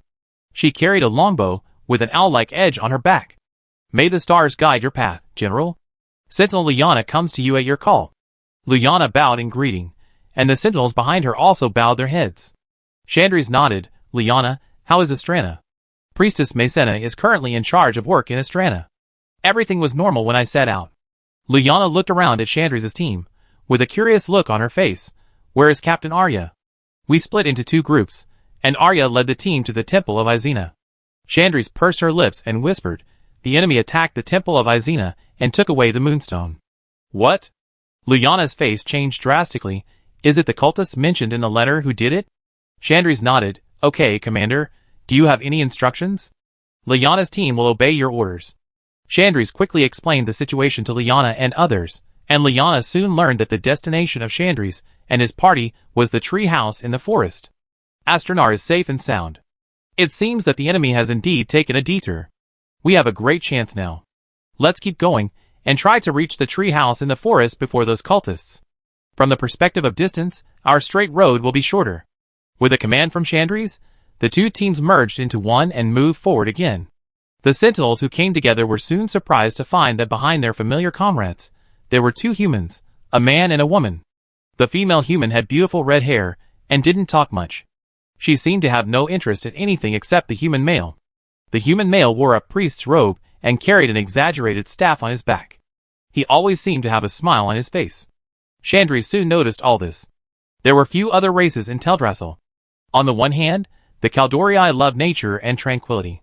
The noisy humans and dwarves were not compatible with them by nature. Another thing was that the elves did not like those races that cut down trees. They found it difficult to understand why humans cut down trees to build houses. Wouldn't it be better to just live in the trees? His name is Elwyn Priest. He is a human from the eastern continent. He seems to be from a kingdom called Vordarin. I see. Lyanna nodded and looked at the legendary human male curiously. The people who came to Astranar from Darnassus to deliver supplies in the morning also mentioned that a human priest drove a strange flying device to the Kaldorii territory, but they didn't expect that he had been deeply involved in the mission. Elwyn was no longer surprised by such curious eyes. When he saw someone looking at him, he grinned and smiled, which he thought was very cool, and then looked at the scenery in the valley by himself. Until they saw a crystal-clear lake with an island in the middle. There were obviously some Night Elf-style buildings on the island, and their road was separated from the lake by two suspension bridges, directly connected to the island. This is Astranar, the largest stronghold of the Kaldorii in Ashendale. Chandri's whispered to Alvin, the residents here rarely see humans, so don't do anything rude. With you here, I dare not be rude even if I want to. Alvin complained in a low voice, and in return, Chandris rolled his eyes. I am Lyanna. I have brought General Chandris Feathermoon's team. We are now going through Astranar to the tree house in the forest. Please lower the suspension bridge. Lyanna's Moonblade Panther led the way to the front of the suspension bridge, and the bridge suddenly emerged with vine-like energy veins. These bridges seemed to have life, and were woven with ironwood roots stimulated by druid spells. The guards of Astranar saw the huntress, and quickly lowered the suspension bridge. As the suspension bridge was completely lowered, Alvin and Akalissa also followed the large army into the Night Elf stronghold in Ashendale. At this time, Astronar's true posture was revealed in the mist. The whole city was like a star that fell in the center of the lake. Although the town was not large, hotels, shops, and military facilities stood in the town in an orderly manner. On the higher ground of the island, there is a small moon temple. Its dome is inlaid with a strange gemstone, which emits a faint white light, illuminating the entire town. Shandies! A woman in a moon-white robe stood at the door of the temple, waving to the large army, while running down the hillside in a panic. Mythina, we have to rush to the tree house in the forest as soon as possible. Don't come to see us off. Shandy shouted loudly. It seems that they are old acquaintances. However, the priestess ran in small steps and shouted breathlessly, Shandies! Wait for me. I have news tell you. Seeing this, Shandies had to let the troops go first, and she stopped her mount, signaled to Alvin to follow her, and then turned around and ran towards the priestess. What's the matter? Can't you wait until I come back? Ha ha. Mythina has a common problem among elven priests. That is, her physical fitness is really poor. The poor female priest was sweating all over her head and panting for a long time before she recovered. It's the news from the tree dwellings in the forest. The tree elves said that one of their sisters met some strange people while patrolling in the forest. The sister was seriously injured, but she finally escaped from these villains. They want to ask us for support. Shandies was shocked and looked at Alvin. These guys are really fast. Fortunately, the tree demons were alerted in advance. If the tree dwellings in the forest are attacked, it will be very dangerous. We should set out as soon as possible to support them. Shandies had wanted to set out a long time ago, but she was still a little worried, but those weird tentacles will drive men crazy. I think you'd better stay here. Don't worry, I won't go crazy. Even if I go crazy, I will only attack you. You just need to knock me out. Alvin laughed loudly, thinking that the real ancient god and his dagger didn't make him crazy, so how could he watch himself being controlled by other ancient gods' minions? Shandies blushed and threw a hook straight at Alvin's stomach. Alvin dodged lightly by turning sideways. Why are you hitting me now? I haven't attacked you yet. If you hit me, I will really attack you. After that, he laughed and drove the Nightblade Leopard to chase the large army. Damn human. Chandris cursed, then looked at the stunned priestess, and then realized that she had lost her composure. Mythina, I'm leaving too. Thank you for the news. I'm leaving. Oh! Be safe. The priestess finally recovered from her shock. Is this human man the miracle priest that those people from Darnassus talked about? In her impression, it seems that Chandri's Yuyua has never had such an intimate behavior with a man. Looking at Chandri's chasing Alvin, my Athena was still surprised. Chapter 473. Miluan, what do you mean you've never seen those guys? Quilindra pushed her glasses and looked at her sister lying on the soft meadow. Her tone was quite distrustful. She knew her sister Miluan was always a fool. She could even get lost in the forest she had guarded for centuries. But this time she was injured, and the wound clearly told a fact. Someone attacked her sister with vicious magic. But her sister was hesitant, and couldn't even tell where the other party came from. Sister, I've said it many times, those guys are a race I've never seen before. Their faces are covered by brown hoods, but their bodies are hunched. I saw their arms exposed from their robes, and they have green skin. I've never seen a creature with green skin. Merpent! Aren't merpent green skinned? Quilindra retorted, and Miluan rolled her eyes at her sister. Sister, merpent has fish scales. And there's a fishy smell. I'm sure those guys are definitely not merpent. And I've never seen a merpent that big. Maybe they are mutant merpents. A new species we've never seen before. Big sister. Look at the second sister. She just won't believe me. Ouch. Miluan shouted for another sister to judge, but she moved too much and pulled around again, groaning in pain. Her long green hair scattered randomly, and beads of sweat fell from her fair face. Quilindra, I think even Miluan can't tell the difference between merpents. While the elder sister Lunala cast a spell to relieve her younger sister's pain, she turned to her younger sister and said, I understand what the elder sister said.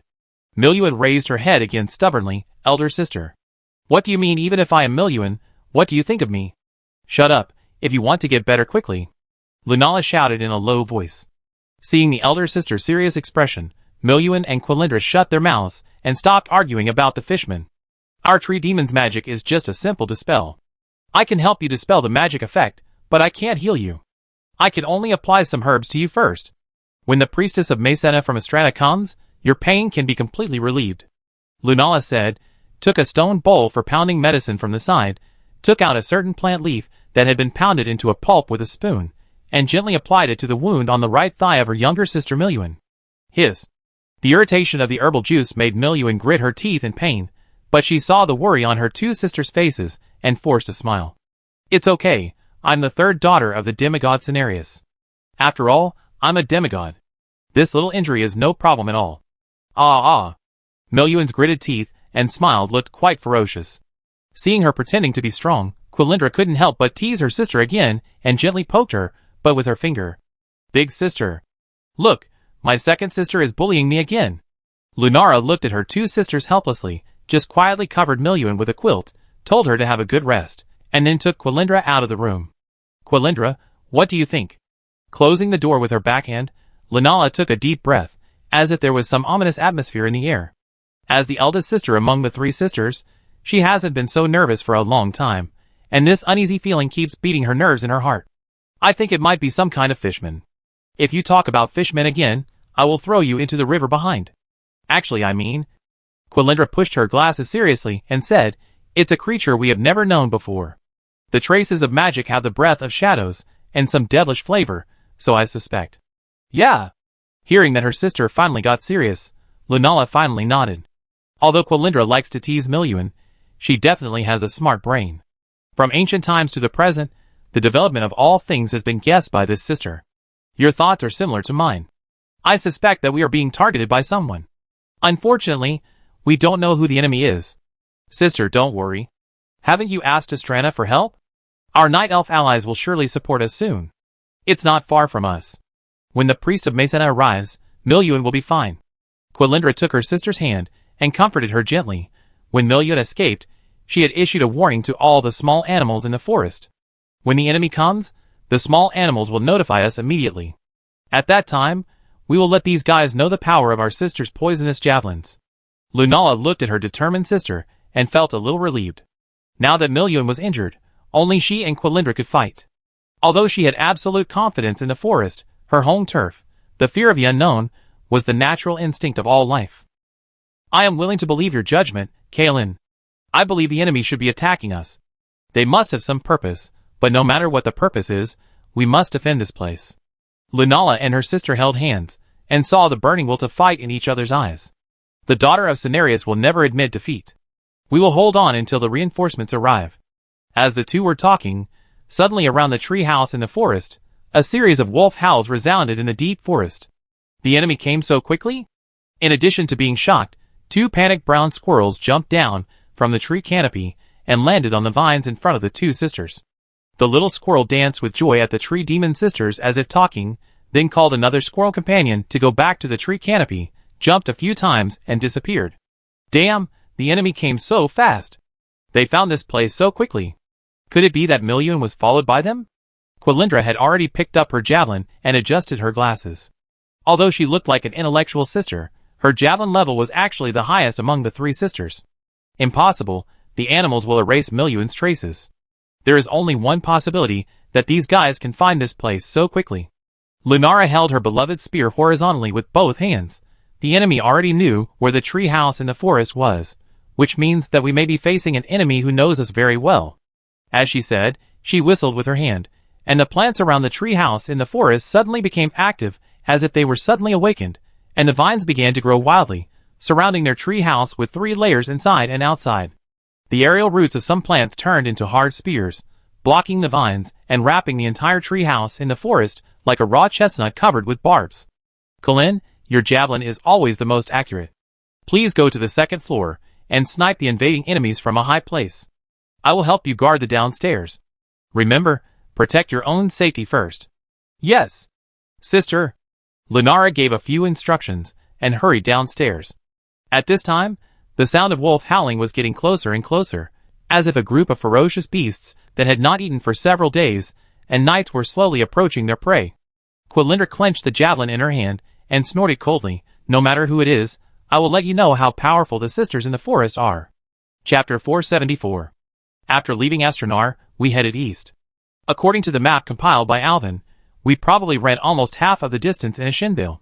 At that time, he didn't do many quests in the territory of the Night Elves. He only remembered that there seemed to be a quest that could turn into a bear monster. Many Night Elf players seemed unwilling to level up in this place, and would rather cross thousands of mountains and rivers to run to the western wilderness. Alvin could feel the muscles of the Night Blade Leopard trembling uneasily between his knees. Since leaving Astronar, the atmosphere of the team has also begun to change. Maybe because they are getting closer and closer to the destination, a kind of uneasy atmosphere is spreading in the forest, and a faint smell of decay is lingering in the depths of the forest.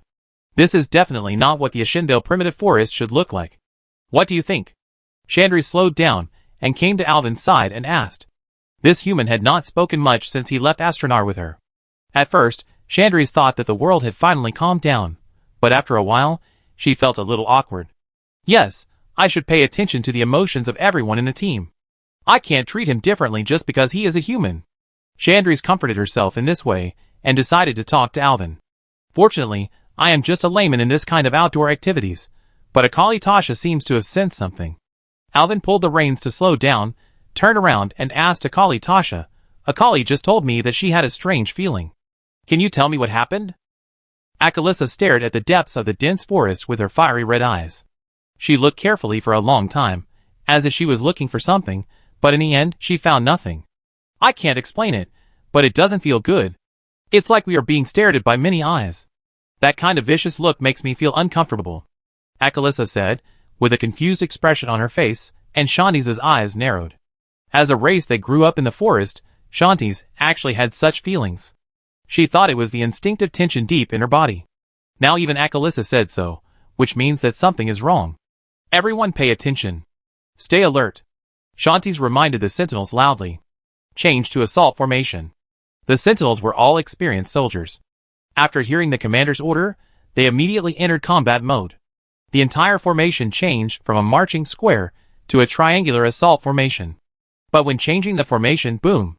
There was a loud sound of rock breaking in the ground ahead, and the ground collapsed without any warning in less than a second. The Night Blade Leopard under the Captain Liana, who was running in the front, suddenly roared. When everyone reacted, Liana had already fallen into the deep pit with the leopard. The Night Blade Leopard howled in pain.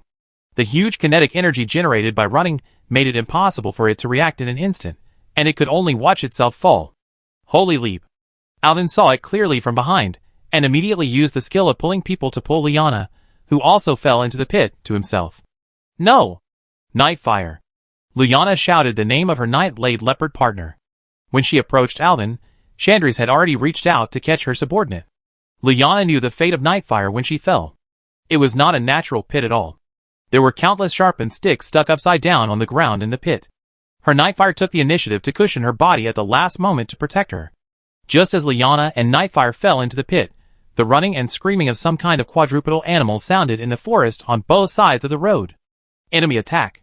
Prepare for battle. Chandris had pulled out the longbow as soon as the accident happened. She caught Lyanna with one hand and put her on the ground.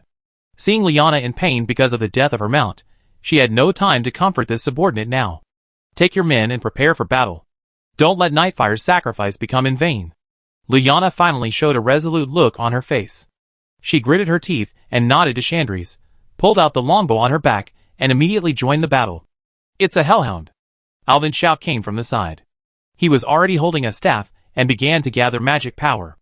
No wonder this feeling is so familiar, just like falling into Chandris' illusion before. In the forest around the road, groups of black rot-like shadows flowed from the torn gap. In an instant, more than a dozen hellhounds as big as hungry wolves, with black tentacles on their bodies, no eyes, and only a bloody mouth, appeared in the twisted black rot. They let out a soul-stirring roar, revealing fangs flowing with black thick juice, and rushed out of the woods frantically, rushing straight to the sentinel troops, whose road was blocked. The bowstring sounded, and the huntresses started shooting as soon as they saw the enemy. These well-trained huntresses had formed a circular formation the moment Lyanna fell, guarding Alvin and Chandris in the center. The dense rain of arrows formed an impenetrable net of death. In an instant, several hellhounds were nailed to the ground by arrows, but these terrible creatures continued to move forward even though they were injured, and some even tore their bodies apart directly, escaped from the arrows, and continued to charge forward. This hellhound is more terrifying than the one in the illusion. Prepare for close combat. Chandris ordered her subordinates loudly, then put down the bow and arrows, and took down the moon blade hanging on the other side of the night blade leopard. This is a strange weapon that only night elves can use. The whole weapon is in the shape of a crescent, and the blade is extremely sharp. This weapon can not only be used like a knife, but also has a mechanism on the handle. When pressed, the entire crescent blade will bend at a 90-degree angle. There is an axis at the handle, and the sentinels can rotate the blade around the handle to form a rotating blade fan. It was the first time that Alvin saw Chandris use such a weapon, and he couldn't help but take a second look. The female hunter holding the moon blade in the forest, riding on the night blade leopard and preparing to fight the hellhound. If there was a camera, I really want to record the scene. Chandris noticed Alvin, and the priest was staring at him blankly with his staff. This guy, why is he still looking at me at this time? At this moment, Alvin's brain was spinning rapidly, and he suddenly had a feeling in his heart. Chandris, I have something to say to you.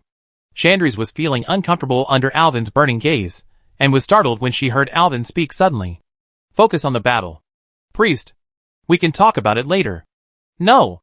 This is very important, we must talk about it now. Alvin grabbed Chandris' hand, and Chandris instinctively wanted to shrink back, but was held tightly by Alvin. What do you want to say? Something is wrong. Ah? What's wrong? This trap. I mean, the enemy here wants to trap us. They want to take away the relics of the tree house in the forest as soon as possible while we are trapped. Ah. Chandris understood what Alvin meant, you mean? Their main idea is to delay us? Alvin nodded.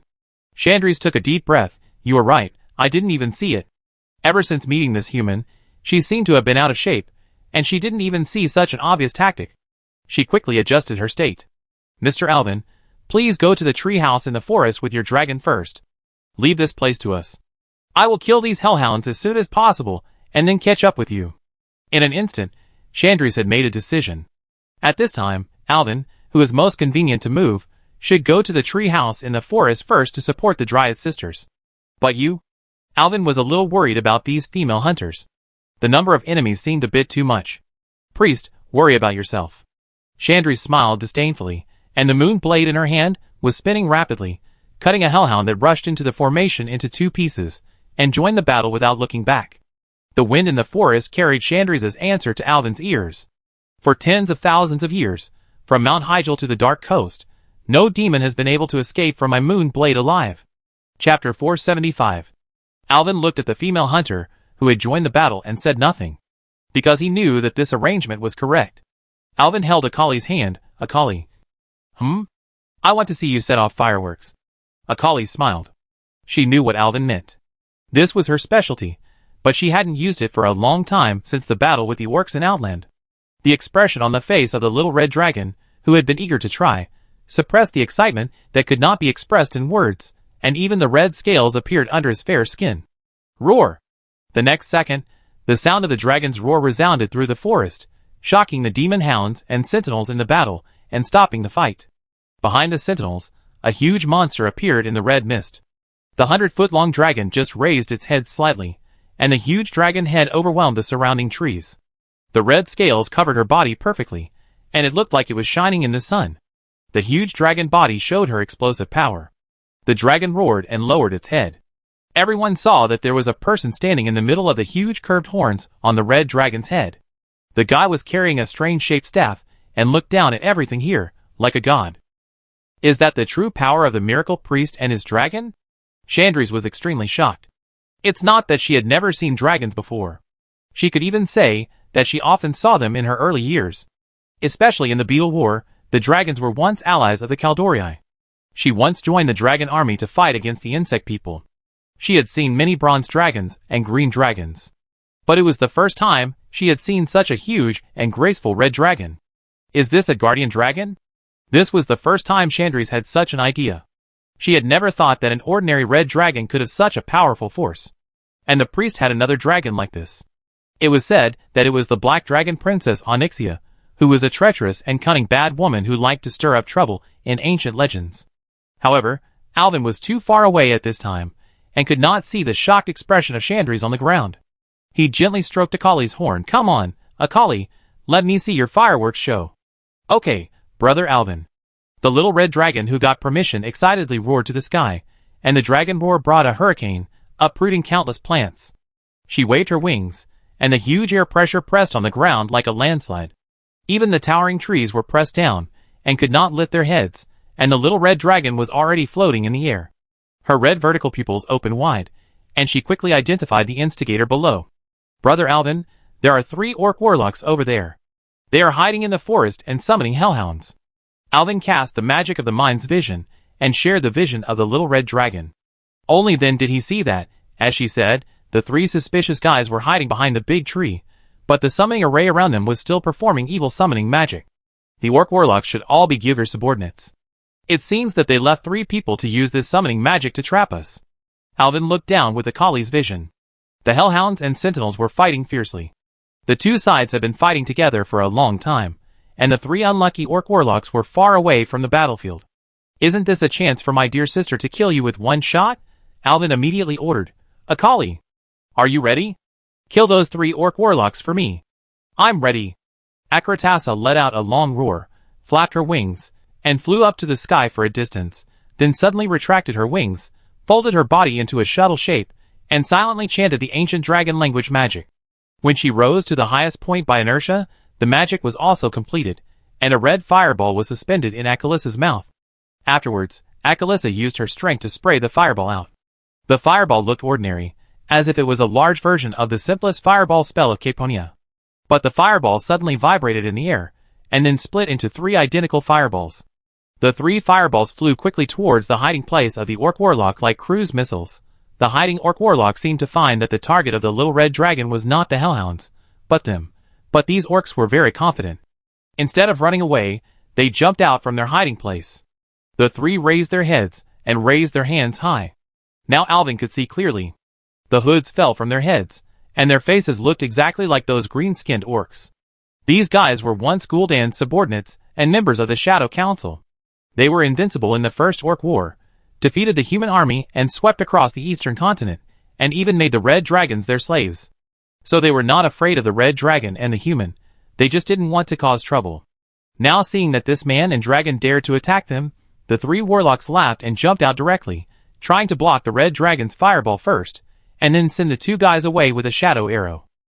But what they didn't know was that they left the eastern continent early and missed the period when miracle priests rose in the eastern continent. In other words, they didn't know who this man and dragon were. Arrogance and ignorance eventually ruined the lives of the 3 orc warlocks. The three who wanted to block the fireball first didn't have time to deploy the magic barrier before a fireball came whistling. The fireball was not big to begin with, and it became even smaller after falling from the sky. One of the orc warlocks laughed at the enemy's weak magic and simply stretched out his hand to block it. Boom!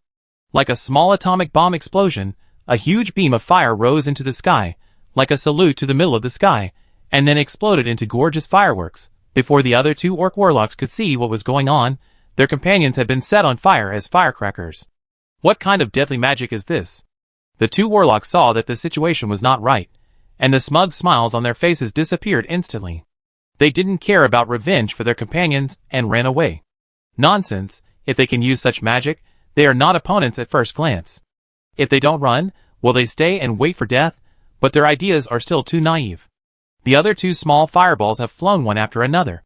One of the orcs couldn't dodge in time, and was hit directly. Then, like his companions, pillars of fire rose all over his body, and then he turned into fireworks in the sky. Ah! The remaining one was even more frightened. He looked back and saw that the last fireball was close at hand. He flew and rolled behind a tree. I thought the fast-flying fireball would hit the tree directly, but the orc lay on the ground, covered his ears, and waited for a long time, but did not hear the explosion. The orc, feeling strange, raised his head, and found that the fireball had bypassed the tree and was floating above his head. Why can the fireball turn? The orc's unwilling roar stopped abruptly, and then it turned into a pillar of fire and exploded in the sky. Looking at the three fireworks completed by Akali, Alvin shook his head. It's daytime now. It would be better if it was night, but it's beautifully done, Akali. Also, I can finally say that famous line. Humph, what a dirty firework. Chapter 476. After dealing with the three culprits, Alvin looked down with satisfaction. The summoned hellhounds were still fighting fiercely with the huntresses, but without the continuous summoning of the warlocks, some low-level hell demons could not suppress these elite sentinels of the night elves who had fought for tens of thousands of years. Although the two sides were still fighting, it was obvious that the sentinels had already gained the upper hand, and the hellhounds were being strangled by the huntresses. In the actual combat of tens of thousands of years, the sentinels had already had a complete attack system. These hellhounds without high-level demons were eventually trapped in the siege of the sentinels, and strangled one by one. Sister Chandri's is really amazing, Akratasa exclaimed, and Alvin was also very surprised. He didn't expect that this sentinel general would be so irritable when he really went to the battlefield. Her moon blade flew up and down in her hand, ruthlessly killing the attacking demons like a valkyrie, and the silver armor on her body was almost stained with the black blood of the demons. This was the first time that Alvin had seen the sentinels fight. He had always thought that the fighting styles of these night elves were similar to those of their cousins, the Quel'Dorii, who were also based on agility, moving like the wind, and good at long-range attacks and assassinations. But this time, it seemed that these female warriors had no intention of retreating from the head-on melee attacks. As expected of the sentinels, who have fought for tens of thousands of years. Alvin now understood why these Quel'Dorii could win the heaven-shattering and earth-shattering wars 10,000 years ago, and the Quicksand wars 1,000 years ago. Because these people are really good at dealing with things. Let's go! It looks like Chandri's, and the others will soon be able to kill all the demons. We have more important things to do now. Yes! The little red dragon flapped its wings upon hearing this, and once again lifted its height from midair. It twisted its body and roared towards the east. Alvin, please! Seeing the dragon going away, Chandri's in the center of the battlefield silently prayed to the moon goddess in her heart. May the moon goddess bless you. The little red dragon's strength is no longer what it used to be. She seems to be growing every day. Whether it is the dragon's breath technique that the dragon instinctively knows, or the dragon language magic, or even pure physical strength, Akalisa now has the strength to surpass ordinary adult dragons. I'm afraid that even against the Black Dragon Princess Onyxia, she can fight back and forth. Onyxia has trained me hard. She is a devil. Akratasa still trembles unconsciously when she talks about that terrible Black Dragon sister. Alvin remembered that it was indeed the case in Outland. There was a period of time when Akali was captured by Onyxia, and was told to undergo so-called intensive training. I didn't expect that Onyxia was a devilish instructor. But thanks to her training, Akali was able to show such a powerful strength now. The little red dragon, whose body was greatly strengthened, flew very fast. Alvin even had to stick his whole body to her back to ensure that he would not be blown down by the strong wind. Brother Alvin, look, there is a big tree in front. The little red dragon's exclamation came from the front. Alvin looked in the direction of the sound, and the scene in front of him also surprised him a little. It was a very abrupt tree. Compared with other trees in the forest, this tree was obviously more than half a meter taller. The huge tree crown and thick trunk looked like a mushroom cloud formed by an atomic bomb explosion. On the tree crown, there was a house with obvious night elf style. The house was built with wood and stone, relying on the branches of the tree, and the winding vines served as stairs leading to the bottom of the tree. The whole house seemed to be almost integrated with the tree, and it looked quite childish. It can be seen that the person who built and designed this house should also be a very interesting person. But the unharmonious point was that a group of guys in black cloaks were attacking upwards on the stairs. These guys held strange staffs in their hands, driving hellhounds to rush up desperately, and in the middle of the steps upstairs, a night elf with green hair was fighting with the enemy with a javelin. No! Erwin took a closer look and was immediately surprised. The lower body of the green-haired woman looked like a deer. Isn't this a deer? So this is the tree demon. But now is not the time for him to be surprised, because the deer is obviously unable to hold on. She uses her spear very sharply, and each shot can kill a hellhound. But those orc warlocks are like perpetual motion machines, constantly summoning new hellhounds to fill the line, and suddenly using evil painful magic to attack the deer from the side. She already has many wounds on her body, but she still has no intention of giving up. She struggles to stop the enemy on the second floor, as if protecting the things inside the second floor door. However, the arrival of Ecolathassa seemed to interrupt their excitement. Both sides were stunned and temporarily put down their weapons. The orc warlocks had seen red dragons before, but they did not expect to encounter red dragons on Kalandor. The green dragons and night elves who came to track them down were either captured or killed by them. So they fully believed that if they wanted to do it, they could even wipe out the entire Kalandor continent, even if they wanted to establish a country here. And this little deer was the second sister of the Dryad sisters, Quilindra. The third sister was already injured and could not fight, and the eldest sister was also seriously injured in the battle. Although she was the only one left, she still chose to protect her two sisters and fight alone.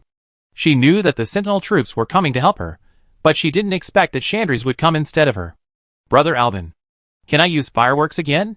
Ecolathassa was very excited. Her performance, just now, was greatly recognized by Alvin. The little red dragon's vanity was greatly satisfied by being praised, and she wanted to perform again. But Alvin refused sternly. No, the enemies are all in the trees. If you use fireworks, I'm afraid the trees will be set on fire. The two were still talking, but the orc warlocks had already launched the attack. After all, even if it was an unexpected red dragon, this guy couldn't be his companion. No matter what, kill him first. In an instant, several black shadow magics flew towards Ecolathassa. It's a shadow arrow. Alvin warned loudly, it's not convenient to fight now. Transform into human form, and land on the tree. Yes. The little red dragon received the order, and turned around to avoid several shadow arrows, then wrapped its wings tightly around its body. Then, red smoke began to spread. Before the orcs could figure out what was going on, the dragon had disappeared. A human girl with horns on her head, and dragon wings on her back, and a human with an exaggerated staff on his back were falling from the sky to their heads. Kill them!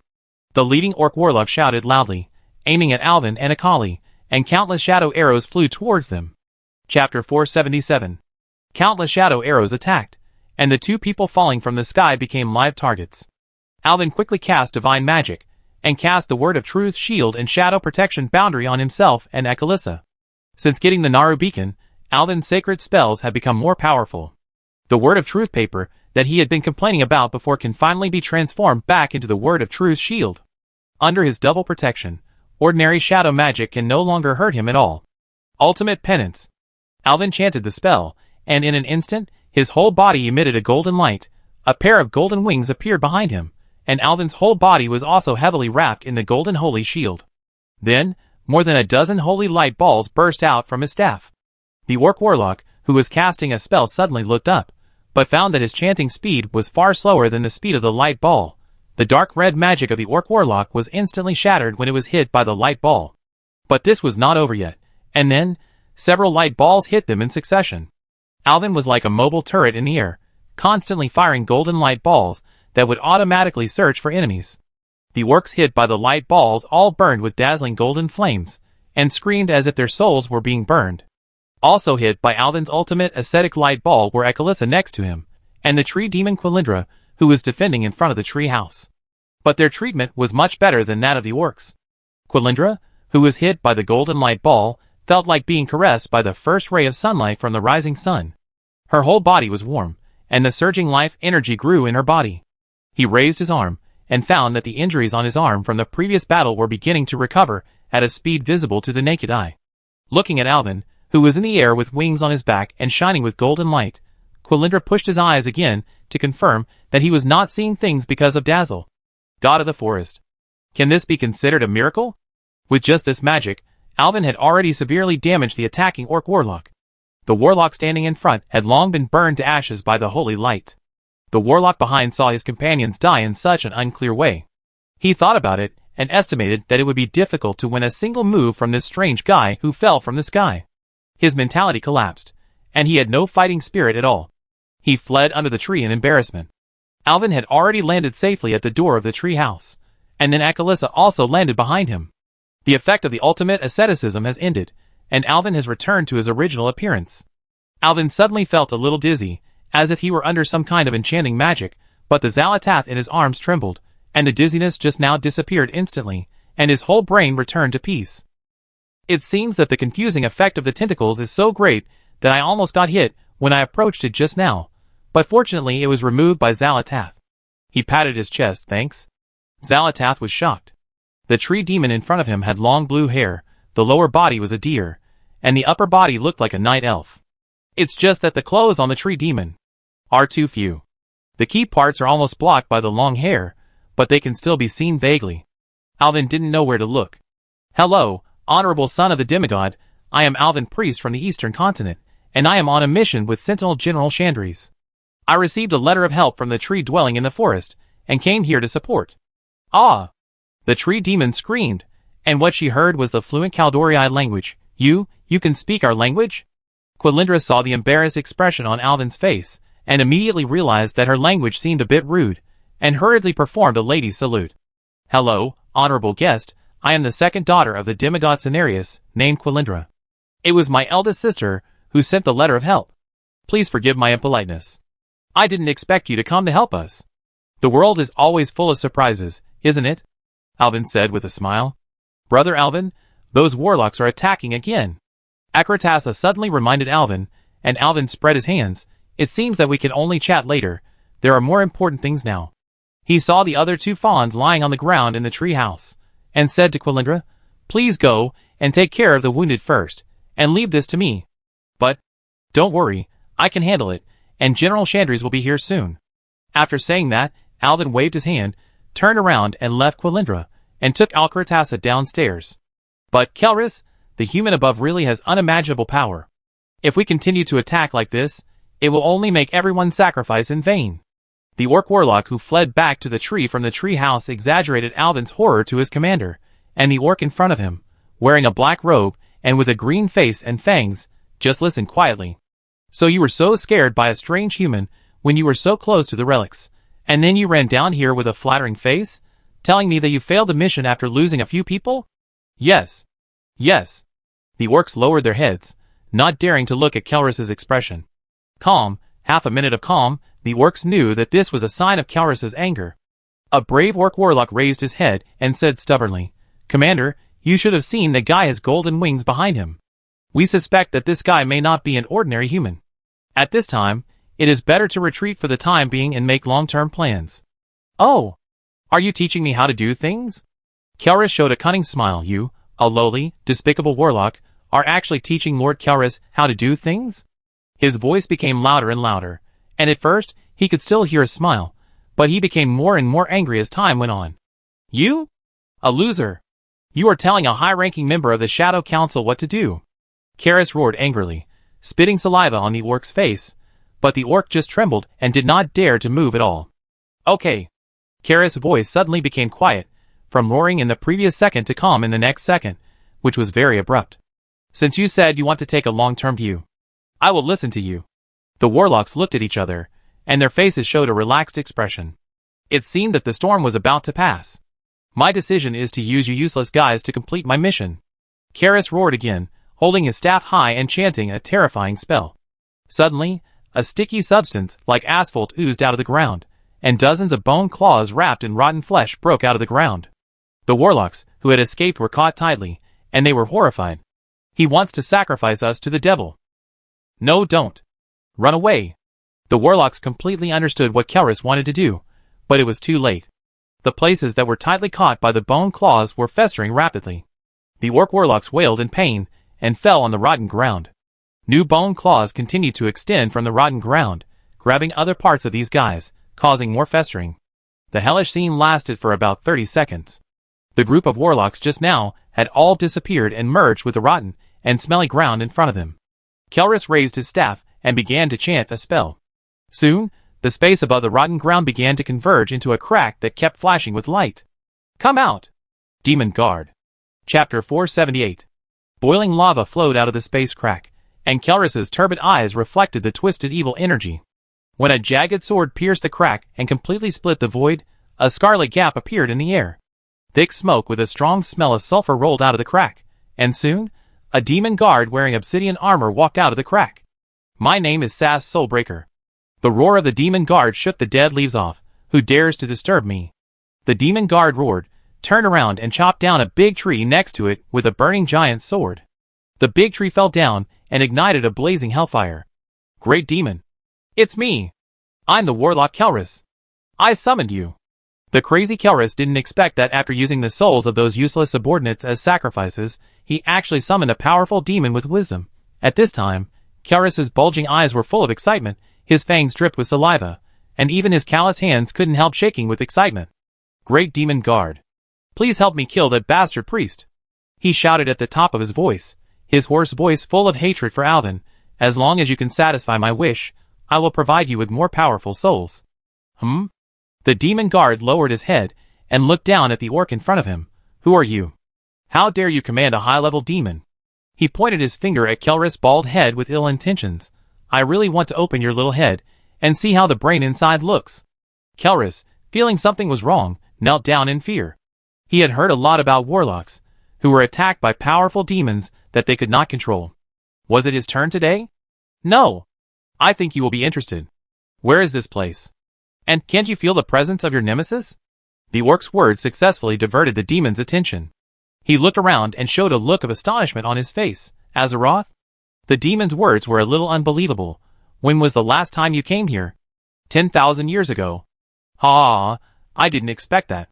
I can still return to Azeroth, ha ha ha." The demon laughed loudly, and then moved his finger away from Kelris's head. "Very interesting, warlock.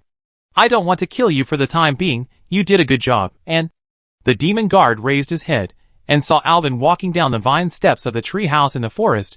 "There is the holy light that I hate. Everything will wait until I destroy that dazzling thing. Ha ha ha." A talking and intelligent demon guard, his appearance is obviously different from the others.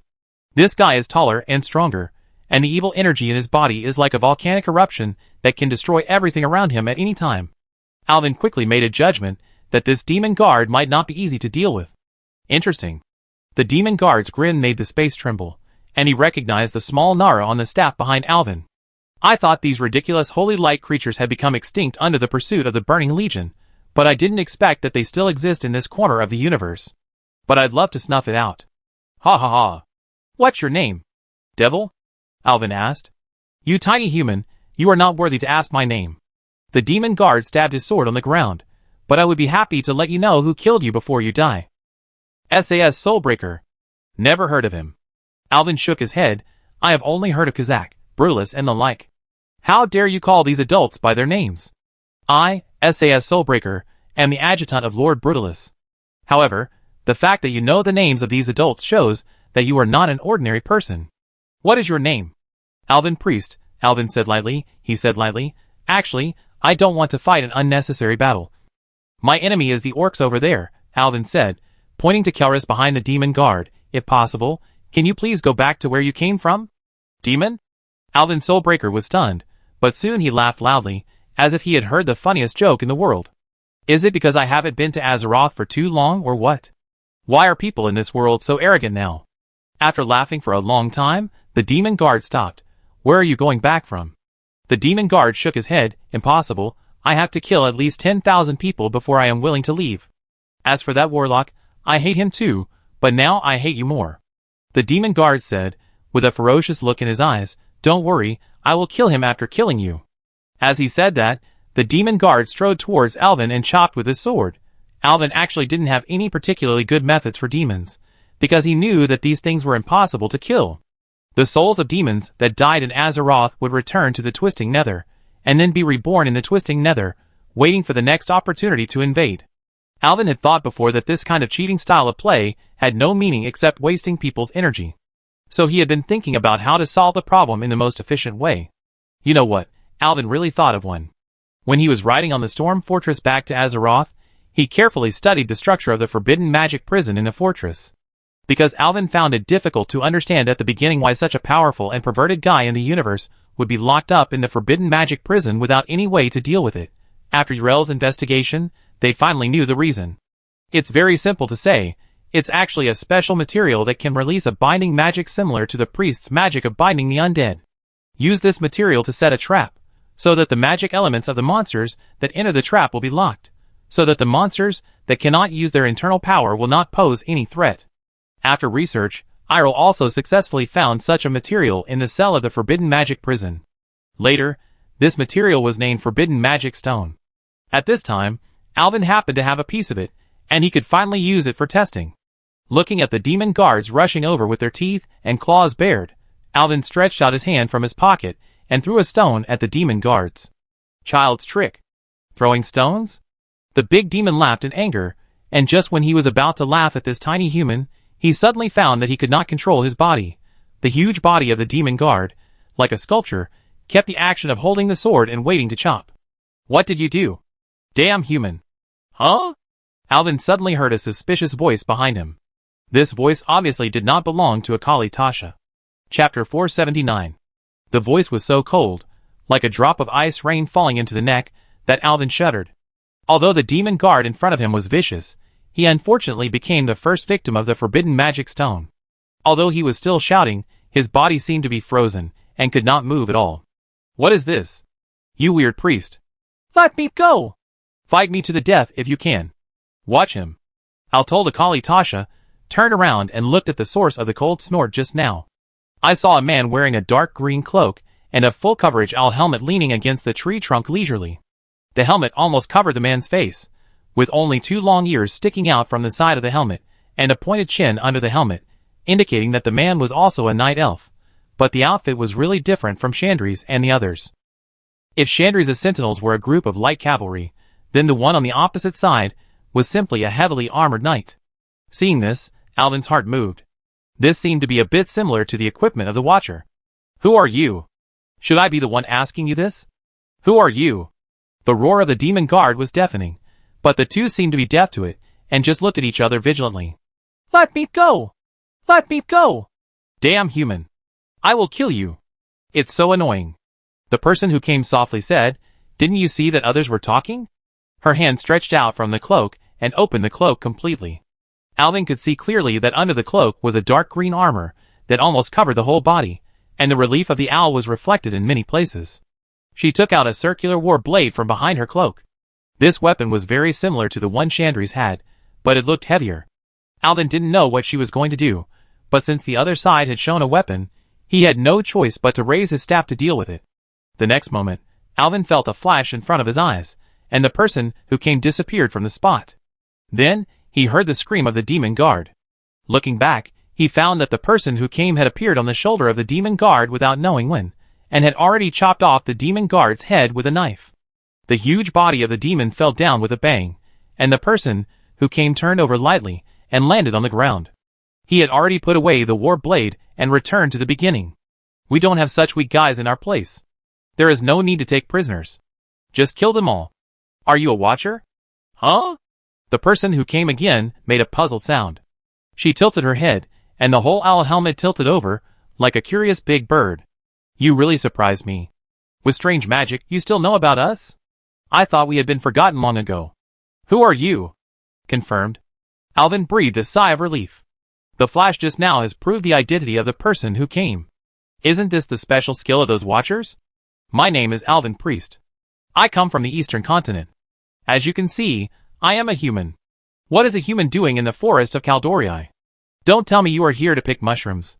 I received a commission from the Green Dragon Queen to investigate the activities of the Twilight Hammer cultists in Teldrassil and Dark Coast. I am not here for an outing. Oh, really? That old-fashioned tyrant has fallen to the point of needing to rely on a human?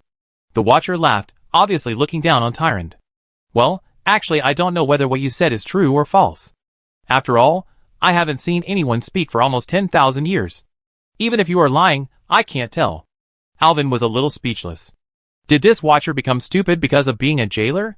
He knew that the Watchers were actually another armed force in the Caldorii, but they usually acted more as jailers and assassins. For example, Illidan, who is still imprisoned, was imprisoned in the Watcher's vault by the Watcher's leader Maiev Shadowsong. But I don't know who this person is. It can't be Maiev, right? I don't need to lie to you. You saw that I was fighting the Twilight Hammer Orc Warlock and his demons just now. I think you should understand that we are on the same front. The Watcher spread his hands. So what have you investigated? Tell me. I am traveling with General Chandris. We traced the enemy to attack Aimsalon and Avina Temple successively, and took away Slaughter Thogs, the two relics of the huge faceless man of the Sword of Domination. We deduced that the enemy might attack here next, so we came to support, but we were intercepted by the enemy halfway. General Chandris stayed behind to deal with the enemy, and I came here first. The Watcher nodded, as if thinking about something. I see. No wonder that guy wanted to take the statue away. What do you mean? Alvin heard the hidden meaning in the words, and immediately asked, Are you talking about the tentacle statue? The third relic? The Watcher nodded, then pointed upstairs, that Fandral Staghelm has taken the statue away. What? Alvin was shocked and hurried upstairs. Sure enough, the statue that was originally used as a pillar in front of the tree house on the second floor had disappeared. Alvin was furious. He turned around and questioned the Watcher, Where is the statue? How could such a big statue disappear? You saw it and didn't stop him?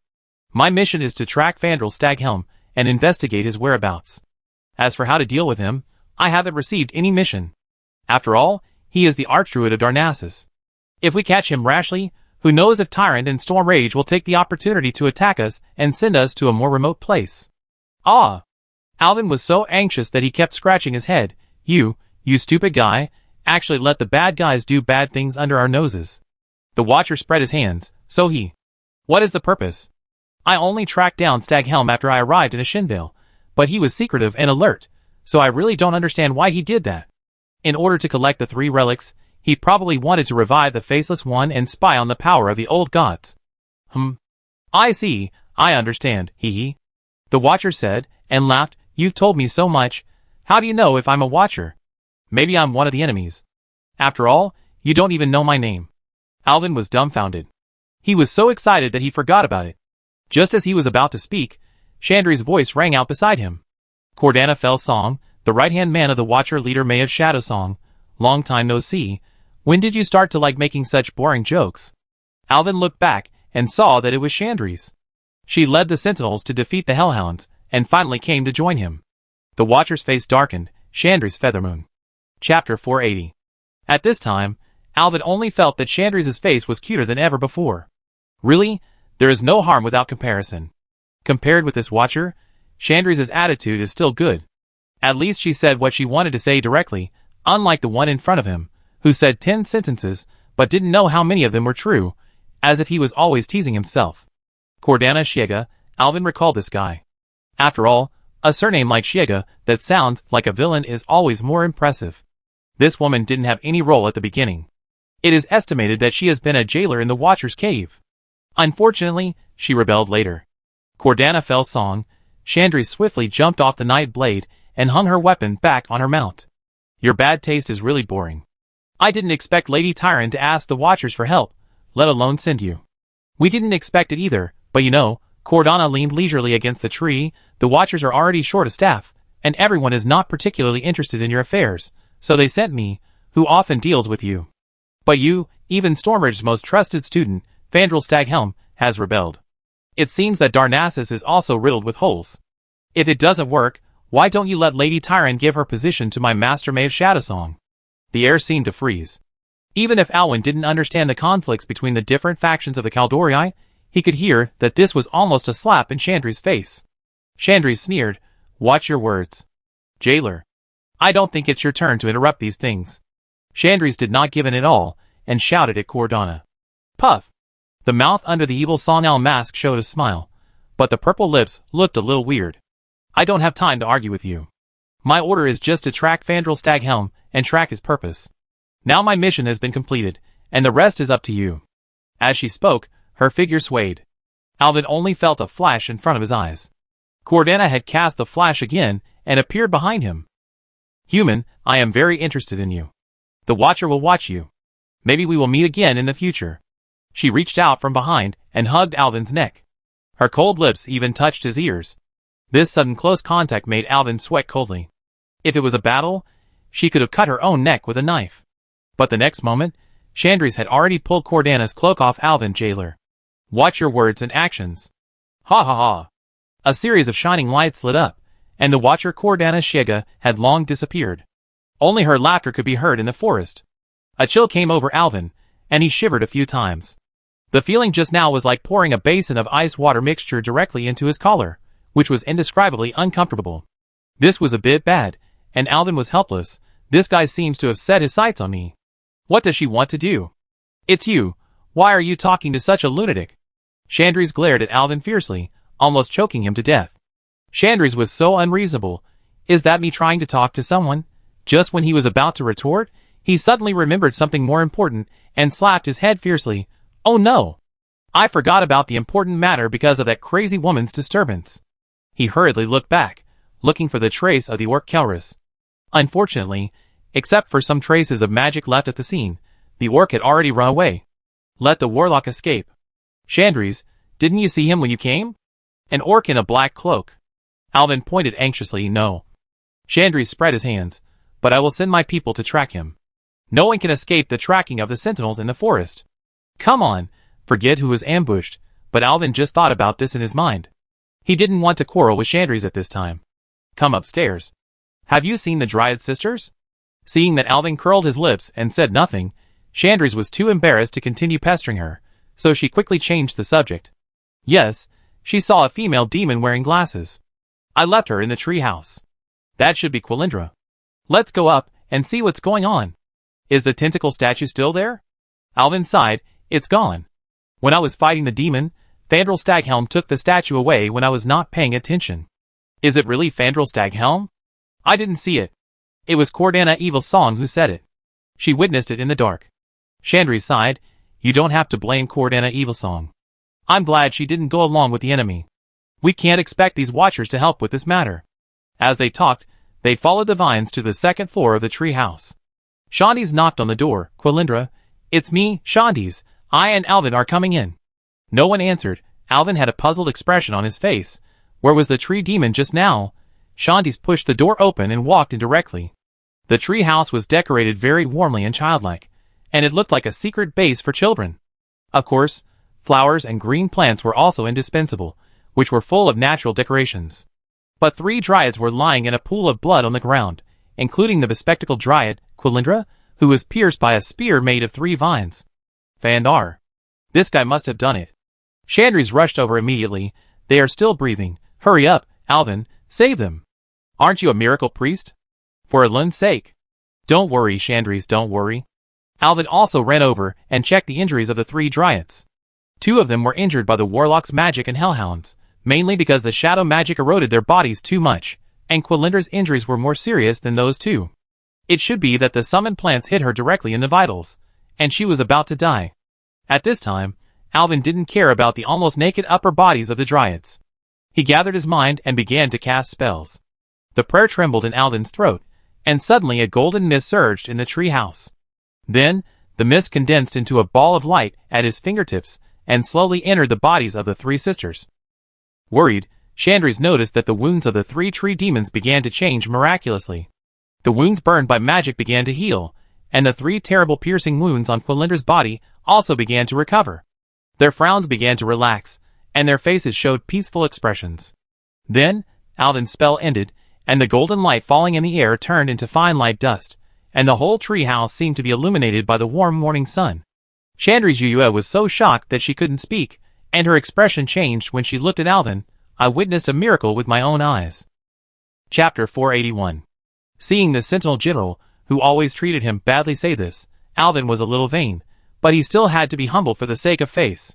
He put on a pious expression on his face and said lightly, "Nothing special, just practice." Chandrese immediately changed from admiration to shock, then quickly became helpless, and finally turned into a face full of disgust, pushing Alvin away. "Sure enough, you are still a pretentious guy. What kind of person is this? Is it that I can't be humble?" Alvin was helpless, but found that Akalisa was covering her mouth and laughing. Alvin pretended to be angry, and the little red dragon made a hushed gesture with his fingers in front of his red lips, and then said to Alvin with only mouth shape, without making any sound, "But I like it." Looking at the lovely little red dragon, Alvin's heart almost melted, and my little red dragon still understands me. Chandrese didn't notice Alvin's winking, because the Dryad sisters opened their eyes. "Chandrese? You're here." The third sister of the tree demons, Melun, was the least injured, so she woke up first. Seeing the familiar face in front of her, Miluan showed a surprised expression, and then she saw the two sisters lying beside her. "Ah! Sister Lunara. Sister Quilindra? How are you? Don't worry, they were injured in the battle with the enemy, but Alvin has healed them, and they should wake up soon." Chandrese held Miluan's hand. "Are you still feeling uncomfortable?" "Not at all." Melun jumped up directly from the haystack. "I feel like I slept in the arms of the forest mother. My body feels warm and very comfortable." She happily jumped a few times in the room, and her movements were really like a lively little deer, but as she jumped, her green curly hair fluttered, revealing many key parts, which made Alvin stunned. Chandrese hurriedly helped her block it, turned back and glared at Alvin, who hurriedly pretended to whistle and looked at the ceiling. "Hey, who is this?" Miluan also saw Alvin and Akalisa, and walked forward curiously, stretched out her nose, like a small animal, and sniffed around Alvin. Alvin was startled and dared not move, so he had to stand at attention in a military posture. What a strange smell. There is sunshine, sea, fire, life, and shadow. I have never met a human with so many smells like you. Miluan raised her head, and asked with her bright eyes flashing. The upper body and face of the tree demon sister are standard Caldori girls, except that her face looks more expressive, unlike other night elves he has seen, who seem to be more or less melancholy. But this Melun has a completely innocent and lively face, like the rising sun. "Humph!" Chandrese snorted coldly. "This is a human from the eastern continent, miracle priest Alvin Priest. Well, there are many titles, but the most important title is called Holy Light Bulldozer." "Ha ha! What a strange title, ha ha!" Melun laughed and jumped back. Alvin was speechless, but it was difficult to get angry now. "Don't listen to Miss Chandrese's nonsense. Just call me Alvin." "Miluan, you're so noisy." At some point, the second tree demon sister, Quilindra, also woke up. She nodded to Chandrese, then stood up, checked the external injuries on her body, and finally tidied her hair and makeup. She picked up her glasses from the ground and put them on, and then she set her sights on Alvin. "When I was treating, I had a vague feeling that this power didn't seem like the spells of the Masena sisters. This power was indeed different from the Alun sisters. It was more surging and more powerful." After speaking, Quilindra bowed gently. "My name is Quilindra. I'm glad to meet you, Sister Chandrese, Mr. Alvin, and Miss Red Dragon. Thank you for your help." Alvin nodded, but Chandrese showed a suspicious expression on her face. "It seems that you know each other. Just now, when Mr. Alvin and Miss Red Dragon fell from the sky, I was still awake. The two of them helped us block the enemy. I was originally taking care of the two injured sisters, but..." Quilindra glanced at Chandrese, as if hesitating whether to continue. Chandrese nodded. "Alvin was sent by Lady Tyron to assist us, not an outsider." Quilindra smiled and straightened her eyes. Alvin suddenly felt that this Quilindra was completely different from her sister, like a beautiful teacher. "It's Fandral Staghelm."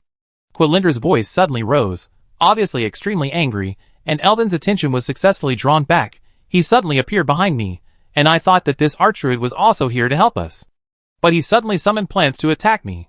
I can see that he really wants to kill me. He killed me directly." Chandrese glanced at Alvin and pursed her lips. "We will catch this traitor. I have no doubt about it." Quilindra continued. "Before I passed out, I saw him take out a strange dagger and use a strange spell to shrink one of our statues and take it away. What does this mean? What is he going to do?" "He came for the statue." An intellectual and soft female voice sounded from behind, and Miluan shouted in surprise, "Big sister, you are awake." Jumped over and hugged Lunala, the last awakened tree demon sister, affectionately. Lunara, the eldest sister of the forest sisters, greets the guests. Lunara's beautiful face is under her soft long hair. She greeted several people one by one, Sister Chandris and Mr. Human Priest. I don't know if it was Alden's illusion or what, the face of this tree demon elder sister seemed to be a little red. Please forgive me. For some reasons, the tree dwelling in the forest has almost never received males, she said with one arm across her chest, and the other arm straight down in front of her body. As a result, this action made Alvin's nose bleed. So there is no suitable clothing. Sorry to embarrass you. No, haha. Alvin smiled awkwardly, turned his face to the side, and dared not look directly at it. Humph, this kid is lucky, Chandri said, clapping his hands, and several sentinels came in from outside, took off their cloaks, and put them on the three tree demons. Ah! Alvin made a regretful sound, and was glared at by Chandris again. Let's get back to business. Lunara held her two sisters' hands. You are too young. There are many things your father hasn't told you yet. The thing on the statue is not the trunk of a mammoth. It is the tentacle of a dying faceless man. What? Quilindra cried out, and even her glasses slipped off. Sister, what is going on? Did you know when Miluan picked up the stone? Lunara sighed. Yes, I was not sure at first, and then my father told me these things, but because it was too long ago, my father didn't think it was relevant. He also communicated with Darnassus's disciple Fury, and he also asked us to take care of it. I thought that this kind of thing was secretive, and nothing happened after so many years. I was afraid that you would worry, so I didn't tell you. Please forgive me, sister, okay? What forgive or not forgive? It's okay, sister. Miluan smiled and patted her sister's shoulder, but thinking about the tentacle being by my side for so many years, I suddenly feel a little itchy all over my body. Chapter 482. But the problem is that nothing has happened for so long. Why do these people suddenly want to take advantage of this statue today? Quilindra asked suddenly with her head tilted. Alvin discovered that the younger sister Miluan was innocent and cute, and the older sister was mature and steady. But the second sister Quilindra always grasped the key to things, and was really a very rational person. Chandis did not hide anything, and told the Dryad sisters about what she had found along the way. What do they want to do with the three relics of a faceless servant of the ancient gods, who died so long ago? Resurrect this guy? Quilindra said casually. Just want to be a medium to complete some magic ritual? Not sure. Shandy shook her head, but my people told me that they are gathering towards the Zoram coast, and I'm afraid they will do something there. Zoram coast? Quilindra's eyes lit up. Isn't that the ruins of the Temple of Elun in the past? Shandy's nodded. But wasn't that place destroyed along with the Well of Eternity? Yes, the earlier Temple of Elun was destroyed long ago, and sank to the bottom of the sea. Now only some ruins can be seen on the seashore. The Kaldorii knew the terrain there very well. Someone once discovered a road to the bottom of the sea, but later the news was blocked. Chandri sighed. I was still holding on to a glimmer of hope, hoping that these cultists just accidentally used those ruins as their lair. But Fandral Staghelm's betrayal gave me reason to suspect that Staghelm had told them this secret road, and the enemy might have entered the temple ruins now. Be more confident, you can remove the word doubt. Alvin suddenly said, that place may not be your Temple of Elun any longer, but has become a dark abyss. Dark abyss? It's quite descriptive. Quilindra nodded in agreement. So what should we do now? Miluan scratched her thick green hair, and her four hooves were also paddling on the floor restlessly. Shandy's looked at Alvin and found that Alvin was also looking at him. This man who was always laughing before, now had a serious face. It seems that he also thinks that the next critical moment is coming? We follow your orders, Commander. Alvin saw that Chandris was just looking at him without saying anything, so he quietly reminded him, and Chandris nodded. Let's go back to Astronar first, get the troops ready, and prepare to raid the coast of Zozaram. It was already late at night when Chandris and Alvin returned to Astronar, but this quiet town was actually illuminated by bright lights as bright as day. It turned out that Arya, who was sent by Chandris to support the temple of Izena, had returned with a seriously injured tree man. The powerful ancient war tree Babwa. The old tree man was lying on the ground and sleeping, occupying the only open space in the center of Astrana, making the originally empty town seem very crowded. The residents of the town also came out worriedly, surrounding the ancient war tree to pray for him, hoping that this forest companion could recover. Forest god. Mr. Babwa, are you okay? Quilindra squeezed out of the crowd and rushed to the side of the tree man. Yes, after discussion, the second sister of the Forest Sisters also joined Chandri's team. They thought that the affairs of the Grey Valley Forest were their affairs, not to mention that they had just been attacked by these villains. The tree demons were narrow-minded, not to mention that their opponents wanted to kill them. Not to mention that they were still in Grey Valley. Even if these guys fled to the sea, the tree demons would take revenge. It was just that the tree dwelling in the forest needed people, and the eldest sister Lunala couldn't leave. Miluan raised her hands and jumped up and down, shouting, I go, I go. As a result, she was chopped on the forehead by a knife from Kalindra. Sister Lunala, Miluan is too young, she will definitely get into trouble, and... Kalindra glanced at Alvin from a distance. This human with a high diversity of smells, I'm afraid, he may be very interested in adding another smell about the tree demon, so let me go. Then, Kalindra joined their team, and came to Astrana together. Lin. The old tree man's eyelids made of tree bark were almost drooping to the ground, making it impossible to tell which were his eyelids, and which were his eyebrows. To Alvin, it was just a mess of bark and vines. Don't talk anymore. Have a good rest. Once we solve the problem and find the druid, you can recover. Why do we need to find the druid? Alvin was a little confused. I remember reading that tree men can heal themselves by eating trees? Shandy's was startled and covered Alvin's mouth with her hand without caring about her reserve. The people around were also surprised. What was the general doing? When did she get so close to Mr. Alvin? Shandry's noticed the burning gazes around her, blushed, and pulled her hand back. Before I said you were knowledgeable, but now I know you were just pretending, she whispered, then leaned close to Alvin's ear, and the faint smell of vanilla drifted into Alvin's nose. Where did you read this weird book? A tree man, who was originally a tree, devours his own kind to heal himself. Do you have to eat a few people when you are injured? What kind of weird idea is this? You actually believe it? Ah? Alvin thought, this is what happened in Warcraft 3, and eating the same kind when injured. You see, the heroes of the undead can eat their own kind to increase their health and mana. Seeing that Alvin was silent, Shandry's was relieved. If the tree man heard what I said just now, it would be enough to make him angry to death. Don't say these terrible heresies in the future. Then why do you want to find a druid? Because only the druid's rejuvenation can help trees rejuvenate. Rejuvenation can slowly help trees grow new branches. With new green leaves and roots, trees can absorb more energy from the sun and the land, and they can slowly recover. Alvin nodded. He didn't expect that rejuvenation had such a wonderful effect. He had seen Green Shadow use it before, but the healing effect was indeed a bit weak and slow. I didn't expect that it was born from the healing tree. No wonder druids are said to be the healers of the earth and the forest. Previously, Green Shadow showed more skills and transformation in combat, but rarely showed the healing side. It seems that these druids are also divided into many categories. What are you thinking about? Seeing Alvin in a daze, Shandry's pushed Alvin and pulled him out of his memories. I miss Green Shadow. I wonder how she is. Hearing Green Shadow's name, Shandry's face immediately fell, and the whole person took a step back, as if avoiding the plague god, sneered, and turned to talk to Maysena. Looking at Shandry's leaving back, Alvin was extremely surprised. What? This woman is crazy. Chapter 483. Alas. You really don't know anything. This woman has such a strange temper. Why don't you teach her a lesson? A cool female voice suddenly sounded in Alvin's ears, as if whispering to him, Fuck, who is it? He shuddered, and when he looked sideways, he found that it was the spirit bird lying on his shoulder. Farah. Alvin slapped his forehead. He had been fighting in turns, and bombarded with various information before, and he had forgotten about this female ghost. Where did you go before? Where could I go? I definitely can't leave you. When you were fighting, I went to sleep in your hood. Ah. Farah yawned. Well, you're sleeping so well. Are we back to Astrana? Hey. Boy. Why don't you talk? Don't you want to pay attention to me? I was thinking about what you said just now. What did I say just now? Farah quickly remembered. This woman is always looking for trouble with us.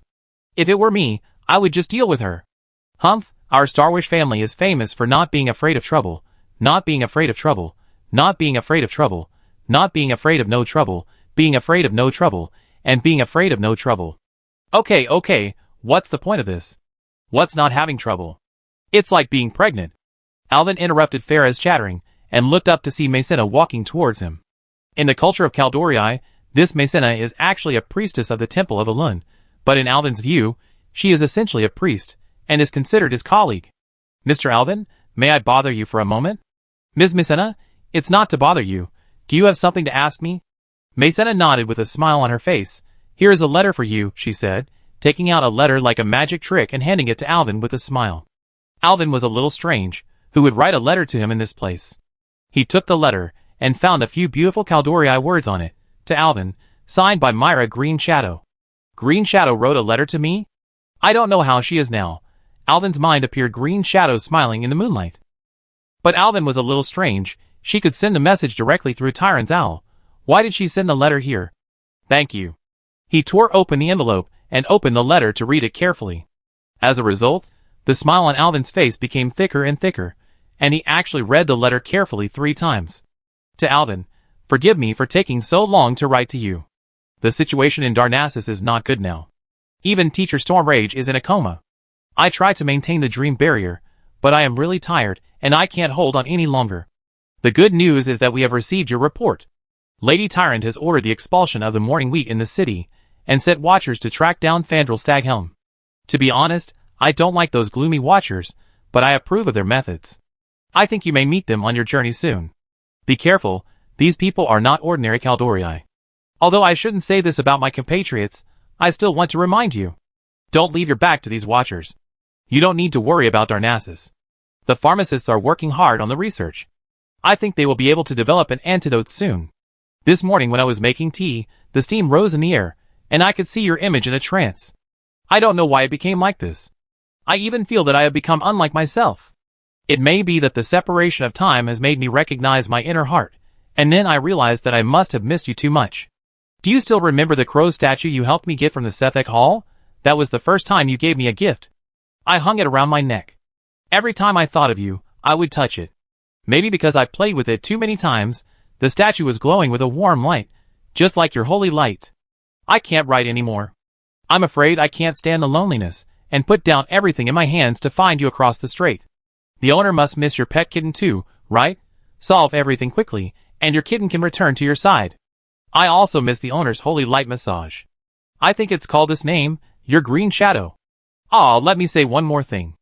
I guess Chandries may not be easy to communicate with, but please believe me, it's not because of you. Please don't blame her for your little cat's sake. She is like my sister. She has been playing with me since she was a child, but she is a little too dependent on me. Back then, I felt that, well, it was a little too strange, so I left Darnassus and entered the wilderness trial. I think she still resents me to this day. Anyway, after everything is over, I will tell you the details of the matter. Once again, love you, Green Shadow. It seems there must be a lot of good news. Masona watched the happy smile on Alvin's face, and began to wonder about the content of the letter. Alvin then realized that the priestess was still around. Oh sorry, I read too carefully. He quickly folded Green Shadow's letter carefully, put it back into the envelope, and then put the envelope in his arms. Yes, there is some good news. The source of the problem of the druids in Darnassus has been found, and is being dealt with. I think the antidote will be developed soon. That's great. Mythena clasped her hands together and prayed devoutly. Thank Elun for sending Mr. Alvin to Kalimdor. May. Alvin, what are you talking about? Chandries arranged things and returned here. It was very novel to see Mythena and Alvin chatting. These two people have nothing in common. What are they talking about here? This damn human. He is philandering again. Why do I think so? It is both an advantage and a disadvantage of Chandries that she always acts faster than she thinks. Her stepmother, Lady Tyrant, calls her behavior-driven personality, which Chandries quite agrees with. The team is resting. We will set off at midnight tonight and rush to the Zoram coast in the dark. We will attack the pagans while they are still asleep. Chandries came to the two and said to them, May, please stay in Astranar. I will contact you at any time. Okay, Chandries. Masona nodded, but she was surprised to find that even when Chandries said that, her eyes were always on Alvin. What were you talking about just now? After reading Green Shadow's love letter, Alvin felt warm in his heart. He wanted to fly to the dark abyss quickly, destroy these annoying orcs with a void torrent, and then reunite with Green Shadow. But when he saw Chandries coming, he remembered what Green Shadow said at the end of the letter. It seems that I snatched away Chandries' good sister, and she felt angry, so she targeted me everywhere. Thinking of this, Alvin showed a relieved smile on his face. Nothing, we are talking about some private matters. Private matters? What private matters? What private matters can you have in Ashvale? When Chandries heard this, she seemed a little unhappy. I just saw May gave you something, and you put it away. What is that? Let me see. Ah. Alvin was dumbfounded. Why is she still like this? This woman is too unreserved. Although I should be considerate of her for the sake of Green Shadow, This guy is really asking for a beating sometimes. As Chandri said this, she touched Alvin's chest. She knew that Alvin had a pocket here, and he always put the most important things here. Alvin turned around quickly, covered his chest with his hands, and then looked at Masena with a look of help, ahem. I still have some things to deal with over there, so I won't bother you too. In Alvin's disappointed eyes, Masena fled. She never thought that Chandri's, a female general who had been in charge of the Sentinel Corps for thousands of years, would actually show this little girl's side. Chandri's, maybe the gears of your destiny have also begun to turn. Chapter 484. Chandri's ultimately failed. Although Alvin's defense was impenetrable, Chandri's relentless attack still made him exhausted. All right. Alvin panted and stopped Chandri's. It's a letter from Green Shadow to me. It's not convenient for you to see it. As he spoke, he took out the envelope and showed the words on the envelope to Chandri's. Looking at the elegant Kaldori words, Chandri's immediately recognized the person who wrote these notes. It was indeed the handwriting of Sister Green Shadow. The scene was a little awkward for a while. Chandri slowly reached back the hand that grabbed the letter and pretended to be indifferent, but kept glancing at the envelope with the corner of his eyes, as if he wanted to see through the contents of the letter. Oh, what did she say? Chandri asked in a low voice, lowering her head. If you have anything to say, just send it by owl. Why does she need to write it separately? Alvin would not be so foolish as to confess all the contents of the letter. Those private conversations between the two of them were certainly not to be told to outsiders, not to mention that there were some things about Chandri's in it. Nothing much, just explained some of the current situation in Darnassus, and hoped that we could complete the task as soon as possible. Nothing else? No, what else can there be? Alvin felt a little guilty when he said this, and stuffed the envelope back into his chest. Did she mention me? Oh, she did. She asked me to cooperate with your work more. There was nothing else, really. Chandri's nodded, her head a little lowered, and it was a little difficult to see her expression in the night of the town. Then, there was a short silence, and Alvin didn't know what she was thinking. But she quickly raised her head and looked at Alvin with a sly look in her eyes. I also hope to solve the problem here as soon as possible, and then go back to see Sister Green Shadow. Did she tell you? We are sisters who grew up together, and had a very good relationship when we were young. Ah, I have heard from Green Shadow that you are sisters with a good relationship. Yes, but my sister looks a little dull on the surface, but in fact she is very determined. Once she makes a decision, even 10 chimeras can't pull her back. The smile on Shawnee's face became even stronger. As a result, I finally got home, but it brought me such a big surprise. The surprise you were talking about, isn't it me? Alvin's smile was a little stiff. He really couldn't figure out what this woman wanted to do. Who knows? But I have a surprise for her next time I see her. Before Alvin could speak, Arya trotted over from the side. Commander, the team has rested. We can set off at any time. Chandri's looked into Alvin's eyes, smiled and took 2 steps back, then turned to look at her adjutant, tidied her armor, and said seriously, assemble the team and get ready to go. At midnight, the Night Saber leopards of the Sentinels lined up in neat rows, and left the northwest gate of Astronar one by one. If you were there, you would be surprised to find that these elegant, huge cats, even with their fully armed mistresses, did not make any sound when they stepped on the ground. This silent army was like a quiet arrow shot in the dark night, rushing northwest along the road. Alvin and Akalissa still rode together, and followed the main group. This time, Akalissa sat in front, and Alvin hugged her slender waist from behind. It was not because Alvin wanted to do something bad, but at night, even with the moonlight, Alvin's eyes as a human were still very limited. Unlike those Kaldori sentinels, it seemed that night was their home ground. Even in the dark forest, their eyes could still clearly see things, let alone Akalissa, whose eyes could see things very far away, even at night, and the pupils of the little red dragon could be like those of a cat, which were round during the day and became a vertical line at night. There was not much fun along the way. Although the night blade leopard landed silently at a fast speed, the bumpy feeling under the mad run almost shook out the food Alvin had just eaten. And running beside them was the little deer that followed them all the way from the tree house in the forest, Quilindra. After arriving in Astronar, the tree demon first asked Masena for some local sentinel armor, and put it on. At this time, looking at the upper body alone, it was almost the same as the ordinary night elf sentinel, but the lower body was still like a fawn. However, Alvin and his friends were riding on the night blade leopards, and Quilindra was running with her 4 hooves. Although the speed could barely keep up, Quilindra was still tired and sweating. Alvin could finally look at her straight in the eye. Otherwise, with the image of Quilindra naked upper body, and only wearing glasses before, Alvin always felt like he was seeing those crazy female teachers before reincarnation. At this time, Quedlindra's glasses were crooked and her speed was gradually decreasing. She was almost unable to keep up. Alvin felt a little sorry, so he used the magic heaven's feather to drop golden feathers on Quedlindra's way. Huh? After stepping on the golden feather, Quedlindra obviously felt that her body was much lighter, which lasted for a few seconds of fast running, and then she stepped on the second golden feather. She looked up and found that it was Alvin's magic. Thank you, Mr. Alvin. Quedlindra followed Alvin closely and nodded to thank him. You're welcome, Alvin asked in a low voice. Do you know where we are now? Quedlindra looked around, just past the Mistral Sentry, and will soon enter the forest path. After passing through the forest, we will reach the seaside. Zoram Coast? Yes. Alvin nodded and continued to release the magic of the Feather of Heaven. Thank you, Mr. Alvin. Quedlindra suddenly said. Alvin turned around. You're welcome, it's just a small favor. The tree demon shook his head. Not only these things, but also when I lived in the forest, I haven't expressed my gratitude to you. Oh, it's okay, you don't have to worry about it. Mr. Alvin, where are you from? I'm from the Eastern Continent. Have you heard of the country of Lord Darren? I've heard that there was a magic apprentice from Dalaran. I saw it in the book he left behind. A magic apprentice from Dalaran? What's his name? A magic apprentice from Dalaran, who can go deep into a Shindale to see the tree demon must be a famous person, right? I don't know. He wanted to attack me, and then I caught him and threw him into the river.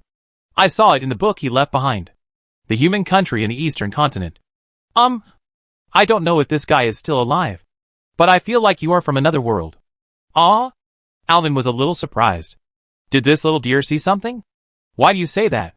Although it's a bit offensive, I heard your story from Sister Chandri's, but I really don't believe that a human who is only about 20 years old can do so many amazing feats. I heard that you also subdued the Black Dragon Legion and went to other worlds. I'm afraid that the guardians of this world of Azeroth are not as powerful as you. Ha ha ha. You flatter me too much. Quedlindra's eyes stared at Alvin through the glasses, like two green lights in the dark, giving Alvin goosebumps. This kind of foul-like power, I think you must have a lot of secrets. Quedlindra pushed her glasses. That's why I joined this team. I can observe you up close. Chapter 485. Alvin was stunned. Observe me? Quedlindra stretched his neck forward, lowered his head slightly, and his glasses slid down a little. The little deer glanced up and looked at Alvin through his glasses, with an excited look on his face, as if he wanted to explore a new species. Biological research is one of my hobbies. I am very interested in you now. Alvin leaned forward unconsciously. The little deer who liked to study biology looked at him, as if he was looking at a little white mouse. He believed that if allowed, this Quedlindra would definitely want to dissect himself for research. It seems that I have to hide from her in the future. Brother Alvin, the team is starting to slow down. We may be here soon. The little red dragon suddenly turned around and said. Alvin also felt that the speed of the night blade leopard began to slow down. He looked up to see the moon, but found that the trees were lush, and the dense forest had already covered the moon tightly. Only mottled fragments of moonlight fell on the ground through the gaps. It looks like it will be a while before dawn. Shanti's prediction is correct. The first wave of raids will definitely start before dawn. Sniff. Akaratasa raised her cute little face and sniffed around with her nose. Brother Alvin, do you smell it? It smells like the sea. Yes, we are almost there. We will reach the Zoram coast after leaving the forest. The air already smells of the damp sea. Quedlindra said on the side. It's a pity that Alvin's sensitivity to smell is much lower than that of these two non-human creatures. He sniffed for a long time, but didn't smell anything unusual. Well, my sense of smell is average, below average, and my vision was very poor just now, so it was below average. While mumbling, Quedlindra took out a small notebook from her bag and recorded something. I've recorded some good first-hand information. Alvin was a little speechless. This little deer was really recording seriously. Not knowing what to say, he could only wave his hand helplessly, and let her do whatever she wanted. At this time, the night blade leopard had changed from running fast to walking slowly. These big cats are born top hunters in the forest, and know what to do when approaching prey. They lower their bodies, and even suppress the sound of their breathing. Their sentinel masters have also been through many battles, and have honed a high degree of tacit understanding with the night blade leopard. Alvin saw that the sentinel in front of him also lowered his body, and almost stuck to the back of the big cat. The trees here also began to become short, and there were no longer the kind of big trees that several people could not hug. Even Alvin smelled it at this time. There was a salty smell in the air. It seems that we are about to reach the Zoram coast. Although Alvin had participated in many battles, this was his first time to make a long-distance raid like this one. There was no passionate pre-battle speech before the battle, nor was there any excitement of rubbing hands and eager to try. There was only the silent hunting of the sentinels. Soon, the Nightblade leopards lay side by side on a narrow slope at the edge of the forest and slowly moved forward. The sea breeze brought the sound of waves hitting the rocks to everyone's ears, and this noisy sound also covered the voices of the sentinels. Soon, a few pointed ears appeared from the slope in the darkness. Shantis carefully observed the situation on the coast. The silver moonlight sprinkled on the beach, like a white transparent gauze. On the east side of the beach near the cliff, there are a few ruins of ancient buildings. It is not appropriate to call them ruins, because all that is left are some broken marble floors and broken stone pillars. Some of these ruins are on the beach on the shore, and some have been completely submerged in the sea. This is one of the holy places of the Night Elves, the Temple of Elun, but it was destroyed in the explosion in ancient times. Later, some Kaldorii would often come to the old place to reminisce about the past days, but as time went by, and the roads were rugged, fewer and fewer people came and went. In the end, these ruins could only be quietly buried under the cold sea water and forgotten history. Unfortunately, the old place of Kaldorii has long changed. Tents made of bones were built on the beach and the marble floors of the ruins. Without asking, you know that they were the work of those pagans. These guys occupied this place openly and made a mess of the surroundings. The beach was full of leftover fish and shrimp, as well as disgusting feces. The seawater pushed these garbage to the shore, forming a disgusting garbage tide. The fishy smell could be smelled from a long distance. It seems that the orcs have turned this place into an open-air garbage dump and toilet. Even Alvin was a little surprised. The Zoram coast in the game is still quite beautiful, with a desolate but mysterious feeling. But when I actually came here, I found that the Buyer's Show was far from the Buyer's Show. The orcs did not rest. They sat together in groups of 3 or 2, as if they were performing some strange ritual. They were still wearing the same robes, with their heads covered tightly with hoods, sitting scattered under a huge reef on the shore. On the reef, an orc warlock was holding a bone staff high and muttering something, but it was too far away to hear clearly. "Sorry, please let me pass, sorry." Alvin apologized to the female hunters around him, squeezed onto the slope, and lay down beside Chandris. Chandris had heard the commotion behind her a long time ago, and she knew it was Alvin who came without turning around. "Why are you here so far? Don't all of you priests like to stand at the back of the battle formation?" Chandris frowned and asked, "The battle is about to begin. I won't be able to protect you in a while. You should go to the safe place behind to support us." "Don't worry, I'm a melee priest." Alvin laughed. "Are you worried about me? This is not like you." Chandris blushed, but soon said seriously, "The enemy seems to be performing some strange summoning ritual. It's better to launch an attack as soon as possible to avoid more trouble." "Yes, it would be terrible if they summoned some strange and powerful guy." Alvin nodded, thinking that he must not be a pessimist. Chandris nodded, turned to Arya and said, "Pass it on, everyone listen to my orders and prepare for a surprise attack." "Yes."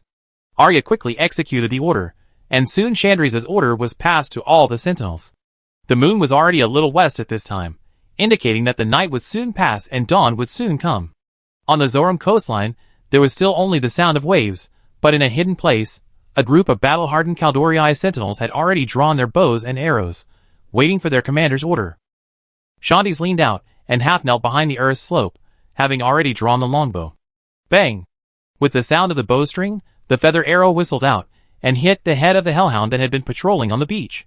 The feather arrow was extremely powerful and directly penetrated the hellhound.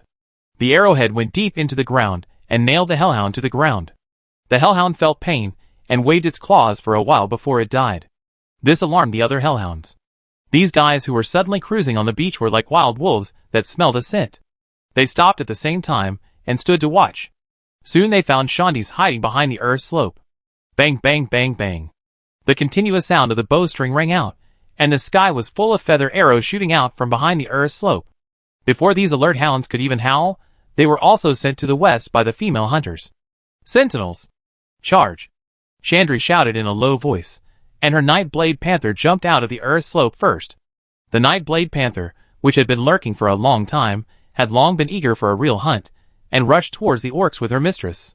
There were no shouts of soldiers, no roars of war drums, and even no sound of swords colliding. There were only countless deadly hunters, who launched a surprise attack like black lightning. Alvin looked at the female hunters rushing down the earth slope all over the mountains, and his heart was actually a little excited. Is this the way the night elf female hunters fight? He suppressed his excitement, and the night blade panther, who was riding on the little red dragon, also rushed out, followed by Quilindra. Chapter 486. The silver moon poured its light on the broken coastline, and the night sabers rushed into the battlefield to the rhythm of the waves. These ultimate beasts born in the forest did not raise any dust when they ran on the gravel. Every time their claws hit the ground, a circle of light ripples appeared. They were like a group of silent black lightning. It was not until Chandri's Feathermoon's night saber slashed an orc, who was still praying with a moon blade, that the entire orc camp realized that death had come. Countless night elf sentinels poured into their camp like a tide. In the name of Alun. With Chandri's clear war cry, the sentinels' moon blades simultaneously cut through the night sky. With the help of their beloved night sabers, the night elf huntresses rushed left and right in the orc camp. The moon blades made of mithril dragged a stardust-like trail in the moonlight, constantly harvesting the lives of these Twilight Hammer believers. Of course, the orcs would not sit and wait for death. When the female hunters attacked, after a brief panic, the silent beach suddenly boiled. The orc warlocks fought hard, and the hastily condensed fell fireballs hit the rotating moon blades, and the exploding emerald halo reflected countless broken resentments. But the female hunters did not linger in the battle. They came and went like the wind, using the impact of the night blade leopard to attack once, and then went away. After running away, they turned in the air and killed back again in the gaps between the orc warlock spells, just like oak leaves in a storm, accurately cutting into the gaps between each attack.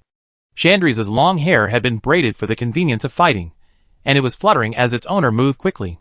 She had already killed several orcs, and now she was tapping the stirrup of the night blade leopard with her toes, clinging to the night blade leopard's back, charging towards the altar built on the top of a reef like an arrow.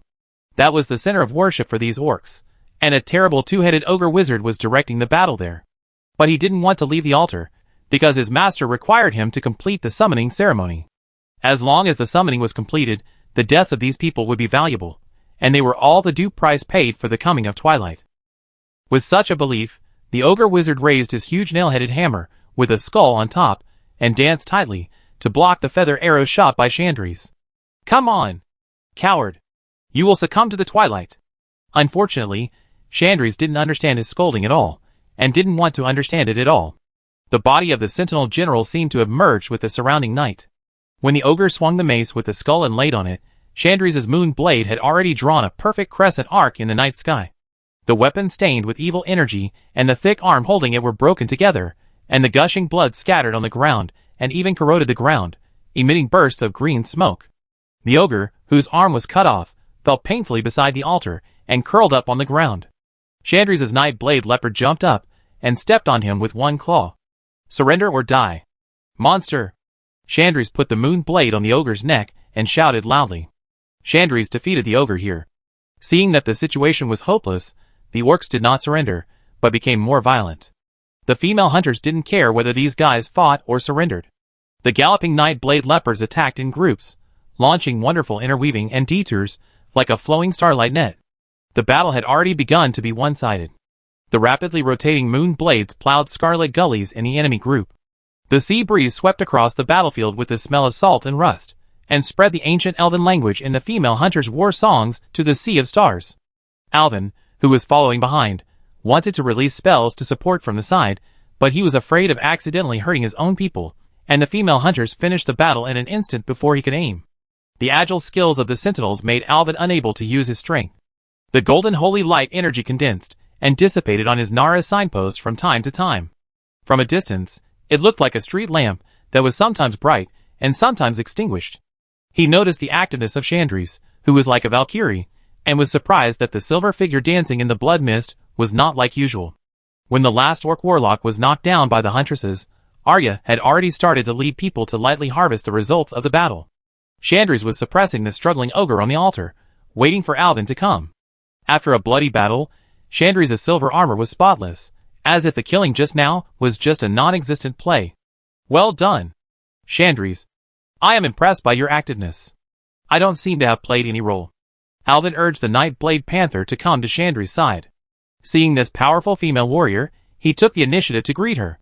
No need to flatter me, Chandri said expressionlessly, but she still raised the corners of her mouth with satisfaction. Although she said so, she was still very proud to hear Alvin's approval. The moon blade is much faster than your magic. Next time, remember to chant the spell half an hour in advance. Chandri's wiped the sweat off her face, and did not forget to tease Alvin. Do you understand their language? Let this guy tell us where his companions have gone.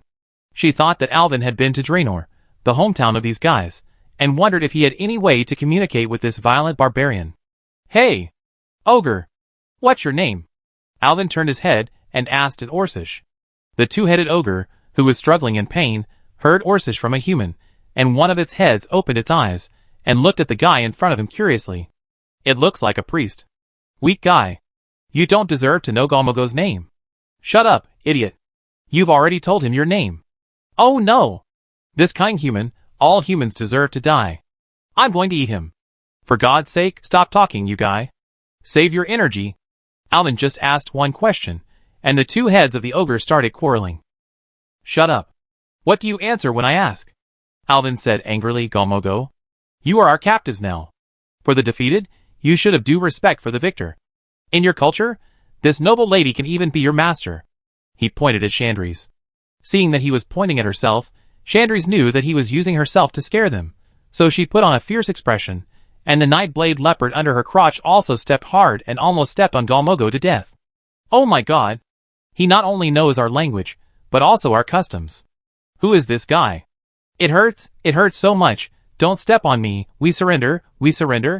Let this beast stop stepping on me, I would rather have my head chopped off than be stepped on to death, like this. The two heads screamed, and Alvin raised his hand slightly, and Chandri's let the mount relax the force under its claws. Now tell your mistress what you are doing and where are the others. Can you tell me this? You can't tell me. Kelris said that if you don't complete the task, you will be sacrificed. But if you don't tell me now, you will die immediately. Being sacrificed is also death, so you have to die anyway. Woo-woo, Galmogo doesn't want to die. Don't cry, idiot. Then we will say that Kelris was not good to Galmogo, and Galmogo was not betrayal, but revenge. That's right. It's revenge. That Kelris went underwater. Chapter 487. Alvin and Chandri's looked at each other. Sure enough, the most worried thing happened. Those guys really knew the way to the underwater ruins. This Vandral Staghelm seemed determined to go all the way with these dark allies. Tell me, what is your purpose? Alvin continued to ask. Purpose? One of Galmogo's heads shook violently. Galmogo doesn't know. Don't know. This was the stupider head. Alvin identified it, but the head that spoke more fluently and methodically just now was dodging his eyes, and didn't speak. The next second, Alvin had already pulled out a dagger and pressed it against the neck of the smart head. It seems that you know? If you don't tell me, I will cut off your head, and turn you into an ogre with only one head in the future. Wow! The head that was pressed against the dagger hadn't spoken yet, but the head next to it that had been shouting and saying that it didn't know couldn't stand it first. No! Galmog, don't turn into an ogre with only one head. He will be heavy and fall down when he walks. Don't say it, you idiot. Don't say it. If you don't speak up, I will really stab you. As Alvin said this, he had already inserted the tip of the dagger into the ogre's neck. Although the ogre's skin was thick, it was immediately pierced and blood flowed out. It's Kelris. Long Ears took Kelris, and the others down. Long Ears? Alvin glanced at Chandri's pointed ears, thinking that these guys were too weak at giving people nicknames. The trolls in the eastern continent called Queldorii Long Ears, and now these orc ogres also called Caldorii Long Ears. What are they going to do? Longeared said that there are secrets from the ancient times buried underneath. What secrets? Galmog doesn't know. Galmog is just a low-level warlock, they won't tell us. The slightly smarter head spoke. Although Galmog has two heads, his power is very weak. Kelris looks down on us. Alvin retracted the dagger, thought for a while, and asked another question. What about Galgal? You still know Galgal? Galmog's eyes lit up with fire, of course. I also know that you guys ran here from the Broken Isles. You abandoned the tribe, and now the tribe has failed. The Twilight Hammer is not a subordinate of the tribe. We are just temporarily acting with the tribe. When we meet our own destiny, we will inevitably choose to separate from the tribe. Galmog said. Lord Galgal heard the whispers of God. He has taken a large army to follow God's guidance. Kelris took us to stay here to build a base, and find the power of the ancients by the way. At this point, Alvin has completely understood. He translated to Chandris the reasons why the Twilight Hammer came to Kalimdor, and what they, the Twilight Hammer, wanted to do. Chandris frowned. You said that Cho'Gall heard the whispers of the gods. Damn, he wouldn't have noticed the guy behind the beetle wall, right? The Sentinel General bit his lip nervously as he spoke. When did they leave? Alvin asked Galmog again, then turned back to Chandris and said, half a month ago. Damn! Chandris cursed at Kaldorii. Lady Tyron needs to know this news immediately. Arya. She did what she said, and hurriedly called her adjutant, took out a pen and paper, and started writing. After a while, she finished a letter, and checked it over to make sure there was no problem. Then she blew a whistle, and soon, an owl fell from the sky. Arya rolled up the letter, and tied it to the owl's leg. The big bird cried and flew towards Teldrassil. Where is Fandral? Chandris continued to ask. He sneaked into the dark abyss, with the orc warlock Kelris. Alvin added, it was the orc who attacked the tree dwellings in the forest. They said they were going to find some ancient hidden power. Combined with the 3 relics of the faceless men they stole before, I'm afraid they want to do something terrible here.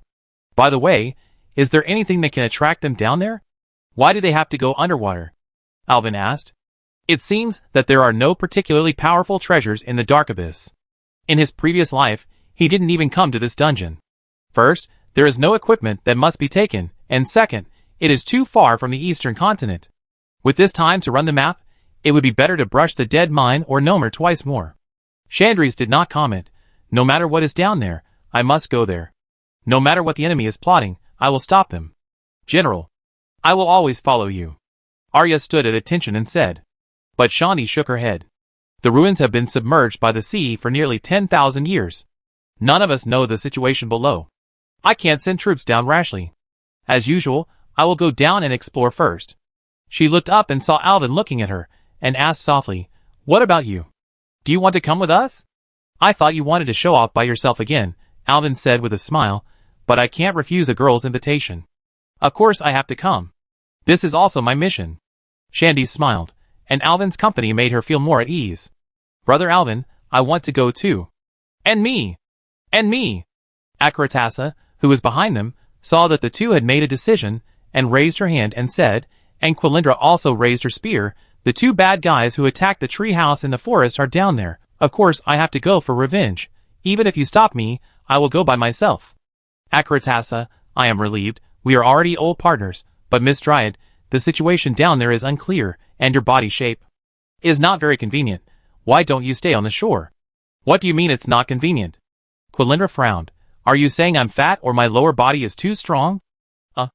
Alvin was embarrassed, and looked at Chandris for help. Chandris smiled bitterly, and shook his head. Tree spirits are notoriously stubborn. Once they decide on something, it is difficult to stop them. Just let her follow. But Quirin, can you dive? Of course. Alvin suddenly raised his hand. Sorry, I can't swim. Everyone looked at him in surprise, as if they had heard the most incredible news, thinking he was joking. To be honest, I really can't swim. Before, Green Shadow turned into a little seal, and took me swimming. I'm not kidding. Is it rare not to know how to swim? I didn't expect that the famous miracle priest couldn't swim. Chandris laughed softly, as if she was satisfied with catching a handle on Alvin. Even Quirindra took out a small notebook and wrote it down. Finally, Chandris stopped laughing. It's okay, you can hold me. Chapter 488. The Dark Abyss had long been submerged by the sea, and had been buried under the sea for who knows how many years. The place where they entered the water was in an inconspicuous ruin by the sea. If it weren't for the ogre pointing the way, I'm afraid no one would believe that a pool of water in this collapsed house could actually lead to the deep seabed. Facts have proved that Chandris was not lying. She was very good at swimming. After entering the water, Chandris was like a mermaid. With her long arms and legs, she swam in a very graceful posture. Unfortunately, Alvin didn't have this blessing, because he couldn't even open his eyes in the water, and just hugged Chandris' waist from behind. The oppression and claustrophobia under the cold sea water always made Alvin unbearable. Although he had a warm and soft jade in his arms, he couldn't enjoy it at this time. Underwater undercurrents and other strange noises came and went. Just when Alvin was about to lose his breath, Chandris had already emerged from the water with a splash and began to breathe violently. Alvin was finally able to breathe deeply. Although the air underwater was humid and had a strange smell, being able to breathe again made Alvin feel much more comfortable. Thank you, Chandries, Alvin spoke breathlessly while hopping on one foot, trying to get the water out of his ears. As he was talking, Akalisa and Quilindra also emerged from the water and came ashore. I thought I was going to suffocate to death. To be honest, I was a little scared just now. Humph! Shandy snorted coldly. Just now, Alvin held him too tightly underwater. In order to facilitate diving, Chandries had already taken off her armor. Now she was only wearing a single piece of clothing. She was almost blown away by the seawater. As a result, Alvin, this burden, almost broke her waist with his hands. Not only was he strong, but he also touched some places that shouldn't be touched, which made Shandy so embarrassed that she almost couldn't hold her breath underwater and swallowed several mouthfuls of sea water. However, seeing Alvin's lingering fear, knowing that he was also acting unconsciously, it was not easy to get angry. What are you doing? Looking at Alvin's funny appearance of tilting his head and jumping on one foot, Shandy's asked curiously, Shake the water out of your ears. It's very effective. Wait for me. Alvin looked at Shandy's wet body, and her long hair sticking to her body, so he came over and grabbed her hand. What are you doing? Shandy's blushed and wanted to pull her hand back, but found that a warm heat was coming from Alvin's hand. I use the power of holy light to dry you. Aren't you uncomfortable being wet like this? Alvin said with a smile, and a faint light came out of his body, illuminating the dark cave a little. He's just helping me to keep warm. Stay calm, stay calm. Shandy said to herself. Looking at the focused Alvin in front of her, she suddenly felt that if Alvin was there, even such a cave would seem to be more bearable. But soon, she was surprised at her own thoughts, and then she pulled her hand back roughly. Don't worry about me, it's done, you go help Akalisa and Kalin. Okay. Alvin still smiled, and turned to help the other two dry. Oh no! I'm going to be violated by a human man. Father of the forest.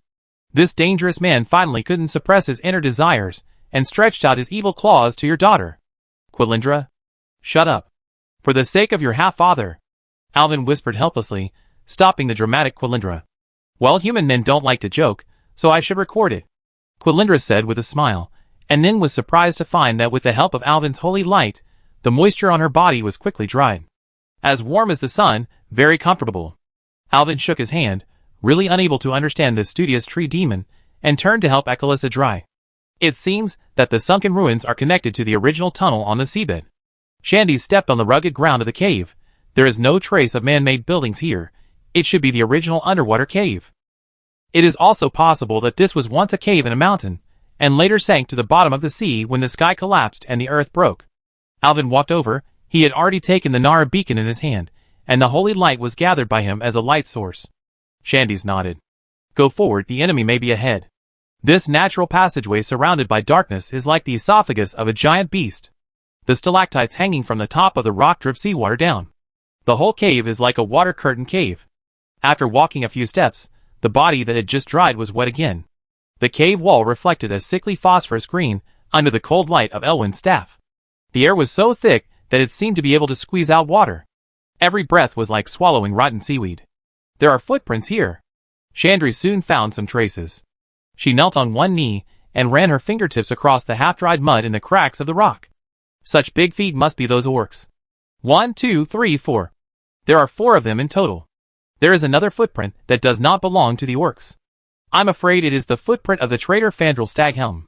Sniff. Quilindra raised her nose and sniffed forward. She paused suddenly. It's the smell of blood. The deer's words made everyone nervous instantly. The dark cave in front of them seemed to have become a huge mouth of the void that could swallow everything, and it was waiting for them to be delivered to its mouth. Everyone be careful, I be the first. Shandy's whispered, holding the moon blade in her hand. Alvin, you stand in the middle, and Kalin, you stay with Alvin.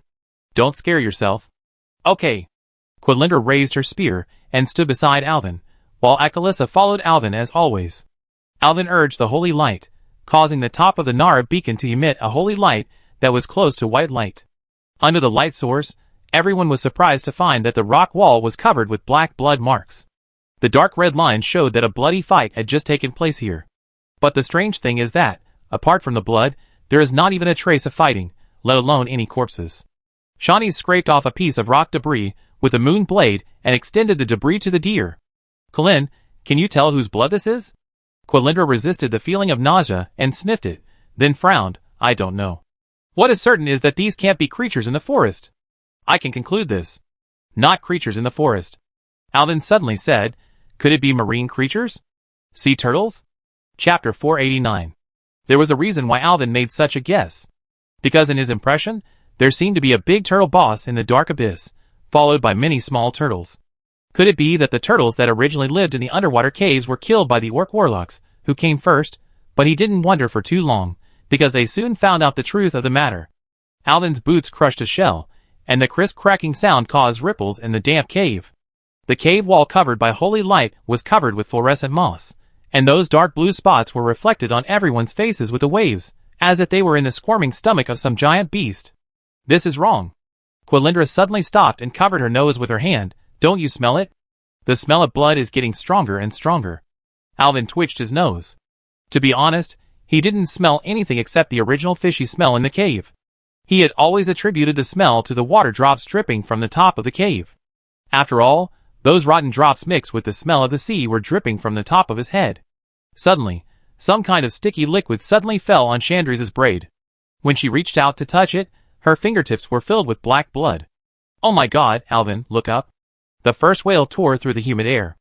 It was indeed the fishman's iconic quack roar, but it sounded like a cry for help from someone whose internal organs had been emptied. Alvin urged the power of the holy light to illuminate the top of the cave. The strange situation before them made them feel so depressed that they could not breathe.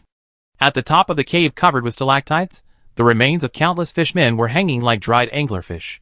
The outermost murlocs should have died. They were motionless, their blood had dried up, and some strange-looking tube worms had begun to build nests in their empty eye sockets. The murlocs near the back were still twitching, and dark green intestines were hanging from the open abdomen, shaking above everyone's heads with blood dripping. Holy light! Alvin raised the Naru beacon high, and the dazzling golden light suddenly burst out. Under the illumination of the holy flame, the terrifying full picture finally appeared. The black wounds on the murlocs showed that these guys' opponents were not ordinary people. The purple mycelium growing on the wounds was greedily sucking life, and Alvin had seen this kind of fungal blanket before, which appeared there when he explored the storm fortress in the Outland. At that time, Green Shadow once said that these fungal blankets were the work of the Burning Legion demons. It's a demon, Chandris frowned, not an ordinary hellhound or demon guard, it's probably at least a demon lord. Is the Burning Legion back again? Probably not, Alvin shook his head. The demons you met before were summoned from the twisting void by some orcs called warlocks. They can use shadow magic, and also a strange summoning technique, which can use some medium to summon demons from the twisting void to our world, and then make those demons obey the command of the orc warlocks through slavery or inducement. I have fought with them more than once, and all warlocks are cruel and cunning guys. Quilindra raised her spear and poked the nearest corpse on tiptoe, and the shroud-like gills suddenly spurted out black pus. Ah! She screamed and jumped back, her hind legs slipping on the rocks covered with mussels, and she almost fell. The internal organs of these fishmen are rotten. What kind of evil spell is this? As if responding to her judgment, a corpse hanging next to her suddenly convulsed violently. The fishman seemed to be a spellcaster, and its coral staff was directly inserted into its chest. Its festering webbed claws twitched unconsciously. When Alvin looked carefully, he found that the guy's internal organs had also rotted into a pool of black mucus, which was dripping down the staff on its wound. Its twitching was just some nerves in its body that were still active. This is not a simple massacre. Alvin thought carefully. Although the orcs were cruel, they would never waste time on these boring things. He urged the sacred magic to prop up the true word barrier around everyone's body to block the dripping mucus outside. This should be the orc summoning ritual. These murlocs are just unfortunate enough to become their sacrifices. By sacrificing the lives of hundreds of murlocs, they use their pain to summon some powerful demons. Alvin looked at Chandris. I'm afraid it's the demon lord level monster you mentioned. Brother Alvin, be careful. Akaratas's warning interrupted his analysis. The body of a murloc hanging above his head was highly corroded, and could no longer bear his weight. The creature, which was less than an arm's length, fell straight down and exploded into a blood mist as soon as it touched the ground. The fungal carpet on the ground suddenly lit up with evil phosphorescence. Everyone, step back. Alvin immediately stabilized the holy light shield of true word barrier, and the splashing corrupt blood burned green smoke on the golden barrier. Under their feet, the mycelium was also burned by the sacred flame, and the fungus blanket retreated as if it had life, and disappeared in the blink of an eye. This is simply a giant sacrificial array built with living murlocs. Shanti's voice was a little trembling. Even though the Sentinel General had fought for nearly 10,000 years, and had experienced all kinds of bloody storms, he had never seen such a strange scene. Their voices finally reached the dark depths of the cave. Even though Alvin did not want to make such a big noise, the bodies of the Murlocs had begun to fall one by one uncontrollably. There was no other way at this time, and Alvin shouted, "Everyone run forward! Hide in my barrier!" Everyone began to move forward quickly, and the sound was even louder. Sure enough, just as they were struggling to move forward, there was a crisp sound of chain breaking in front of them, as if some huge monster was stirring the water waves. Shanti's had already put the arrow on the bowstring. The noise ahead was so loud that it was even more deafening in this deep-sea cave. Since all the signs showed that there might be a very unusual enemy ahead, there was only one way to go. "Run faster, Alvin. Get out of these damn hang ghosts." She urged him and quickened her pace, but Alvin was already out of breath. It was not easy for him to run, while concentrating his magic power to maintain the true word barrier. As a result, Shanti's urged him, and he became even more anxious. He slowed down after a few steps. I can't breathe, I'm out of breath. I'm good at sprinting. No, not good at long-distance running. Humans have poor endurance, maybe kidney deficiency. Quilindra, the deer who accompanied Alvin all the way, said while taking notes in a small notebook. Alvin was speechless for a while. "It's already so late, you still..." But before Alvin could finish, Quilindra had already put the book back into his pocket, and then stretched out his hands, and passed them under Alvin's armpits. Just when Alvin was surprised, he was lifted up by the deer. What are you doing?" Alvin understood without the deer's answer. Quilindra had already put Alvin on her body. At this moment, Alvin was riding on the back of the deer like riding a horse. "I'm riding a deer?" Alvin was so surprised that he couldn't say anything more. Can creatures like tree demons be ridden? Shanti's ignored Alvin at this moment. She looked at the end of the cave in front of her, and her emerald pupils suddenly began to shrink. It really is a demon lord. Chapter 490. Quilindra is not used to wearing a saddle. Her streamlined back is covered with fine fur, and her muscles rise and fall as she runs. In addition, Alvin's riding skills are a bit worrying.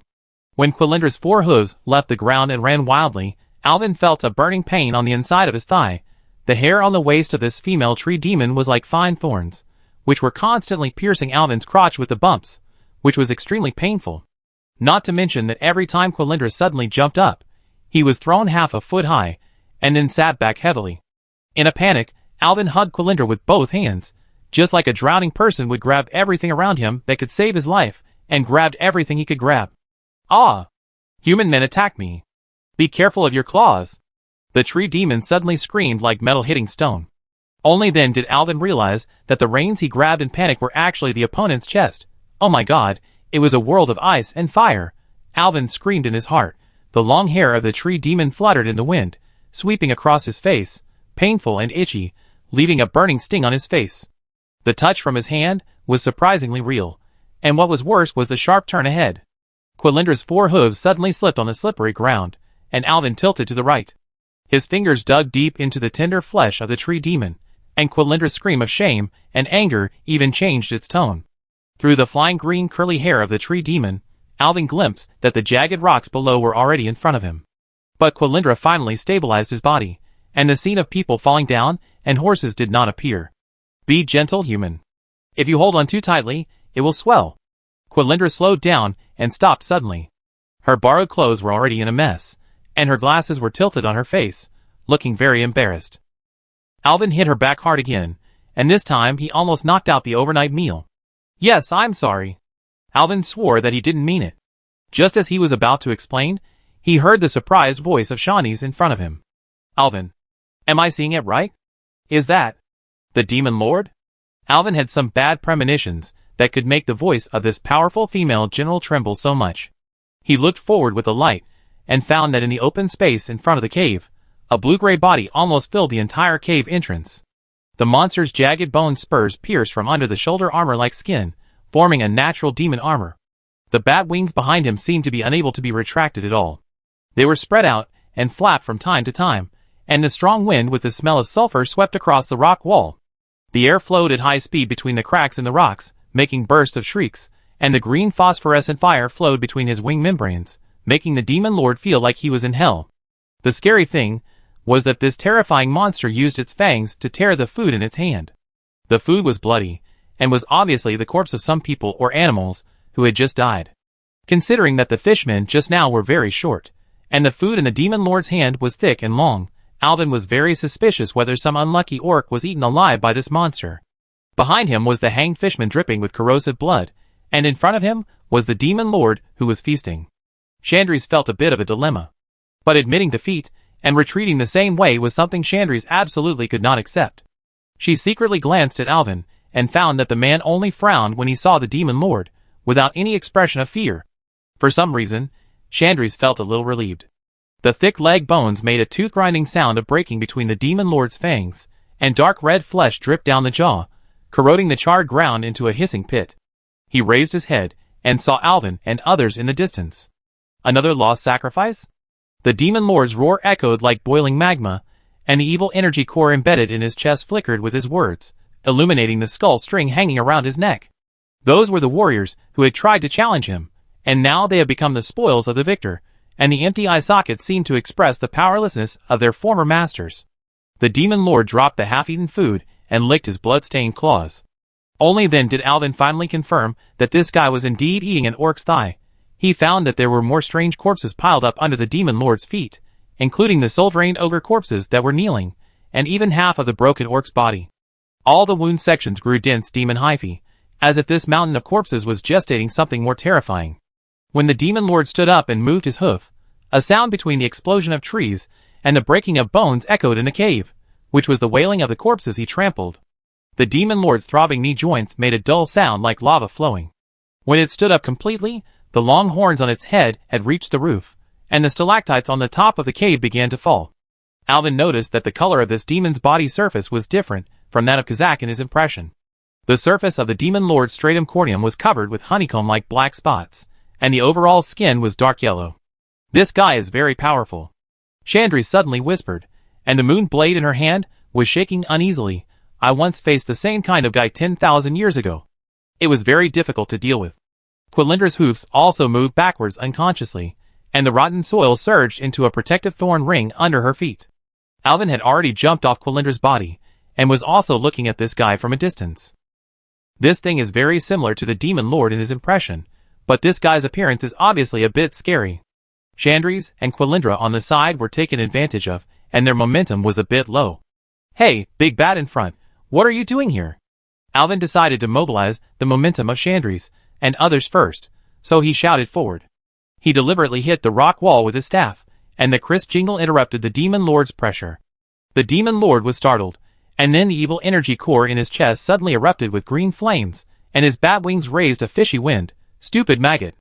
Perhaps he didn't expect that a mortal would say such a sentence to a terrifying demon lord. Human, you are facing the demon lord Sakaro from the Twisted Void, and you will soon pay the price for your unreasonableness. Sakaro? I haven't heard of him, but I know Kazak. Is he your colleague? Oh! The demon lord named Sakaro showed a surprised look on his face. You actually know the name of Lord Kazak? It really surprises me. Chapter 491. Alvin raised his neck and looked at the demon in front of him carefully. A smelly and salty air rushed into the noses of several people, and Shanti showed a disgusted expression on her face. The fluorescent moss cast a mottled green light on the top of the cave, reflecting the distorted outline of the demon lord Sakaro in an especially terrifying way. The body covered with dark red scales was 2 stories high, and the curved horns almost pierced the stalactites on the top of the cave. The sulfur-smelling sparks escaped from the fangs with his breath. One of the most sinister commanders of the Burning Legion. Doom Lord Kazak, I have indeed heard of this name. Alvin looked up at the guy who was several times taller than him, and continued, So you are Kazak's subordinate? Why would a powerful demon lord be trapped in such an underwater cave? Under the sea? Sakaro was obviously surprised. No wonder it is so humid here. These despicable warlocks actually summoned me here. How abominable. It seems that you don't have a good impression of orcs. Since those despicable guys threw you in such a desolate place, why don't you come with me to kill all the orcs? I think orcs should be our common enemy. Alvin suddenly had an idea. It seemed to be a very creative thing to unite with a demon summoned by an orc warlock to defeat his master. Sakaro suddenly leaned down, and his lava-like vertical pupils shrank into 2 lines of fire. Human, you actually want to make a deal with a demon lord? His barbed claws brushed past Alvin's ears, plowing 5 smoking grooves on the rock wall. Alvin could clearly see the gill-like organs on the other's neck constantly opening and closing, and the dark purple flesh membranes were trembling violently with the demon's laughter. Ha ha! The deafening laughter and the stench swept through the cave, and Alvin had to take a half step back. The bats that were hiding somewhere fled in panic, looking extremely scary. But the powerful Sakaro always takes revenge immediately. The guy who summoned me has been killed by me. Now only half a leg is left. The demon lord picked up the charred thigh on the ground with his sharp claws, and the rotten meat fell with his movements. The orc warlock who summoned me. He deliberately dragged out his tone, like a rusty saw blade rubbing against the rock. After finding that he couldn't control me, he tried to exile me with void magic. But his futile efforts had no effect. It was just that I was too powerful. And I happened to be a little hungry, so I ate him alive. Sakaro's dark green eyes were like fell flames. The orc's distorted face before death was really beautiful. He seemed to be recalling, and a cruel smile appeared on his face. Now there's only this leg left. The demon suddenly tore off a piece of charred leg meat, and threw it into the air, and the dark green flames immediately devoured it into ashes. I can heat it up for you. Although it's far inferior to the tender meat of the long ears. But at least it can fill your stomach. He stretched out his long scarlet tongue and licked his fangs, and the lava-like saliva dripped on the rocks with a sizzling sound. Sakaro's grim smile aroused the echo of magma surging in the cave, and the dark red scales rippled with evil energy with the laughter. The broken flesh wings behind him suddenly unfolded completely, and the fishy wind blew Alvin and others all over the place. But I have a request. Give me the long ears behind you. The last time I ate long ears was 10,000 years ago. Now I can finally enjoy a feast again, ha ha ha. Chandris raised her weapon angrily and wanted to move forward, but was stopped by Alvin. Take a closer look at this pattern. The demon lord suddenly used his sharp claws to tear open the armor on his chest, revealing a string of skulls hanging around his neck. These are ornaments made from the skulls of Kaldorii archmages. The tip of his barbed tongue swept across his fangs, showing Alvin his cruel trophies. The anger in Chandri's eyes had already burst out, and her emerald pupils shrank into two sharp vertical lines. She tightly grasped her moon blade, her hands trembling unconsciously, and the fear she had when she first saw the demon lord had long been replaced by anger now. Sakaro's blasphemy against the Kaldorii must be punished today. Calm down. Alvin took a half step to block his companion, and the expression on his face changed. The signature smile that had always been on his face had disappeared, and now only indifference and sadness could be seen on Alvin's face. The deal is still valid, human. Sakaro raised the half of the orc's leg bone that he had just burned black, chewed it up and swallowed it. Exchange this long ear for your humble life, or... The demon suddenly opened his bloody mouth and spewed out a ball of green fire, become a new batch of sacrifices for the burning legion. So, you have been to the world of Azeroth 10,000 years ago? Alvin's voice has lost its temperature, as if he is chatting with a dying person. Yes, I heard that it was the Queen of Kaldorii who opened the portal. This stupid woman actually wants to have the power of the devil. Her greed has made our dream come true. Killing and destruction, we will severely ravage this continent. Ha ha ha, Kaldorii women are the most delicious meat I have ever eaten. Come on. Give me the woman, and I will let you go. I swear in the name of Starwish. Beast, I must kill you today. A piercing scream sounded in the cave, and it sounded even more piercing when combined with the echo. From Alvin's head, a green phantom rose up, like a sharp arrow shooting at Sakaro. The ghost girl's scream was wrapped in 1,000-year-old ice, and her translucent body appeared above Alvin's head. When the phantom passed by Alvin's side, Alvin's hair was instantly covered with ice crystals. It was a revenge colder than Northrend in the north. Sakaro's scaly right claw rose up with abyssal flames, but it froze into a pale ice sculpture the moment it touched the phantom arrow. The demon lord's angry roar shook off countless stalactites. What is this? The flesh wings behind him suddenly folded into a shield, protecting his body behind him. Ding ding ding.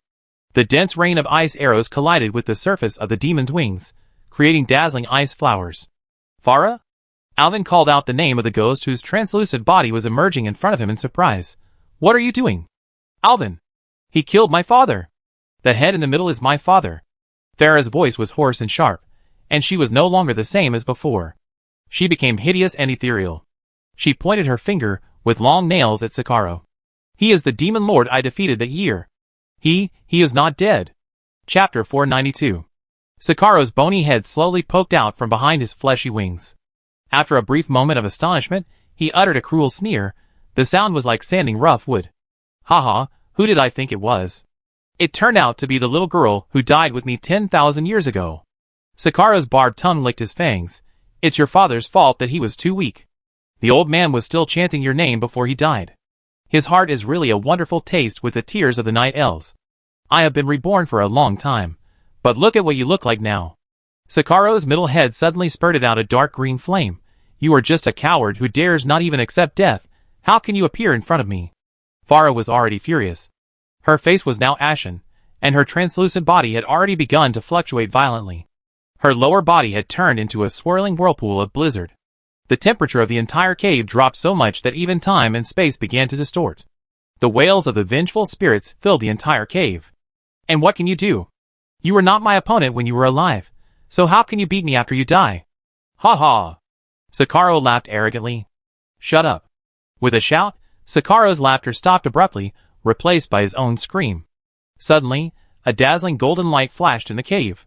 While Sakaro was still laughing, his vision was blocked by the golden light. He quickly covered his eyes, and turned his body to the side, trying to block the light with his wings. But suddenly his arm felt hot, and a burning sensation came over him, followed by a severe pain that could not be ignored. Ah! What did you do? My arm. When Sakaro opened his eyes again, he was horrified to find that his left arm had disappeared from the thick biceps down, as if it had been directly decomposed by some kind of flame. Not only the demon lord Sakaro, who lost his left arm, was also shocked, but also Shanti's and Farah. No one saw what happened.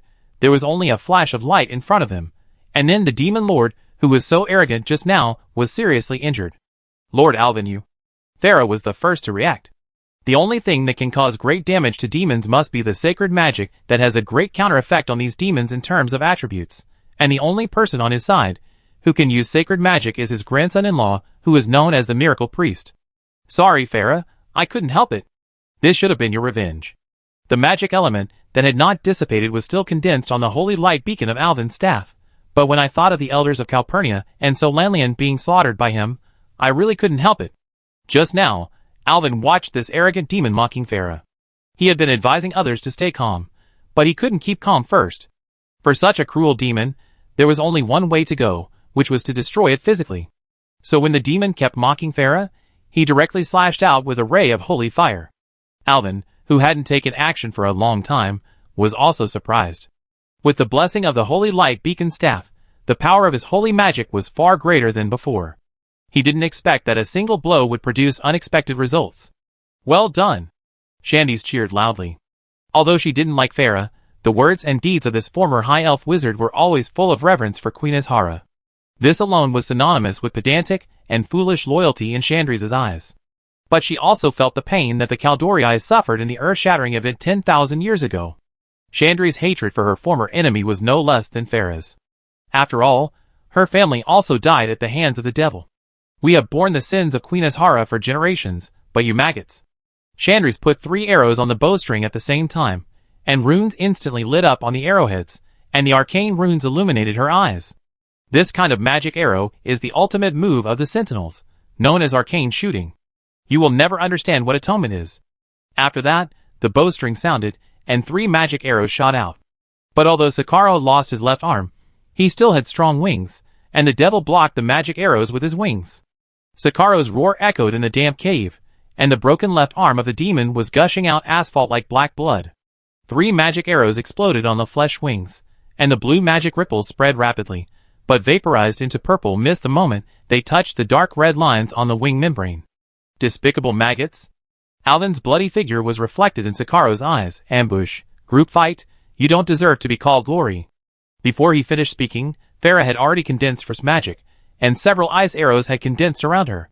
When you burned our people in our city, her robes moved without wind. Did you ever give them the opportunity to choose glory?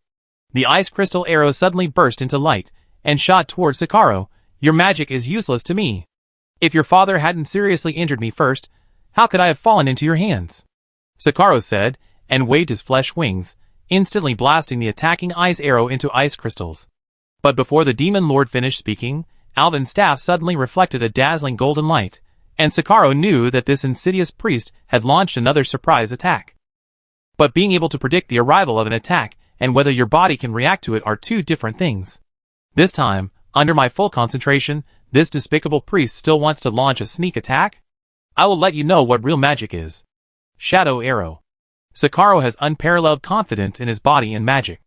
As one of Kazak's deputies, his strong body and outstanding shadow magic are his reliance on winning a place in the Burning Legion, which is full of strong people. At this time, Sakaro's bone wings were fully unfolded, and shadows flowed on the surface of his body, and in the blink of an eye, they condensed on his right arm. The magic power was simply made of pure evil, releasing countless wriggling black maggots. Taste the hospitality of the abyss. Sakaro raised his arm high to the sky, and the shadow arrows condensed into a ball like gushing asphalt, flying towards Alvin and others. Stay close to me. Alvin's staff suddenly made a buzzing sound, and the fragments of Nara on the staff flickered. True word barrier. The moment the golden light curtain unfolded, the entire cave was covered by Sakaro's shadow arrow rain. These were not physical arrows, but swimming shadow magic, leaving traces of melting even on the rocks wherever they passed. Yo. Alvin did not wait for the golden barrier to condense, and the staff had already pointed forward. A ball of golden light spurted out towards the demon. The ball of light was as big as a basin, like a golden meteor, and quickly flew towards Sakaro. Haha, that's all. Apart from sneak attacks, how could you possibly hurt me? Only fools would fall for this childish magic. The demon's laughter was accompanied by the trembling sound of metal friction, but I still admire your mortal courage. Sakaro turned his body to the side, and dodged the attack of the light ball without surprise. The light ball flew past him. But you are just an appetizer on the table of the abyss. I will taste your brain and heart carefully. Human. The demon lord condensed the shadow magic again, and a grim smile appeared on his mouth. He could already see the end of this hateful human. Alvin also laughed. Why is this magic called yo-yo? Chapter 493. You are still bluffing when you are about to die. Sakaro's roar shattered the ice crystals that Farah had condensed in the air. His bony wings flapped violently, driving away the white mist. The sulfur smell deeply stimulated everyone except Alvin and Akali Tasha. Because that was the smell that permeated when the demons of the Burning Legion destroyed the Kaldorii 10,000 years ago. Sakaro raised his one arm angrily. Under the coverage of his shadow arrow rain, no creature could leave alive. This was the experience he had summed up after countless battles. You will know that your fragile holy light cannot resist my power at all. Just like 10,000 years ago. I will go out from here and wreak havoc in your city again. Ha ha ha. Alvin's staff became brighter. Outside the golden dome of the Word of Truth barrier, those shadow arrows flowing with ominous magic were nailed outside the holy light barrier like maggots attached to the bones. However, they did not dissipate after being blocked, but began to corrode the holy light barrier violently. For a time, the light in the cave was greatly reduced, just like a candle in the wind, which could be extinguished at any time. Destroy under my shadow. Fragile human. Ah! The demon lord's sneer suddenly got stuck in his throat. The Banshee Farah, who was suppressed by him just now, actually sent out an ice cone from the corner, which hit the wound on the demon's broken left arm. The ice cone of the great wizard Farah was absolutely extraordinary, and Sakaro's broken arm was immediately frozen into ice. Ha! Arrogant demon, I will return the pain you inflicted on me to you intactly. Frost flowers appeared on Farah's translucent skirt, and her fingers had already begun to outline the second ice cone. This kind of trick can't hurt me at all. Sakaro roared, and the broken left arm section actually surged with green evil magma. The wound that was hit by the ice cone just now was dripping with dark green blood beads that corroded time and space, and each drop burned black ink spots on the ground. I will crush your soul. The demon lord instantly spread his flesh wings, and the huge wings were like a net covering the sky and the sun. The next moment, the wind pressure caused by Sakaro soaring into the air actually blew away Farah's condensed magic power, and the sacred inscriptions on Alvin's holy light barrier also made a buzzing sound on the verge of breaking in the hurricane. The moment the claws fell, Farah's eyes flashed with cunning stars. The soul rainbow light unique to the ghost physique flowed around her body, and Sakaro's finger blade that could tear dragon scales passed through the phantom directly, and the Banshee Farah disappeared instantly, as if she was torn to pieces. Farah! Alvin was so scared that his heart and liver broke. If this lady died, how would he explain to his father-in-law? Ha ha ha.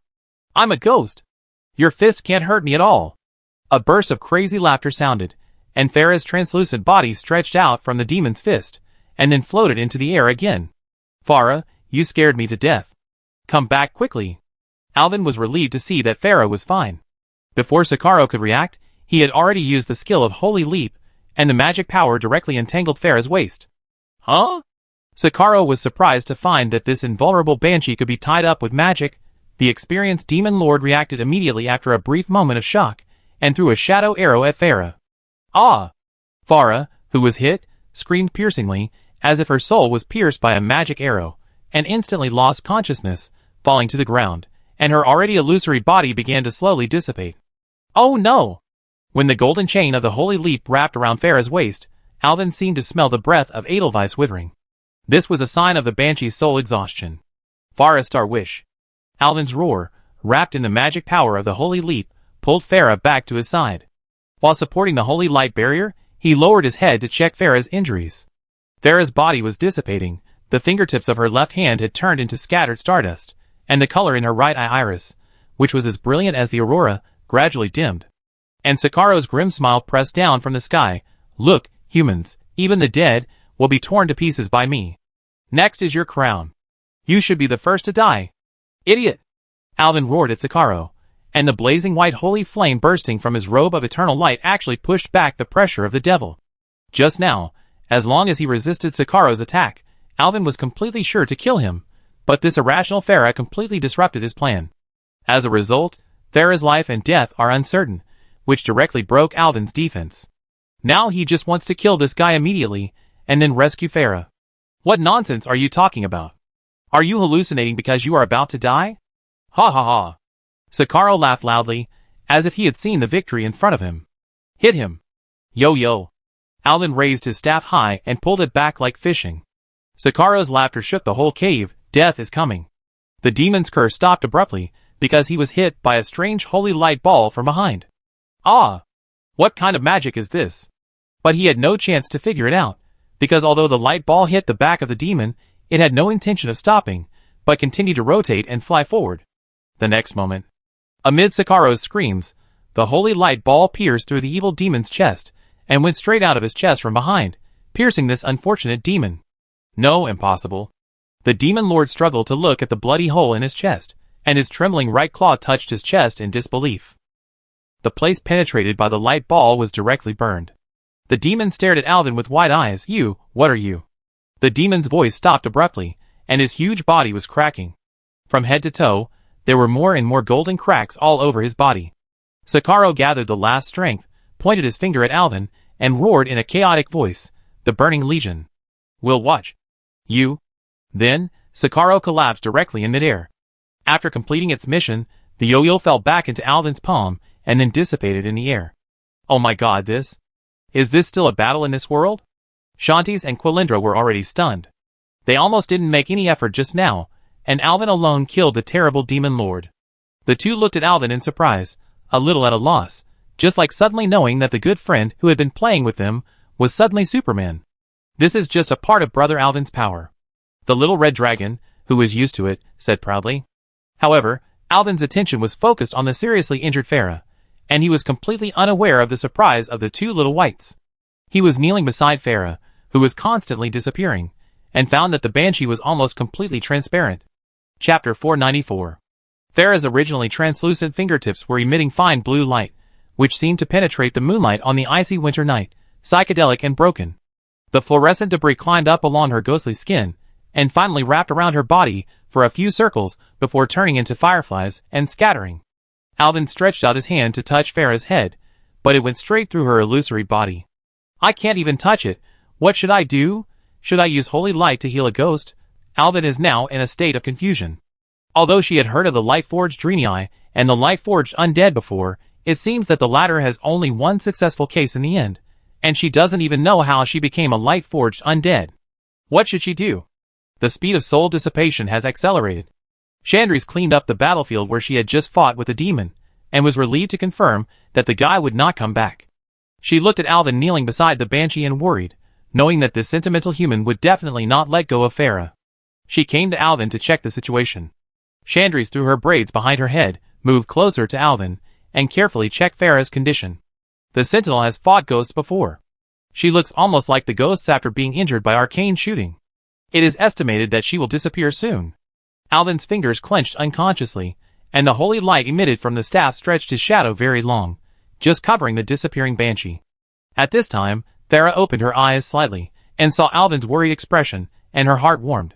Farah tried to smile at him, but just as the corners of her mouth rose, the dizziness from her brain made her brows frown again.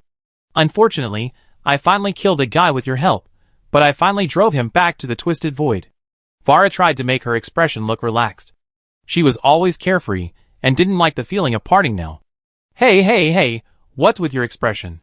You know, as a genius court magician appointed by Her Majesty the Queen, I'm so cute, and I've lived for so long. I've lived enough in this life, haha. Farah laughed awkwardly twice. She herself didn't know whether turning into a banshee after death could still be called living. The short time she spent with Alvin was less than 1/10,000th of her long life, but this time allowed her to regain the happy time she had, the adventures and travel she had imagined in her youth. You're too reckless. Just wait 2 minutes and I kill him. Alvin rarely experienced such a scene. Looking at Farah's weak appearance, he really didn't know what to say. He made a few complaints for no reason, and he regretted it after he finished speaking. Puff. Farah laughed. You are the descendant of our family. How can I let the children of the Starwish family rush to the front while I, a great wizard, hide behind? If Romance finds out, won't he blame me? And I'm almost gone. Is this all you want to say to me? The one in front of you is the beautiful magic girl, the legendary great wizard Farah Starwish. As Farah spoke, her body dissipated more seriously, as if a gust of wind could blow her away. Alvin was scratching his head anxiously. At this time, this guy is still crazy. Are all so-called geniuses crazy? Is there no way? Alvin's voice sounded like it had been polished by sandpaper, and even he was shocked. Anyway? Shandy sighed and shook her head. A banshee will eventually turn into a magic crystal, which means that the soul has accepted the end. Just like the ice crystal flowers in Winter Spring Valley, they are destined to wither the moment they bloom. At this time, Alvin suddenly felt that someone had hit him, and when he looked back, it turned out to be the dear Quilindra, who was stabbing his waist with the wooden handle of the spear. I have a way. What? Alvin jumped up when he heard it, grabbed Quilindra's thin shoulders and shook him hard. Quick, tell me what to do. Shake too hard. Quilindra was shaken wildly by Alvin, and her clothes that didn't fit her were slipped off again, and even her glasses were crooked and hung diagonally on her ears. The long green hair was shaken and scattered. Don't look at me. Quilindra crossed her hands over her chest, but found that Alvin's eyes were red, and his crazy look was more terrifying than when he faced the demon just now. If I don't say it, I'm afraid he will tear me to pieces. Use the moonstone. She shouted with all her strength. The Overdene Town Chronicle on the 3rd floor of the Dark Coast archives records that the moonstone can attract the souls of the dead. Although I don't know why, according to the book, the stone was a bit weird when it first appeared in the world. Queen Azhara also set people to study it, but it was a long time later that the druids used the power of nature to dispel the evil power in it. Really? Alvin looked at Chandris, but found that Chandris was also looking at him in surprise, and shook his head, saying, Don't ask me, I don't know either. How do you know these secrets? Quilindra had already pulled up her loose clothes and adjusted her glasses with her fingers. Isn't this normal for a scholar? There are still many things in my brain that you don't know. Alvin took a deep breath. This strange guy was writing things down in a little notebook every day. It turned out that she really had something. What Kaline said is very likely true. Shandy suddenly said, Do you remember what Farah said at that time? That moonstone was originally the eye of the faceless man. After she found it, she played with it for a while, and gave it to Queen Azhara. These records should be the results of Azhara's investigation. I even suspect. Shandy's paused and looked at Farah, who had fainted. The reason why Farah's soul stayed in this world, and turned into a banshee, is probably related to her contact with this moonstone. You mean, everyone who touched the moonstone at that time turned into a banshee? So that's how the ghost in the ruins came from. Alvin suddenly realized that although it was a bit strange, it was indeed very likely if he thought about it carefully. It's a pity that the moonstone and other relics are now in the hands of Fandral and the orcs, but Farah looks like. I'm afraid she won't be able to hold on for much longer. Chandris whispered. Indeed, Farah's lower body has almost disappeared now. As long as there is hope, Alvin smiled, just get the relics back. Chapter 495. But taking away the relics is easy. But what should we do with the current situation? Farah obviously can't hold on for much longer. If she continues like this, she will die before the moonstone is found. Actually, there is a way. Quilindra pushed her glasses. I have read a method of controlling the undead in a book. Alvin was so happy that he grabbed Quilindra's hand and wanted to pull it over to take a few bites. Quillen, you are simply the smartest little deer in the world. Little deer? Quilindra frowned. We are the daughters of Cenarius. How dare you call me a little deer?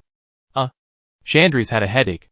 She had emphasized to Alvin for a long time before that these tree elves are very vengeful.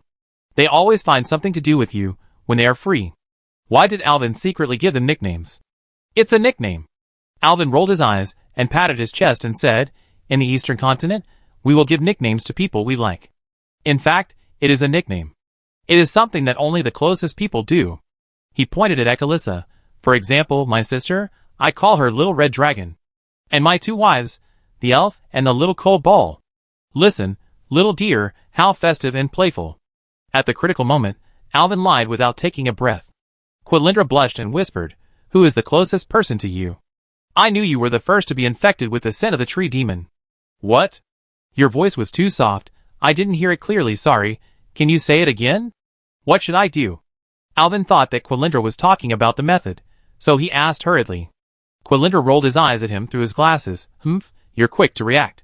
I forgive you this time, little dear, this name is really nice, hee. Quilindra smiled and continued, actually, it's a book that teaches people how to deal with shadow magic. It contains the sealing technique of ghosts, which is actually to imprison the soul in a container. Seal? Container? Alvin suddenly thought of Zalata's. Could she also be sealed into the dagger in this way? But where can I find a container now? I don't know this spell. I can teach you the spell. You can speak Kaldorii, which is just right. Quilindra paused and pointed to Alvin's staff. Isn't there a ready-made container? This? Can this be used? Alvin placed his holy light beacon flat. This thing is made of holy light creatures. Are you sure it can hold a banshee? Will it not be burned to death by holy light? This will work better. The book says that holy light can be used to trap the undead. But what is the principle behind this? Quilindra pushed her glasses. Her slender fingers stroked the vine carvings on the surface of the staff, and her fingertips paused at the fragments of Maru. Powerful holy light can control ghosts, and this kind of crystal itself can carry the vibrations from the soul. They are all natural spiritual stabilizers. I teach you the spell. This is the first time I've seen someone use it. Alvin suddenly got stuck. Hasn't this spell been used before? Will there be any problems? Quilindra's pointed ears instantly stood up, and her vine braids moved without wind. Do you doubt me? God and heaven. Alvin hurriedly raised his hands and pretended to swear. Of course I believe you. But this is a matter of great importance. Is there any reliable way? He suddenly found that Quilindra was smiling in the unique way of a tree demon. Her lips were raised, but her eyes were slightly narrowed. The fingertips of the tree demon lit up with emerald fluorescence, and the ancient spell flowed from her lips, and every syllable made the air ripple. Alvin understood that this was how to recite the spell. He looked at the dying Farah, and could only make up his mind and try his best. When the last syllable was finished, Alvin also remembered it roughly, and asked Quilindra to recite it again, and then he was ready to start. Now, pour your holy light into it while chanting the spell. Remember, use the soft holy light to cover the ghost lady. She is indeed a little weak. I am afraid that you will kill her with just a little effort. She suddenly whispered in Alvin's ear. There is one thing that is very important. I want to tell you in advance that this kind of sealing magic is unsolvable. The soul will be locked in the container forever. I am not sure whether the ghost lady will thank you or resent you if she wakes up. Alvin's heart moved, and he suddenly felt a chill on the back of his neck. He had never considered this question before. Farah, does she really want to continue to exist in this world? Shandy's looked at the profiles of the two people who were almost touching each other, and for some reason, an indescribable feeling rose in her heart. The Sentinel General came between the two people calmly, separated Alvin and Quilindra, and said softly, You'd better make a decision quickly. The Banshee can't hold on for much longer. There's no time. Alvin's Adam's apple rolled, and he swallowed all his hesitation. Alvin patted his head. Why think so much? I'm so selfish. I just want Farah to live. He suddenly became irritable, but scared the girls. Alvin raised his staff without saying a word and began to chant the spell. When the first ancient Kaldorii syllable came out, his holy light beacon suddenly lit up. Alvin's pupils emitted golden flames, and outside the original holy light, a layer of silver moonlight seemed to appear, wandering outside his holy light, like countless silver water flowing upstream. God of the forest. Is it really effective? Quilindra covered her mouth and looked at the scene in front of her in disbelief. At this moment, Alvin's voice had completely changed, not like his original voice at all, but a bit like Malfurion Stormridge's voice, which was as old as it might be because of the Kaldori language itself. The holy light did not pour out from his body, but poured down from the top of the staff. This was not the power that an ordinary priest should have.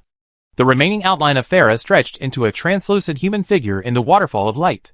The holy light stayed, and turned into silk threads at the end, weaving from her torn skirt, first the delicate body covered with starlight, and then the legs flowing with moonlight. When the body that was about to dissipate reappeared, everyone present held their breath. Her soul was repaired by the holy light. My God, the holy light repaired a ghost? I guess my parents would definitely not believe it. Akali Tasha opened her eyes wide in surprise. Although she knew that her brother Alvin always created miracles, she couldn't believe that two things of opposite nature could be done successfully. Alvin's chanting came to an end. Farah's once light blue body had turned into a light golden color. However, with the rhythm of the spell, Farah began to change again, gradually losing the shape of his body and turning into a ball of light. The ball of light was suspended in the air. When the last syllable of the spell disappeared, the suspended ball of light had already firmly embedded in the Nara fragment on the top of the staff, and the entire holy light beacon emitted a strong light. Alvin staggered and leaned on the staff. The light on the surface of the holy light beacon flickered, like the pulsation of a heartbeat. He seemed to really hear some kind of heartbeat, not from the chest, but the subtle resonance that vibrated along the staff and the palm. Farah, did you really enter the staff? Chapter 496. The miracle priest likes to caress his stick like a lover, well, Jiansheng likes to touch himself. Quilindra put a feather pen against her chin and took out a small notebook to record it seriously. She deliberately dragged out the word stick, and Alvin almost fell down when he heard it. Cough, cough, cough.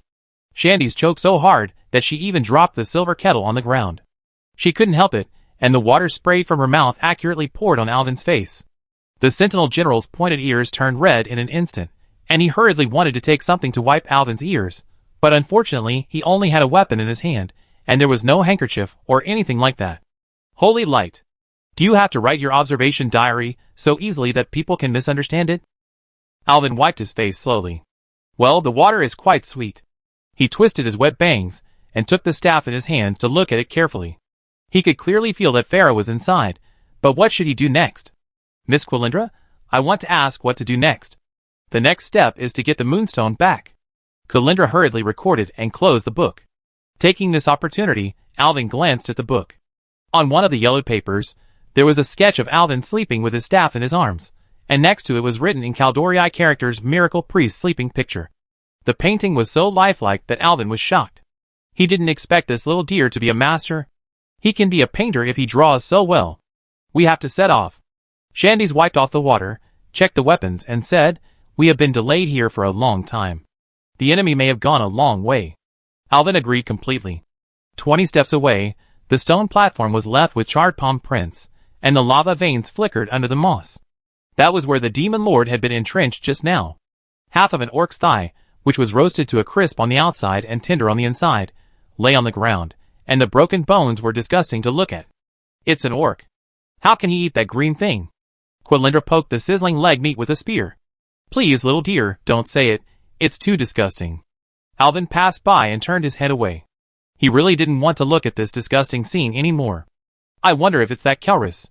Shandy suddenly said. These stupid orcs must think that by sacrificing a large number of murlocs, they can summon powerful demons to deal with us, but you have prepared yourself to be killed by the demons first.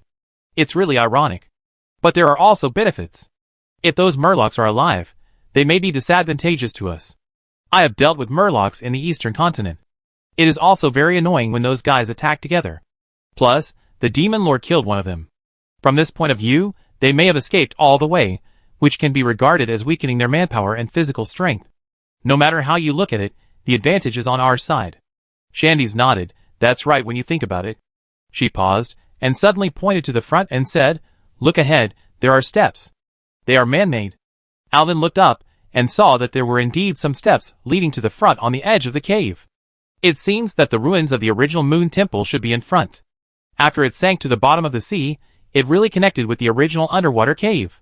The four stopped talking, and ran down the artificial stairs.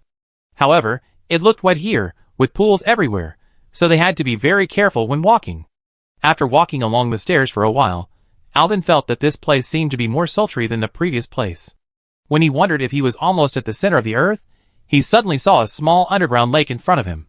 Most of the brick walls and stone pillars of the collapsed moon temple were submerged in the water, with only a small part exposed above the water. Although tens of thousands of years have passed, the dome fragments engraved with the holy emblem of Elun are still emitting a faint light. Some are above the water, and some are under the water, looking like a dream. Chandrese jumped onto a stone in the lake first, and stepped on it with her foot. The stone is very stable. It seems that we have to jump over it. Alvin looked at it. The stone in front was not high, but the stones behind were higher and farther away from each other. If he didn't jump over it, he would fall directly from the stone into the water.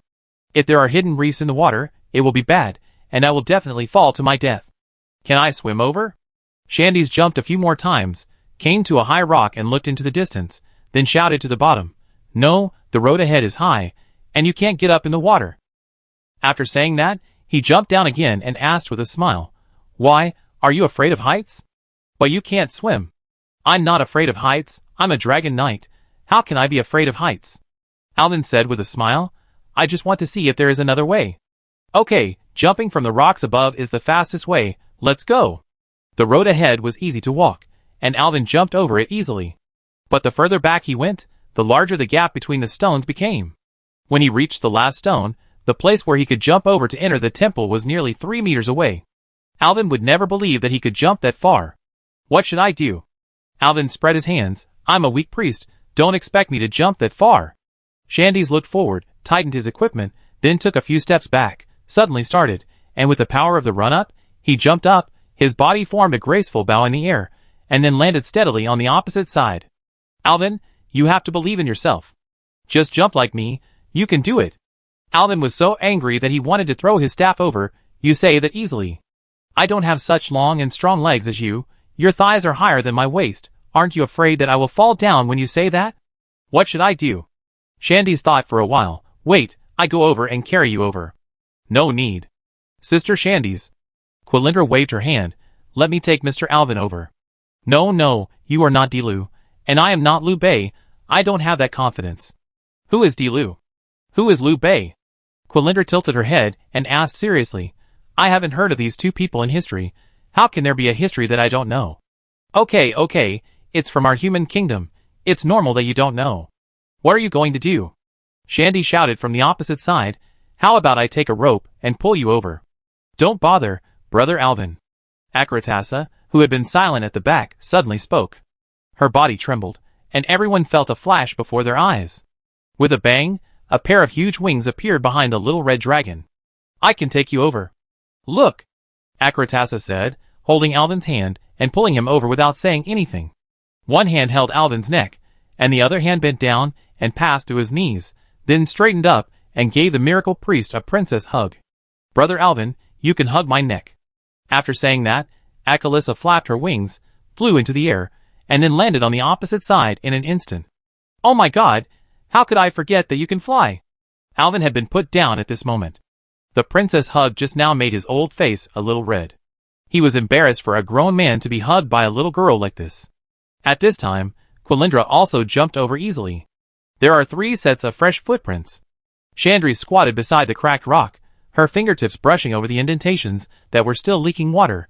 2 orcs wearing spiked boots. "Wait, these Kaldorii footprints are Fandral." Chapter 497. Alvin leaned over to look at the footprints. He leaned so close to the ground that his nose almost touched the wet moss. But to be honest, he looked carefully several times.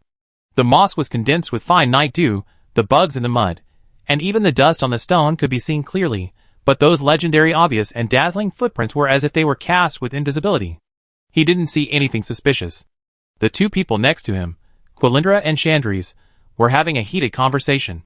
From the footprints, they had been walking for at least 3 hours. Quilindra stood up, the tip of the spear glowing coldly in the dim light. "I really can't understand why a respected druid would betray his people. He almost has everything.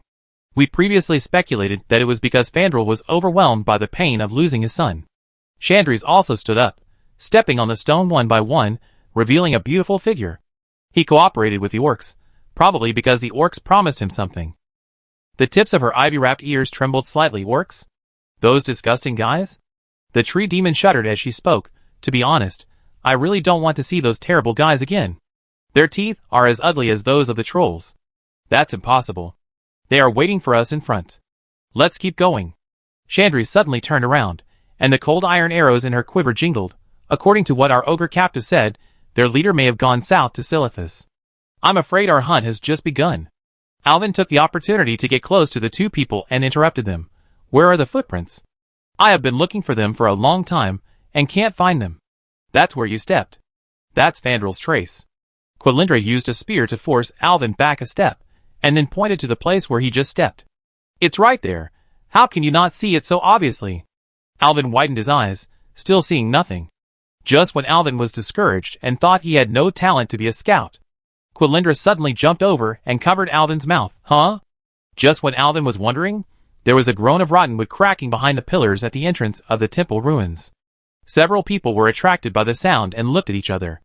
Alvin aimed his staff there, and shone it with holy light. 3 twisted dead trees were stretching their trunks in the dim light, and the fluorescent green sawdust was raised when the bark peeled off.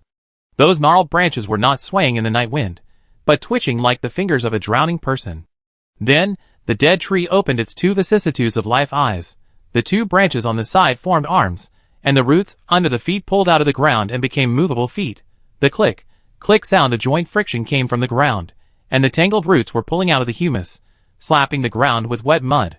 When the tree man on the far left raised his branches, Alvin saw that the black fungus spots all over his trunk were wriggling strangely, like some kind of living thing parasitic in the wood. Fuck tree demon? Quilindra glared at Alvin. Watch your words, Alvin. I am the tree demon. This is the little tree man. It is a druid spell. It was then that Alvin suddenly realized. Yes, isn't the old dear hero of the night elves in Warcraft 3 able to turn trees into tree men? It seems to be called nature's force. It seems to be a gift left to us by Fandrel Staghelm. Shah. Chandri's silver spear was already fully drawn, and the arrowhead was aimed at the empty eye sockets of the tree men. They are indeed corrupted. I really can't figure out how Fandrel has been hiding until now. Her emerald pupils shrank into vertical lines. These tree spirits have been contaminated by his spells. Kill them.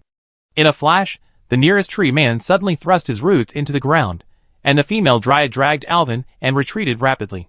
A group of poisonous thorns with black smoke exploded at the original position where they were standing. It turned out that the tree man extended the attack to their feet through the ground. Watch your feet. Chandri's warning, and the sound of breaking air sounded at the same time. Alvin found that Chandri's arrows had already left the bow. Toot!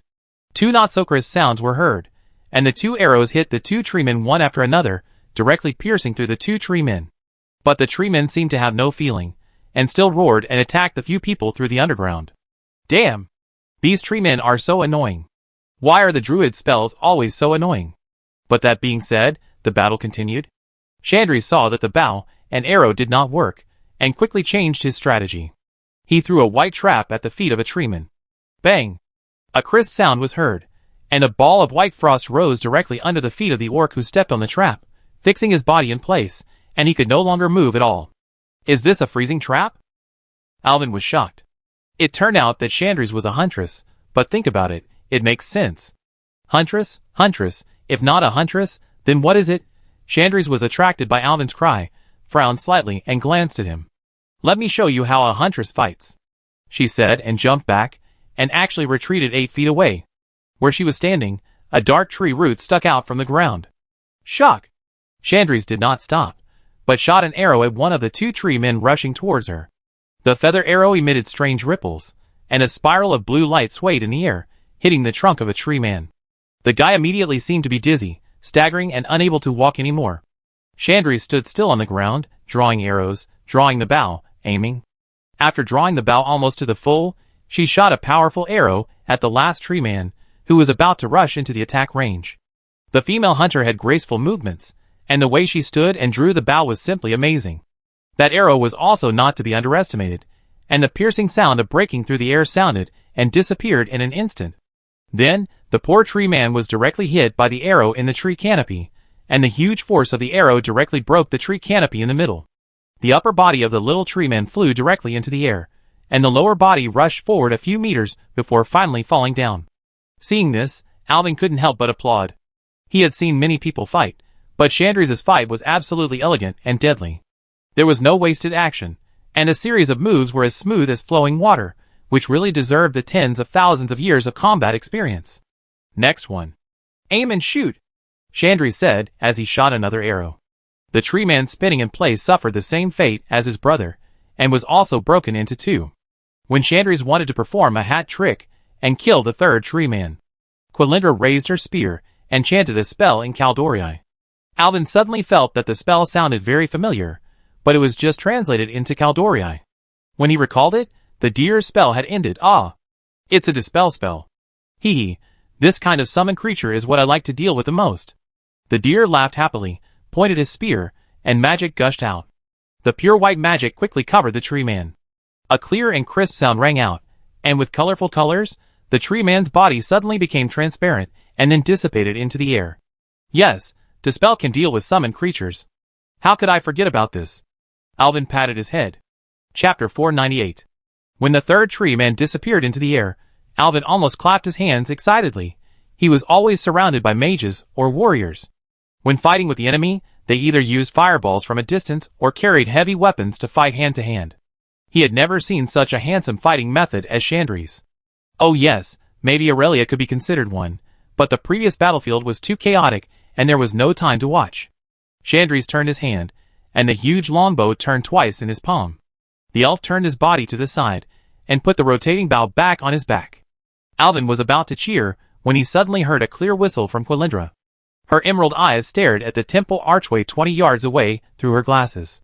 There was a shadow that seemed to flash past and merge into the darkness. Don't run. Who is it? Quilindra rushed over with a spear before she finished speaking, and the deer's hooves made a crisp da-da-da sound on the floor tiles. Alvin only had time to see the broken corners of the cloak sweep across the porch. He was sure that there was indeed someone inside, but it was definitely not wise for Quilindra to charge rashly like this, so he shouted Holy Leap. In a hurry. The magic flew out and headed straight for Quilindra. Alvin originally wanted to pull the deer back, but he realized that he was wrong when he made the move. The deer rushed forward with great inertia, and he couldn't pull it at all, but the suction generated by the magic would always bring the two closer.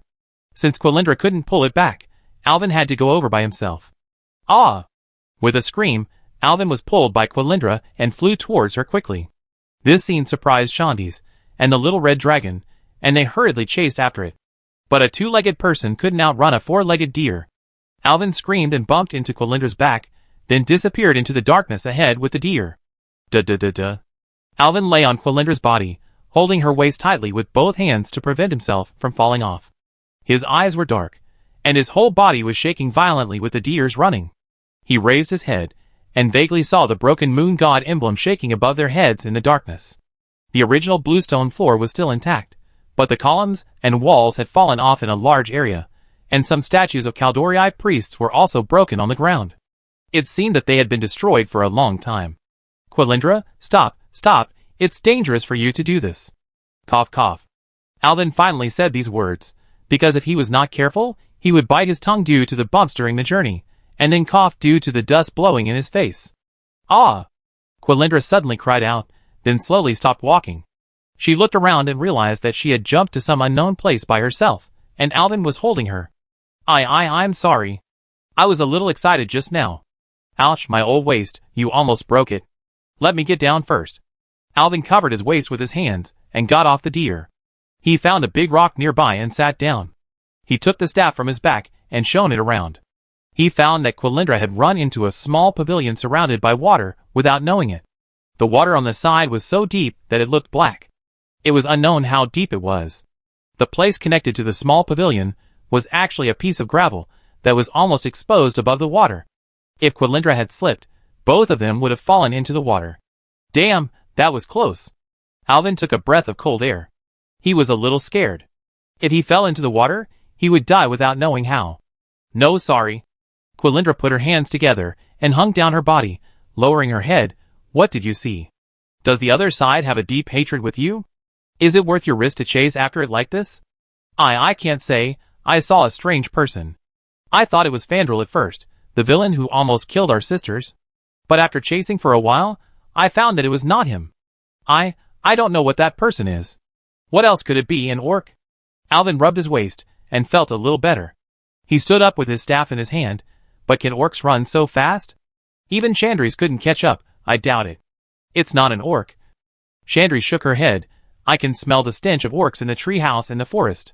This is definitely not the smell of orcs, but... What is it? I don't know. The deer showed a puzzled expression on his face. I can't tell. It seems a little familiar. It seems a little... strange. In the water on the left. Quilindra's shouting sounded even louder in the empty pavilion. Alvin felt a chill on the back of his neck, and he quickly shrunk his neck and squatted on the ground. He saw an icy arrow shooting out from the water at an angle, brushing past his scalp and hitting a stone pillar supporting the pavilion. The stone pillar instantly turned into white frost, and a layer of ice crystals condensed on the surface. Even Alvin's neck seemed to be frozen, and his skin became hard and itchy. Ice arrow! It's the enemy's mage! Lie down! Alvin shouted loudly, and Quilindra also realized that it was an enemy attack, and hurriedly bent down and lowered her body. Unfortunately, the lower body of the deer was quite large, and no matter how low she lowered herself, half of her body was almost exposed outside the fence of the pavilion. Alvin could only stand in front of her and use his staff to illuminate the place where the attack had just been launched. There was only black water there, and the surface of the water was calm, and there was no movement at all. There's something under the water. Quilindra's nose moved. I smell him, right under the water. The monster under the water, could it be a fishman? Alvin was concentrating on the water area while talking, but unfortunately the black water surface could not see what was under the water at all. Swish. Ah! At this moment, Quilindra suddenly screamed, and Alvin turned back suddenly and found that another ice arrow had been fired from behind the pavilion. This time, their attention was focused on the front, but they didn't expect the enemy to attack from behind. The arrow hit Quilindra's buttocks, and the little deer lay on the ground in pain. The ice element entered her body, and quickly froze her buttocks as hard as ice. Don't be afraid, I help you. Alvin quickly used the magic of quick healing to activate the holy light, and rescue the little deer's buttocks. It's a close call. If it weren't for me, you would have become frozen venison. Alvin deliberately made a joke to ease the atmosphere. Now the enemy is attacking in the dark, and the situation on his side is really not good. Hey! Listen to the people outside. His brain turned quickly, and he decided to communicate with the other party first to see if there is any room for easing. I have never seen a mage among orcs. Are you an ogre magician? Can we talk about anything? Chapter 499. Alvin waited for a long time, but there was no response from the dark water. The light could not penetrate the water, and no one knew what kind of monster was lurking under the mirror-like smooth water.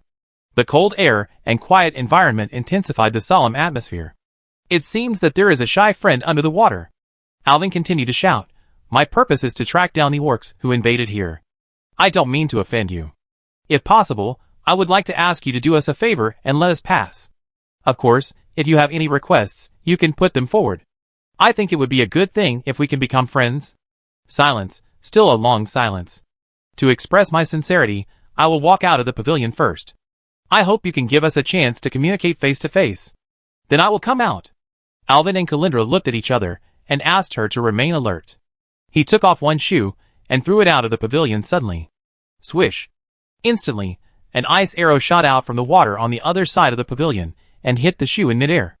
The shoe was attacked by the cold air and condensed into ice in the air. This ordinary cowhide boot was like being filled with lead. It fell vertically from midair, making a muffled gulp sound, and even smashed a stone leading to the pavilion into a grayish white. The cowhide boot ice also broke into several pieces with a click. The place where it fell was about 1 meter away from Alvin. The cold air coming from there made Alvin shiver. He immediately took a breath of cold air. This cold air was too overbearing. I'm afraid he's on par with Solanlian. Are there so many great mages these days? Alvin had a headache. He just wanted to see if the other side had any chance of negotiation. If he had really gone out foolishly, he would have been injured even if he didn't die. It's a pity that he was only looking at his own side and didn't notice what attacked him. Ha! I knew you had bad intentions. You coward. Alvin sat in the pavilion, leaning against the fence and yelling, What kind of hero are you if you can only shoot cold guns? Come out and fight me! You don't dare at all, right? You mages are all glass cannons. You are no match for our priests in a head-on duel. I will go out with a fear to dispel the buff on you, and then use a pain ray to pimp you to death, you dead garbage. Alvin saw that appeasement didn't work, so he changed his attitude and cursed it as badly as he could. The expression on Quilindra's face became more and more interesting. She never thought that the always laughing Alvin looked gentle and refined, But she didn't expect that there were so many bad things in his belly. You are a coward. The shame of the magic world. Your humble magic is only suitable for making cold drinks for fish men. Your parents will be ashamed of you. Alvin was laughing happily, and suddenly saw Quilindra's surprised expression. His old face turned red, and he smiled at her and whispered, I'm going to provoke him, and make him reveal his flaws. You help me pay attention to it later. As long as the location is determined, I can take him down. Seeing that Quilindra was still looking at him stupidly in a daze, it was obvious that he was frightened by the way he scolded just now. Then he gently tapped the deer's forehead with a finger. Focus. The teacher is teaching, but you are not listening. You come to ask the teacher again. Ah? What teacher? It's not important. Pay attention to our backs, and see where the enemy is. Yes, yes. Very good. Very energetic. As soon as Alvin's hand left the deer's trembling shoulder, he suddenly caught a glimpse of strange ripples on the water. A faint mist began to rise from the water, but it was definitely not morning mist, but some older and more violent element was awakening. Suddenly, the lake's surface, which was originally as calm as a mirror, was now surging with strange whirlpools, and countless bubbles gushed out from the bottomless abyss. Immediately afterwards, a ray of faint blue light penetrated the water's surface, and the temperature of the entire cave dropped sharply. Ice crystals began to condense on the water surface, making a crackling sound. Alvin had never seen such a strong condensation of ice elements. He felt as if his lungs were filled with ice chips, and the white mist he exhaled seemed to be suspended with tiny crystals of magic. Splash! With the sound of ice breaking like silk, a water element broke out of the water, and the liquid water wrapped around it solidified into ice crystals in the air and floated around it. This elemental creature seemed to have no bones in its body, but was gathered into an indigo blue color, like the deep sea in the dark night, by pure elemental energy. Under the feet of the water element, the water flow that defied gravity was spiraling up, connecting with the body of the water element, forming its nearly 2.5 meters long body, and an ancient magic rune was suspended on its body. Water element? Alvin looked at the monster in the water in surprise, and now he understood. No wonder the other party could perfectly hide in the water, attack them quietly, and even move freely underwater, and then lamented that his luck was really bad. This small pavilion was surrounded by water, and there were only 2 intermittent stone roads leading to the outside. This was simply the perfect home ground for the water element. He really plunged into the worst situation. That? Brother Shui. Can we make a deal? Alvin laughed. Just now I thought you were an ogre, but you turned out to be a water element. Are you from Hydrasia? The water element just looked down at him silently. Now this water element was much taller than the railing, and it was completely crushing the small pavilion. Alvin hiding behind the fence was completely useless. The upper body of this creature made of pure elements is like an armored giant. The breastplate made of liquid ice is etched with the tide emblem of Neptune. The shadow of the deep diver flashes from time to time in the flowing water. The lower body is a never-ending spiral vortex, and the rolled-up water droplets condense into countless suspended ice ridges in the air. The most frightening thing is its eyes, 2 leaping arcane cores swallowing and spitting out lightning like a trapped storm. Back off! Alvin suddenly shouted, holding up his staff to stop the deer, who wanted to get closer to observe, and supporting the holy light barrier of the word of barrier, because he felt that the water element was gathering dangerous energy. Sure enough, the water flows surrounding the elemental creature suddenly stagnated, and then turned into several prismatic ice cones, each tip flashing with the dark purple glow of piercing magic. The surge of magic power caused the stalactites hanging from the cave ceiling to break one after another, and when they fell to the ground, they were crushed in midair by the violent elemental pressure. Then, the water element roared like a tidal roar, and a strong light suddenly burst out from his hand. The moment he raised his hand, 5 ice cones shot out in a fan shape and hit Alvin's holy light barrier directly. Chapter 500. The holy light barrier emits a buzzing sound that makes the brain vibrate under the impact of hail. Ice cones are reflected in Alvin's pupils. Those translucent cones reflect the cold blue light under the moonlight, just like the cold dragon breath of a frost dragon. Every time an ice cone hits the golden light curtain, it will explode into spider web-like frost patterns, and the fine ice crystals will spread wildly along the veins on the surface. This is just like the rain of pear blossom needles in the book. Alvin bit his back teeth and squeezed out a bitter smile. For the first time, he felt that the holy light barrier of the word of truth was shaking violently, and it would not last long. The barrier constructed by the sacred runes was collapsing at a speed visible to the naked eye, and the ripple-like fluctuations on the surface of the light curtain gradually evolved into fine cracks. He heard a harsh sound similar to that produced by metal vibrating at high frequency. Now he knew with his heels that the holy light barrier was going to be destroyed. Alvin looked around and saw the water element behind it through the sky full of ice cones and light curtains. This guy actually showed a smug expression. Crack!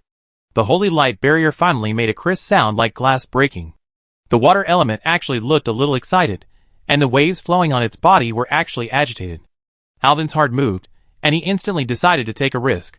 He took back the energy on the holy light barrier and gathered it around him again, then turned around and cast a floating spell on the deer, Quilindra, and rolled over to drag the deer away from the place where he had just hidden.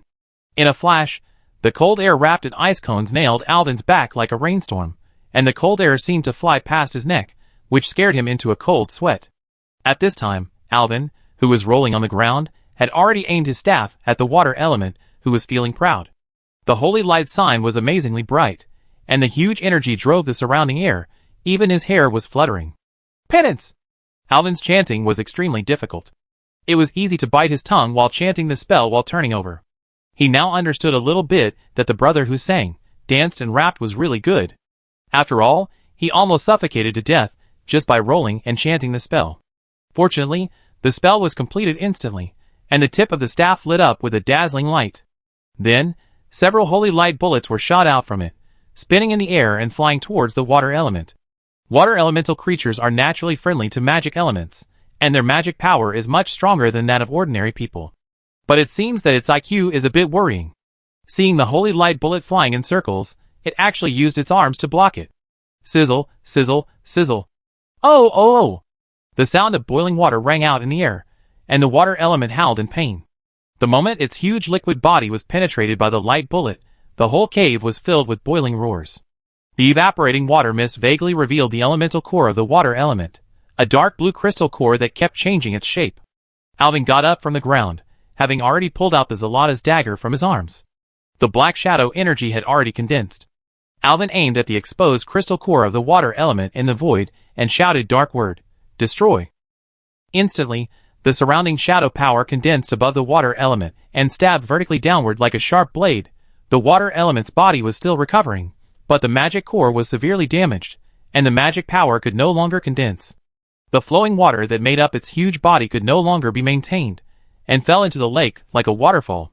The crystal core also shattered into powder with a snap sound, blending into the water mist, and sinking to the surface of the water. In just such a moment of attack and defense conversion, Alvin unexpectedly killed the water element, and the water surface was filled with water mist, just like a musical fountain that had just finished its performance, but without music. Alvin turned around. A real man never looked back at the explosion, including the destruction of the water element. He posed in a pose that he thought was handsome, looking at the scared Quilindra in front of him, and suddenly his eyes didn't know where to look. The fight just now was both ice and water, and both of them were already soaked. The curly green hair of the deer just hung down, as if she had just come out of the bath, and even the tip of her ears was hung with water droplets.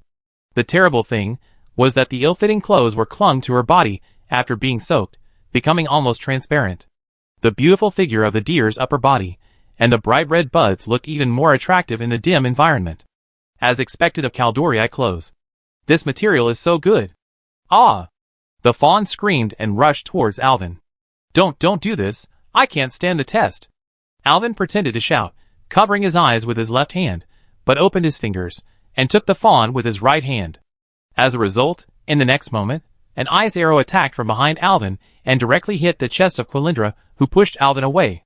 Ah! The fawn's painful cry stopped abruptly, because the cold air spread, the hit part was instantly frozen, and the freezing range expanded in an instant, and even froze the fawn's neck, and it could no longer make a sound. Quilindra's face showed a painful expression, and she could no longer hold on and fell to the side. Alvin was shocked and cursed himself for being careless. He was still fighting, but he was distracted here instead of finishing off the enemy, and finally hurt Quilindra. He hurriedly grabbed Xiaolu's hand and held her body in his arms. Because he was worried that Quilindra's body, which was frozen like an ice sculpture, would break if it fell to the ground. This time, Alvin and Quilindra were skin to skin, but there was no charming atmosphere. The biting cold invaded directly, and Alvin vaguely heard the crisp sound of his blood freezing. The frost that wandered in the meridians turned into a solid entity. It was like thousands of fine needles carving on his flesh and blood.